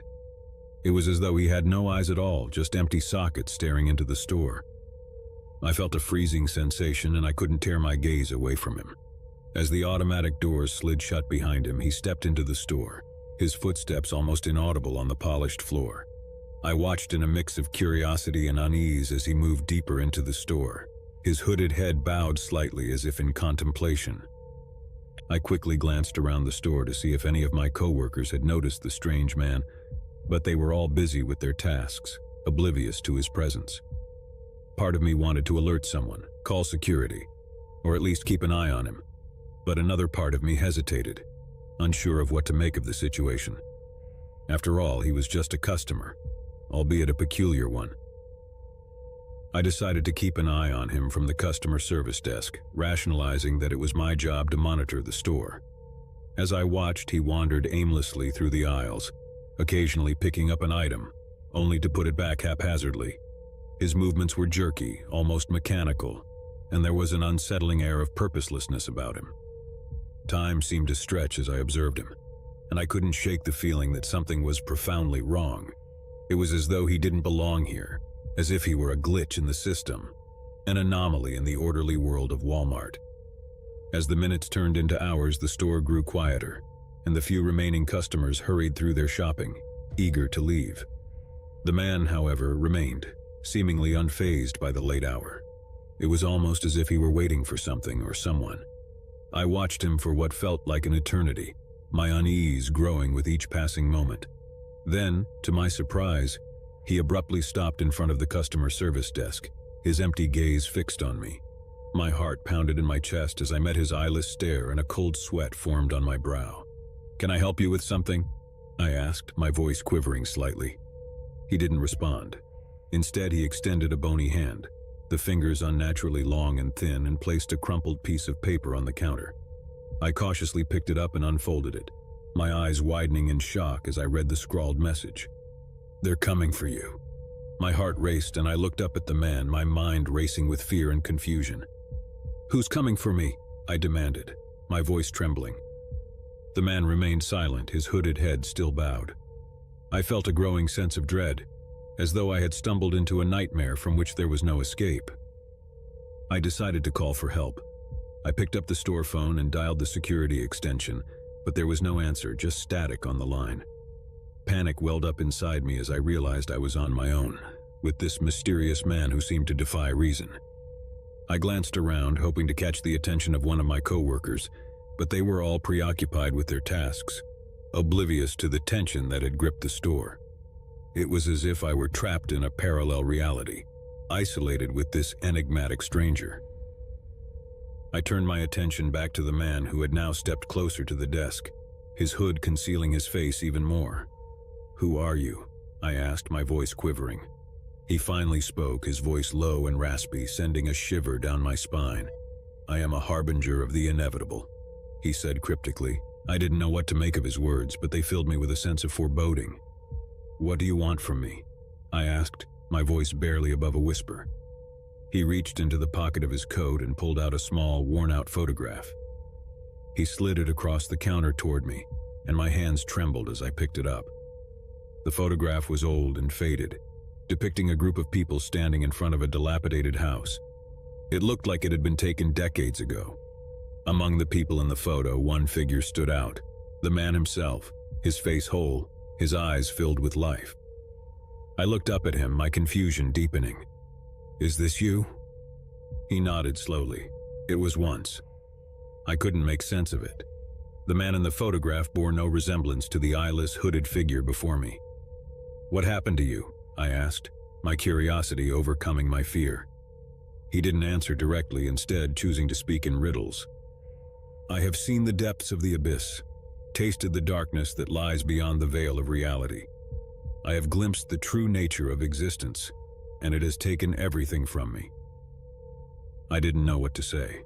His words were both cryptic and unsettling, and I couldn't shake the feeling that I had stumbled upon something beyond my understanding. Suddenly, the store's intercom crackled to life, the sound echoing through the empty aisles. "Attention Walmart associates," a voice announced. "We have received a report of a suspicious individual in the store. Please be on the lookout and report any unusual activity to security." My heart sank as I realized the announcement was about the man standing before me.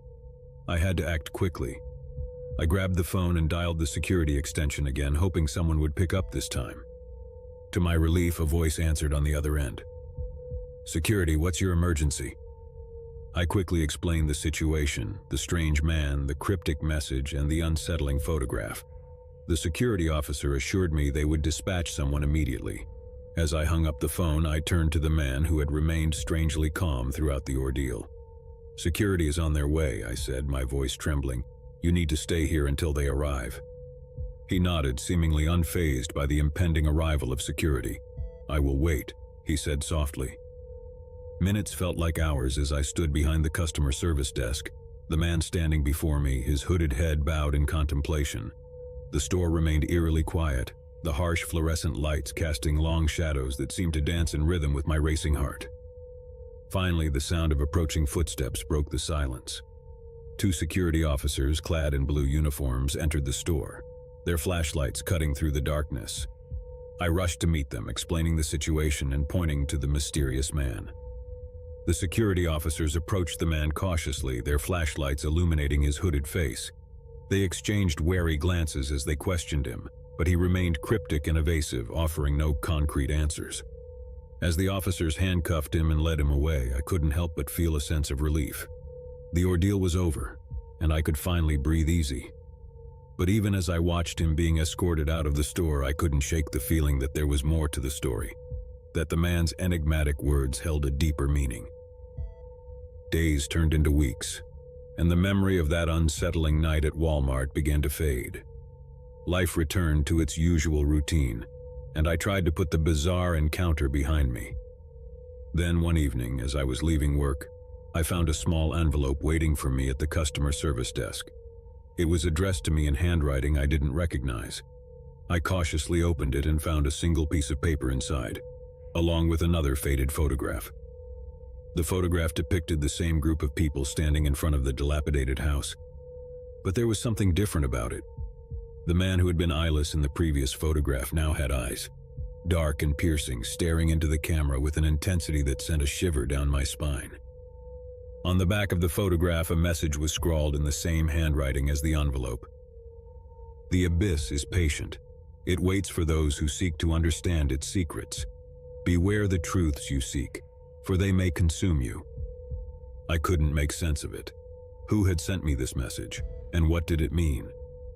The enigmatic encounter at Walmart had left me with more questions than answers, and I couldn't escape the feeling that I had stumbled upon something beyond my comprehension. As I left the store that evening, the harsh fluorescent lights casting long shadows around me, I couldn't help but wonder what other mysteries lay hidden in the most ordinary of places, waiting to be discovered by those brave or foolish enough to seek them out. Working at Walmart was never glamorous, but it paid the bills. I was just an ordinary employee, one among the sea of blue vests, stacking shelves and dealing with the quirks of everyday customers. The store was a monotonous place, predictable and unchanging. That was until I started working under Manager Phillips. Manager Phillips was a tall, middle-aged man with graying hair and an unassuming demeanor. He wasn't particularly friendly, but he wasn't unkind either. He ran the store efficiently, and that's what mattered to most of us. However, there was something about him that made me uneasy from the very beginning. It started with the way he looked at us, his employees. His gaze was penetrating, as if he were trying to read our souls. It was a look that lingered too long, that made you want to squirm and look away. But I couldn't deny the effectiveness of his management style. Our store was running like a well-oiled machine, and our sales numbers were steadily climbing. One day, as I was restocking the canned goods aisle, I overheard a hushed conversation between two of my co-workers, Rachel and Mike. They were whispering about Manager Phillips and the strange things they had seen him do. My curiosity got the better of me, and I moved closer to eavesdrop. "He's always in the break room during his lunch break," Rachel said, her voice barely audible. "And he locks the door behind him." Mike nodded in agreement. "Yeah, and I've seen him go out to the parking lot late at night, sometimes after everyone else has left. It's weird, man." I had noticed some odd behaviors from Manager Phillips myself, but I had brushed them off as quirks. Now, hearing my coworkers' concerns, I couldn't help but wonder if there was more to the man than met the eye. That evening, after my shift, I decided to follow Manager Phillips. It was a foolish and impulsive decision, driven by a curiosity I couldn't ignore. I watched from my car as he left the store, his figure disappearing into the night. I trailed him at a distance, my heart pounding in my chest. He drove to a remote area outside of town, a place I had never been before. He parked his car near a secluded pond, and I watched as he got out and walked to the water's edge. In the dim moonlight, I saw him raise his hands, palms up, and begin to speak in a low, almost hypnotic voice. I couldn't make out the words, but the tone of his voice was dark and cold. It was as though he were engaged in some kind of ritual. I watched in stunned silence as Manager Phillips continued his strange behavior. He stayed by the pond for what felt like hours, his movements deliberate and purposeful. It was clear that whatever he was doing was deeply important to him. Finally, he returned to his car and drove back to the store, seemingly unaware that he had been observed. I waited a few minutes before I followed him back, my mind racing with questions and suspicions. Over the next few weeks, I couldn't shake the feeling that something was seriously wrong with Manager Phillips. I kept a close eye on his actions, documenting the strange occurrences I witnessed. It became an obsession, something I couldn't let go of. One day, I decided to confide in Rachel and Mike, the co-workers I had overheard earlier. I told them about what I had seen at the pond, and they shared their own observations. It was clear that we all had a growing sense of unease about our manager. Rachel had noticed that Manager Phillips seemed to have an uncanny ability to predict when the store would be busy or when a major sale would occur. It was as though he had insider information that the rest of us didn't. Mike, on the other hand, had discovered that Manager Phillips had access to a room in the back of the store that no one else did. It was a small, windowless space, and the door was always locked. Mike had tried to ask about it, but Manager Phillips had brushed off his inquiries, claiming it was simply a storage room. As our suspicions grew, we decided to do some digging. We scoured the store's records and discovered that there were financial irregularities that seemed to be connected to Manager Phillips. Money was unaccounted for, and inventory seemed to vanish mysteriously. It was as though the store was bleeding money, and Manager Phillips was at the center of it all. One evening, as we were discussing our findings, Rachel had a breakthrough. She had been looking into Manager Phillips's background and had discovered that he had a history of involvement with a secretive and obscure religious group. The group's beliefs were unconventional, to say the least, and its members were known for their eccentric rituals. It all clicked into place. Manager Phillips' strange behavior, his ability to predict the store's fortunes, the locked room, and now his connection to this enigmatic religious group. It was all part of a puzzle that we were determined to solve. We decided to confront Manager Phillips with our suspicions. We confronted him in his office one evening, armed with our evidence and the determination to uncover the truth. He listened to us calmly, his expression unreadable. When we presented our findings, his only response was a chilling smile. "You've been very observant, haven't you?" he said, his voice dripping with condescension. "But you have no idea what you're getting into." We demanded answers, but Manager Phillips refused to divulge anything more. Instead, he warned us to drop our investigation and forget everything we had discovered. It was a veiled threat, and we knew we were treading on dangerous ground. Undeterred, we decided to take our concerns to higher-ups in the company. We believed that they needed to know about Manager Phillips's behavior and its impact on the store's finances. We gathered our evidence and prepared to make our case. But before we could take our concerns any further, things took a sinister turn. Rachel disappeared one night after her shift. She had been conducting her own investigation into Manager Phillips, and we feared that she had crossed a line that put her in danger. We reported her disappearance to the police, but there was no sign of her.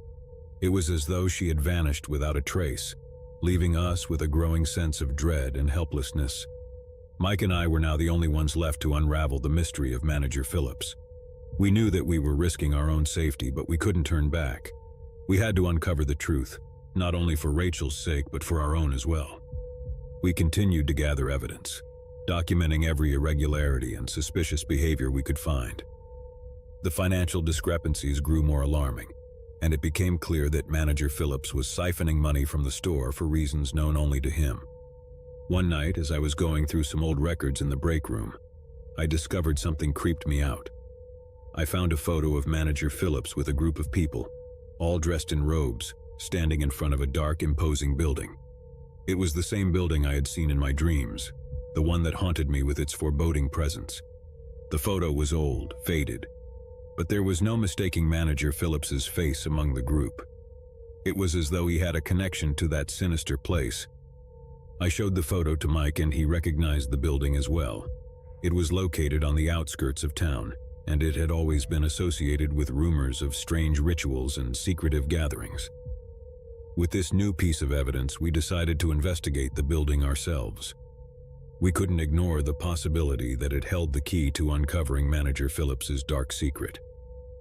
Late one night, we drove to the location, our hearts pounding with anticipation and fear.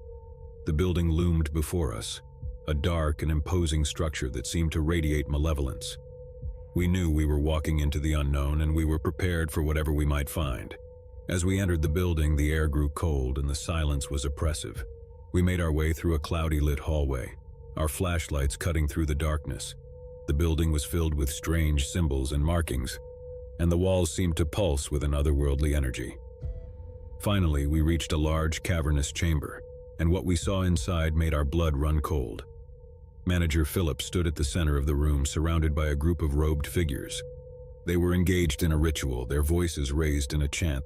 In the center of the room was an altar, and on it lay a figure covered by a black shroud. It was Rachel, unconscious and seemingly lifeless. Manager Phillips was overseeing the ritual, his eyes filled with a manic intensity. We watched in horror as the ritual reached its climax. The figures chanted louder, and the air crackled with an unnatural energy. And then the unthinkable happened. Rachel's body began to twitch and convulse, and she let out a haunting scream. It was as though she were being possessed by some dark force. We couldn't bear to watch any longer, and we turned to flee. But before we could escape, we were discovered by Manager Phillips and his followers. They cornered us in the chamber, their eyes filled with a fanatic zeal. Manager Phillips spoke in a voice that was not his own, his words filled with an eerie resonance. He revealed the true nature of his secret, a pact with a sinister entity that granted him power and knowledge beyond comprehension. He offered us a choice: join him in his dark endeavors or become sacrifices to the entity he served. We refused to submit to his twisted desires, and a battle ensued. It was a desperate struggle for our lives, as we fought against Manager Phillips and his followers, determined to stop their sinister ritual. As we grappled with them, we managed to disrupt the ritual, freeing Rachel from the entity's grip. She was weakened and traumatized, but she was alive. In the end, we managed to escape the building, leaving Manager Phillips and his followers behind. We reported the incident to the police, but they found no trace of the manager or his group when they arrived at the scene. The experience left us scarred and haunted, but we knew that we had done the right thing. We had uncovered Manager Phillips's dark secret and put an end to his dark plans. We never returned to that Walmart store, and we never saw Manager Phillips again. But the memory of that night, of the sinister rituals and dark entity, would haunt us for the rest of our lives. As we moved on, we couldn't help but wonder how many other secrets were hidden in the most ordinary of places, waiting to be discovered by those brave or foolish enough to seek them out. The world was full of mysteries, some more terrifying than we could ever imagine, and we had come face to face with one of them. It was an ordinary Tuesday evening when I decided to make a quick trip to Walmart. The sun had already dipped below the horizon, casting the sprawling parking lot into darkness. A flickering streetlight hummed above me as I exited my car. I shook it off as a result of the chilly autumn air, reminding myself that Walmart was just a stone's throw away, and I'd be inside the well-lit store in no time. I strolled through the automatic sliding doors, greeted by the familiar overhead hum of fluorescent lights and the sight of endless aisles filled with products of every kind. There's something oddly comforting about the predictability of Walmart even at night. Rows of neatly stacked shelves, the faint smell of plastic and cleaning supplies, the muffled chatter of employees and late-night shoppers. It was all so ordinary. I had come for a few essentials, so I grabbed a shopping cart and began to browse. The soft squeaking of wheels echoed around me as I navigated through the labyrinthine aisles. My footsteps seemed unusually loud against the linoleum floor, but I shrugged it off as my imagination playing tricks on me. I picked up a box of cereal, some milk, and a few other items, steadily making my way toward the checkout lanes. As I turned into the snack aisle, something caught my eye. A man in a faded green hoodie. He was standing near the potato chips, his head buried in a bag as if he were genuinely shopping. At first, there was nothing remarkable about him, just another shopper in a Walmart hoodie. But then, something about his posture struck me as odd. He seemed tense, like a predator sizing up its prey. He didn't glance my way, but I couldn't shake the feeling that he was watching me, studying me. It made my blood freeze, making me hesitate. I continued down the aisle, glancing over my shoulder to find him still there, pretending to examine bags of chips. I quickened my pace, now acutely aware of my surroundings. Every aisle I turned into, he was there, never too close but always within my line of sight. Panic started to creep in, and I told myself I was being paranoid. Maybe he was just doing his shopping and I was reading too much into it. But deep down, I knew something wasn't right. When I reached the personal care aisle, I decided to test my theory. I grabbed a random item off the shelf, a bottle of shampoo I didn't even need, and headed for the electronics section. If he was following me, he'd have to reveal his true intentions. Sure enough, as I entered the electronics section, he followed. I tried to act nonchalant, glancing at the TVs and browsing the video games, but my heart raced. There was no doubt now he was following me. Fear constricted my chest as I considered my options. I couldn't confront him directly. I needed help. I reached for my phone, but a quick glance told me I had no signal. Walmart's notorious dead spots, I thought. Panic set in as I realized I was on my own. I decided to make a beeline for the front of the store, where there were always employees at the registers. The man could be a harmless coincidence, but my gut told me otherwise. I picked up the pace, my cart squeaking loudly in protest. I passed through the clothing section, then the home goods aisle, but he stayed with me, never more than a few aisles away. I could feel his eyes on me, and I knew he was closing in. Finally, I reached the main thoroughfare of the store, lined with registers and manned by Walmart employees. I hurriedly pushed my cart toward the closest checkout lane, relief washing over me. The cashier, a young woman with a friendly smile, scanned my items and made small talk as she worked. But just as I was starting to calm down, I saw him. The man in the green hoodie was standing a few lanes away, pretending to examine a display of candy bars. He wasn't shopping. He was watching me, waiting for his chance. I paid for my items, thanked the cashier, and made a quick decision. Instead of heading for the exit, I turned and pushed my cart toward the pharmacy section at the back of the store. It was further away from the entrance, but it was also less crowded, and I hoped I could lose him there. As I walked, I took a deep breath and tried to think rationally. I needed to find a store employee and alert them to the situation. I knew I couldn't confront this man on my own. But where were the employees? It was as if the store had emptied out, leaving only me and the stalker. I turned a corner and entered the pharmacy area. It was eerily quiet, with only the soft hum of fluorescent lights above. I scanned the rows of medicine and health products, desperately searching for a store employee. There was no one in sight. I felt a cold sweat forming on my brow as I continued to push my cart. My heart pounded in my chest, and every sound, every shadow, seemed amplified. The man in the green hoodie was still behind me, closer now, his footsteps echoing ominously on the linoleum floor. I rounded another corner and my heart sank. There, standing in front of me, was a display of Halloween masks and costumes. Rows of plastic faces leered at me, grotesque and terrifying. The irony of the situation hit me. The scariest thing in the store wasn't a mask, it was the man following me. I knew I couldn't keep running forever. My phone still had no signal and there were no store employees in sight. I had to make a stand, find a way to escape this nightmare. I glanced around, searching for anything that could help me. That's when I saw it, a fire extinguisher mounted on the wall. It was my only chance. I approached it, trying to remain calm. The man was now just a few feet away, his eyes locked on me, a sinister grin playing on his lips. With a surge of adrenaline, I grabbed the fire extinguisher and aimed it at him. "Stay back," I shouted, my voice quivering but determined. The man froze, his grin fading into a look of surprise. Whoa, calm down," he said, holding up his hands. "I'm not here to hurt you." I wasn't convinced. "Then why are you following me?" I demanded, my finger on the extinguisher's trigger. He hesitated for a moment, then sighed. "I'm not following you. I work here, in loss prevention. I thought you might be a shoplifter." My heart pounded in my chest as I considered his words. Could he be telling the truth? I lowered the fire extinguisher slightly, but I didn't put it down. "You're a Walmart employee?" I asked, still on edge. "Yes," he replied, his hands still raised. "I'm just doing my job, trying to prevent theft. I'm sorry if I scared you." I looked around, finally noticing the security cameras placed throughout the store.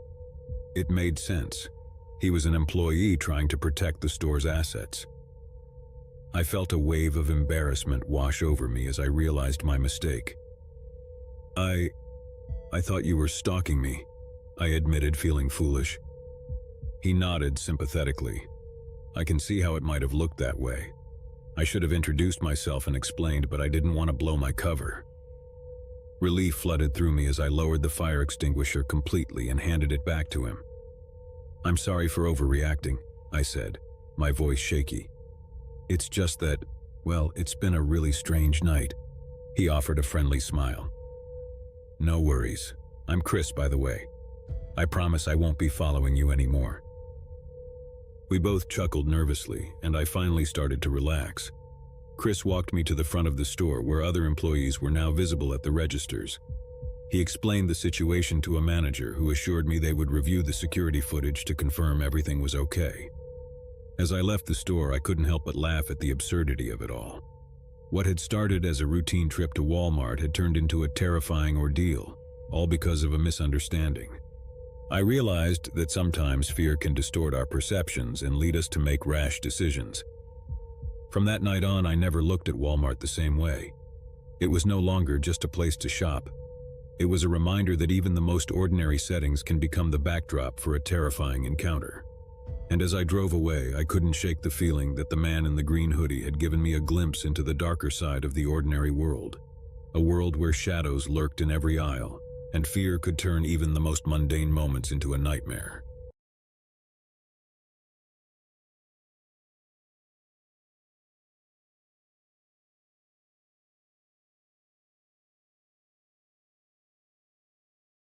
I had always been an adventurous soul. The thrill of the unknown and the call of the wild had guided me through countless trails and uncharted paths. But nothing could have prepared me for that one fateful journey into the dense, foreboding woods. It was a crisp autumn morning when I set out, the leaves beneath my boots crunching like brittle bones. A cold wind rustled the trees and I shivered, though I couldn't tell if it was from excitement or the chilling breeze. The forest loomed before me, a sea of trees that seemed to stretch endlessly. I had heard tales of its vastness, but my youthful arrogance led me to believe I could conquer it. As I ventured deeper, the trees closed in around me, casting long, sinister shadows. The sunlight filtered through the leaves in sporadic beams, creating a scary patchwork of light and dark. With each step, my sense of direction began to blur. The trail I'd followed was gradually erased by the relentless march of the undergrowth. Panic clawed at the edges of my mind, but I pushed it away, convincing myself that I could backtrack. Hours passed, and my futile attempts to retrace my steps only left me more disoriented. The forest was a labyrinth, a place where time and space seemed to warp and twist, playing tricks on my senses. The more I struggled to find my way, the further I sank into the heart of the wilderness. My hunger gnawed at my insides, and the water in my canteen was running dangerously low. Panic had now fully engulfed me. The forest felt sentient, as though it were mocking my feeble attempts to escape. The distant calls of wildlife became whispers, and the rustling leaves carried unsettling secrets. I felt as if I was being watched, stalked by something unseen. Night fell like a shroud, and I huddled under a makeshift shelter of leaves and branches, feeling utterly exposed. The chilling symphony of the forest at night enveloped me, the howls of distant animals and the rustling of unseen creatures. Sleep was elusive, as every rustle or distant sound sent me into a state of high alert. Morning brought no solace. The woods seemed to have transformed overnight, the once familiar path now a maze of confusion. I decided to walk in a straight line, desperate to escape this haunting place. But the forest had other plans. It led me in circles, and my strength waned with each step. I was hungry, tired, and on the brink of despair. It was then that I saw him. Or at least I thought I did. A shadowy figure darted between the trees just at the edge of my vision. My heart raced, and I chased after it, convinced it was my way out. But the figure remained elusive, a phantom in the woods. Days turned into weeks, and my desperation grew. I survived on a diet of berries and rainwater, but it was far from enough. My once taut frame had become emaciated, and my clothes clung to my shrunken body. The lines between reality and delusion blurred, and I often heard voices calling my name from the darkness, though no one was there. One night, as I lay beneath a twisted oak tree, the forest revealed its true nature. I was jolted awake by the sensation of something warm and wet on my hand. In the pale moonlight, I saw it. An animal carcass, torn and eviscerated, its entrails spread around my shelter like a gruesome offering. Fear clenched my heart as I realized the cruel message that the forest had sent. It was as if the wilderness had become a sentient, sinister entity, toying with me, luring me deeper into its clutches. I knew then that I was no longer alone in these woods, but I could never be sure who or what was watching me. The forest held secrets darker than the night, and I had become ensnared in its web of terror. Hunger and fear drove me to the brink of madness, and I began to question my own sanity. And then, one fateful day, I saw him again. The shadowy figure, this time closer, more distinct. It was a man, disheveled and wild, with eyes that held a hint of madness. He beckoned to me, his voice a mere whisper on the wind. In my fragile state, I followed him without question, convinced that he was my salvation. He led me to a small clearing in the heart of the forest where a ramshackle cabin stood. It was a crude structure, cobbled together from rotting wood and tattered cloth. Inside, a fire crackled in a makeshift hearth, casting mystic shadows on the walls. The man, whose name was Elijah, explained that he had been lost in the woods for years, just like me. He had learned to survive in this unforgiving wilderness, and he offered me food and shelter. Desperation clouded my judgment, and I accepted his hospitality, though a nagging voice in my mind warned me that there was something deeply unsettling about him. Days turned into weeks as I lived in the cabin with Elijah, my only companion in this forsaken place. He spoke of the forest as if it were a living, breathing entity, a dark force that demanded sacrifices. He claimed that he had made a pact with the forest, offering it sustenance in return for his own survival. As the weeks passed, I began to notice the gruesome trophies that adorned the cabin's walls, skulls of animals and even a few human bones. It was then that the horrifying truth began to dawn on me. Elijah was not merely a survivor, he was a part of the very darkness that had consumed the forest. He was a cannibal. The realization struck me like a lightning bolt, and I knew I had to escape. But the forest, now even more sinister, seemed to tighten its grip on me. Every attempt to leave was thwarted, as if the trees themselves conspired to keep me there. Elijah's sanity unraveled further, and he spoke of the forest's insatiable hunger, of the countless lost souls who had met their end within its depths. I knew that my only chance lay in outwitting Elijah, and so I bided my time, pretending to embrace his twisted worldview. I learned his routines and waited for the right moment. One fateful night, as he lay in a feverish sleep, I made my move. The forest, it seemed, had grown tired of its plaything. I crept out of the cabin, my heart pounding like a drum, and plunged deeper into the woods, my every step a prayer to the forces of nature for salvation. The forest seemed to part before me, as if it had grown weary of the game, and I stumbled upon a trail. With a newfound burst of energy, I followed it, guided by the distant glow of moonlight. But I was free, and I would never forget the horrors I had witnessed within the heart of the unforgiving forest. The tale of my ordeal became a cautionary legend among those who dared to enter the woods, a reminder of the darkness that could consume even the most adventurous souls. I've always had a deep love for the outdoors, so it wasn't unusual for me to spend weekends exploring new hiking trails in the wilderness of upstate New York. This particular weekend, I decided to venture into the vast Catskill Mountains, an area renowned for its beauty and serenity. The crisp morning air greeted me as I embarked on my hike, following a well-marked trail into the dense forest. The path was clear and the sun filtered through the leaves, casting a dappled light on the forest floor. The sounds of nature surrounded me, from the chirping of birds to the gentle rustling of leaves in the breeze. As I hiked deeper into the woods, I became increasingly aware of the sheer solitude that enveloped me. There was a tranquil and a dead silence that settled over the forest.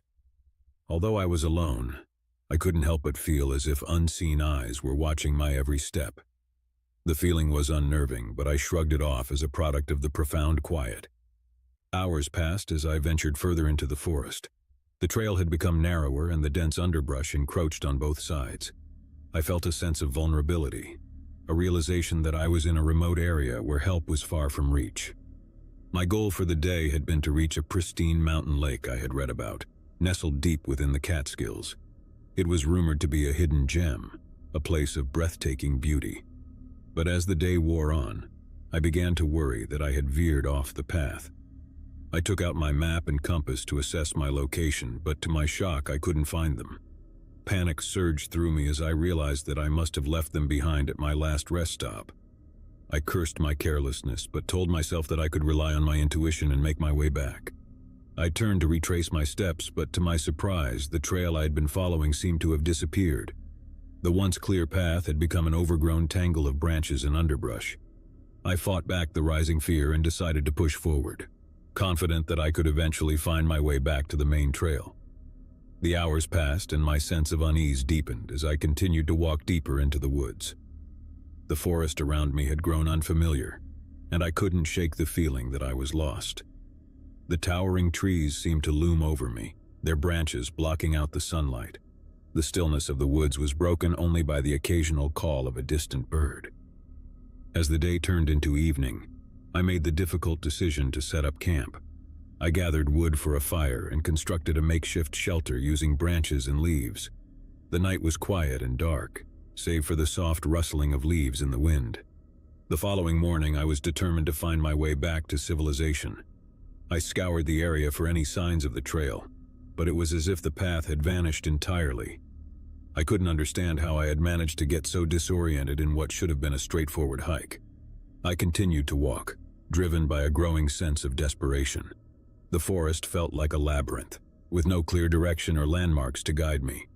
The solitude of the wilderness, which had once been so serene, now felt oppressive and isolating.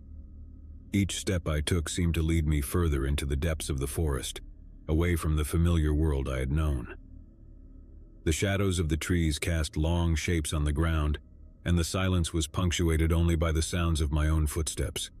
I searched for any signs of human activity, a path, or a clearing that might lead me to safety, but the forest held no answers. I couldn't help but feel as if I had stepped into a different world, a place where the rules of reality no longer applied. Desperate to find my way back. My supplies were running low, and I had no means of communication with the outside world. I was well and truly alone, a lost soul in the heart of the Catskills. The forest offered no relief from the oppressive silence, and the solitude weighed heavily on my shoulders. The feeling of being watched never left me, and I couldn't escape the sensation that I was not alone. In my desperate search for a way out, I stumbled upon a small, decrepit cabin deep in the woods. It was an unexpected discovery, a structure that seemed out of place in the heart of the wilderness.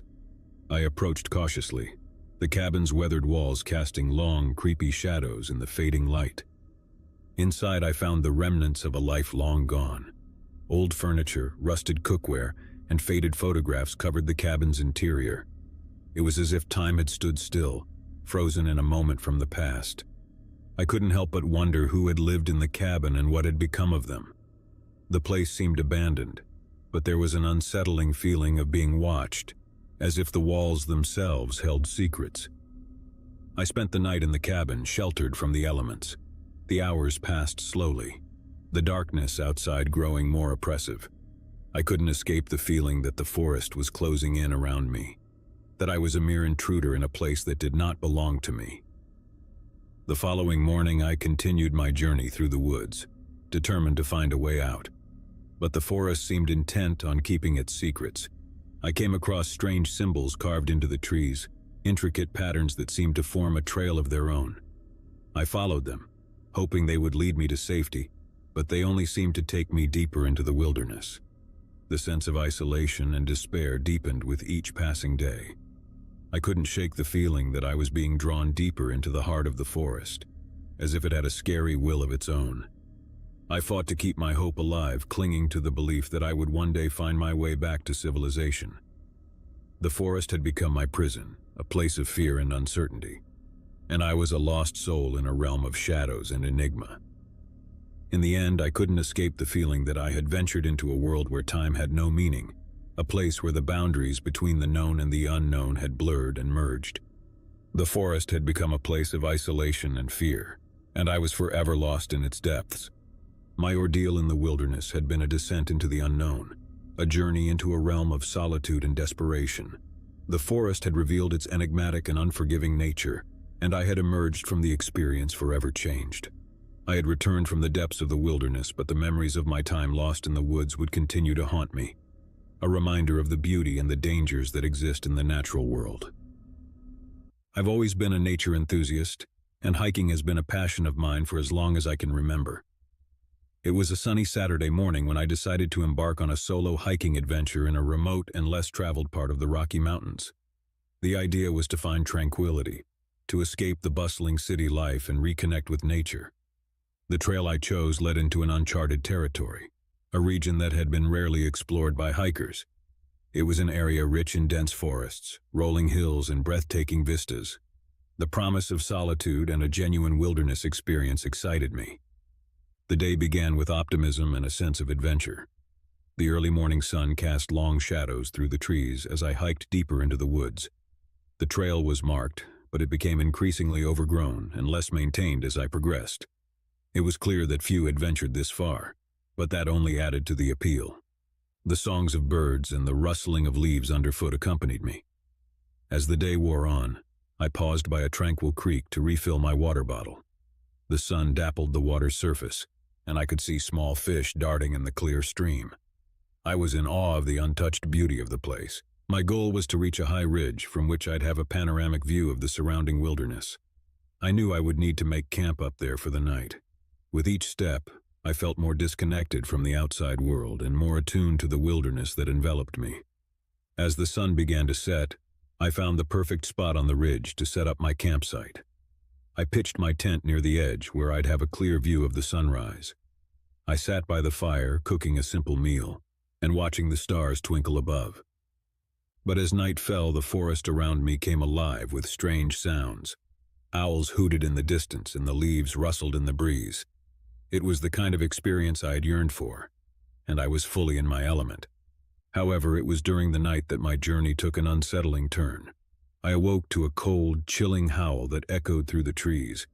It was unlike any sound I had ever heard, a low and mournful cry that sent shivers down my spine. My heart raced as I listened to the haunting howl. It was followed by more, as if a pack of unseen creatures were communicating through the night.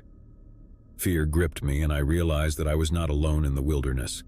I had been trained to handle encounters with wildlife and knew that some animals could be territorial or curious, but this felt different. The howling continued, drawing nearer to my campsite. The sensation of being watched grew stronger, and I began to question whether this was a natural occurrence or something more ominous. With a flashlight in hand, I unzipped the tent and peered into the darkness. I couldn't see anything beyond the circle of light, but the howling was closer now, echoing from the surrounding trees. My instincts told me to remain in the tent, but curiosity and fear pushed me to investigate. I cautiously made my way to the edge of the ridge, where the forest below was obscured by shadows. The howling grew louder, and I began to make out the silhouettes of creatures moving through the underbrush. Their eyes gleamed with a scary, phosphorescent glow in the dim light of my flashlight. It was a pack of wolves, their silvery fur illuminated by the beam of my flashlight. They moved with a fluid grace, circling my campsite, their eyes locked onto me. My heart pounded in my chest as I watched the pack. It was a mesmerizing and terrifying sight. I had encountered wolves before, but I had never seen them behave like this, so close to a human presence. The leader of the pack, a massive silver-coated wolf, approached the edge of the ridge and locked eyes with me. Its gaze was intense and unwavering, as if it held a deep intelligence. I knew better than to run or make any sudden movements. For what felt like an eternity, I and the wolf maintained our silent standoff, each assessing the other. The howling of the pack had ceased, and the forest was still. The moment was surreal, a connection between man and beast in the heart of the wilderness. Then, with a subtle nod of its head, the wolf turned and led the pack back into the darkness of the forest. The dark phosphorescent glow of their eyes faded into the night, and the howling resumed, echoing through the trees as they disappeared from view. I was left with a profound sense of wonder and a touch of fear. The wilderness had a way of revealing its secrets, and I had just witnessed a spectacle that few could claim to have experienced. The following morning, I awoke to the sound of birdsong and the warmth of the rising sun. The wolves were gone, leaving only their footprints and the memory of their haunting presence. I continued my hike, my perspective on the wilderness forever changed. I marveled at the untamed beauty of the land and the mysteries that it held. It was a reminder that even in the most remote corners of the world, we are not truly alone. As the days passed, I trekked deeper into the uncharted woods, exploring landscapes that few had laid eyes on. The trail had become less defined and the forest more untamed, but I continued on, driven by a sense of adventure and the allure of the unknown. The solitude of the wilderness surrounded me, and I embraced it as a kind of sanctuary.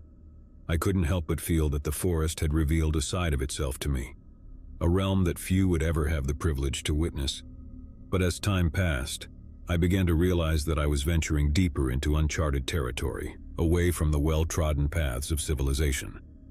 The forest had a way of distorting time and space, and the sense of isolation grew stronger with each passing day. I continued my journey, searching for the next breathtaking vista, the next uncharted wonder. My supplies were dwindling, and my encounters with wildlife became more frequent. In the end, I couldn't help but wonder if the uncharted woods held a truth that was beyond my comprehension, a realm of solitude and fascination that would forever remain a mystery. My journey had been a descent into the unknown, a venture into a realm of fear and wonder, and I had emerged from the experience forever changed. I had returned from the depths of the wilderness, but the memories of my time in the uncharted woods would continue to haunt me, a reminder of the beauty and the uncertainty that exist in the natural world.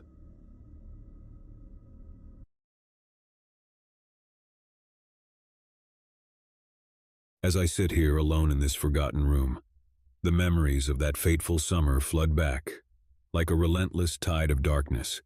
I never thought I'd be entangled in something so sinister, so surreal. But here I am, recounting my story, hoping that it serves as a cautionary tale. It all began innocently enough. I had recently graduated from college, eager to embark on the adventure of adult life. The world stretched out before me, full of possibilities. I had moved to a new city and was slowly settling into my job. But something was missing, a sense of belonging, a community. Little did I know that longing would lead me down a path I could never have imagined. One sunny afternoon, while sipping coffee at a local cafe, I noticed a flyer on the community board. It was an invitation to a gathering promising enlightenment and inner peace. The group called themselves the Cult of the Silent Shadows. The flyer showed a serene, masked figure bathed in moonlight, holding a candle. It piqued my curiosity, and with nothing to lose, I decided to attend their meeting.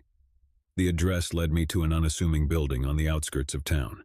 I entered a room filled with people of all ages, races, and backgrounds. The atmosphere was warm and inviting, and I felt an immediate sense of camaraderie.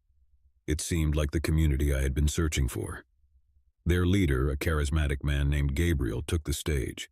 He was a tall figure with piercing blue eyes and an air of magnetism that was impossible to ignore. He spoke eloquently about the struggles of modern life, the chaos of the world, and the need for inner tranquility.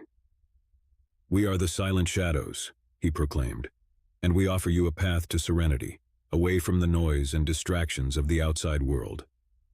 His words resonated with me as they did with everyone else in the room. Gabriel spoke of meditation, mindfulness, and the power of silence in a world filled with constant chatter. It all sounded so appealing, so simple. Over the next few weeks, I attended the Silent Shadows gatherings regularly. The teachings became the anchor of my life. Gabriel's charisma and the sense of belonging I found within the group were addictive. I was not alone in my devotion; many others were equally captivated. As the days turned into months, the group's activities grew more intense. We were encouraged to immerse ourselves fully in their teachings. I began spending more time with my fellow members, often at the cult's secluded retreat deep in the woods. It was during one of these retreats that I began to notice something strange. The teachings, once focused on meditation and mindfulness, had taken a darker turn. Gabriel spoke of the need to shed our former selves, to become shadows of our former lives. He preached the power of silence, not just as a form of meditation, but as a way of life. The group started practicing silence for days at a time, communicating only through gestures and writing. We were discouraged from contacting our families and friends outside the cult, as they were seen as distractions from our true purpose. I began to feel a growing unease, but my attachment to Gabriel and the community kept me from questioning too deeply. I was not alone in my hesitation, but no one dared to speak out against the charismatic leader.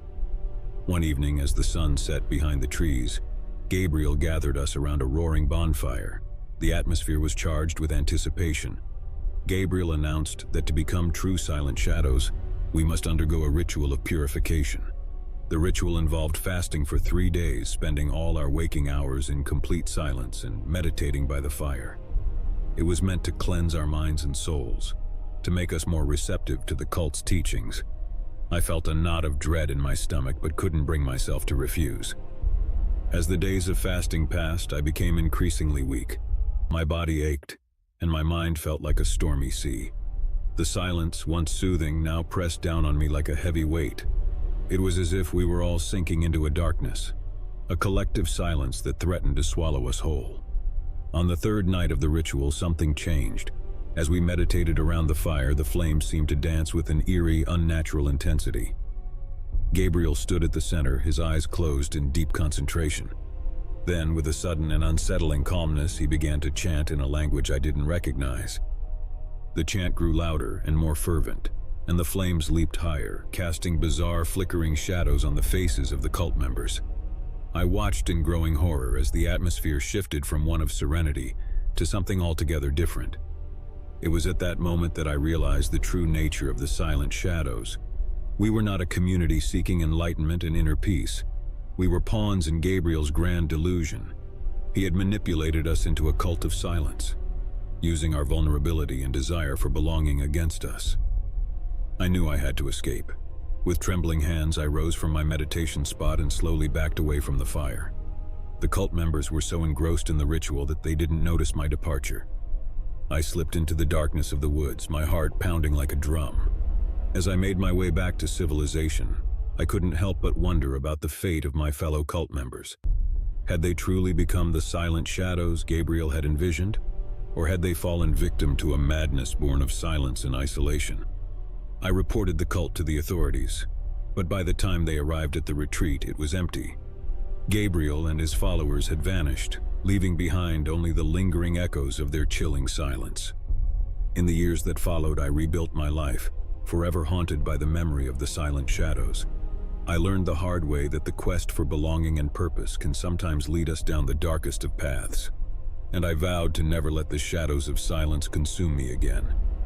But even now, as I sit here alone, I can't shake the feeling that Gabriel and his cult are still out there, lurking in the shadows, waiting for their next unsuspecting victim. The darkness of that summer still clings to me, a constant reminder of the horrors that can hide behind a mask of serenity. Months had passed since my escape from the cult of the silent shadows. I had rebuilt my life, but the memories of that nightmarish experience continued to haunt my every waking moment. I couldn't help but wonder what had become of my fellow cult members, and whether Gabriel and his twisted teachings still held them in their grip. I kept a low profile, fearing that the cult might somehow track me down. My days were spent in constant vigilance, always watching my back, always on edge. But I couldn't shake the feeling that Gabriel and his followers were out there, lurking in the shadows, waiting for the right moment to strike. One day, as I was going through my mail, I came across a letter. It was an anonymous message, a simple piece of paper with a single word written in bold letters: silence. My heart raced as I realized that the cult had found me, or at least someone who knew about my past involvement with them. I had to find out who sent the letter, and more importantly, whether the cult was still active.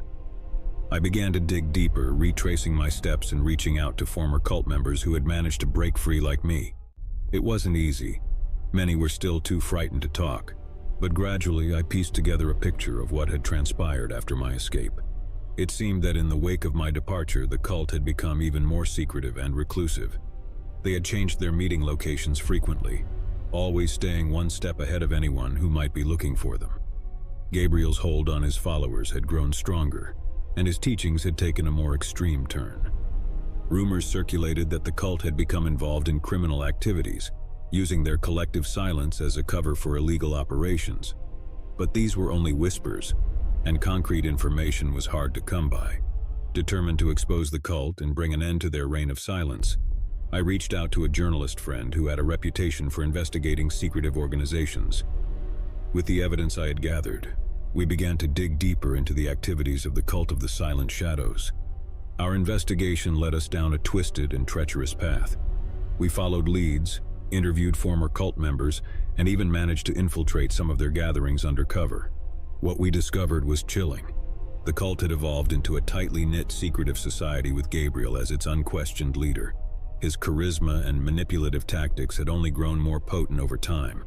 The members had become fanatical in their devotion, believing that silence was the key to ultimate enlightenment. But behind the facade of serenity and inner peace lay a darker truth. The cult had indeed become involved in criminal activities, ranging from money laundering to extortion.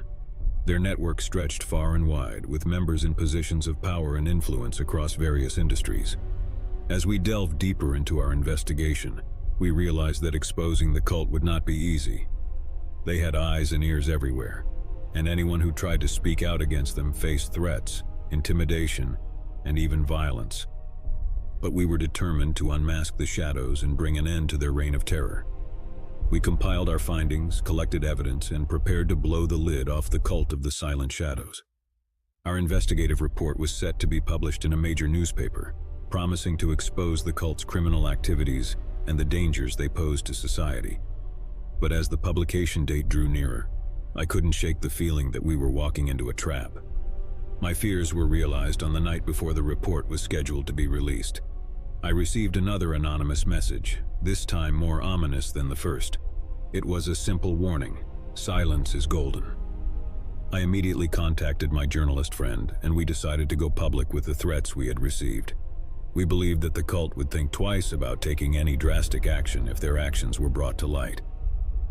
The next day, as the report hit the headlines, the cult's reaction was swift and brutal. They released a statement denying all allegations and accusing us of spreading lies and slander. Gabriel, in a chilling video message, warned that those who sought to expose the cult's secrets would face dire consequences. Despite our fears, we pressed on, believing that the power of truth and justice would prevail. But the cult was not to be underestimated. They launched a campaign of harassment and intimidation against us, trying to discredit our investigation and silence us through any means necessary.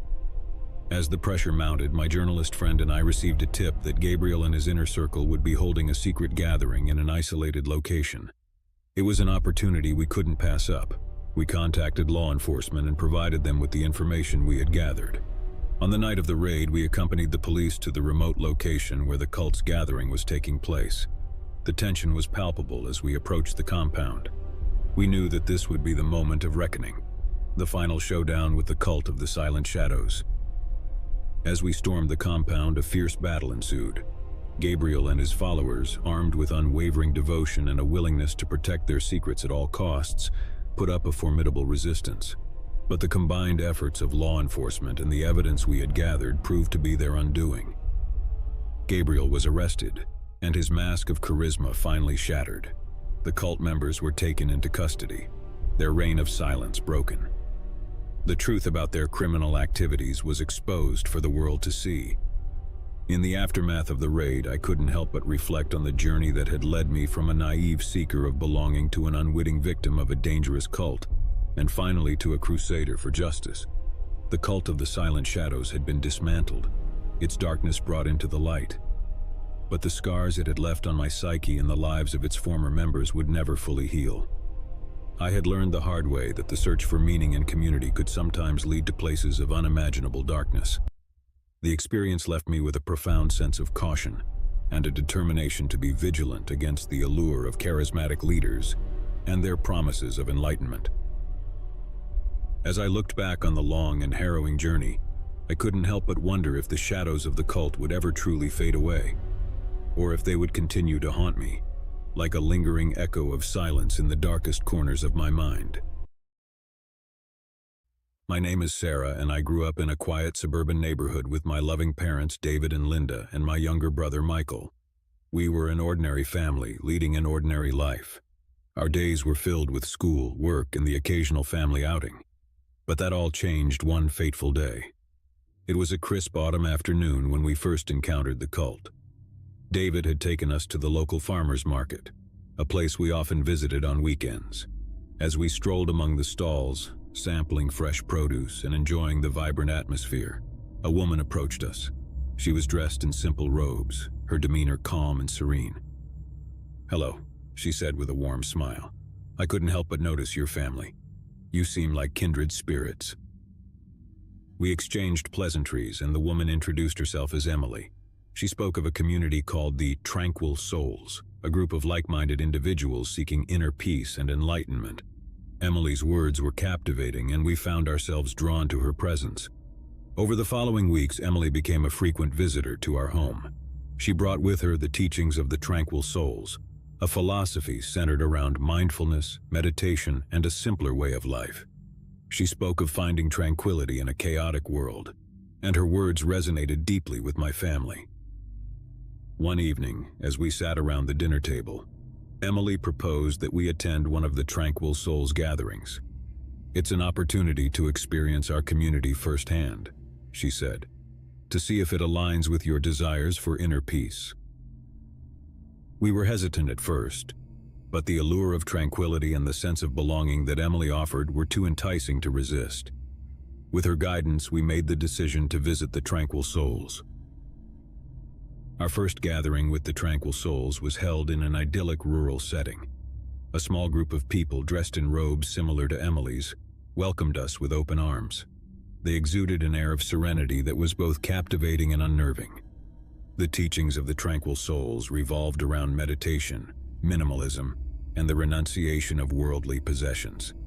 At first, it seemed like a path to inner peace, a way to simplify our lives and find a sense of purpose.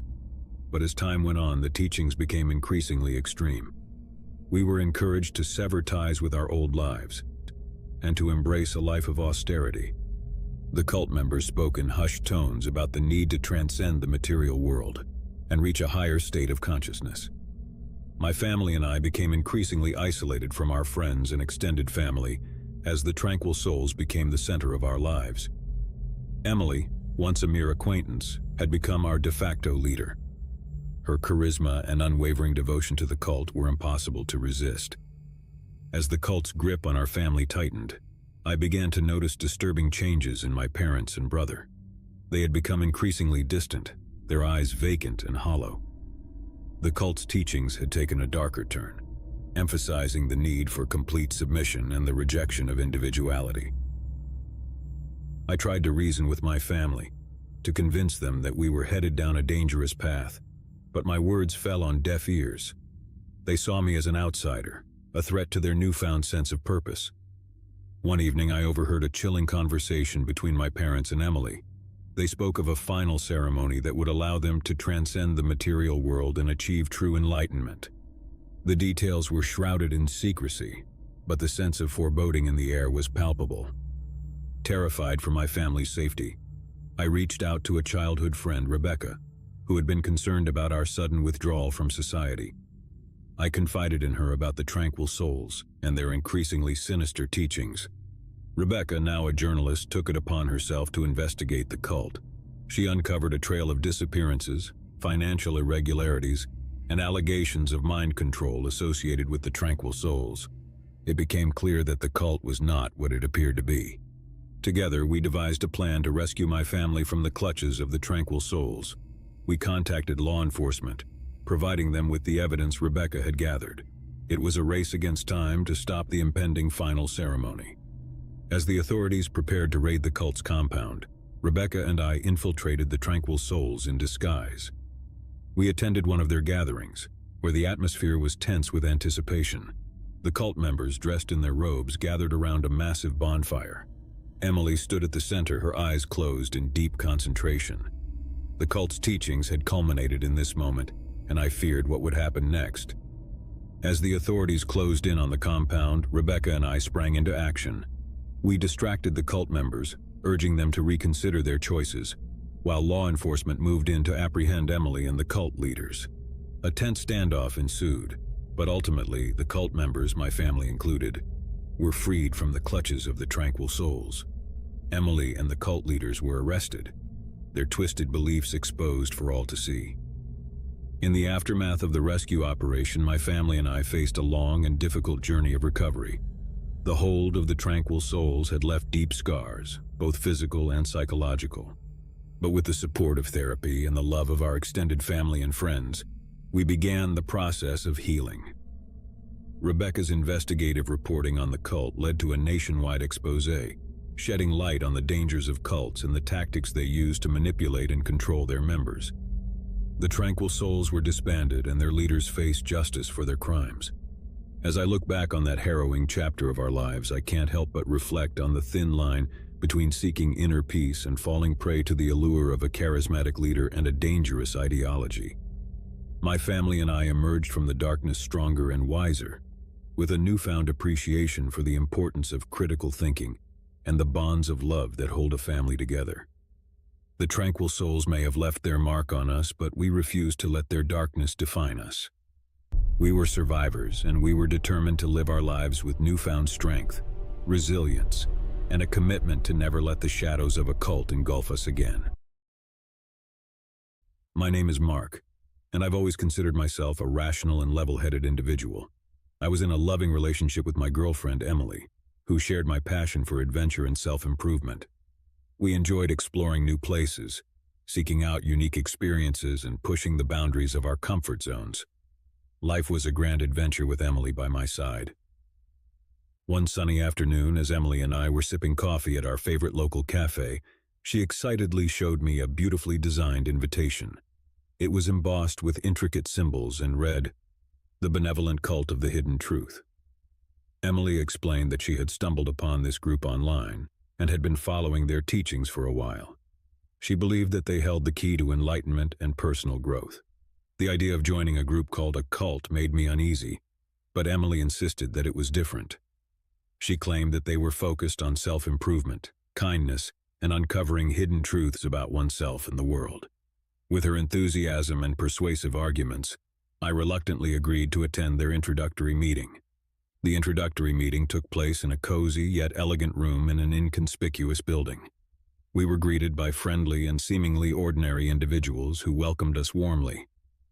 Emily introduced me to the group's leader, a charismatic woman named Sophia, who exuded an air of calm and wisdom.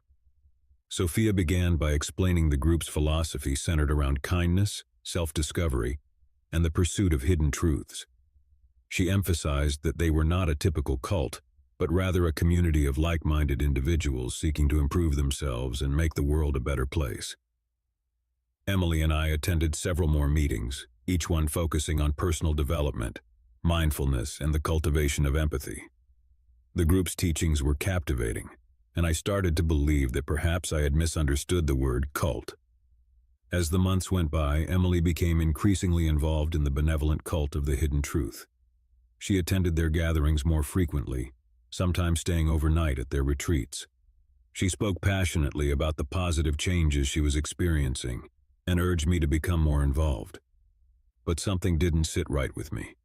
I noticed that Emily was becoming more distant from our friends and family, and her devotion to the group was bordering on obsession. She began to spend less time with me, and I couldn't help but feel like I was losing her to the cult. One evening, I decided to investigate the group further. I attended one of their gatherings without Emily's knowledge, hoping to uncover the truth behind their seemingly benevolent facade.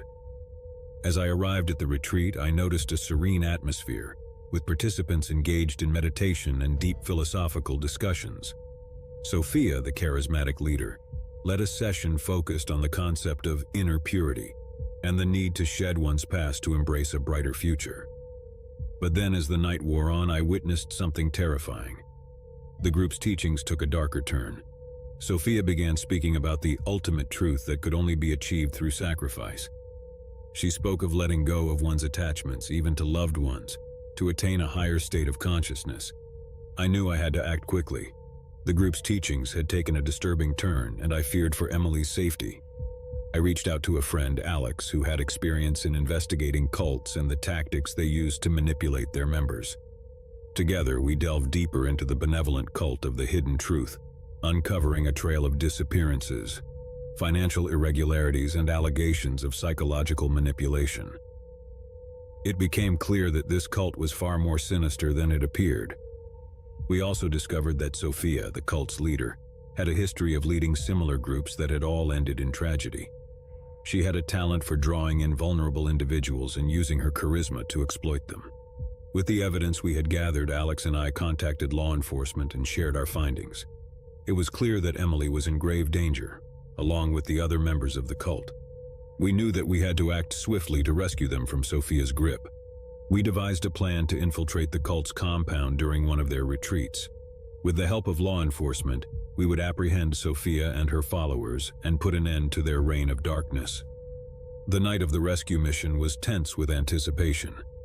Alex and I disguised ourselves as cult members, armed with the evidence we had collected, and a determination to free Emily and the others from the clutches of the benevolent cult of the hidden truth. As we infiltrated the cult's compound, we witnessed Emily and the other members gathered around a massive bonfire. Sophia, in her charismatic and persuasive manner, was preparing them for the ultimate truth, which involved a ritualistic act of sacrifice. With law enforcement at the ready, we began to confront the cult members, urging them to reconsider their choices and the darkness that had enveloped their lives. Sophia, however, was not easily swayed. A tense standoff ensued, with cult members torn between their loyalty to Sophia and the evidence of her dark intentions. As the authorities closed in, Sophia's grip began to weaken, and some members started to question their devotion. In the end, Emily and the other cult members were freed from the clutches of the benevolent cult of the hidden truth. Sophia was arrested, her charismatic facade shattered. The truth about the cult's sinister activities was exposed for the world to see. As Emily and I emerged from the darkness of the cult's influence, we faced a long and challenging road to recovery. The scars ran deep, both physically and emotionally. But with the support of therapy and the love of our friends and family, we began the process of healing. The benevolent cult of the hidden truth may have left its mark on us, but we were determined to emerge stronger and wiser, with a newfound appreciation for the importance of critical thinking and the bonds of love that held us together.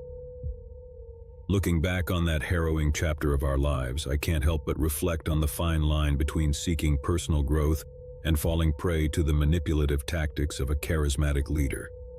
Emily and I emerged from the darkness stronger and more resilient, committed to living our lives with newfound wisdom and a determination to never let the shadows of a cult engulf us again.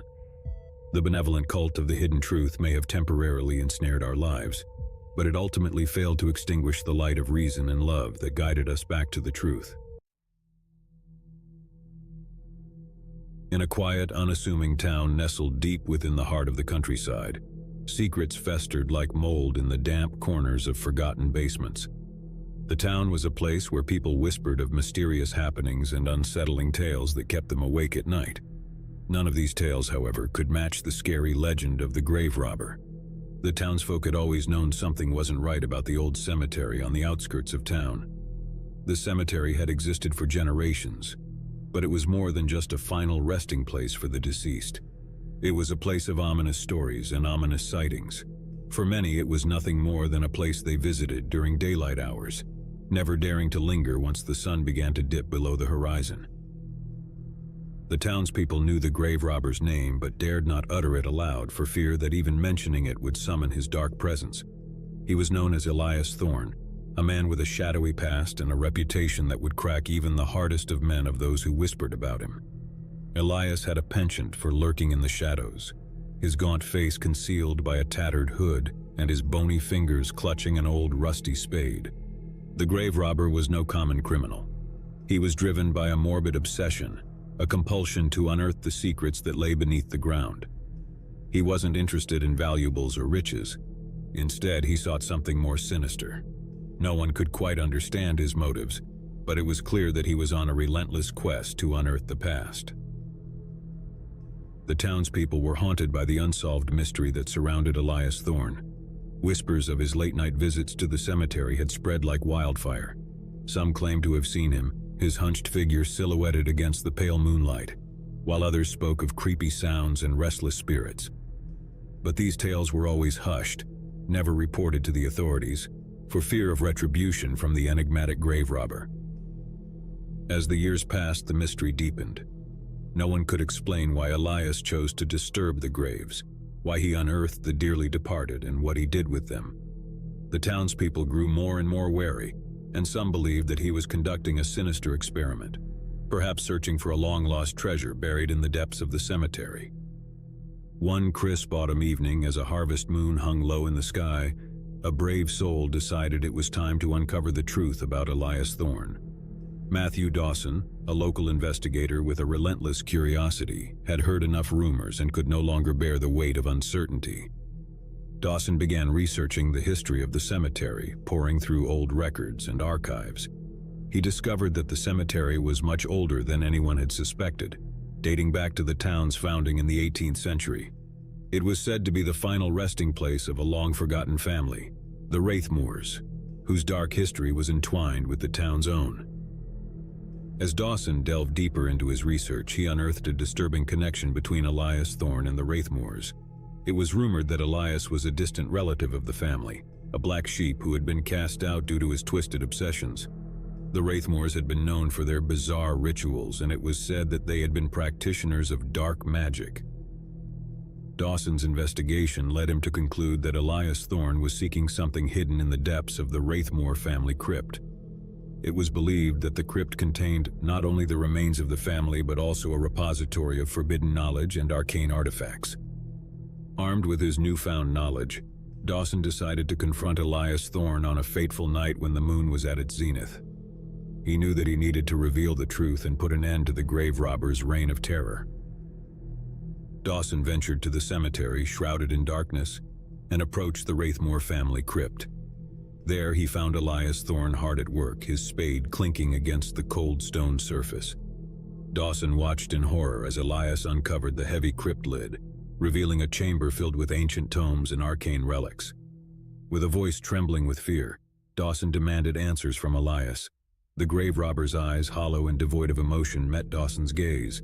In a voice that sent shivers down Dawson's spine, Elias spoke of his obsession with the Wraithmoors, of the dark knowledge hidden within the crypt, and the power he sought to harness.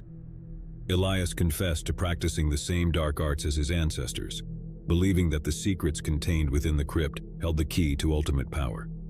He spoke of the restless spirits that he had awakened, trapped within the cemetery's boundaries, and how he intended to use them to achieve his sinister goals. Dawson knew he had to put an end to Elias Thorne's madness. He pleaded with the grave robber to reconsider his actions, to let go of his obsession, but Elias would not be swayed.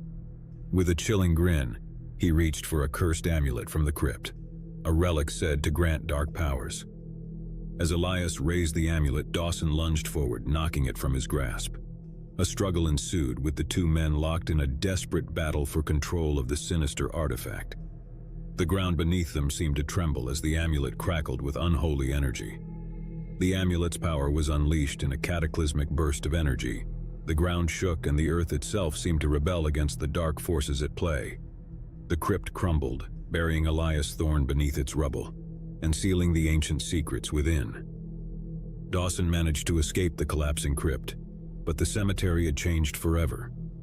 The restless spirits that Elias had awakened were finally put to rest, and the town was free from the malevolent presence of the grave robber. The mystery of Elias Thorne was buried along with him, and the old cemetery became a place of quiet reflection once more. The townspeople never spoke of Elias Thorne again. The legend of the grave robber faded into obscurity, and the dark history of the Wraithmoors remained a buried secret. But one question lingered in the minds of the townspeople. What had Elias Thorne truly sought in the depths of the cemetery, and had he found it in the end? As the years passed, the memory of the grave robber became a distant echo, a chilling tale told around campfires on dark, moonless nights.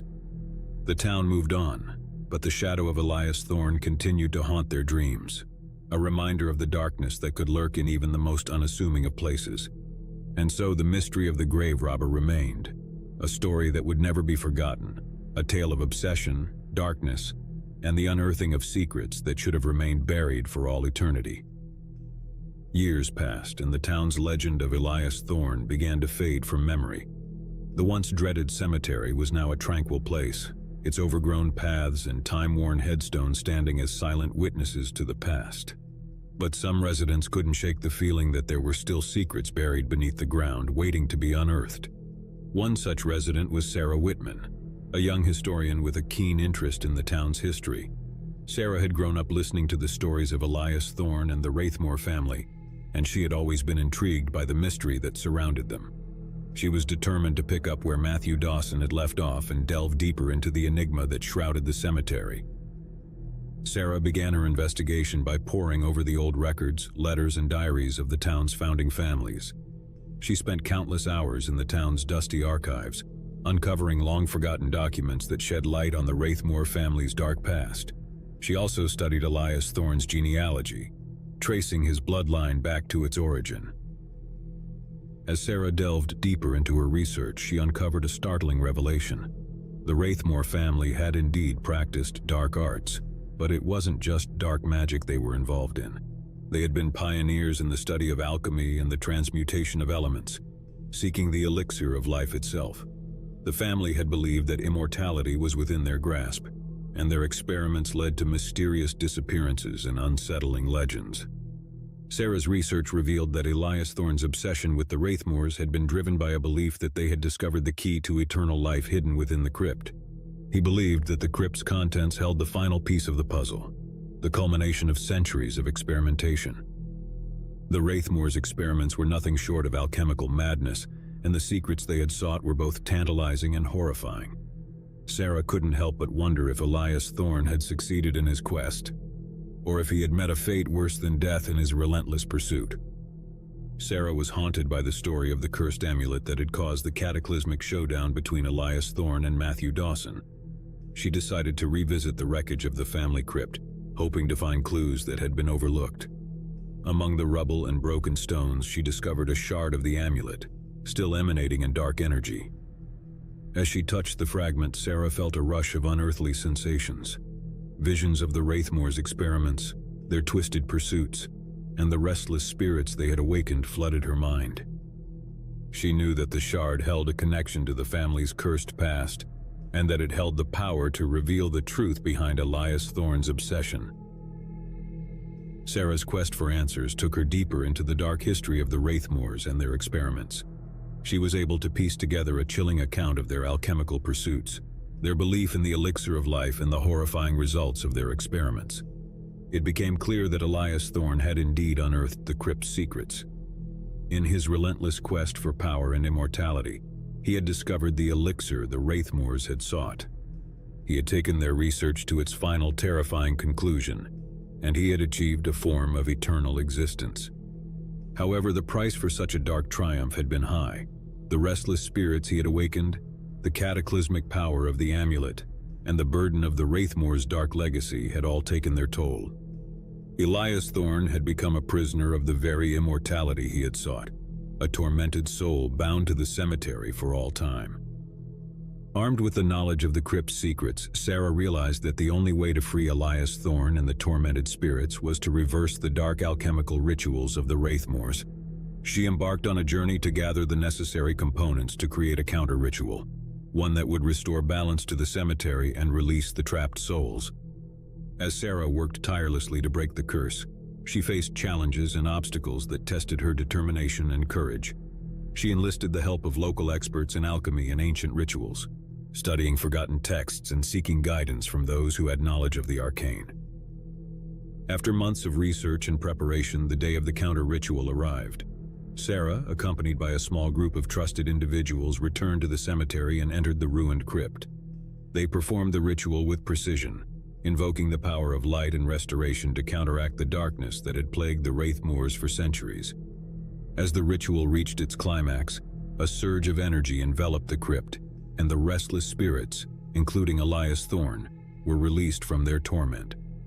The ground ceased to shake, and the crypt began to repair itself, restoring the tranquility that the cemetery had long lost. With the curse lifted and the spirits at rest, the cemetery was reborn as a place of peace and reflection.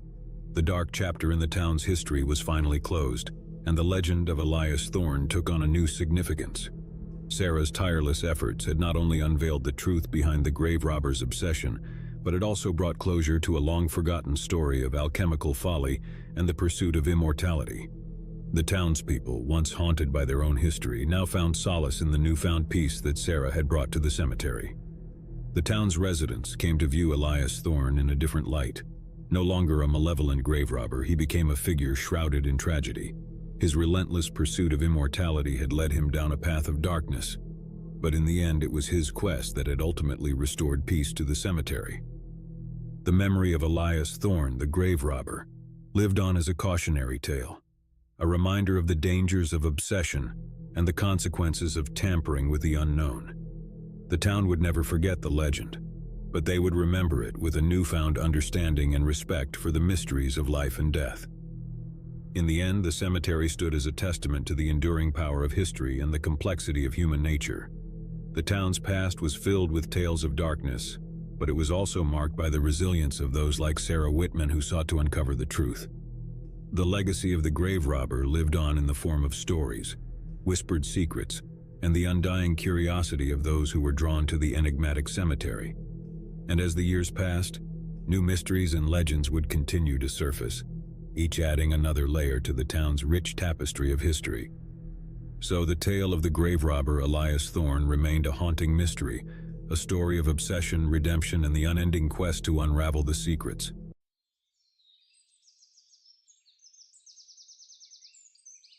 As the sun dipped below the horizon, its final rays painted the sky in shades of crimson and violet. The dense forest surrounding us whispered secrets of the unknown, and the cabin, a remote sanctuary hidden deep within the woods, seemed to beckon with an otherworldly allure. Our group of friends, Sarah, Alex, Mark, Lisa, and Eric, had chosen this cabin for a weekend retreat, ignorant of the eerie tale it held. Sarah, the intrepid explorer of our group, had stumbled upon the listing while seeking an escape from our daily lives.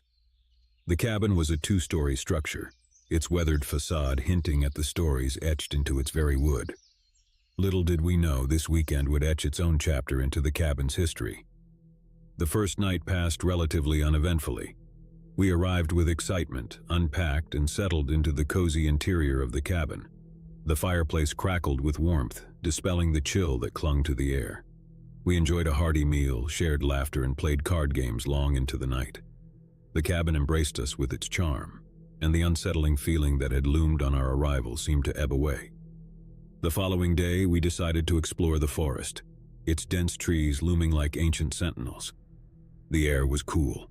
The leaves rustled in the breeze, and the beauty of nature surrounded us. It felt like an ideal escape from the urban chaos we left behind. As we ventured deeper into the forest, a feeling of unease settled upon us. The silence was profound, and the trees with their gnarled branches seemed to close in around us. Lisa, usually the calm and collected one, leaned over to Mark and whispered, "Do you feel that? It's like the forest is watching us." Mark, typically the skeptic of the group, couldn't shake the eerie atmosphere either. The woods seemed to have a life of their own, secrets that they guarded with an ironclad silence. That evening, as we gathered around the dining table, we heard it for the first time. A faint, ghostly whisper that seemed to emanate from the very walls of the cabin. It was as if the very wood and stone were infused with ancient tales.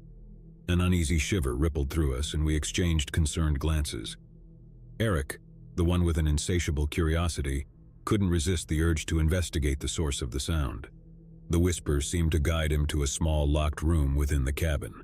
Layers of dust veiled the forgotten chamber, and as he swung open the door, he discovered an old journal amidst the relics of the past.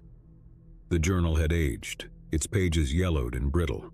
It belonged to a previous inhabitant of the cabin, and the entries told a chilling story. The author wrote of strange occurrences, of whispers in the night, shadows that moved of their own volition, and a final entry, a desperate plea for help. We gathered around as Eric read the journal aloud, and though we tried to dismiss it as the ramblings of a tormented mind, the cabin's unsettling atmosphere clung to us like a second skin. That night, as we retired to our beds, strange occurrences commenced once again. The whispers grew louder, and eerie shadows danced upon the walls. I was the first to see it. A shadowy figure, human-like but not quite, moved slowly and menacingly across the room. I gasped, awakening the others. Terrified, we huddled together in the living room, and our fear escalated with each chilling sound and movement. It was then we decided that this place was no longer safe, and we needed to leave at first light. Morning came, but the cabin had other plans. The front door, which had welcomed us so willingly, refused to open. Panic set in as anguished cries emanated from the cabin's very walls. We were trapped, our fate seemingly sealed. Desperation led us to the attic, where we discovered an old dusty Ouija board. It was a relic of the past, a forgotten game, and its presence heightened the eerie atmosphere. It felt like our last hope, our final attempt to communicate with whatever entity had ensnared us. Placing our hands on the planchette, it began to move on its own, spelling out words in response to our questions. The spirit identified itself as the restless soul of the man who had penned the journal. He had been consumed by a dark force within the cabin and needed our help to escape. We hesitated, but ultimately agreed to assist the spirit, hoping that by doing so we could free ourselves from the cabin's sinister grip. We followed the spirit's guidance, which led us to the cellar. There, he claimed, was the source of the sinister, an old locked chest containing the key to our release. As we found the chest and returned to the attic, the cabin's grasp intensified. Objects moved on their own, doors slammed shut, and the whispers evolved into a cacophony of haunting voices. We were undeterred, determined to complete the ritual that would release us from this nightmare. Finally, the oppressive force was expelled, and the cabin descended into an eerie silence. The front door swung open as if granting us passage to freedom. We fled without looking back, leaving behind the haunted cabin, its darkness expelled at last. As we drove away, we couldn't help but cast one final anxious look back at the cabin. It stood serene and innocent in the warm sunlight, its history hidden beneath the wooden facade, as if the evil had never taken root. We returned to the city, forever marked by our weekend in the woods. The memory of the cabin would stay with us, a constant reminder that some places, no matter how charming, should remain untouched by human curiosity. We left the cabin to the mysteries of the forest, hoping that it would remain dormant, at least for another generation. The forest of whispering shadows remained an enigmatic guardian of the cabin's history, and the whispering shadows whispered secrets to those who dared to listen. It was a tale we'd carry with us, a story of survival against the unknown, a memory of a weekend none of us would ever forget.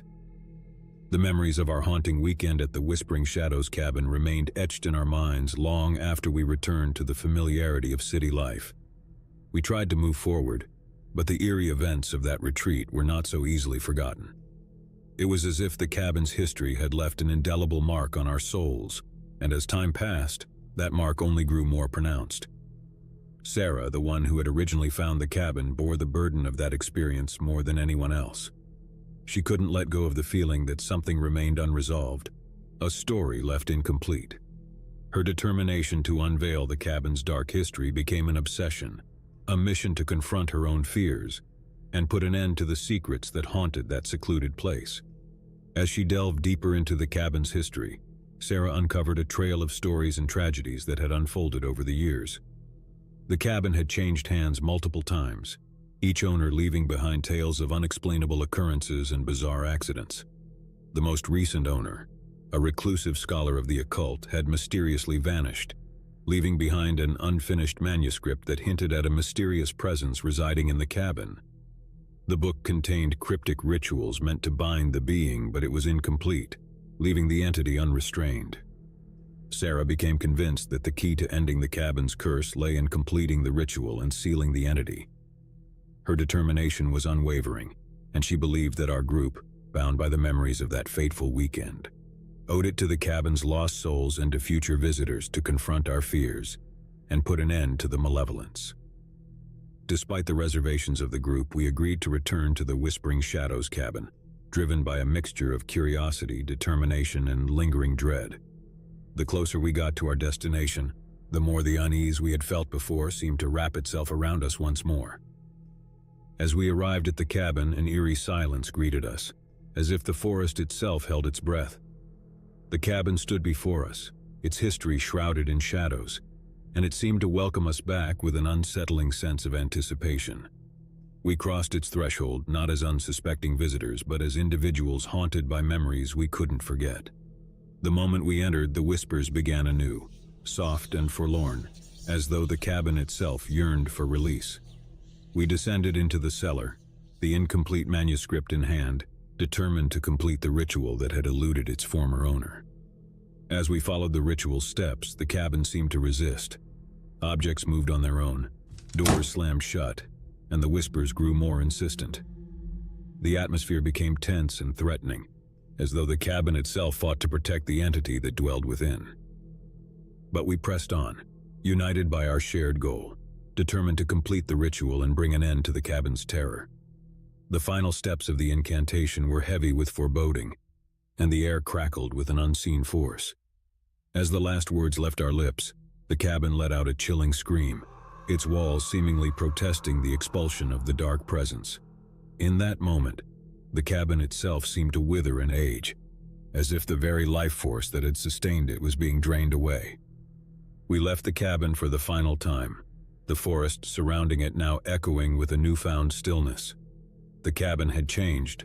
Its once haunting presence had lost its malevolence, and it stood silent and unassuming in the light of day. As we departed, we couldn't help but cast one final apprehensive look at the cabin. It stood there, serene and tranquil, its history hidden beneath the wooden facade, as if the darkness had never existed. Returning to the city, the memories of our haunted retreat began to lose their sharp edges, but they remained a part of us, forever etched into our shared history. The Whispering Shadows cabin had lost its ominous reputation, and we left it to the secrets of the forest, with the hope that it would remain undisturbed for years to come. The Whispering Shadows forest continued to whisper its tales, but the cabin had become just another story, an echo of the past. It was a reminder that some places held secrets that were better left undisturbed.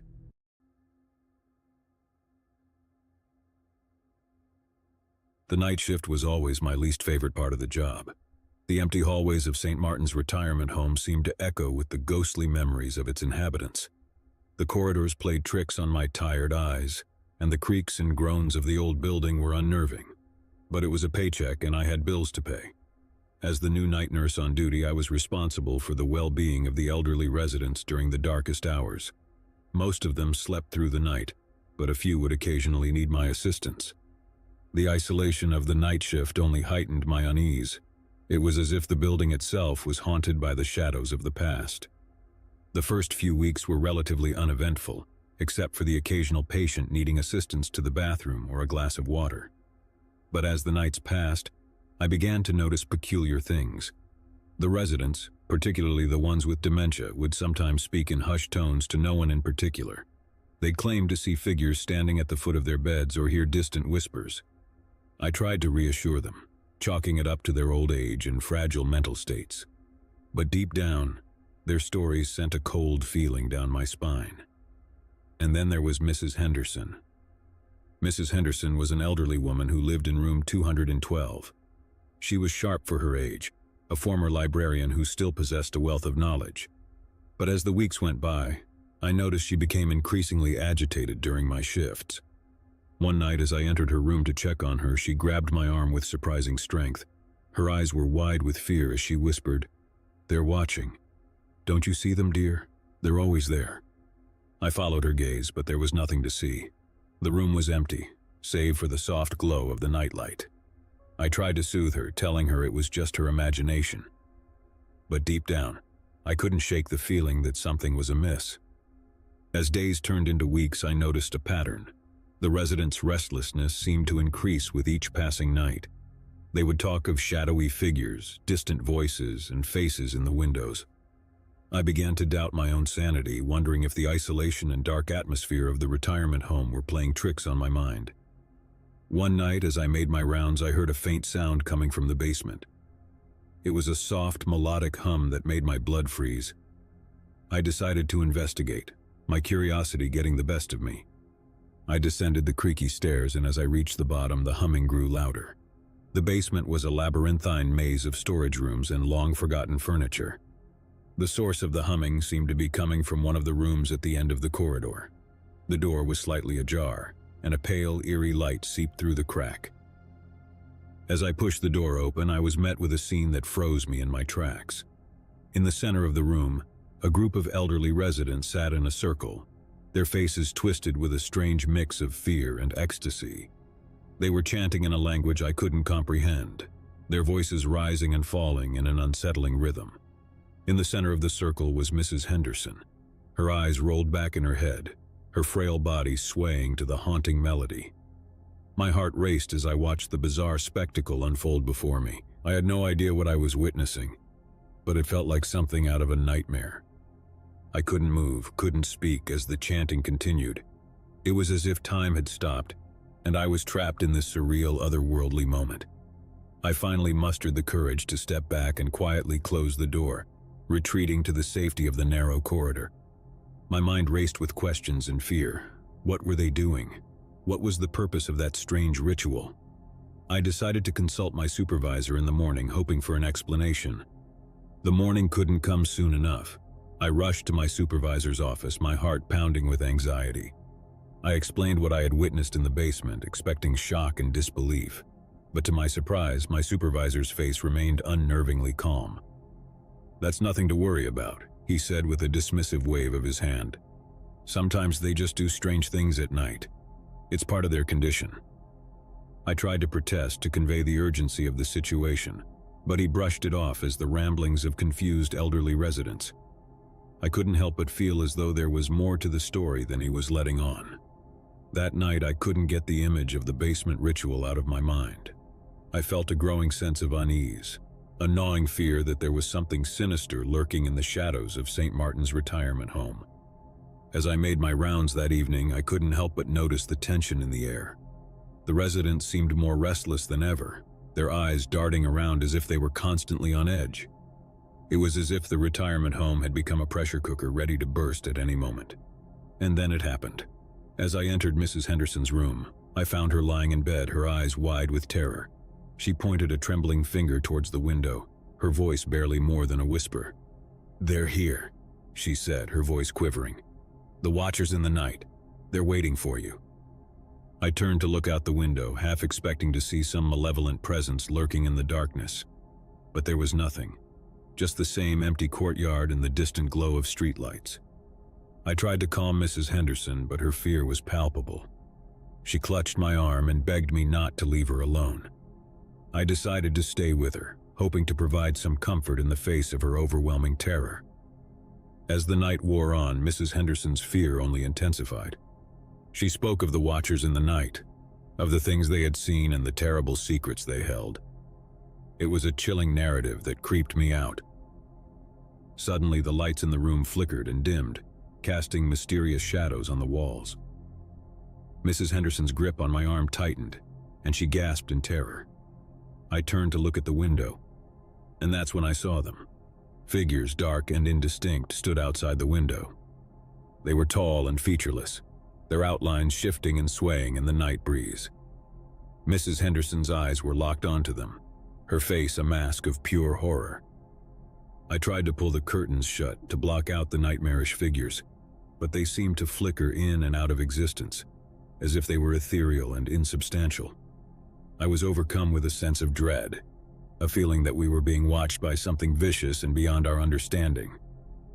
Mrs. Henderson's frail voice broke the silence, her words laced with terror. "They're the watchers in the night. They've been waiting for you, waiting for your turn." I couldn't bear to look at those shadowy figures any longer. I grabbed Mrs. Henderson, her trembling body in my arms, and rushed out of the room. As I made my way down the hallway, I noticed that the other residents were also in a state of fear and agitation. They spoke of the watchers in the night, of their long-awaited arrival. The retirement home had descended into chaos. Residents roamed the corridors in a daze, their voices filled with terror and confusion. It was as if a sinister force had descended upon the building, and there was no escape from its grasp. I desperately tried to call for help, but the phone lines were dead, and the lights continued to flicker, casting weird, dancing shadows on the walls. The building seemed to groan and creak, as if it were a living, breathing entity. As I led Mrs. Henderson down the stairwell, I couldn't shake the feeling that we were being pursued. The air was thick with an oppressive sense of dread, and the dark figures seemed to be closing in on us. Finally, we reached the ground floor, but the entrance seemed impossibly far away. The retirement home had become a nightmarish labyrinth, and we were trapped in its web of fear and uncertainty. Just as we reached the entrance, I heard a soft, melodic hum, the same creepy tune that I had heard in the basement. I turned to look behind us, and the figures were there, their shadowy forms looming in the darkness. They were closing in, their presence suffocating and malicious. I pushed the heavy double doors open, the night air rushing in to greet us. As I stepped out into the courtyard, I felt a strange sensation, as if the ground beneath me was shifting and undulating. I turned to look back at the retirement home, and what I saw will haunt me for the rest of my days. The building seemed to contort and twist, its windows transforming into gaping, hollow eyes that stared out at me with an otherworldly malevolence. The retirement home had become a nightmarish entity, a living, breathing abomination that defied all reason and logic. Mrs. Henderson's voice broke through my shock, her trembling words a haunting lament. "They've been waiting for you, waiting for your turn." I turned and fled into the night, leaving the retirement home and its horrors behind. The night air was cold and unforgiving, and the darkness seemed to stretch on into eternity.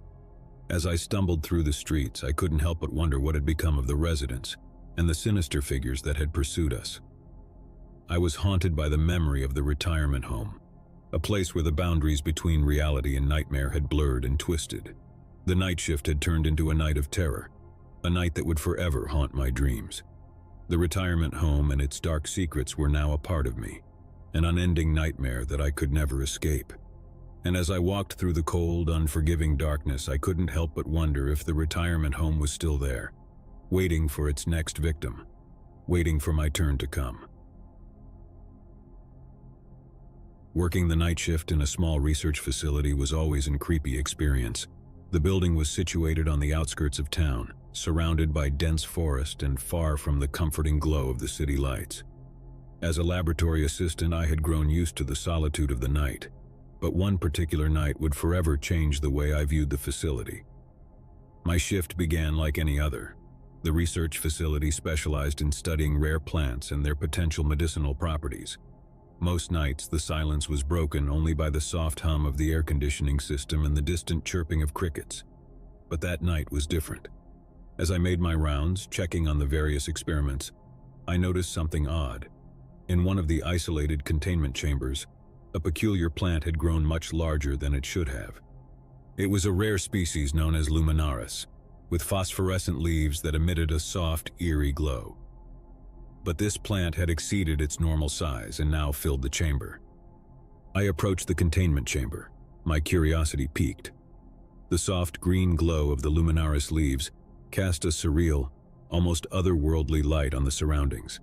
I reached out to touch the leaves, but before my fingers could make contact, a voice behind me said, "Don't touch it."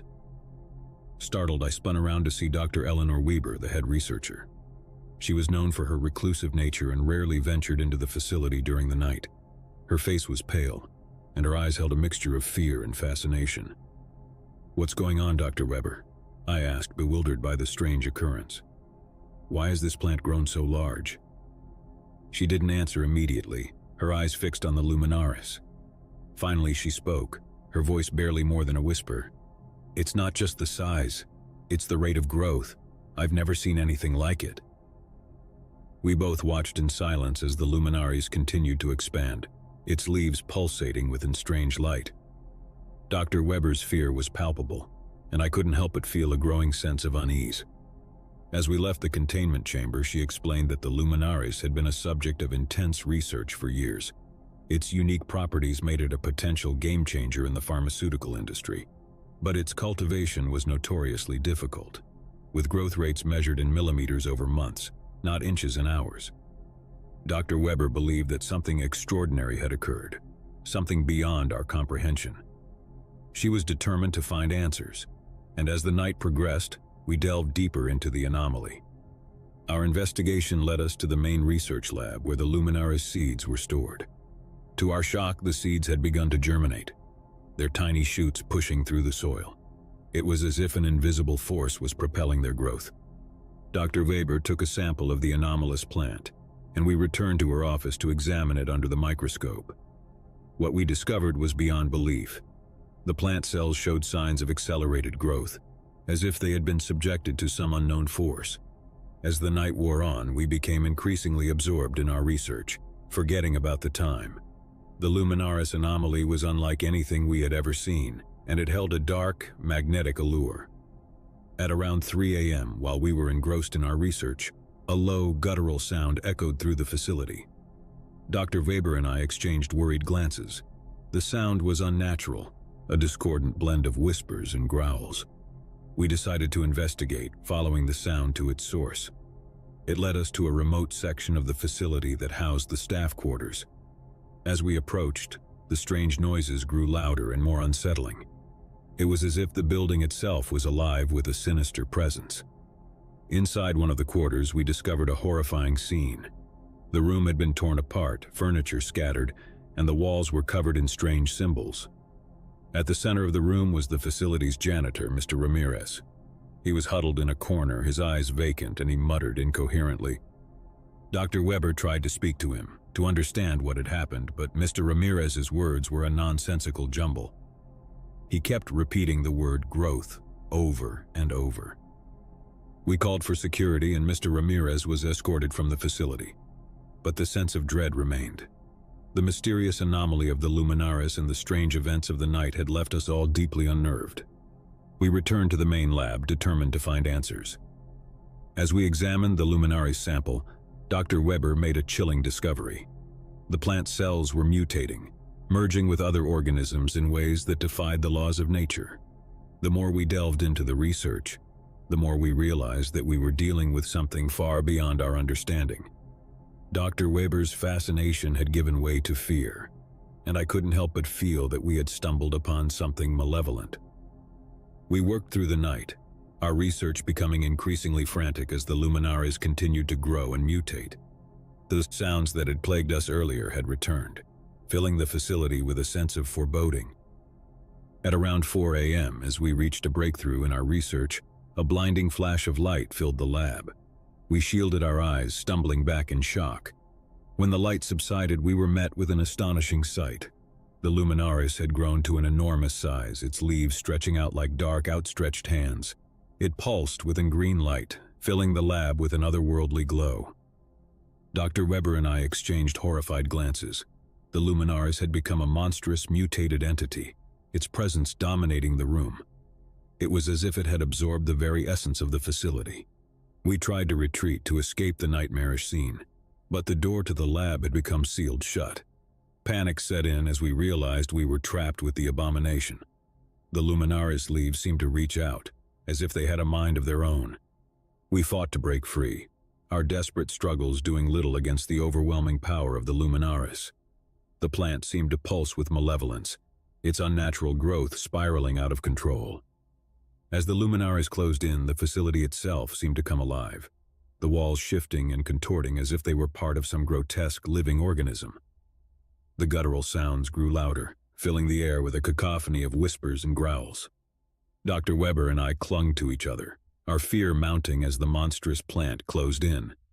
It was as if we had become part of a grotesque experiment, one that defied all logic and reason. The luminaris leaves enveloped us, their scary light casting us into a surreal, nightmarish world. It was a place where the boundaries between reality and nightmare had blurred, a place where the laws of nature were bent and twisted. And as the luminaries consumed us, I couldn't help but wonder if the plant had become a doorway to a world beyond our comprehension, a world of darkness and malevolence. It was a world that had claimed us, a world that we would never escape. The night shift had become a night of horror, a night that would forever haunt my dreams. Working the night shift at an old small-town museum had always been a strange and solitary experience. The hallways were lined with dusty exhibits, their silhouettes casting long, unsettling shadows. On most nights, the silence of the museum was broken only by the occasional creak of the wooden floors and the distant hum of a malfunctioning air conditioning system. But one night, as I soon discovered, held something far more sinister beneath its seemingly mundane surface. I had been the night security guard at the Hamilton Historical Museum for years, tasked with keeping watch over the priceless artifacts and ensuring the security of the building. It wasn't a glamorous job, but it paid the bills, and the quiet nights allowed me time to work on my novel. One particular evening, as I settled into the monotonous routine of my shift, I couldn't shake the feeling that something was amiss. The usual stillness of the museum felt different. I checked the locks on the main entrance, but they were secure. I dismissed the feeling as mere paranoia, a side effect of the solitude of the night. As I made my rounds through the museum, my flashlight beam danced over the glass display cases, revealing a treasure trove of antiques and relics. Ancient weapons, old photographs, and delicate porcelain figurines seemed to watch me as I passed. I couldn't help but feel that the artifacts held stories of their own, secrets that the passage of time had failed to erase. One exhibit in particular drew my attention. It was a display of Victorian-era dolls, their porcelain faces frozen in a lifelike expression. The dolls had always unnerved me, and I never lingered near them for long. However, on this night I noticed something unusual. One of the dolls had shifted position, its porcelain head now turned to face me. I approached the display, my heart pounding. I had been the only person in the museum all night, and I was certain I had locked up securely.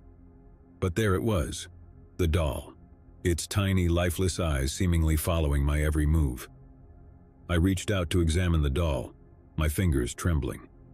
As my hand brushed against the cold porcelain, I noticed a faint scratching sound coming from within the exhibit. I swung my flashlight around, but there was nothing to explain the noise. My unease grew as I continued my rounds, the sensation of being watched lingering at the edge of my consciousness. The more I investigated, the more unsettling discoveries I made. In the natural history section, the stuffed animals seemed to have shifted position, their glassy eyes appearing more animated than usual. I dismissed it as a trick of the light and a result of my imagination. However, the creeping feeling of being watched never left me. I couldn't help but glance over my shoulder, half expecting to see something lurking in the shadows. The museum, once a place of quiet solace, had become a source of unrelenting paranoia. The night wore on and I returned to my desk in the security office to catch up on some writing. I had always been an aspiring novelist, and the quiet nights at the museum provided the perfect backdrop for inspiration. But that night the words eluded me. I couldn't focus, my attention continually drawn to the ambiance of the museum. At around 2 a.m., as I sat staring at a blank page, the museum's old grandfather clock chimed loudly from the adjacent hallway. The sudden, unexpected sound startled me. I got up and approached the clock, wondering how it could have possibly chimed on its own. It was a mechanical clock, not connected to any electrical system. As I examined the clock's intricate gears, the scratching sound from earlier returned. It was now louder, more insistent. I followed the noise down the hallway, my heart pounding in my chest. The source of the scratching was coming from a small, nondescript door that led to the basement. The door, typically locked at night, was now slightly ajar. I couldn't explain how the door had come open, but my sense of unease deepened. With cautious trepidation, I pushed the door open and descended the creaky stairs into the dark basement. The overhead light was dim, casting long, mystic shadows on the walls. The scratching sound grew louder as I descended further into the basement. It was coming from behind an old, dusty curtain that separated a storage area from the rest of the basement. I approached the curtain and cautiously pulled it aside. What I saw made me grasp for air. Huddled in a corner was a homeless man, his eyes wide with fear, his clothes tattered and filthy. He clutched a small, worn-out notebook and scribbled furiously in it with a shaky hand. The room smelled of decay and desperation. I took a step back, my mind racing with questions. How had he entered the basement, and why was he here in the museum at this hour? The homeless man appeared to be incoherent, muttering to himself as he continued to write in his notebook. "Are you okay?" I asked, my voice trembling. The man's head snapped up and his eyes locked onto mine with an intensity that made my blood turn cold. "They're coming," he whispered, his voice hoarse. "They're always coming, and I have to document it. You mustn't let them in." I couldn't make sense of his words, and the feeling of unease deepened. I took a step closer, trying to offer help, but the man recoiled, his eyes filled with terror. "They're watching," he said, his voice growing louder. "You can't trust anyone, not even yourself." Before I could respond, he bolted from the corner and disappeared into the darkness of the basement. I called out to him, but he was gone, leaving behind his notebook, open on the ground. Curiosity got the better of me, and I picked up the notebook, my hands trembling. The pages were filled with rambling, cryptic notes, sketches of strange symbols, and frantic scribbles about being watched and the need to document everything. It was a chaotic, nightmarish diary of someone who had lost touch with reality. I had a million questions, but no answers. Who was this man? And what had brought him to the museum? What had he meant by, "they're coming"?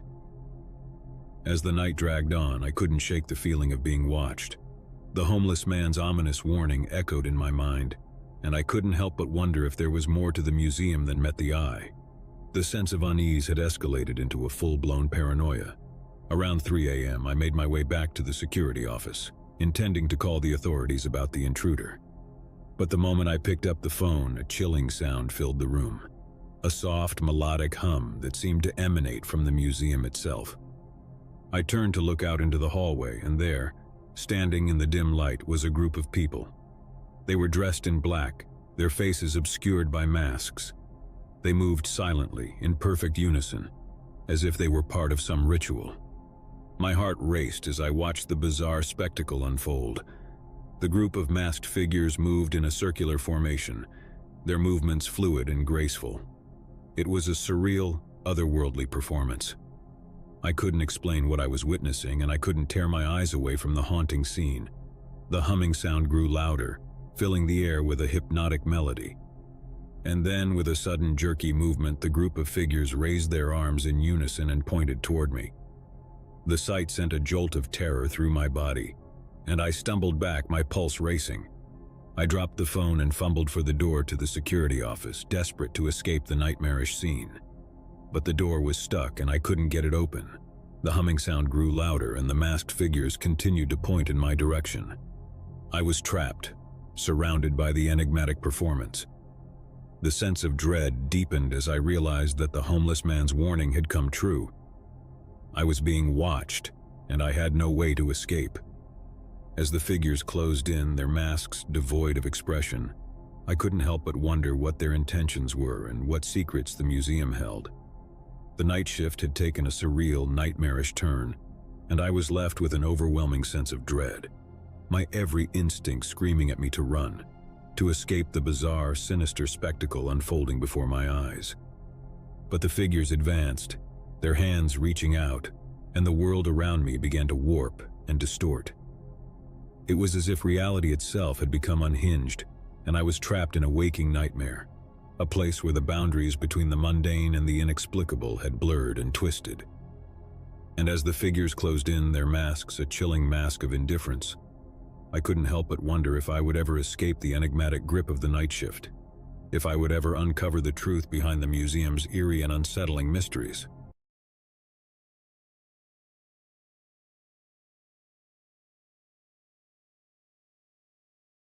The chill of autumn had settled into our small college town, and with it came the promise of new beginnings. I was excited to start my freshman year at Crestwood University, eager to make friends and explore the world beyond my hometown. Little did I know that the darkest, most unsettling chapter of my life was about to unfold within the walls of my dormitory. My roommate Mark seemed like an ordinary guy at first. He was friendly, always willing to help with my heavy bags during move-in day, and he even offered to share his stash of snacks. We hit it off quickly, bonding over our shared love of horror movies and late-night gaming sessions. Everything was perfect, or so I thought. As the weeks passed, I began to notice odd things about Mark. He was a night owl, staying up until the early hours of the morning. I'd often wake to find him hunched over his desk, staring at his computer screen with an intensity that creeped me out. I tried not to think too much of it, chalking it up to his eccentric study habits. One evening, curiosity got the better of me. Mark had left his laptop open, and I couldn't resist taking a peek. What I saw made my blood run cold. His screen was filled with newspaper articles and photographs of missing persons, each one carefully cataloged with notes. My heart raced as I realized the extent of his obsession. "Mark, what is all of this?" I asked, my voice trembling as I confronted him about the disturbing discovery. He turned to face me, his eyes devoid of emotion. "Just a hobby," he replied casually, as if discussing the weather.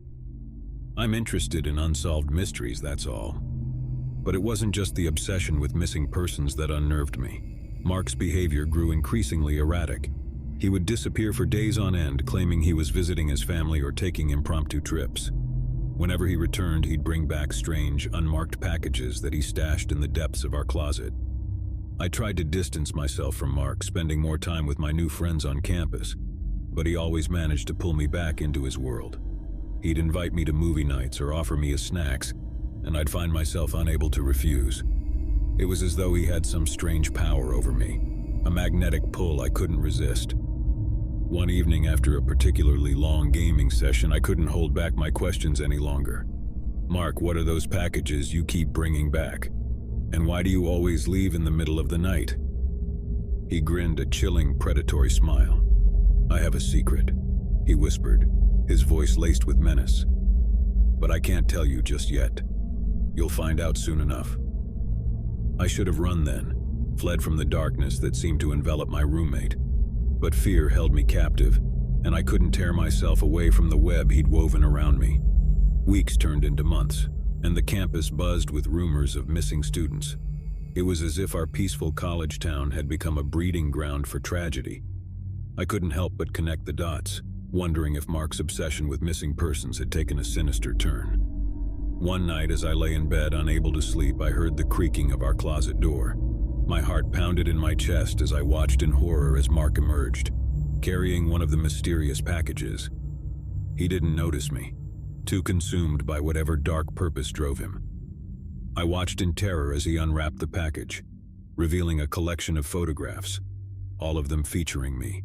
Each image had been taken without my knowledge, capturing intimate moments from my life. Fear gripped me as I realized that I was at the center of his obsession. "Mark, what the hell is this?" I screamed, my voice trembling with rage and fear. He turned to face me, his eyes filled with a manic intensity. "You see, I have a secret and you're a part of it," he hissed. I knew I had to escape, to run as far away from Mark as possible. I leaped out of bed and bolted for the door, but he was faster, tackling me to the ground. We grappled on the floor, my fear-fueled strength matching his desperation. As we struggled, Mark's words spilled out in a frenzied confession. He had been responsible for the disappearances on campus, luring unsuspecting students into his twisted web. He had been studying me, preparing for the day when I would become his next victim. With every ounce of strength, I managed to break free from his grip and make a run for it. I dashed out of the room, the chilling echo of his maniacal laughter following me down the dormitory hallway. My mind raced as I fled, knowing that I had narrowly escaped a fate worse than death. I reached the campus security office, breathless and covered in bruises. They took my statement and launched an immediate search for Mark. As they combed through his room, they discovered a chilling array of evidence, including photographs and personal items belonging to his victims. Mark was apprehended, and the truth of his dark secret was laid bare for all to see.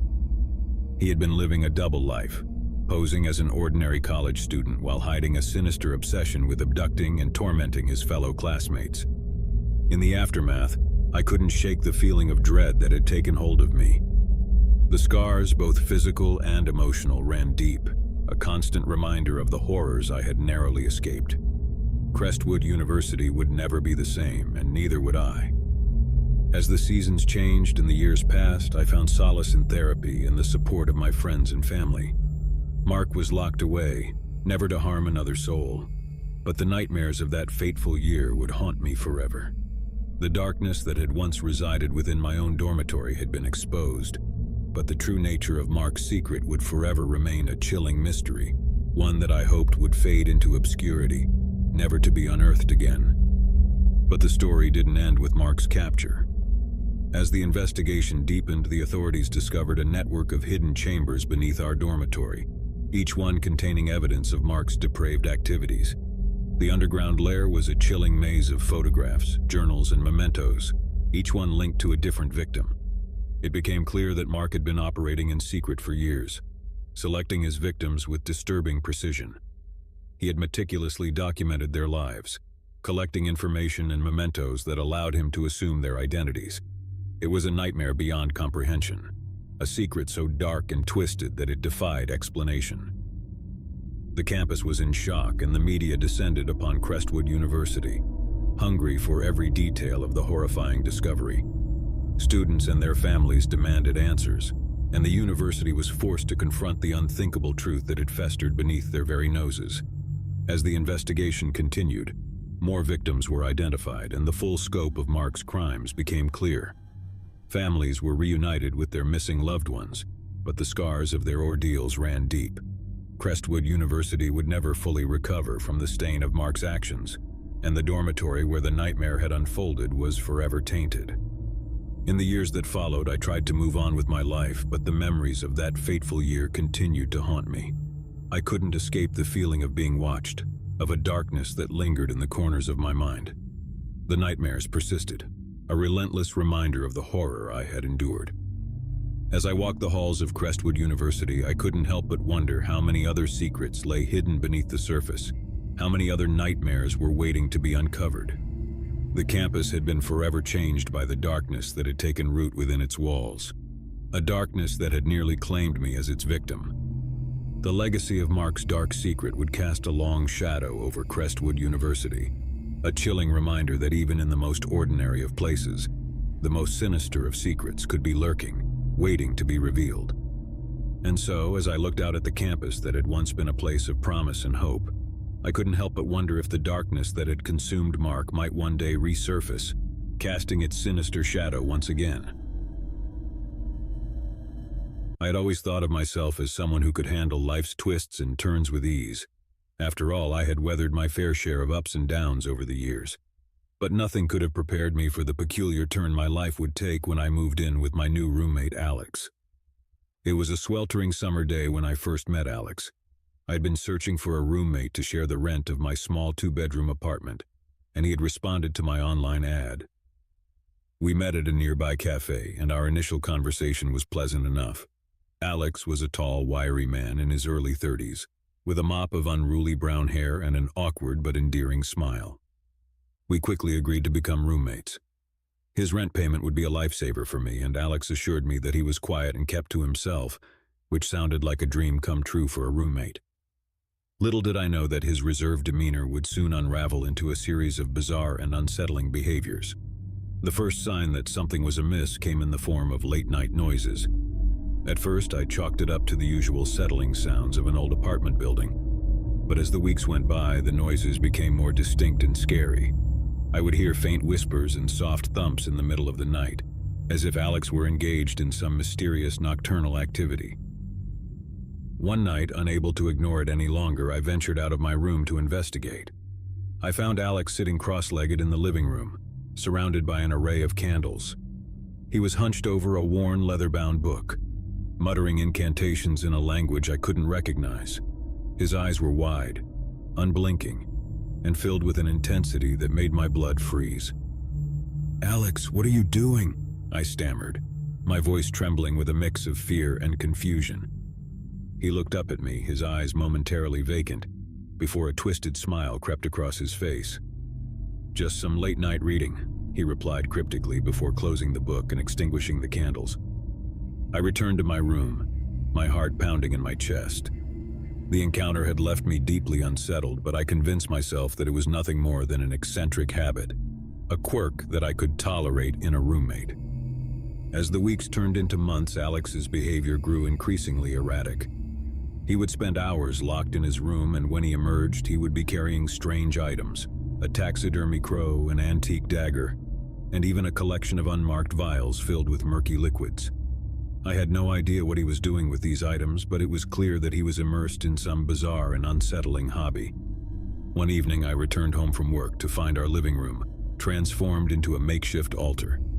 Candles, incense, and strange symbols were scattered across the floor. Alex was kneeling at the center, his eyes closed in what appeared to be deep meditation. "Alex, what is all of this?" I demanded, my frustration and anxiety boiling over. He opened his eyes slowly, gazing at me with a scary calmness. "I'm pursuing a higher purpose," he replied, his voice carrying an otherworldly quality. "I've found a path to enlightenment, and I must follow it." I couldn't make sense of his cryptic words, and a sense of dread settled over me. It was as if Alex had ventured into a world of his own, one that was steeped in mysticism and darkness. I couldn't fathom what had led him down this path or how it had taken hold of him so completely. As the days turned into weeks, I became increasingly isolated in my own home. Alex's presence loomed over me like a dark cloud, and I couldn't escape the feeling that he was hiding something far more sinister than his eccentric hobbies. It was as though a wall had been erected between us, and I was left on the outside, trying to peer in and make sense of the madness that had consumed my roommate.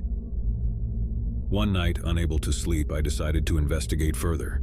I carefully picked the lock to Alex's room and ventured inside. What I discovered would haunt me for the rest of my days. The walls of his room were covered in intricate symbols, drawn in what appeared to be blood. Shelves were lined with ancient-looking books, each one filled with cryptic texts and illustrations of grotesque creatures. The air was heavy with the scent of incense, and in the center of the room I found a circle etched into the floor, surrounded by candles and adorned with disturbing symbols. As I inspected the room, I stumbled upon a hidden compartment beneath the floorboards. Inside, I found a collection of journals, each one filled with Alex's ramblings and accounts of his bizarre experiences. He wrote of visions of encounters with entities from other realms, and of a growing obsession with the occult. My heart raced as I realized the depth of Alex's descent into madness. It was clear that he had become entangled in a world of dark magic and forbidden knowledge, and there was no telling where it would lead him, or what it might mean for me. Terrified and unsure of what to do, I confronted Alex about what I had discovered. His reaction was unlike anything I could have anticipated. He laughed, a chilling, mirthless laugh. "You've stumbled upon the truth, my friend," he said, his eyes gleaming with a manic intensity. "I've unlocked the secrets of the universe, and there's no turning back." I knew then that I had to escape, to flee from the madness that had consumed my roommate. I packed my belongings hastily and made plans to move out. But as I prepared to leave, I couldn't shake the feeling that Alex's dark obsession would follow me, that I had become entangled in a web of darkness that would never let me go. As I settled into my new apartment, far away from the nightmare of my old life, I couldn't help but wonder what had become of Alex. Had his obsession with the occult consumed him completely, or had he found some semblance of peace? I would never know the answers, but the memory of those eerie nights in our shared apartment would haunt me forever. I had learned a valuable lesson about the darkness that can lurk within the hearts and minds of those we think we know. It was a lesson that would stay with me, a reminder that sometimes the most unsettling and inexplicable mysteries can be found closer to home than we ever imagined. In the years that followed, I tried to put the nightmare of my former roommate behind me, to move on with my life and leave the darkness that had consumed him far behind. But I couldn't escape the feeling that some part of that darkness had latched onto me, that I had become a part of a story that was far from over. And so, as I looked out at the world, I couldn't help but wonder how many other individuals were hiding their own dark secrets, how many others were on the brink of a descent into madness and obsession. The line between reality and the unknown was thinner than I had ever imagined, and I couldn't help but fear what lurked on the other side. Living with roommates was nothing new to me. In fact, it had been a significant part of my adult life since graduating from college. The shared rent, responsibilities, and the occasional company of fellow housemates had always seemed like a reasonable arrangement. But when my new roommate, John, introduced me to his girlfriend, Sarah, our home dynamic took a turn into uncharted territory, revealing a dark secret that would forever change my perspective on shared living. John had moved in about a month ago, taking over the room across the hall from mine in our cozy two-bedroom apartment. He was a friendly, easygoing guy, always ready with a joke or a helping hand when needed. He had mentioned his girlfriend, Sarah, a few times in passing, but I hadn't had the chance to meet her until one fateful Friday evening. I was relaxing in the living room, engrossed in a book, when I heard the front door swing open, followed by the muffled sound of conversation. I looked up as John and a woman entered the apartment. She was petite, with a cascade of jet black hair and an air of mystery that seemed to envelop her. "Hey, this is Sarah," John said with a warm smile. "Sarah, meet my roommate, Alex." Sarah extended her hand and I shook it, offering a polite greeting. There was something about her that piqued my curiosity, a sense that there was more to her than met the eye. But I dismissed it as mere intrigue, thinking that perhaps it was just my overactive imagination. As the weeks went by, Sarah became a regular presence in our apartment. She and John spent most evenings together, cooking dinner, watching movies, and sharing stories of their day. On the surface, they appeared to be the picture-perfect couple, deeply in love and genuinely happy. However, I couldn't help but notice that Sarah had a certain aloofness about her. She would often retreat into herself, lost in thought as if carrying a weighty secret. I tried to respect their privacy and dismissed it as a personal quirk, but a growing unease began to gnaw at me. One evening, I found myself alone in the kitchen with Sarah. John had gone out to run some errands, leaving us in an awkward silence. I decided to break the ice. "So Sarah, how did you and John meet?" I asked, trying to keep the conversation light. Her eyes flickered with a shadow of something I couldn't quite place, a mixture of sadness and fear. "We met at a support group," she replied, her voice barely above a whisper. "A support group?" I asked, intrigued and concerned by her answer. Sarah hesitated for a moment before continuing. "Yes, it's a group for people who have experienced trauma," she said, choosing her words carefully. I could sense that Sarah was holding something back, something dark and painful. I didn't want to pry, but my curiosity got the better of me. "Trauma?" I asked gently, hoping she would open up a little more. She took a deep breath, her eyes welling with tears. "I can't go into details, but let's just say that we've both been through some really difficult times," she replied, her voice trembling. I didn't press her for more information, but her words left a lingering sense of unease. I couldn't help but wonder what kind of trauma had brought Sarah and John together, and what dark secret she was hiding beneath her quiet demeanor. Over the following weeks, I began to notice subtle changes in Sarah's behavior. She would often startle easily, her eyes darting around the room as if expecting danger to strike at any moment.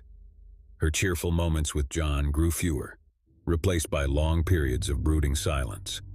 One evening, as I was in my room working on a project, I overheard a heated argument between Sarah and John in the living room. Their voices were raised and I couldn't make out the words, but the tension in the air was palpable. It was the first time I had witnessed such a dispute between them, and it left me with a growing sense of concern. The following morning, I ran into John in the kitchen. He looked exhausted, his eyes bloodshot from what appeared to be a sleepless night. "Is everything okay with you and Sarah?" I asked cautiously. John sighed, running a hand through his disheveled hair. "We've been going through a rough patch lately," he admitted. "Sarah's been dealing with some personal demons, and it's been taking a toll on both of us." I wanted to offer my support, to reach out to Sarah and let her know that she wasn't alone, but I didn't know how to broach the subject without intruding on their privacy. Instead, I decided to keep a watchful eye on the situation, hoping that things would eventually improve. As the days turned into weeks, I couldn't shake the feeling that something was seriously wrong with Sarah. She had become increasingly withdrawn, rarely leaving the apartment except for her support group meetings. I had tried to strike up casual conversations with her, but she would respond with one-word answers, her eyes haunted by a deep sadness. One evening, as I was returning from work, I found Sarah sitting alone her eyes fixed on the flickering television screen. Her gaze was distant, and she appeared lost in a world of her own. "Sarah, are you okay?" I asked, genuinely concerned. She turned to look at me, her eyes welling with tears. "I can't do this anymore, Alex," she whispered, her voice filled with anguish. I sat down next to her, offering a comforting presence. "Do what, Sarah? You can talk to me." She hesitated for a moment, as if wrestling with her thoughts. Then, in a trembling voice, she began to reveal her dark secret. "I've been living in fear for years," she confessed, her words heavy with pain. "There's someone from my past, a dangerous person who's been haunting me. I thought I could escape, start a new life with John, but he's found me. And now he's threatening to destroy everything I hold dear." I listened in shock as Sarah recounted a harrowing tale of abuse, manipulation, and a relentless pursuit by a figure from her past. She had been forced to change her identity, move to a different city, and join the support group to escape the tormentor who had haunted her for so long. Tears streamed down her face as she spoke, and I could see the terror in her eyes. It was a story of unimaginable suffering, and I couldn't help but feel a deep sympathy for her. "Why haven't you gone to the police?" I asked, my concern growing. Sarah's expression turned to one of sheer terror. "I can't," she whispered, her voice barely audible. "He's always been one step ahead of me. If he finds out that I've gone to the police, he'll stop at nothing to find me. I can't put John or anyone else in danger." I realized that Sarah was trapped in a living nightmare, unable to escape the dark shadow of her past. It was a chilling revelation, and I knew that I had to do everything in my power to help her. Over the next few days, I worked with Sarah to develop a plan to ensure her safety. We installed security measures in our apartment, changed her routines, and she began attending therapy sessions to address the trauma she had endured. It was a small glimmer of hope in an otherwise bleak situation. But as we delved deeper into the intricacies of Sarah's past, it became clear that her tormentor was growing increasingly relentless. Strange and threatening messages would appear on our doorstep, and we would occasionally spot a shadowy figure lurking in the shadows near our building. The situation reached a breaking point one fateful night. John had gone out to run an errand, leaving Sarah and me alone in the apartment. As we sat in the living room, the light suddenly went out, plunging us into darkness. Fear clenched at my chest as I fumbled for my phone to use as a flashlight. I could hear Sarah's rapid breathing, and I knew that we were not alone in the apartment. The sound of shuffling footsteps echoed through the darkness, drawing nearer with each passing moment. Suddenly, a figure emerged from the shadows, bathed in the dim glow of my phone's flashlight. It was a man, tall and menacing, with a look of malevolence in his eyes. He advanced toward us, a chilling smile on his lips. "Sarah, you can't hide from me," he hissed, his voice dripping with malice. I sprang into action, doing my best to shield Sarah from the intruder. With a surge of adrenaline, I managed to push him back and slam the door shut, locking it securely. "Call the police," I told Sarah urgently, as I braced the door with all my strength. Sarah dialed 911, and I could hear her shaky voice as she relayed our terrifying situation to the dispatcher. Meanwhile, the intruder pounded on the door, his threats growing more unhinged by the second. Minutes felt like hours as we waited for the police to arrive. The intruder continued his relentless assault on the door, and I could feel my strength waning. Just when it seemed like he might break through, the sound of sirens filled the air and the intruder fled into the night. The police arrived, taking our statements and promising to investigate the incident. It was a small victory, but it came at a great cost. Sarah was traumatized by the encounter, and the fear that had consumed her for so long had now become a horrifying reality. In the days that followed, Sarah and John decided to relocate to a different city, hoping to escape the relentless tormentor who had haunted their lives. I helped them pack their belongings and wished them well, hoping that the distance would finally provide them with the safety and peace they deserved. As I watched them drive away, I couldn't help but reflect on the darkness that can lurk beneath the surface of seemingly ordinary lives. Sarah's ordeal had been a stark reminder that the past can cast a long shadow, one that can engulf even the most promising futures. I returned to my apartment, grateful that Sarah and John were safe, but haunted by the knowledge that their tormentor was still out there, lurking in the shadows. It was a chilling reminder that sometimes, the darkest secrets are the ones that threaten to consume us whole, and that even in the face of unimaginable fear, there is always a glimmer of hope. And so as I settled back into my quiet, unassuming life, I couldn't help but wonder how many other individuals were living with their own dark secrets, how many others were grappling with the shadows of their pasts. It was a sobering thought, a reminder that we never truly know the demons that may be lurking just beneath the surface. The day we moved into Sterling House was like any other. The sun cast long shadows on the lawn as we carried our boxes through the creaking front door. My husband David and I had always dreamed of owning an old Victorian house, and Sterling House was the embodiment of that dream. It was a stately 3-story structure with a wraparound porch, intricate woodwork, and a history that whispered through its weathered walls. Our 2 children, Emily and Daniel, were thrilled at the idea of living in such a grand house, though there was one peculiar aspect that gave them pause. The townsfolk had whispered about the house, calling it haunted and cursed. They claimed it was a place of restless spirits and unexplained events. But we dismissed these stories as mere superstition, eager to start our new life. The first night in Sterling House was quiet and uneventful. We gathered in the cozy, old-fashioned living room to celebrate our new beginning. The fireplace crackled with life, and Emily and Daniel played with their toys.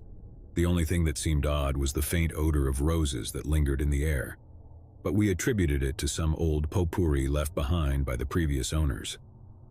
That night, as we settled into our respective rooms, I couldn't help but marvel at the house's character. The rooms were spacious, and the moonlight filtered through the lace curtains, casting intricate patterns on the hardwood floors. I fell asleep to the soothing sound of the wind rustling through the leaves outside. But then, in the dead of night, I was jolted awake by a soft, distant whisper. It was so faint that I couldn't make out the words.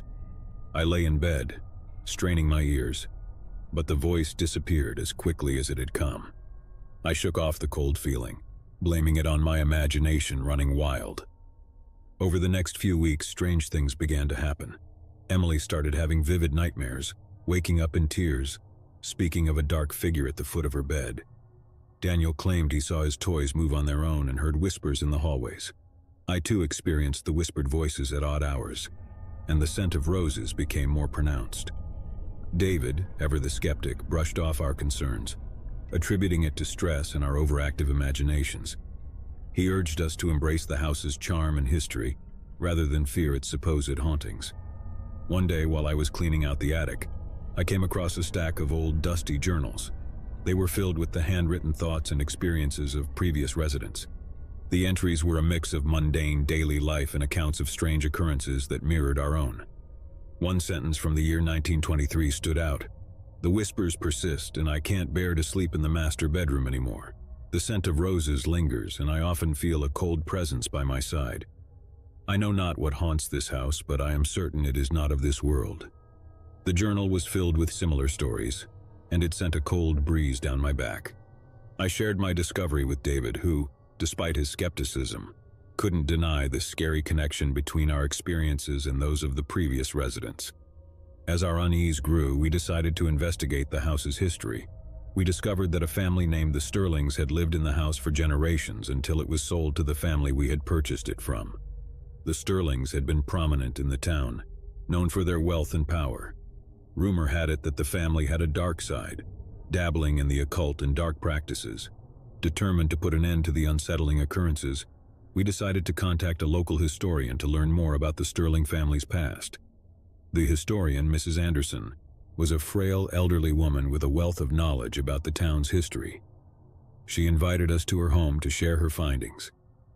Mrs. Anderson's living room was filled with ancient books and dusty tomes. She began to recount the history of the Sterlings, explaining that they had been obsessed with the occult and the afterlife. They were rumored to have performed dark rituals within the house, and it was said that they had communed with the dead. The Sterlings were searching for something beyond the realm of the living, Mrs. Anderson said. They believed that the house held a gateway to another world, and their experiments were their attempt to bridge the gap between life and death. As she spoke, I couldn't help but wonder if the strange occurrences we'd experienced were somehow linked to the Sterling family's obsession with the supernatural. Mrs. Anderson offered to help us cleanse the house and rid it of any lingering negative energy. She explained that we needed to perform a ritual that would break the connection between our world and the other side. That night we gathered in the living room, the hearth crackling with a warm fire. Mrs. Anderson led the ritual, guiding us through each step. We lit candles, burned sage, and recited incantations to banish any lingering spirits. As we chanted, the air grew heavy and the scent of roses became overpowering. A soft wind rustled through the curtains. Suddenly, the temperature in the room dropped and a shadowy figure materialized before us. It was a woman, her eyes hollow and sorrowful. She seemed to be from another time, dressed in a gown reminiscent of the early 1900s. Her presence made my blood freeze. The figure spoke in a soft, mournful voice. "You have awakened me from my slumber. I am Isabella Sterling, and I have been trapped in this house for eternity. The experiments of my family tethered me to this realm, and I have longed for release." Tears welled up in her eyes as she told us her story. Isabella explained that she had been an innocent victim of her family's dark pursuits. They had used her as a vessel to communicate with the dead, and her spirit had been bound to the house ever since. We felt a deep sympathy for Isabella, trapped in a liminal state between life and death. Mrs. Anderson continued the ritual, beseeching Isabella to find peace and move on to the afterlife. Isabella's form began to waver, and her voice faded as she gradually disappeared into the ether.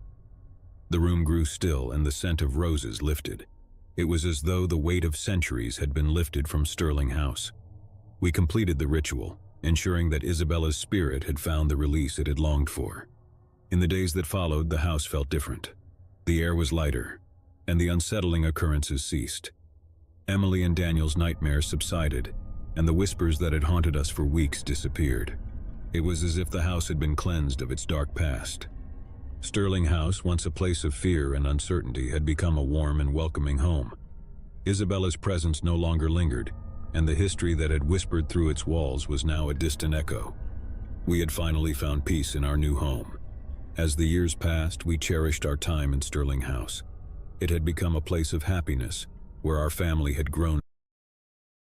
My name is Alex Holloway, and I never believed in ghosts until I moved into Hollywood House.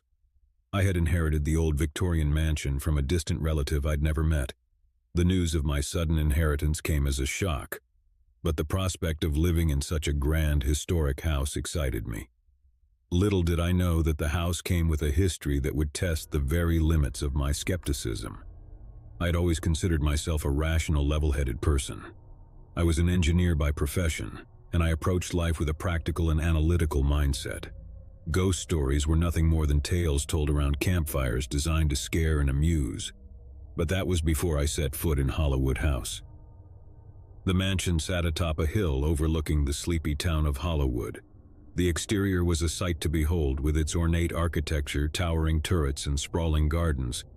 It was a place that seemed to belong to a different era, and the townsfolk whispered about its dark past. The house had stood empty for as long as anyone could remember, and its imposing presence cast a shadow over the town. My first night in Hollywood House was a surreal experience. As I walked through the echoing hallways with a single flickering candle, I couldn't help but wonder about the stories I'd heard. People claimed to have seen figures in the windows at night, heard unexplained footsteps in the empty corridors, and witnessed lights flicker and doors open and close on their own. These were the tales that had earned the mansion its haunted reputation. I settled into one of the spacious bedrooms on the second floor, the large canopy bed and heavy drapes making me feel like I'd stepped into a period drama. As I lay in bed, I tried to dismiss the unease I felt. The wind whistled through the old windows, and the house seemed to sigh with its own ancient history. That night, as I drifted off to sleep, I heard it, a faint, distant whisper. I dismissed it as a trick of the wind or my own overactive imagination. But the whisper persisted, growing louder and more distinct. It was as though a voice from the past was trying to communicate with me. I strained my ears, and the words became clearer. "Help me," the voice pleaded, soft and trembling. My heart raced as I sat up in bed, my breaths coming quick and shallow.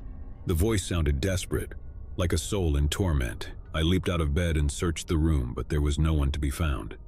The windows were shut tight and the doors were locked. I had heard the voice, there was no doubt about it, but its source remained a mystery. In the following days, I tried to put the incident out of my mind, convincing myself that it had been a vivid dream. I was determined not to let such irrational thoughts take hold of me. I delved into my work, focusing on renovations to make the house livable.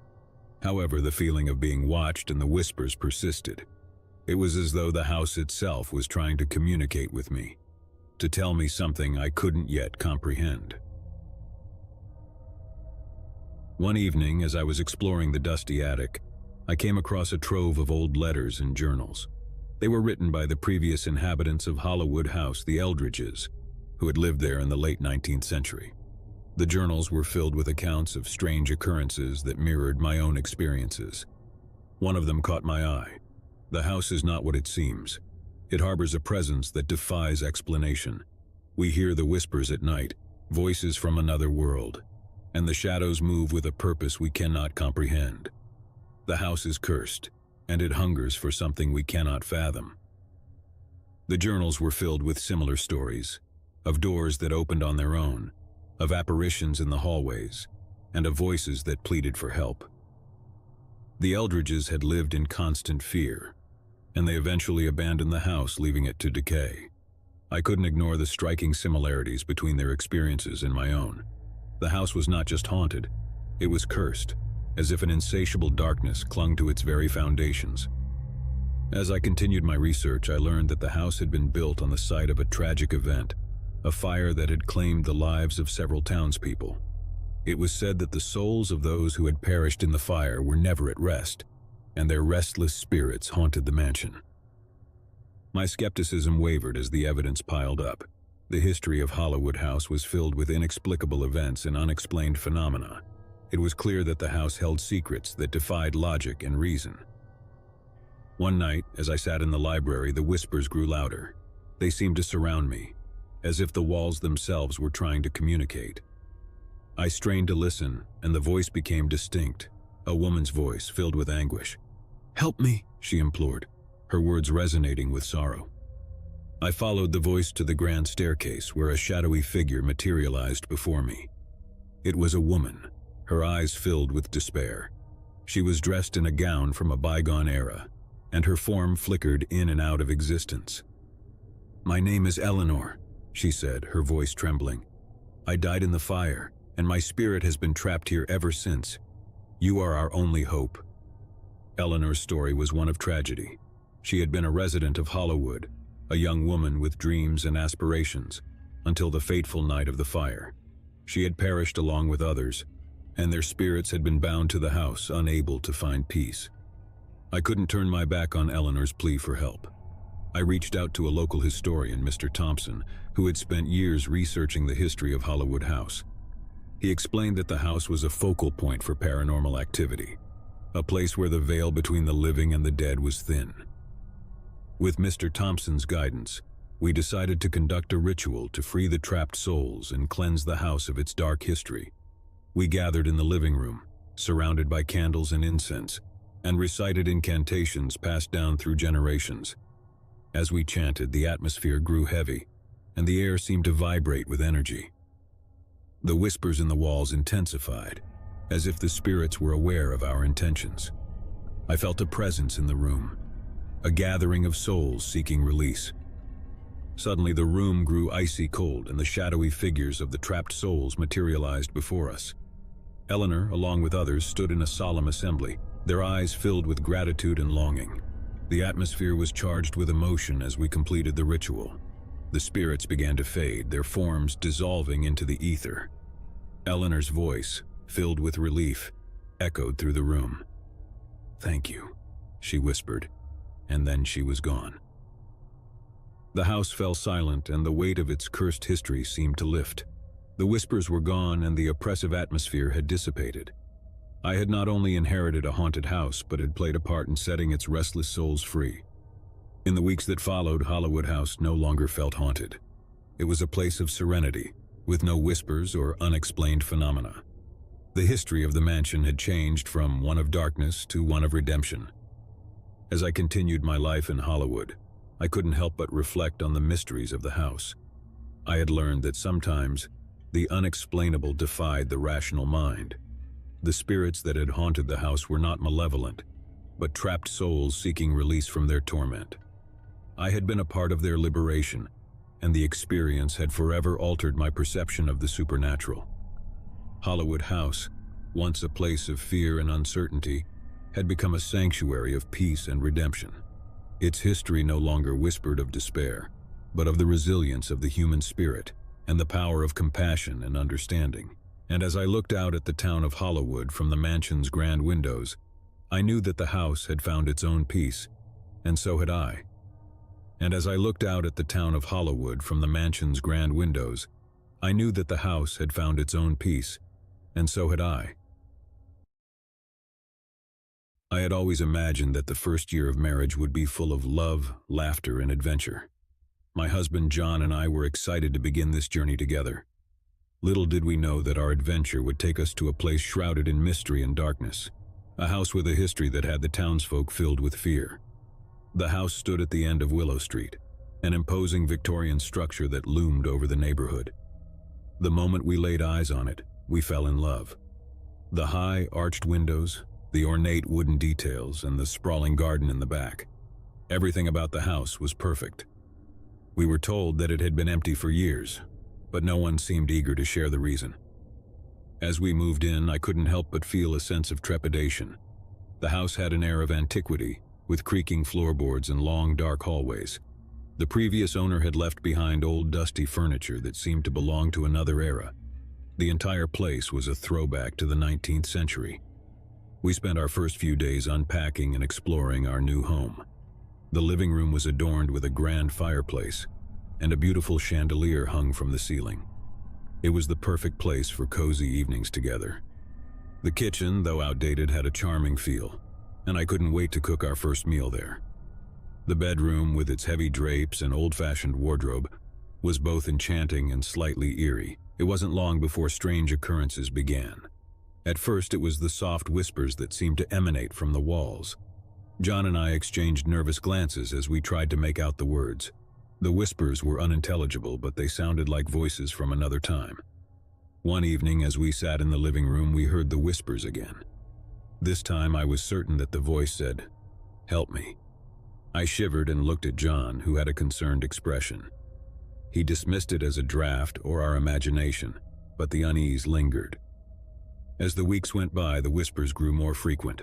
I decided to confide in our neighbor, Mrs. Davis, who had lived in the neighborhood for decades. She was known as the local historian and a keeper of town secrets.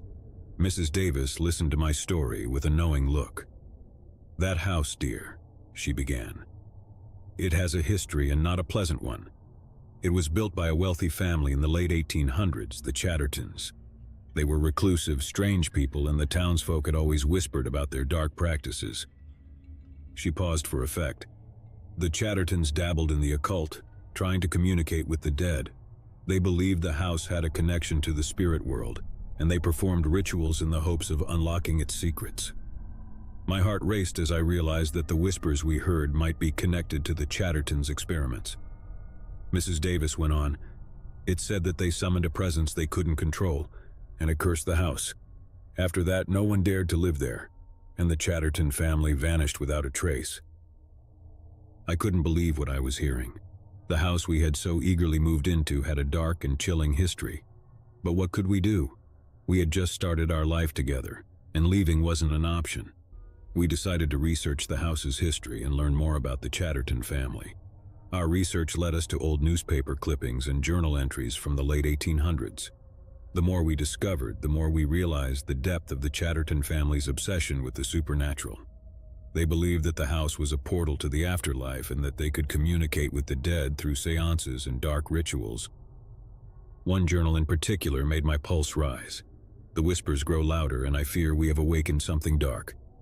Shadows move through the house at night, and I've seen apparitions in the hallways. We must find a way to undo what we've done before it's too late." It was evident that the Chattertons had unleashed something beyond their control, and it had plagued the house ever since. As we delved deeper into the history, we couldn't ignore the increasing occurrences in the house. Doors would open and close on their own, and we heard footsteps in empty rooms. The whispers continued, and I couldn't help but feel that they were trying to tell us something. One night we awoke to the sound of a child crying. John rushed out of bed and followed the sound to the nursery. There he saw a faint, ghostly figure, a little girl in a white dress. She turned to him with tearful eyes, her voice trembling as she said, "Help me, please." As he reached out to touch her, she disappeared into thin air. John returned to our room, his face pale. "I saw her," he said, his voice shaking. "A little girl, just like the one from the old photographs we found in the attic. She was asking for help." We couldn't ignore the plea of the ghostly child any longer. We reached out to Mrs. Davis once more, hoping she could shed light on the mysterious girl. She listened intently and revealed that the Chattertons had a daughter, Emily, who had gone missing and was never found. It was believed that the entity they had summoned had taken her, and her spirit was trapped in the house. We realized that Emily's spirit was trying to communicate with us, asking for the help she never received in life. We couldn't turn our backs on her, and we decided to try and find a way to release her from the house's curse. Mrs. Davis suggested that we perform a ritual to free Emily's spirit. She explained that it would be a way to break the connection between the Chattertons' experiments and the trapped souls. We were hesitant but desperate to bring peace to the house. With Mrs. Davis's guidance, we gathered the necessary materials and prepared for the ritual. The air grew heavy as we lit candles, burned sage, and chanted incantations. The whispers in the walls grew louder and more frantic, as if the spirits were aware of our intentions. In the midst of the ritual, a chill filled the room and a shadowy figure appeared before us. It was Emily, her eyes filled with both fear and longing. She whispered, "Thank you," before slowly fading away. leaving behind an overwhelming sense of relief. As the ritual concluded, the house fell silent. The whispers were gone and the oppressive atmosphere lifted. It was as though the curse that had plagued the house for decades had finally been broken. We felt a sense of peace we had never experienced before. In the weeks that followed, the house no longer felt haunted. It was a place of warmth, and we could finally enjoy our marriage without the constant presence of restless spirits. Emily had found her release, and the darkness that had clung to the house had dissipated.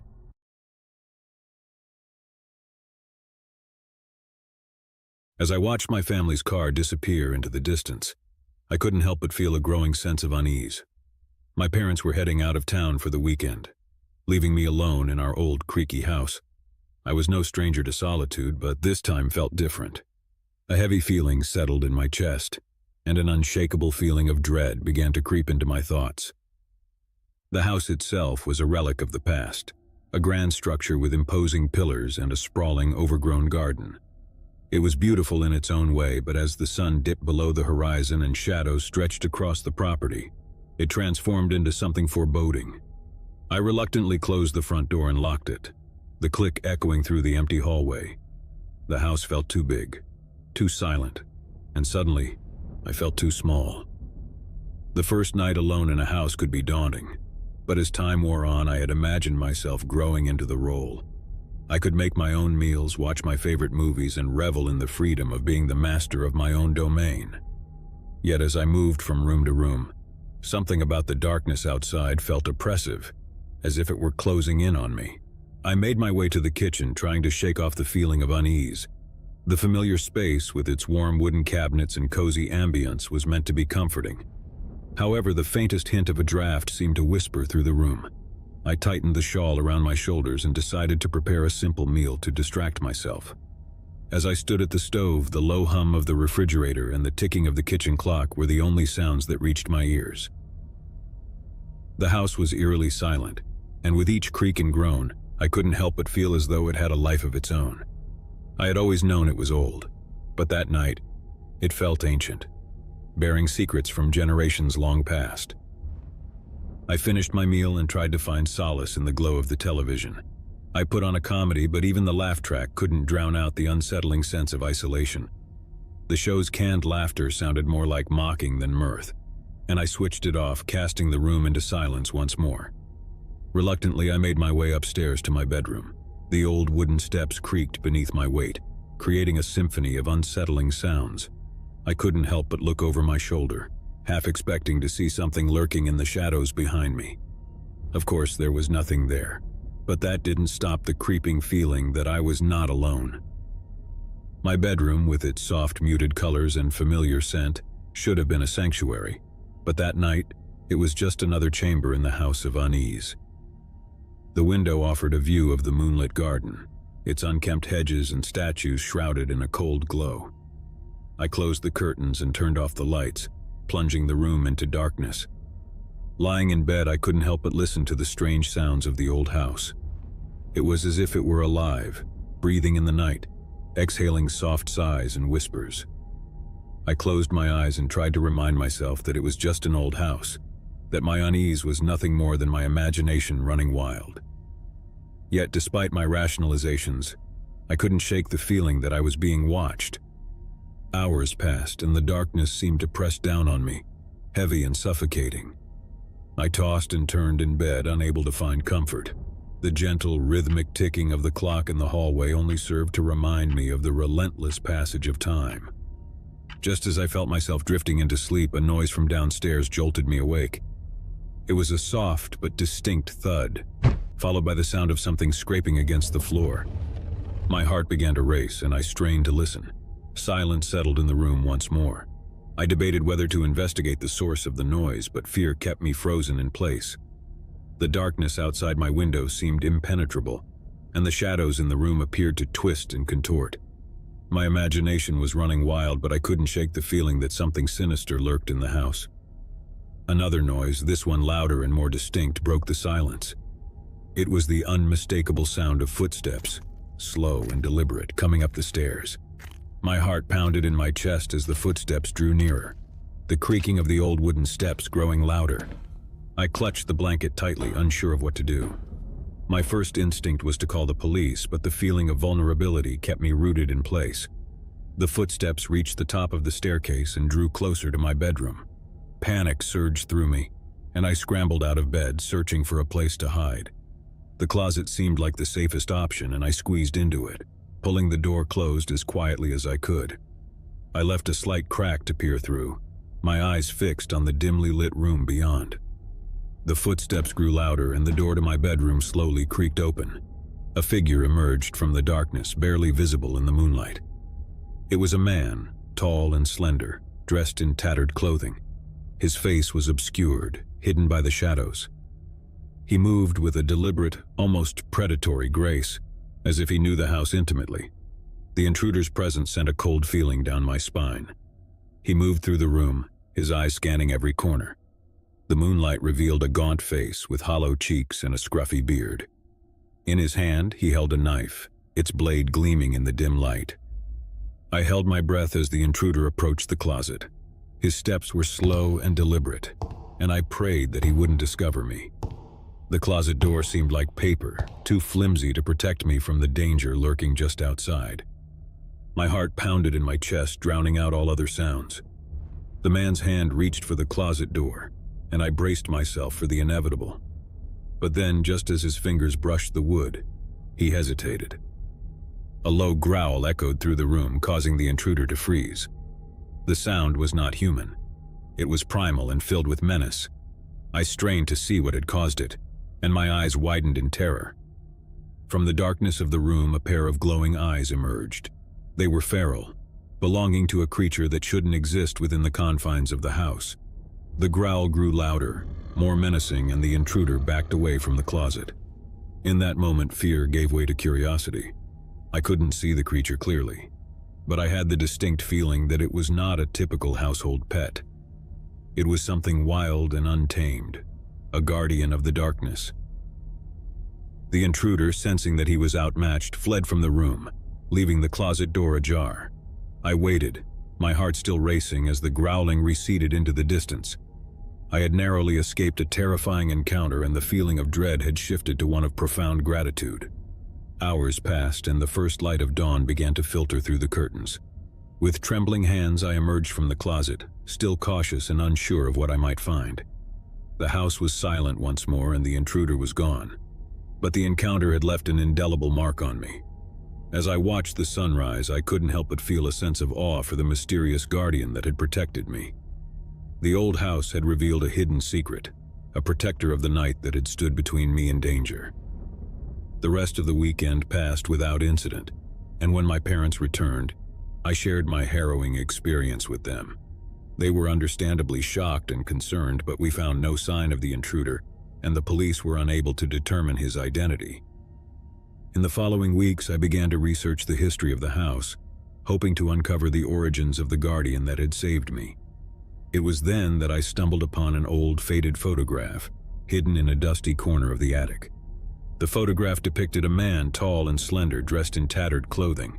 His face was obscured, but I recognized the scruffy beard and gaunt features. He was standing in the overgrown garden, his gaze fixed on something beyond the frame. The photograph was dated more than a century ago. I couldn't explain the connection between the intruder and the man in the photograph, but it was clear that the old house held secrets that spanned generations.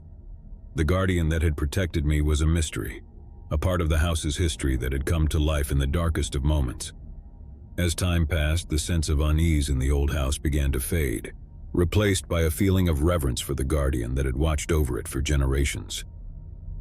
The creak of the front door echoed through the empty house as my parents departed for a weekend getaway, leaving my sister, Emily, and me alone. At 17, I was no stranger to spending time on my own. I turned to Emily, who was 12, and tried to muster a reassuring smile. "It's just the two of us this weekend, Em.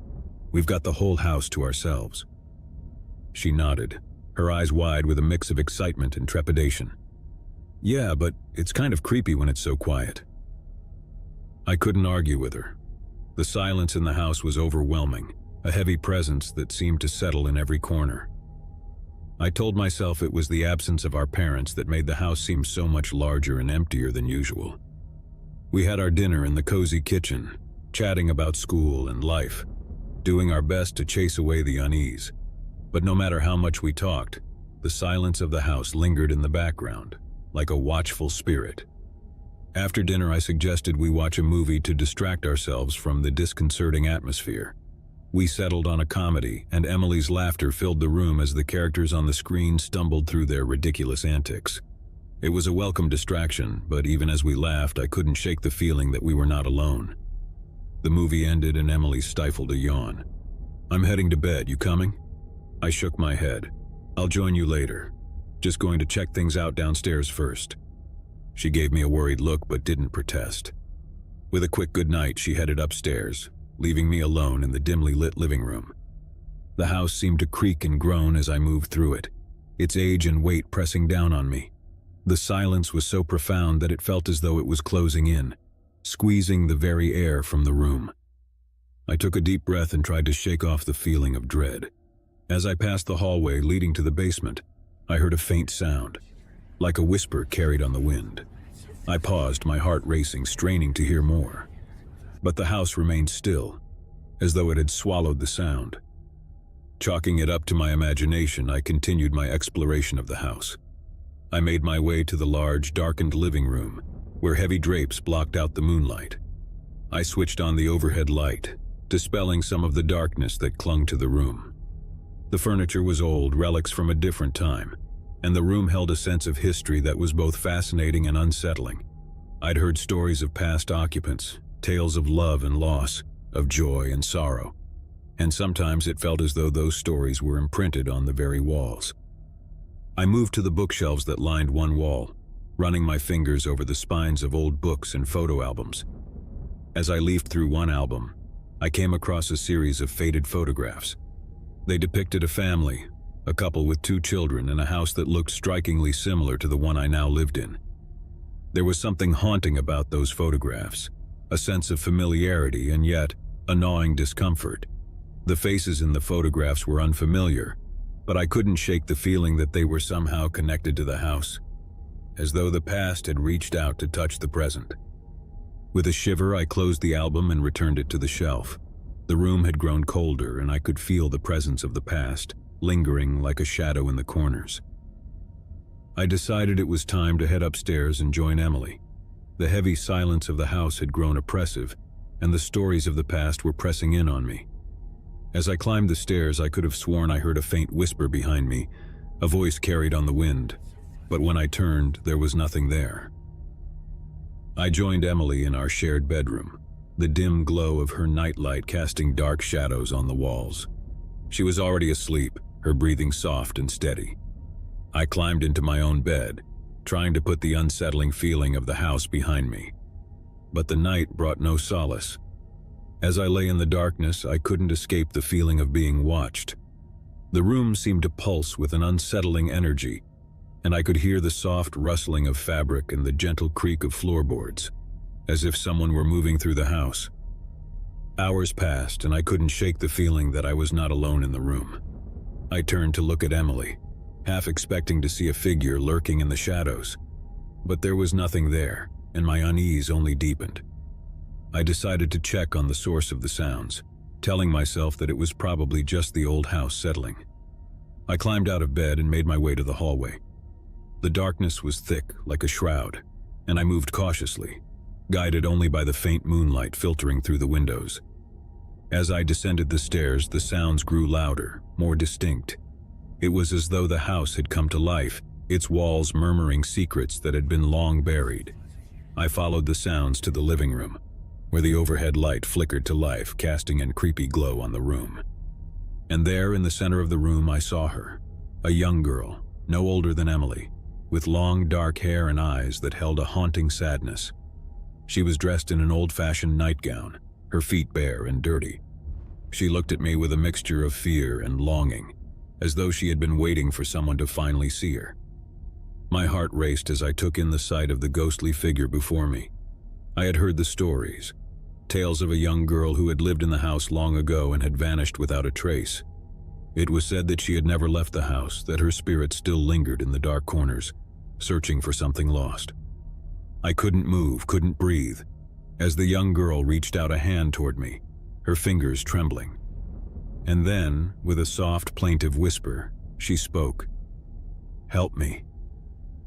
The sound was barely audible, a faint echo in the night, but it gave me a scary feeling.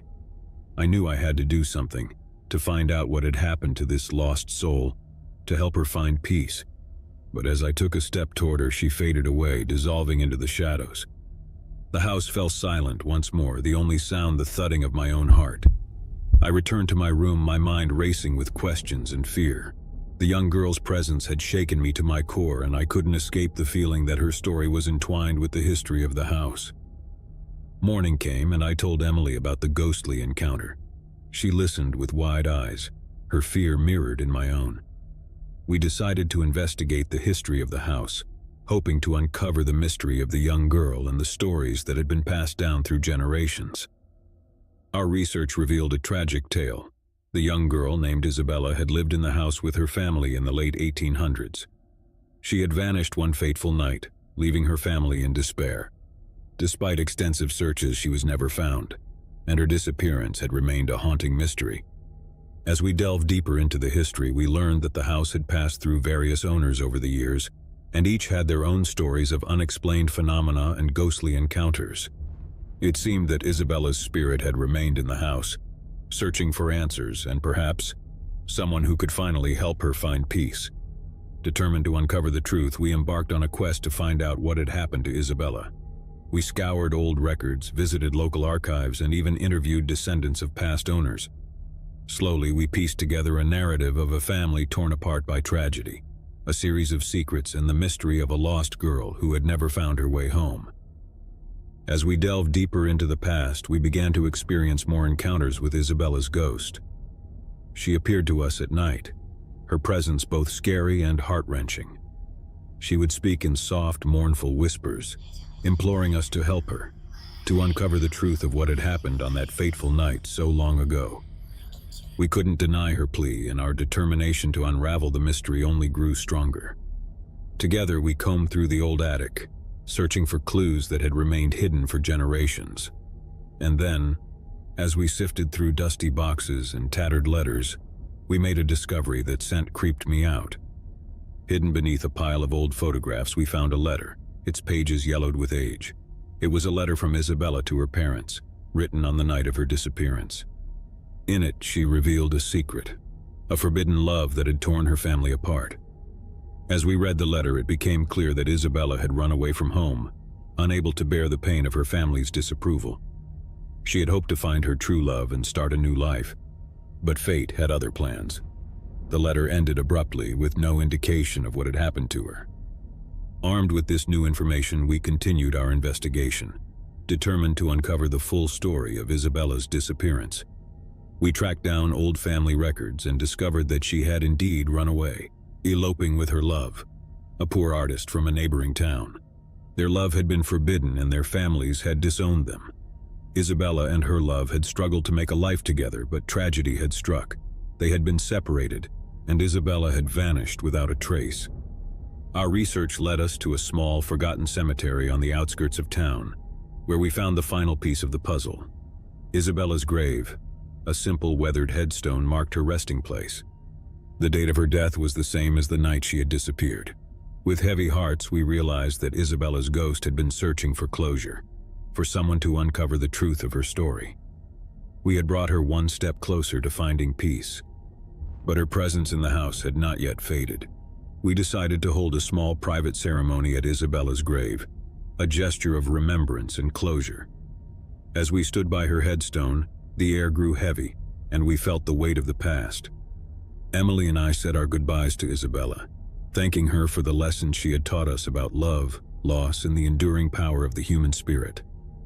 That night, as we returned to the house, we felt a profound sense of peace.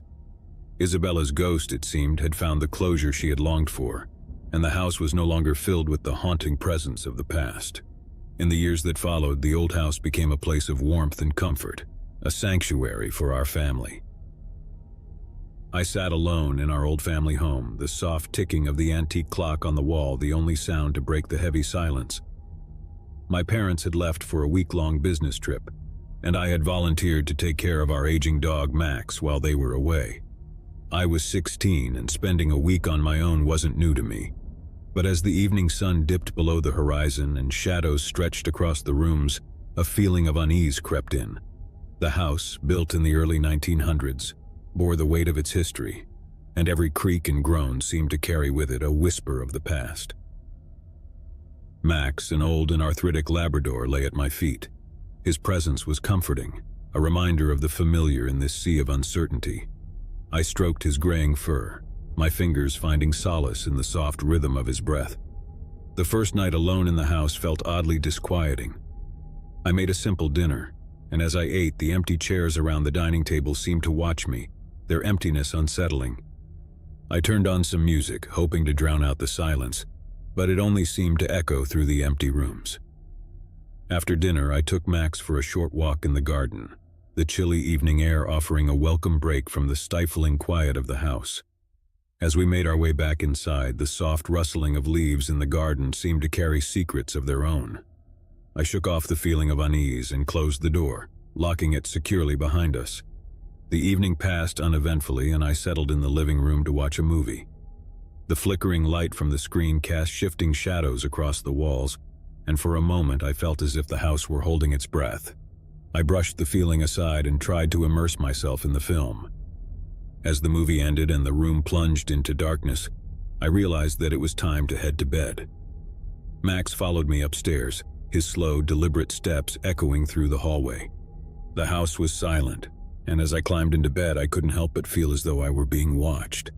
Sleep was elusive, and the silence seemed to grow heavier with each passing moment. I tossed and turned, my thoughts racing through the labyrinth of the dark.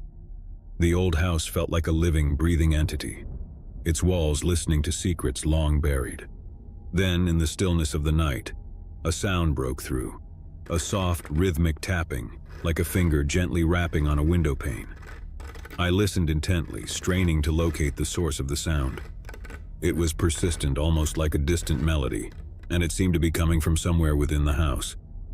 As I slipped out of bed, Max's eyes followed me, his gaze filled with a mixture of curiosity and apprehension. The tapping grew louder, and I moved through the hallway, trying to pinpoint its origin. It was as if the very walls were murmuring, carrying with them a haunting melody. I reached the top of the stairs and followed the sound down to the living room. The tapping led me to the large bay window that overlooked the garden. I gazed outside, my breath catching in my throat as I saw what had been making the sound. A gnarled tree branch swaying in the wind and brushing against the glass. Relief washed over me, and I laughed at my own jittery nerves. It was just a tree branch, a trick of the wind, but in the stillness of the house it had taken on an eerie presence. I made a mental note to trim the branch the next day and returned to bed. Max followed me, and with his reassuring presence, I gradually drifted off to sleep. The house settled into an uneasy quiet, and I thought I could hear the faint echoes of footsteps in the dark, but I brushed it off as the stuff of dreams. The following day, I busied myself with chores around the house. I cleaned the rooms, trimmed the overgrown hedges in the garden, and even tackled the chore of trimming the troublesome tree branch outside the living room window. The sunlight cast long, comforting shadows across the property, and for a moment, the unease of the night before seemed like a distant memory. As the day turned into evening, I settled in the living room with Max, watching TV. The laughter of the characters on the screen was a comforting contrast to the silence of the house. I had almost forgotten the strange events of the previous night when the tapping sound returned. It was just as rhythmic and insistent as before, and this time I couldn't deny the feeling that it was coming from within the house. I muted the television and listened carefully, trying to locate the source of the sound. Max, too, lifted his head, his ears perked in the direction of the living room window. The tapping seemed to grow louder, more urgent, and I realized it was coming from the basement. I had never been particularly fond of the basement, with its old creaky stairs and dimly lit corners, but I couldn't ignore the persistent sound. With Max at my side, I made my way to the basement door, my heart pounding in my chest. The silence in the house had turned oppressive, and the tapping seemed to be a defiant challenge to that silence. I took a deep breath and descended into the dimly lit basement. The tapping grew louder as I reached the bottom of the stairs, and my eyes were drawn to a small narrow window set high in the basement wall. The window was covered by a tattered curtain, its fabric moving gently in the breeze. And as I approached, I realized that the tapping sound was the curtain brushing against the window frame. Relief washed over me, and I chuckled at my own jittery nerves. It was just the wind, the same wind that had caused the tree branch to tap against the living room window the night before. I made a mental note to secure the curtain and headed back upstairs with Max. That night, I settled into bed with Max at my side, trying to shake off the lingering unease from the previous nights. Sleep once again proved elusive, the silence of the house pressing in on me. I listened to the soft sound of Max's breathing, grateful for his presence. Just as I began to drift off, a sound broke through the stillness, a low, mournful howl. I sat up in bed, my heart racing. It was Max, his head tilted back, his eyes filled with a mixture of fear and confusion. The howl was not his own, but it seemed to be coming from somewhere within the house. I called out to Max, trying to calm him, but his howling continued. I could feel the unease from the previous nights returning, and the house seemed to pulse with an unsettling energy. I knew I had to investigate the source of the sound. With Max following closely, I made my way downstairs, my unease growing with each step. The howling was louder now, echoing through the house like a mournful lament. It seemed to be coming from the basement once again. I reached the basement door and descended the stairs, the howling growing more distinct. It was as though the sound was beckoning me, pulling me deeper into the darkness. I reached the basement window, the same one where I had discovered the tapping curtain the night before. But this time the curtain was still and the window was closed. The howling continued, its source elusive. I could feel Max's distress, his eyes fixed on the dark corners of the basement, as though he could sense something I couldn't.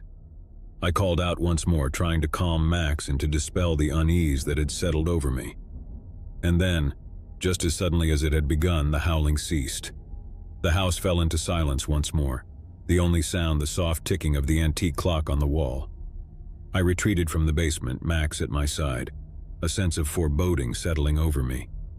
I couldn't explain the source of the howling, but it was clear that the old house held mysteries that extended beyond its walls. As I climbed back into bed, I couldn't escape the feeling that the house itself was trying to communicate with me. Morning came, and I decided to delve into the history of the house, hoping to uncover the mysteries that seemed to be lurking within its walls. I learned that the house had been built in the early 1900s by a prominent family, but their history was shrouded in secrecy. As I delved deeper, I uncovered a newspaper article from the early 1920s. The article described a tragic event, a fire that had claimed the lives of the family who had built the house. The fire had been a mystery, its cause never determined, and it had left the house empty and abandoned for years. I couldn't ignore the feeling of unease that settled over me as I read the article. It was as though the events of the past were reaching out to touch the present, their stories carried on the wind, in the tapping of branches and in the mournful howling that had filled the house. I decided to explore the basement once more, convinced that it held the key to the mysteries of the house. As I descended the stairs, the unease in the air grew heavier, and the basement seemed to shift and contort as though it were a place of secrets long buried. I made my way to the narrow window, the same one where I had discovered the tapping curtain. But this time as I approached, I noticed something strange, a soft, ghostly figure that seemed to be standing just beyond the glass. The figure was indistinct, its features blurred, and it was difficult to make out any details, but there was no denying the sense of a presence, a silent observer who had been watching from the shadows. With trepidation, I reached for the curtain, pulling it aside to reveal the basement window. The figure remained, its eyes fixed on me, and for a moment I felt as though I were looking into the past, into a world that had long since vanished. The figure's eyes held a haunting sadness, a plea for understanding, and it seemed to be reaching out to me, trying to convey a message. I couldn't explain the presence of the figure, but it was clear that it was connected to the mysteries of the house. As I watched, the figure slowly faded away, dissipating into the darkness. The house seemed to breathe a sigh of relief, and the unease that had settled over it began to lift. I returned to my room, my mind racing with questions and fear. The figure in the basement had shown me that the house held secrets that extended beyond its walls, that its history was a tapestry of tragedy and loss. And as I watched the sunrise from my bedroom window, I couldn't help but feel that the house was not just a structure, but a living entity, a repository of stories that were waiting to be uncovered. In the days that followed, I continued my research into the history of the house, determined to uncover the secrets that had long been buried. The figure in the basement had been a messenger, a reminder that the past could not be forgotten, that the stories of those who had lived in the house were still waiting to be told. As I uncovered more of the house's history, I realized that it was a place of both darkness and light, a sanctuary for the lost and a repository of the past. The mysteries of the house had become a part of my own story, a testament to the enduring power of history and the importance of uncovering the truth.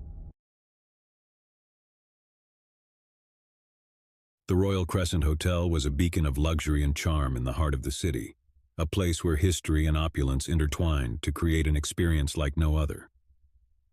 As I entered the lobby of the Grand Hotel, I felt a sense of privilege wash over me. I was about to embark on a weekend getaway, a respite from the daily grind, and I had chosen the Royal Crescent for its reputation of being a sanctuary in the bustling metropolis. The concierge, a gentleman by the name of Robert, greeted me with a warm smile. He had the air of someone who had served the hotel for decades, and I had no doubt that his knowledge of the Royal Crescent's history rivaled any historian's. My room, room 417, was a masterpiece of classic elegance. The decor was a seamless blend of traditional and contemporary, and a large window framed a breathtaking view of the city.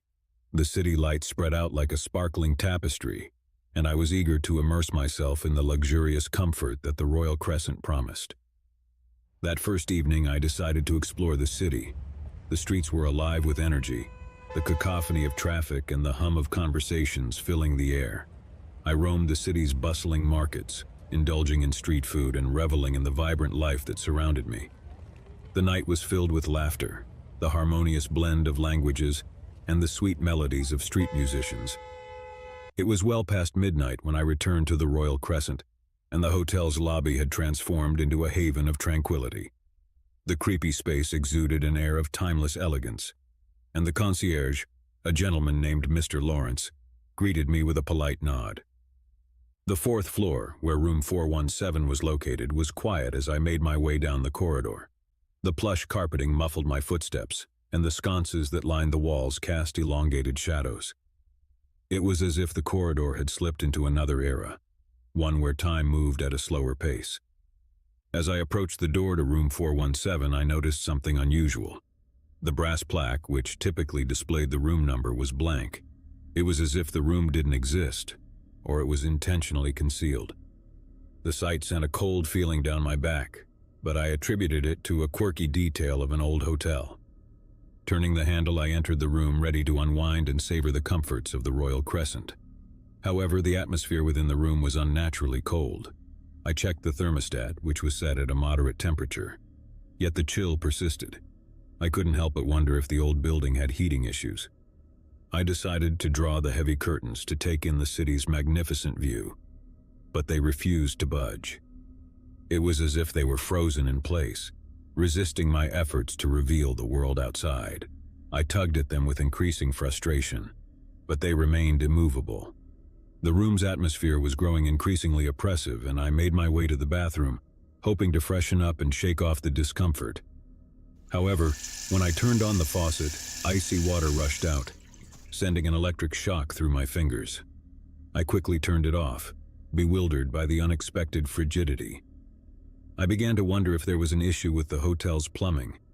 My discomfort was deepening, and I contemplated calling the front desk for assistance. However, when I picked up the phone on the bedside table, there was no dial tone. It was as if the room existed in a state of isolation, disconnected from the rest of the hotel.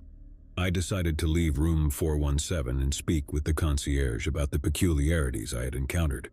As I approached the door, however, I hesitated. The brass plaque, previously blank, now bore an inscription, Room 417. The sight was bewildering, as if the room's identity had been in a state of flux, its existence uncertain. With a trembling hand, I opened the door, only to be met with a sight that would haunt my dreams for years to come. The room had transformed into a creepy chamber that bore no resemblance to the luxurious quarters I had entered. The wallpaper, once adorned with classic patterns, was now faded and peeling. The ornate furniture was replaced by drab, threadbare pieces, and the grand window that had framed the city's beauty was now veiled by heavy, moth-eaten curtains. I couldn't comprehend the change that had overcome room 417. It was as if I had been transported to a different era, a shadowy reflection of the Royal Crescent's past. My confusion gave way to a growing sense of dread, and I had the overwhelming urge to flee the room. Yet as I turned to leave, the door swung shut with a resounding thud. I was trapped, my heart racing as I struggled to open the door once more. It refused to yield, as if it were sealed against any attempt at escape. The room's temperature plummeted further, and a frigid breath seemed to emanate from the walls. I was engulfed by a sensation of suffocation, as if the very air had thickened with an otherworldly chill. The mirror in the bathroom, once a reflection of my own self, now bore a sinister visage. My reflection was marred by a grotesque distortion, the face in the glass twisted into a rictus of agony. As I stared at the contorted image, a voice, faint and distant, began to emanate from the walls. It was a chorus of whispers, indistinct yet unmistakably sinister. The words were garbled, their meaning lost in the cacophony, but the malevolence of the voices was undeniable. My fear reached a crescendo, and I pounded on the door, desperate to escape the nightmarish confines of room 417. The air itself seemed to constrict around me, squeezing the breath from my lungs. And then, as suddenly as it had all begun, it ceased. The door swung open, the room returned to its previous state of elegance, and the frigid atmosphere dissolved. I stumbled out of the room, my pulse still racing, and made my way to the lobby. The night concierge, Mr. Lawrence, looked at me with concern as I recounted my ordeal. He listened patiently, his expression tinged with a mixture of sympathy and disbelief. When I asked about room 417, he hesitated before providing a response. He explained that the room had a notorious history within the hotel, one that had confounded guests and staff for generations. No one had ever been able to explain the enigma of room 417, a place where reality and illusion seemed to intermingle. As I left the Royal Crescent Hotel, I couldn't help but wonder about the countless others who had fallen victim to the room's sinister grasp. Its mysteries remained unsolved, and its enigma endured, a chilling reminder that some secrets are meant to remain buried, hidden behind the walls of room 417. Over the years, I heard whispers of others who had encountered the room's scary transformation. Each account varied in detail, but the core experience remained the same: the room's sinister metamorphosis, the chilling voices, and the sense of entrapment. The enigma of room 417 continued to haunt the Royal Crescent, defying explanation and perpetuating its legacy of terror. The city's elite and curious alike would continue to check into the Royal Crescent, each guest tempting fate as they crossed the threshold of room 417. The room, with its history of enigmatic horrors, remained a dark secret within the Grand Hotel, a place where reality blurred with the supernatural, and where the line between the living and the dead grew thin. The end. Story 2. The small town of Willowbrook had always been a place shrouded in mystery. Tucked away in a remote corner of the countryside, it had a history rich with tales of unexplained phenomena and lingering secrets. It was in this enigmatic town that Sarah and Daniel had decided to spend a quiet weekend at the Willowbrook Hotel, a charming and rustic inn nestled among ancient oaks. The couple had come to Willowbrook in search of respite, a break from their busy lives in the bustling city. Sarah, with her fiery red hair and an insatiable curiosity, had a passion for history and a fascination with the unexplained. Daniel, on the other hand, was a pragmatic man, a software engineer who relied on logic and reason. The Willowbrook Hotel was a charming relic from another era, with creaking floorboards, antique furniture, and an air of nostalgia that enchanted its guests. It was rumored to have been a former convent and had a history dating back over a century. The hotel had been beautifully restored, and the couple found themselves enchanted by its timeless charm. Their first evening in Willowbrook was filled with the aroma of the nearby forest and the gentle hush of the river that wound its way through the town. They dined at the hotel's restaurant, savoring local delicacies, and then retreated to their room, which exuded an old-world charm. As the night settled in, Sarah's curiosity got the best of her, and she couldn't resist delving into the history of the hotel. She had read that there were whispers of a ghostly nun who was said to wander the halls at night, a figure from the hotel's mysterious past. Although Daniel dismissed the idea as mere folklore, Sarah couldn't help but be intrigued. Their room was adorned with an antique mirror, a relic from the convent's days. Sarah examined it closely, her reflection mingling with the hotel's rich history. She was convinced that she could see faint, ghostly images in the mirror, figures from a bygone era. Daniel, however, attributed it to the play of light and shadow. The night passed peacefully, and the couple awoke to the gentle rays of the morning sun streaming through their window. They spent the day exploring the town, taking leisurely walks through the lush woods, and enjoying the local cuisine at a nearby cafe. Willowbrook seemed to have an undeniable charm, and they were grateful for their escape from the city's bustling chaos. As the day turned into evening, the couple returned to the hotel, their footsteps echoing in the empty hallway. They had decided to spend the evening in their room, enjoying a quiet dinner in the comfort of their quarters.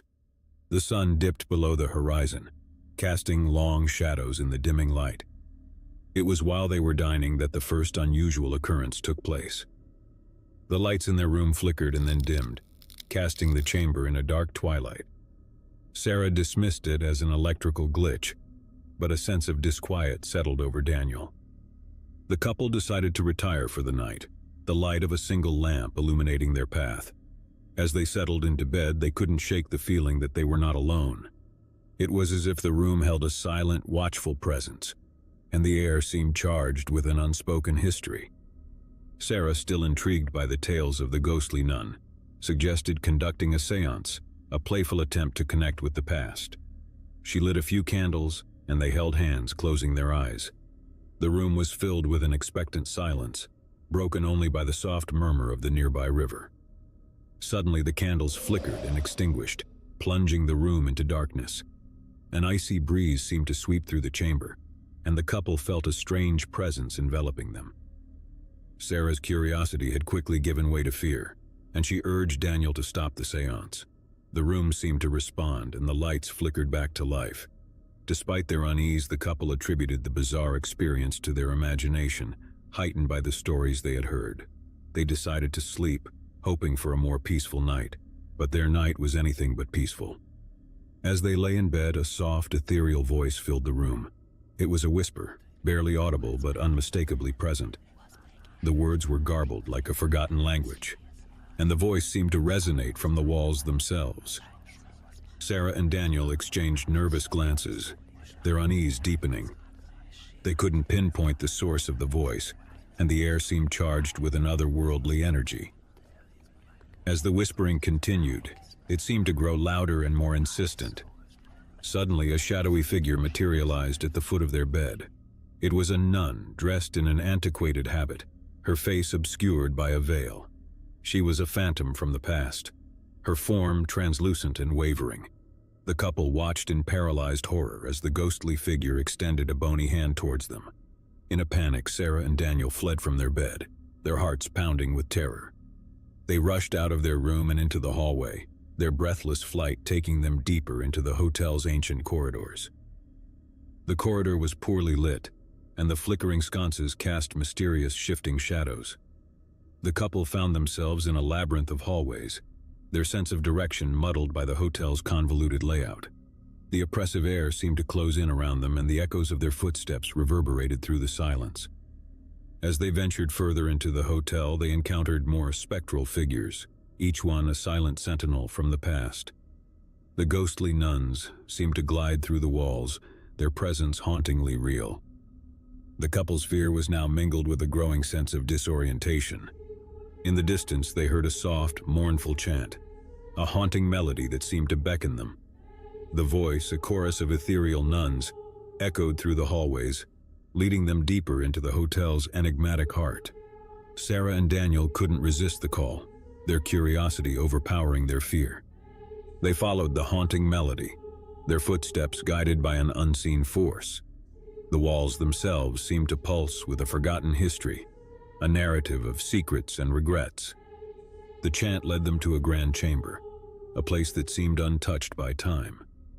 The room was bathed in a soft, ethereal light, and the walls were adorned with faded frescoes. At the center of the chamber stood a large, ornate mirror, its surface reflecting the ghostly figures that filled the room. The spectral nuns surrounded the mirror, their veiled faces turned towards its surface. As the couple watched in astonishment, the mirror seemed to come to life. Images from the past flickered across its surface, a montage of moments frozen in time. The mirror revealed the history of the convent, a tale of devotion and despair. It showed the nuns' lives, their dedication to their faith, and the sorrow that had enveloped them. The haunting images left an indelible mark on the couple, who now understood the hotel's dark secret. As the mirror's visions faded, the spectral nuns turned toward Sarah and Daniel, their gaze filled with a profound sadness. The couple could feel the weight of the nuns' unspoken stories, their presence a testament to a past that refused to be forgotten. The chant reached its crescendo, and the room seemed to vibrate with an otherworldly energy. Sarah and Daniel were caught in a maelstrom of history, their own lives entwined with the enigmatic past of the Willowbrook Hotel. In an instant, the room returned to its silent, timeless state. The spectral nuns faded into the walls, and the chamber fell into a profound stillness. The couple, their fear replaced by a sense of wonder, felt a deep connection to the hotel and its unexplained mysteries. They returned to their room, and as they lay in bed, they couldn't help but reflect on the events of the night. The enigmatic past of the Willowbrook Hotel had revealed itself, and the couple had become a part of its enduring history. The next morning, as they checked out of the hotel, they couldn't help but feel a sense of gratitude for their encounter with the spectral nuns. The experience had left an indelible mark on them, a reminder that some places held secrets that were meant to be shared with those who dared to seek the unknown. As they left Willowbrook behind, they carried with them a newfound appreciation for the mysteries of the world, and the knowledge that sometimes the most profound experiences could be found in the unlikeliest of places. The small town had revealed its enigmatic heart to the couple, and they would forever be bound by the echoes of the past. The end. Story 3. Emma Daniels was a seasoned businesswoman accustomed to the rigors of corporate life and the demands of the modern world. Her career had taken her to cities across the globe, from the bustling streets of New York to the tranquil charm of Paris. Yet amidst the constant flurry of meetings and deadlines, she yearned for a respite, a sanctuary to escape the cacophony of her fast-paced life. It was during a rare moment of self-indulgence that Emma stumbled upon the Sedgwick Hotel, an elegant establishment nestled in a picturesque town. Its Victorian charm and aura of quiet sophistication beckoned to her weary soul, and she couldn't resist the allure of its promise, a tranquil retreat away from the chaos of the corporate world. Upon her arrival, Emma was greeted by the warm smile of the hotel's concierge, a gentleman named Mr. Thompson. He was a true embodiment of old-world hospitality, his manner exuding a genuine warmth that instantly put her at ease. Emma's room, room 314, was a vision of timeless elegance, with its plush furnishings and a view of the verdant gardens that stretched beyond the hotel's windows. The Sedgwick Hotel seemed like the perfect haven for Emma, a place where she could escape the clutches of her demanding career and find solace in the simple pleasures of life. The town was a haven of tranquility, with its cobbled streets, charming boutiques, and friendly locals who greeted her with smiles. As the sun set over the town, Emma dined at the hotel's restaurant, savoring each exquisite dish that was presented before her.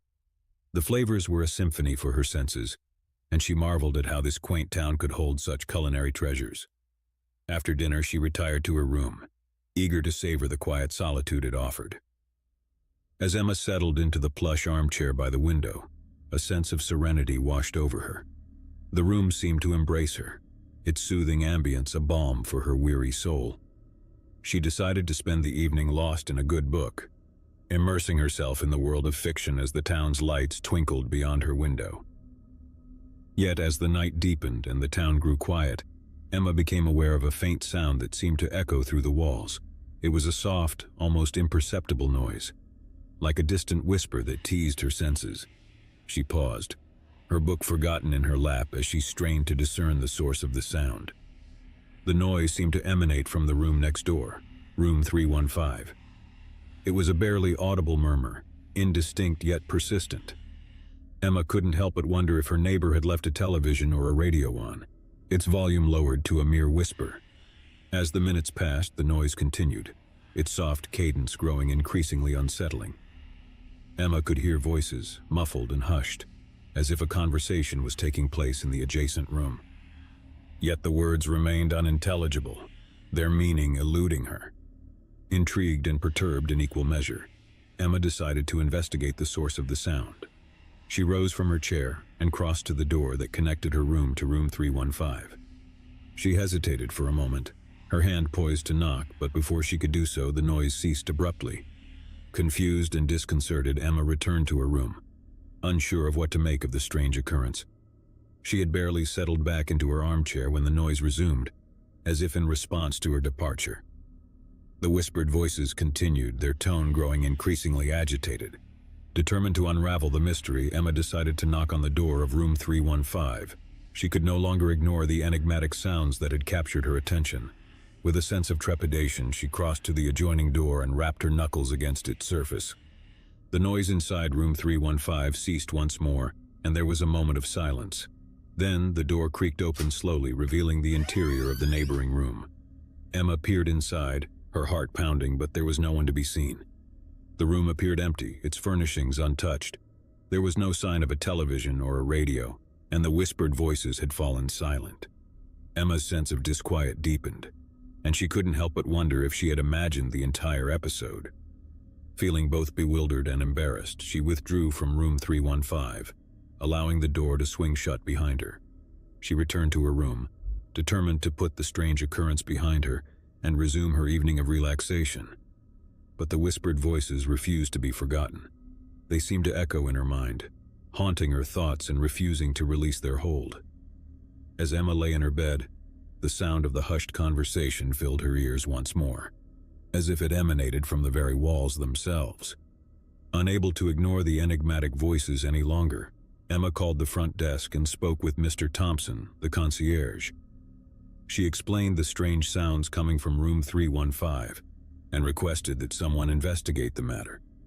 Mr. Thompson assured her that he would look into the situation, and a short while later he arrived at Emma's door. He wore a concerned expression as he listened to the noises coming from room 315, confirming that there was indeed something amiss. Together they approached the door of room 315, and once again Emma knocked. This time there was no response, and Mr. Thompson used a master key to unlock the door and enter the room. The chamber was bathed in an half-light, its curtains drawn to create a dim, almost oppressive ambience. As they stepped into the room, they found it to be as empty as it had appeared before. There were no signs of guests, and the whispered voices had once again fallen silent. As Mr. Thompson searched the room, Emma couldn't shake the sense of disquiet that filled her. She felt a compulsion to investigate further. With Mr. Thompson's permission, she decided to search the room herself, drawn by an inexplicable need to uncover the source of the enigmatic voices. As she combed through room 315, Emma couldn't find any clues that would explain the strange noises. The furniture was impeccably arranged, and the chamber was devoid of any electronic devices. The window offered a view of the night-shrouded town, its serenity in stark contrast to the unsettling events within. As Emma reached the bathroom, she noticed that the door was ajar. She pushed it open, revealing a scene that she could not believe. The bathroom was empty, but a faint, ghostly whisper seemed to emanate from within, its source concealed from view. Emma stepped into the bathroom, drawn by the ethereal sound. She searched for the origin of the noise, her gaze fixated on the ceiling. It was there that she noticed an air vent, its metal grill partially dislodged. With a sense of trepidation, Emma removed the grill and peered inside. To her astonishment, she discovered a hidden chamber within the walls of the hotel. The space was cramped, its walls lined with ancient decaying manuscripts and journals. As Emma retrieved the writings, she realized that they were diaries, accounts of long-forgotten guests who had stayed in the room. The pages were filled with cryptic entries, describing the same whispered voices that she had heard, the same conversations that had haunted her. It became clear that the voices were not a figment of her imagination.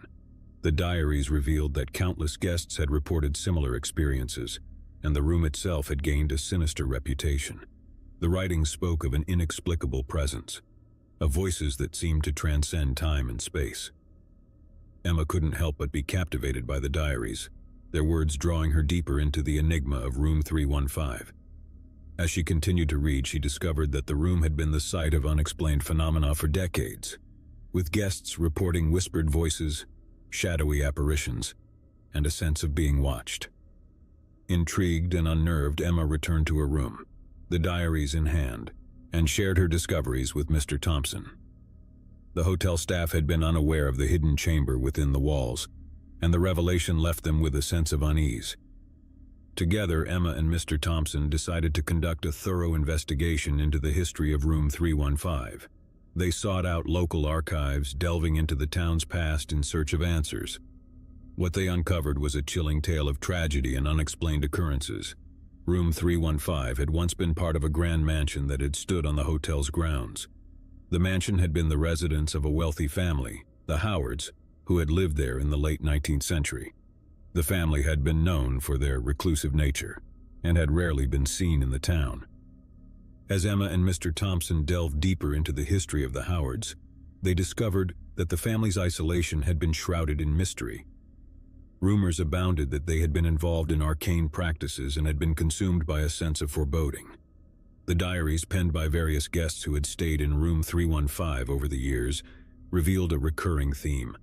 They spoke of whispered voices and the sensation of being watched, as if the room itself held a dark presence. The enigma of room 315 had endured for generations, a haunting legacy that continued to bewilder and terrify those who entered its walls.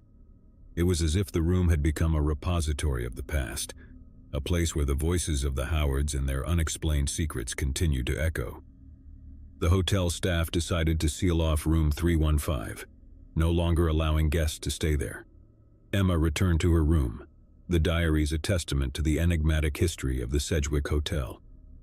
As she lay in her bed, she couldn't help but wonder about the countless guests who had been lured by the whispered voices of room 315, and the secrets that continued to elude understanding.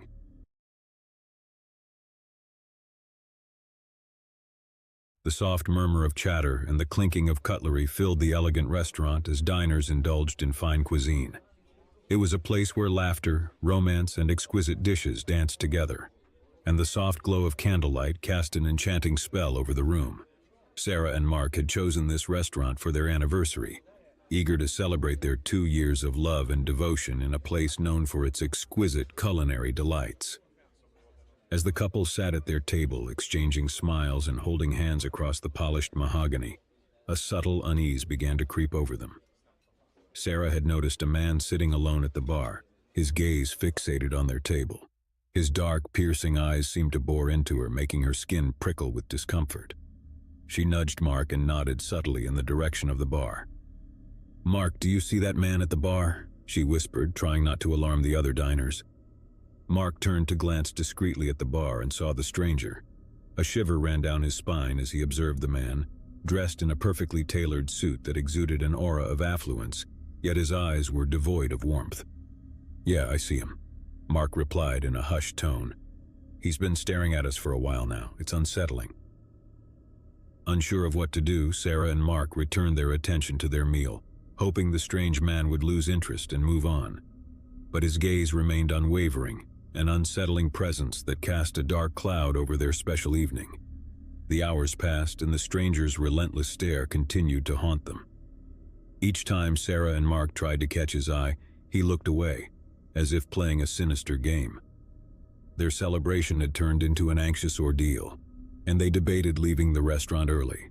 However, they were determined not to let this stranger ruin their special night. Eventually, the couple decided to confront the man, hoping that a polite inquiry would dissuade him. Mark excused himself from the table and approached the bar, where the stranger sat sipping a glass of red wine. With a forced smile, Mark initiated the conversation. "Excuse me, sir," Mark began, trying to sound nonchalant. "My wife and I couldn't help but notice that you've been watching us. Is there something you need?" The stranger turned to face Mark, his expression remaining cold and aloof. "Watching? I'm merely enjoying the ambiance of this fine establishment as you are." Mark sensed an air of arrogance in the stranger's tone, but decided not to escalate the situation further.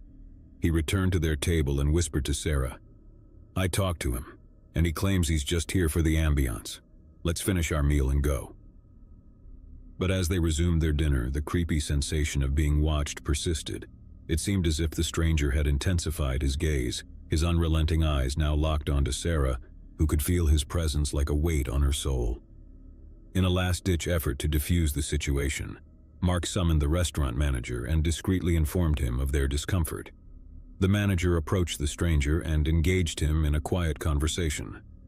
However, the stranger's demeanor remained unchanged, and he merely waved the manager away. As their unease deepened, Sarah and Mark grew more anxious, feeling trapped in the clutches of an inexplicable nightmare. The stranger's relentless gaze had transformed into a malevolent force, causing their anniversary dinner to unravel into a nightmarish ordeal. With dessert untouched, they decided to cut their losses and leave the restaurant. As they stood up to depart, the stranger also rose from his seat, his unsettling smile curving into a sinister grin. It was clear that he had no intention of letting them escape his grip. They rushed toward the exit. The restaurant's ambiance that had once enchanted them now felt suffocating and sinister. Panic clawed at their throats as they reached the door, but to their horror, the stranger was right behind them. His cold fingers brushed against Sarah's shoulder as he whispered, "Leaving so soon? I've been waiting for this." In a heart-pounding moment, Mark shoved the stranger away and they sprinted out of the restaurant, leaving their unfinished anniversary dinner behind. They hailed a cab, but before they could drive away, they saw the stranger standing in the restaurant's entrance, watching them with those unnerving eyes. Over the next few weeks, Sarah and Mark's lives were plagued by an insidious terror. The stalker, whose name they still didn't know, made his presence felt at every turn. They received anonymous phone calls, where the caller breathed heavily into the receiver before hanging up. Their home was broken into, their personal belongings disturbed, but not stolen. The nightmare had become all-consuming. They sought the help of the police, who could do little without concrete evidence of a crime. The stalker was cunning, leaving no trace of his identity. Even their friends and family grew skeptical of their claims, suggesting it might all be a figment of their imagination. The stalker continued to torment them, sending cryptic letters and packages containing scary mementos of their anniversary night. The police investigation yielded no results, and the couple's desperation grew. One evening, as Sarah and Mark sat in their dimly lit living room, a chilling letter arrived. It read, "You can't escape me. I will always be there, lurking in the shadows. Your love will turn to fear, and your fear will consume you. Say goodbye to your peace, for I am your shadow." The couple was paralyzed with fear, realizing that their tormentor had invaded the sanctity of their home, their most private space. The police were called once again, but the stalker's cunning remained unmatched and they couldn't trace the source of the letter. As the nightmare dragged on, the couple's love began to fray. The strain of constant fear wore them down, sapping their joy and replacing it with dread. They started to drift apart, their once strong bond weakening under the weight of their unending terror.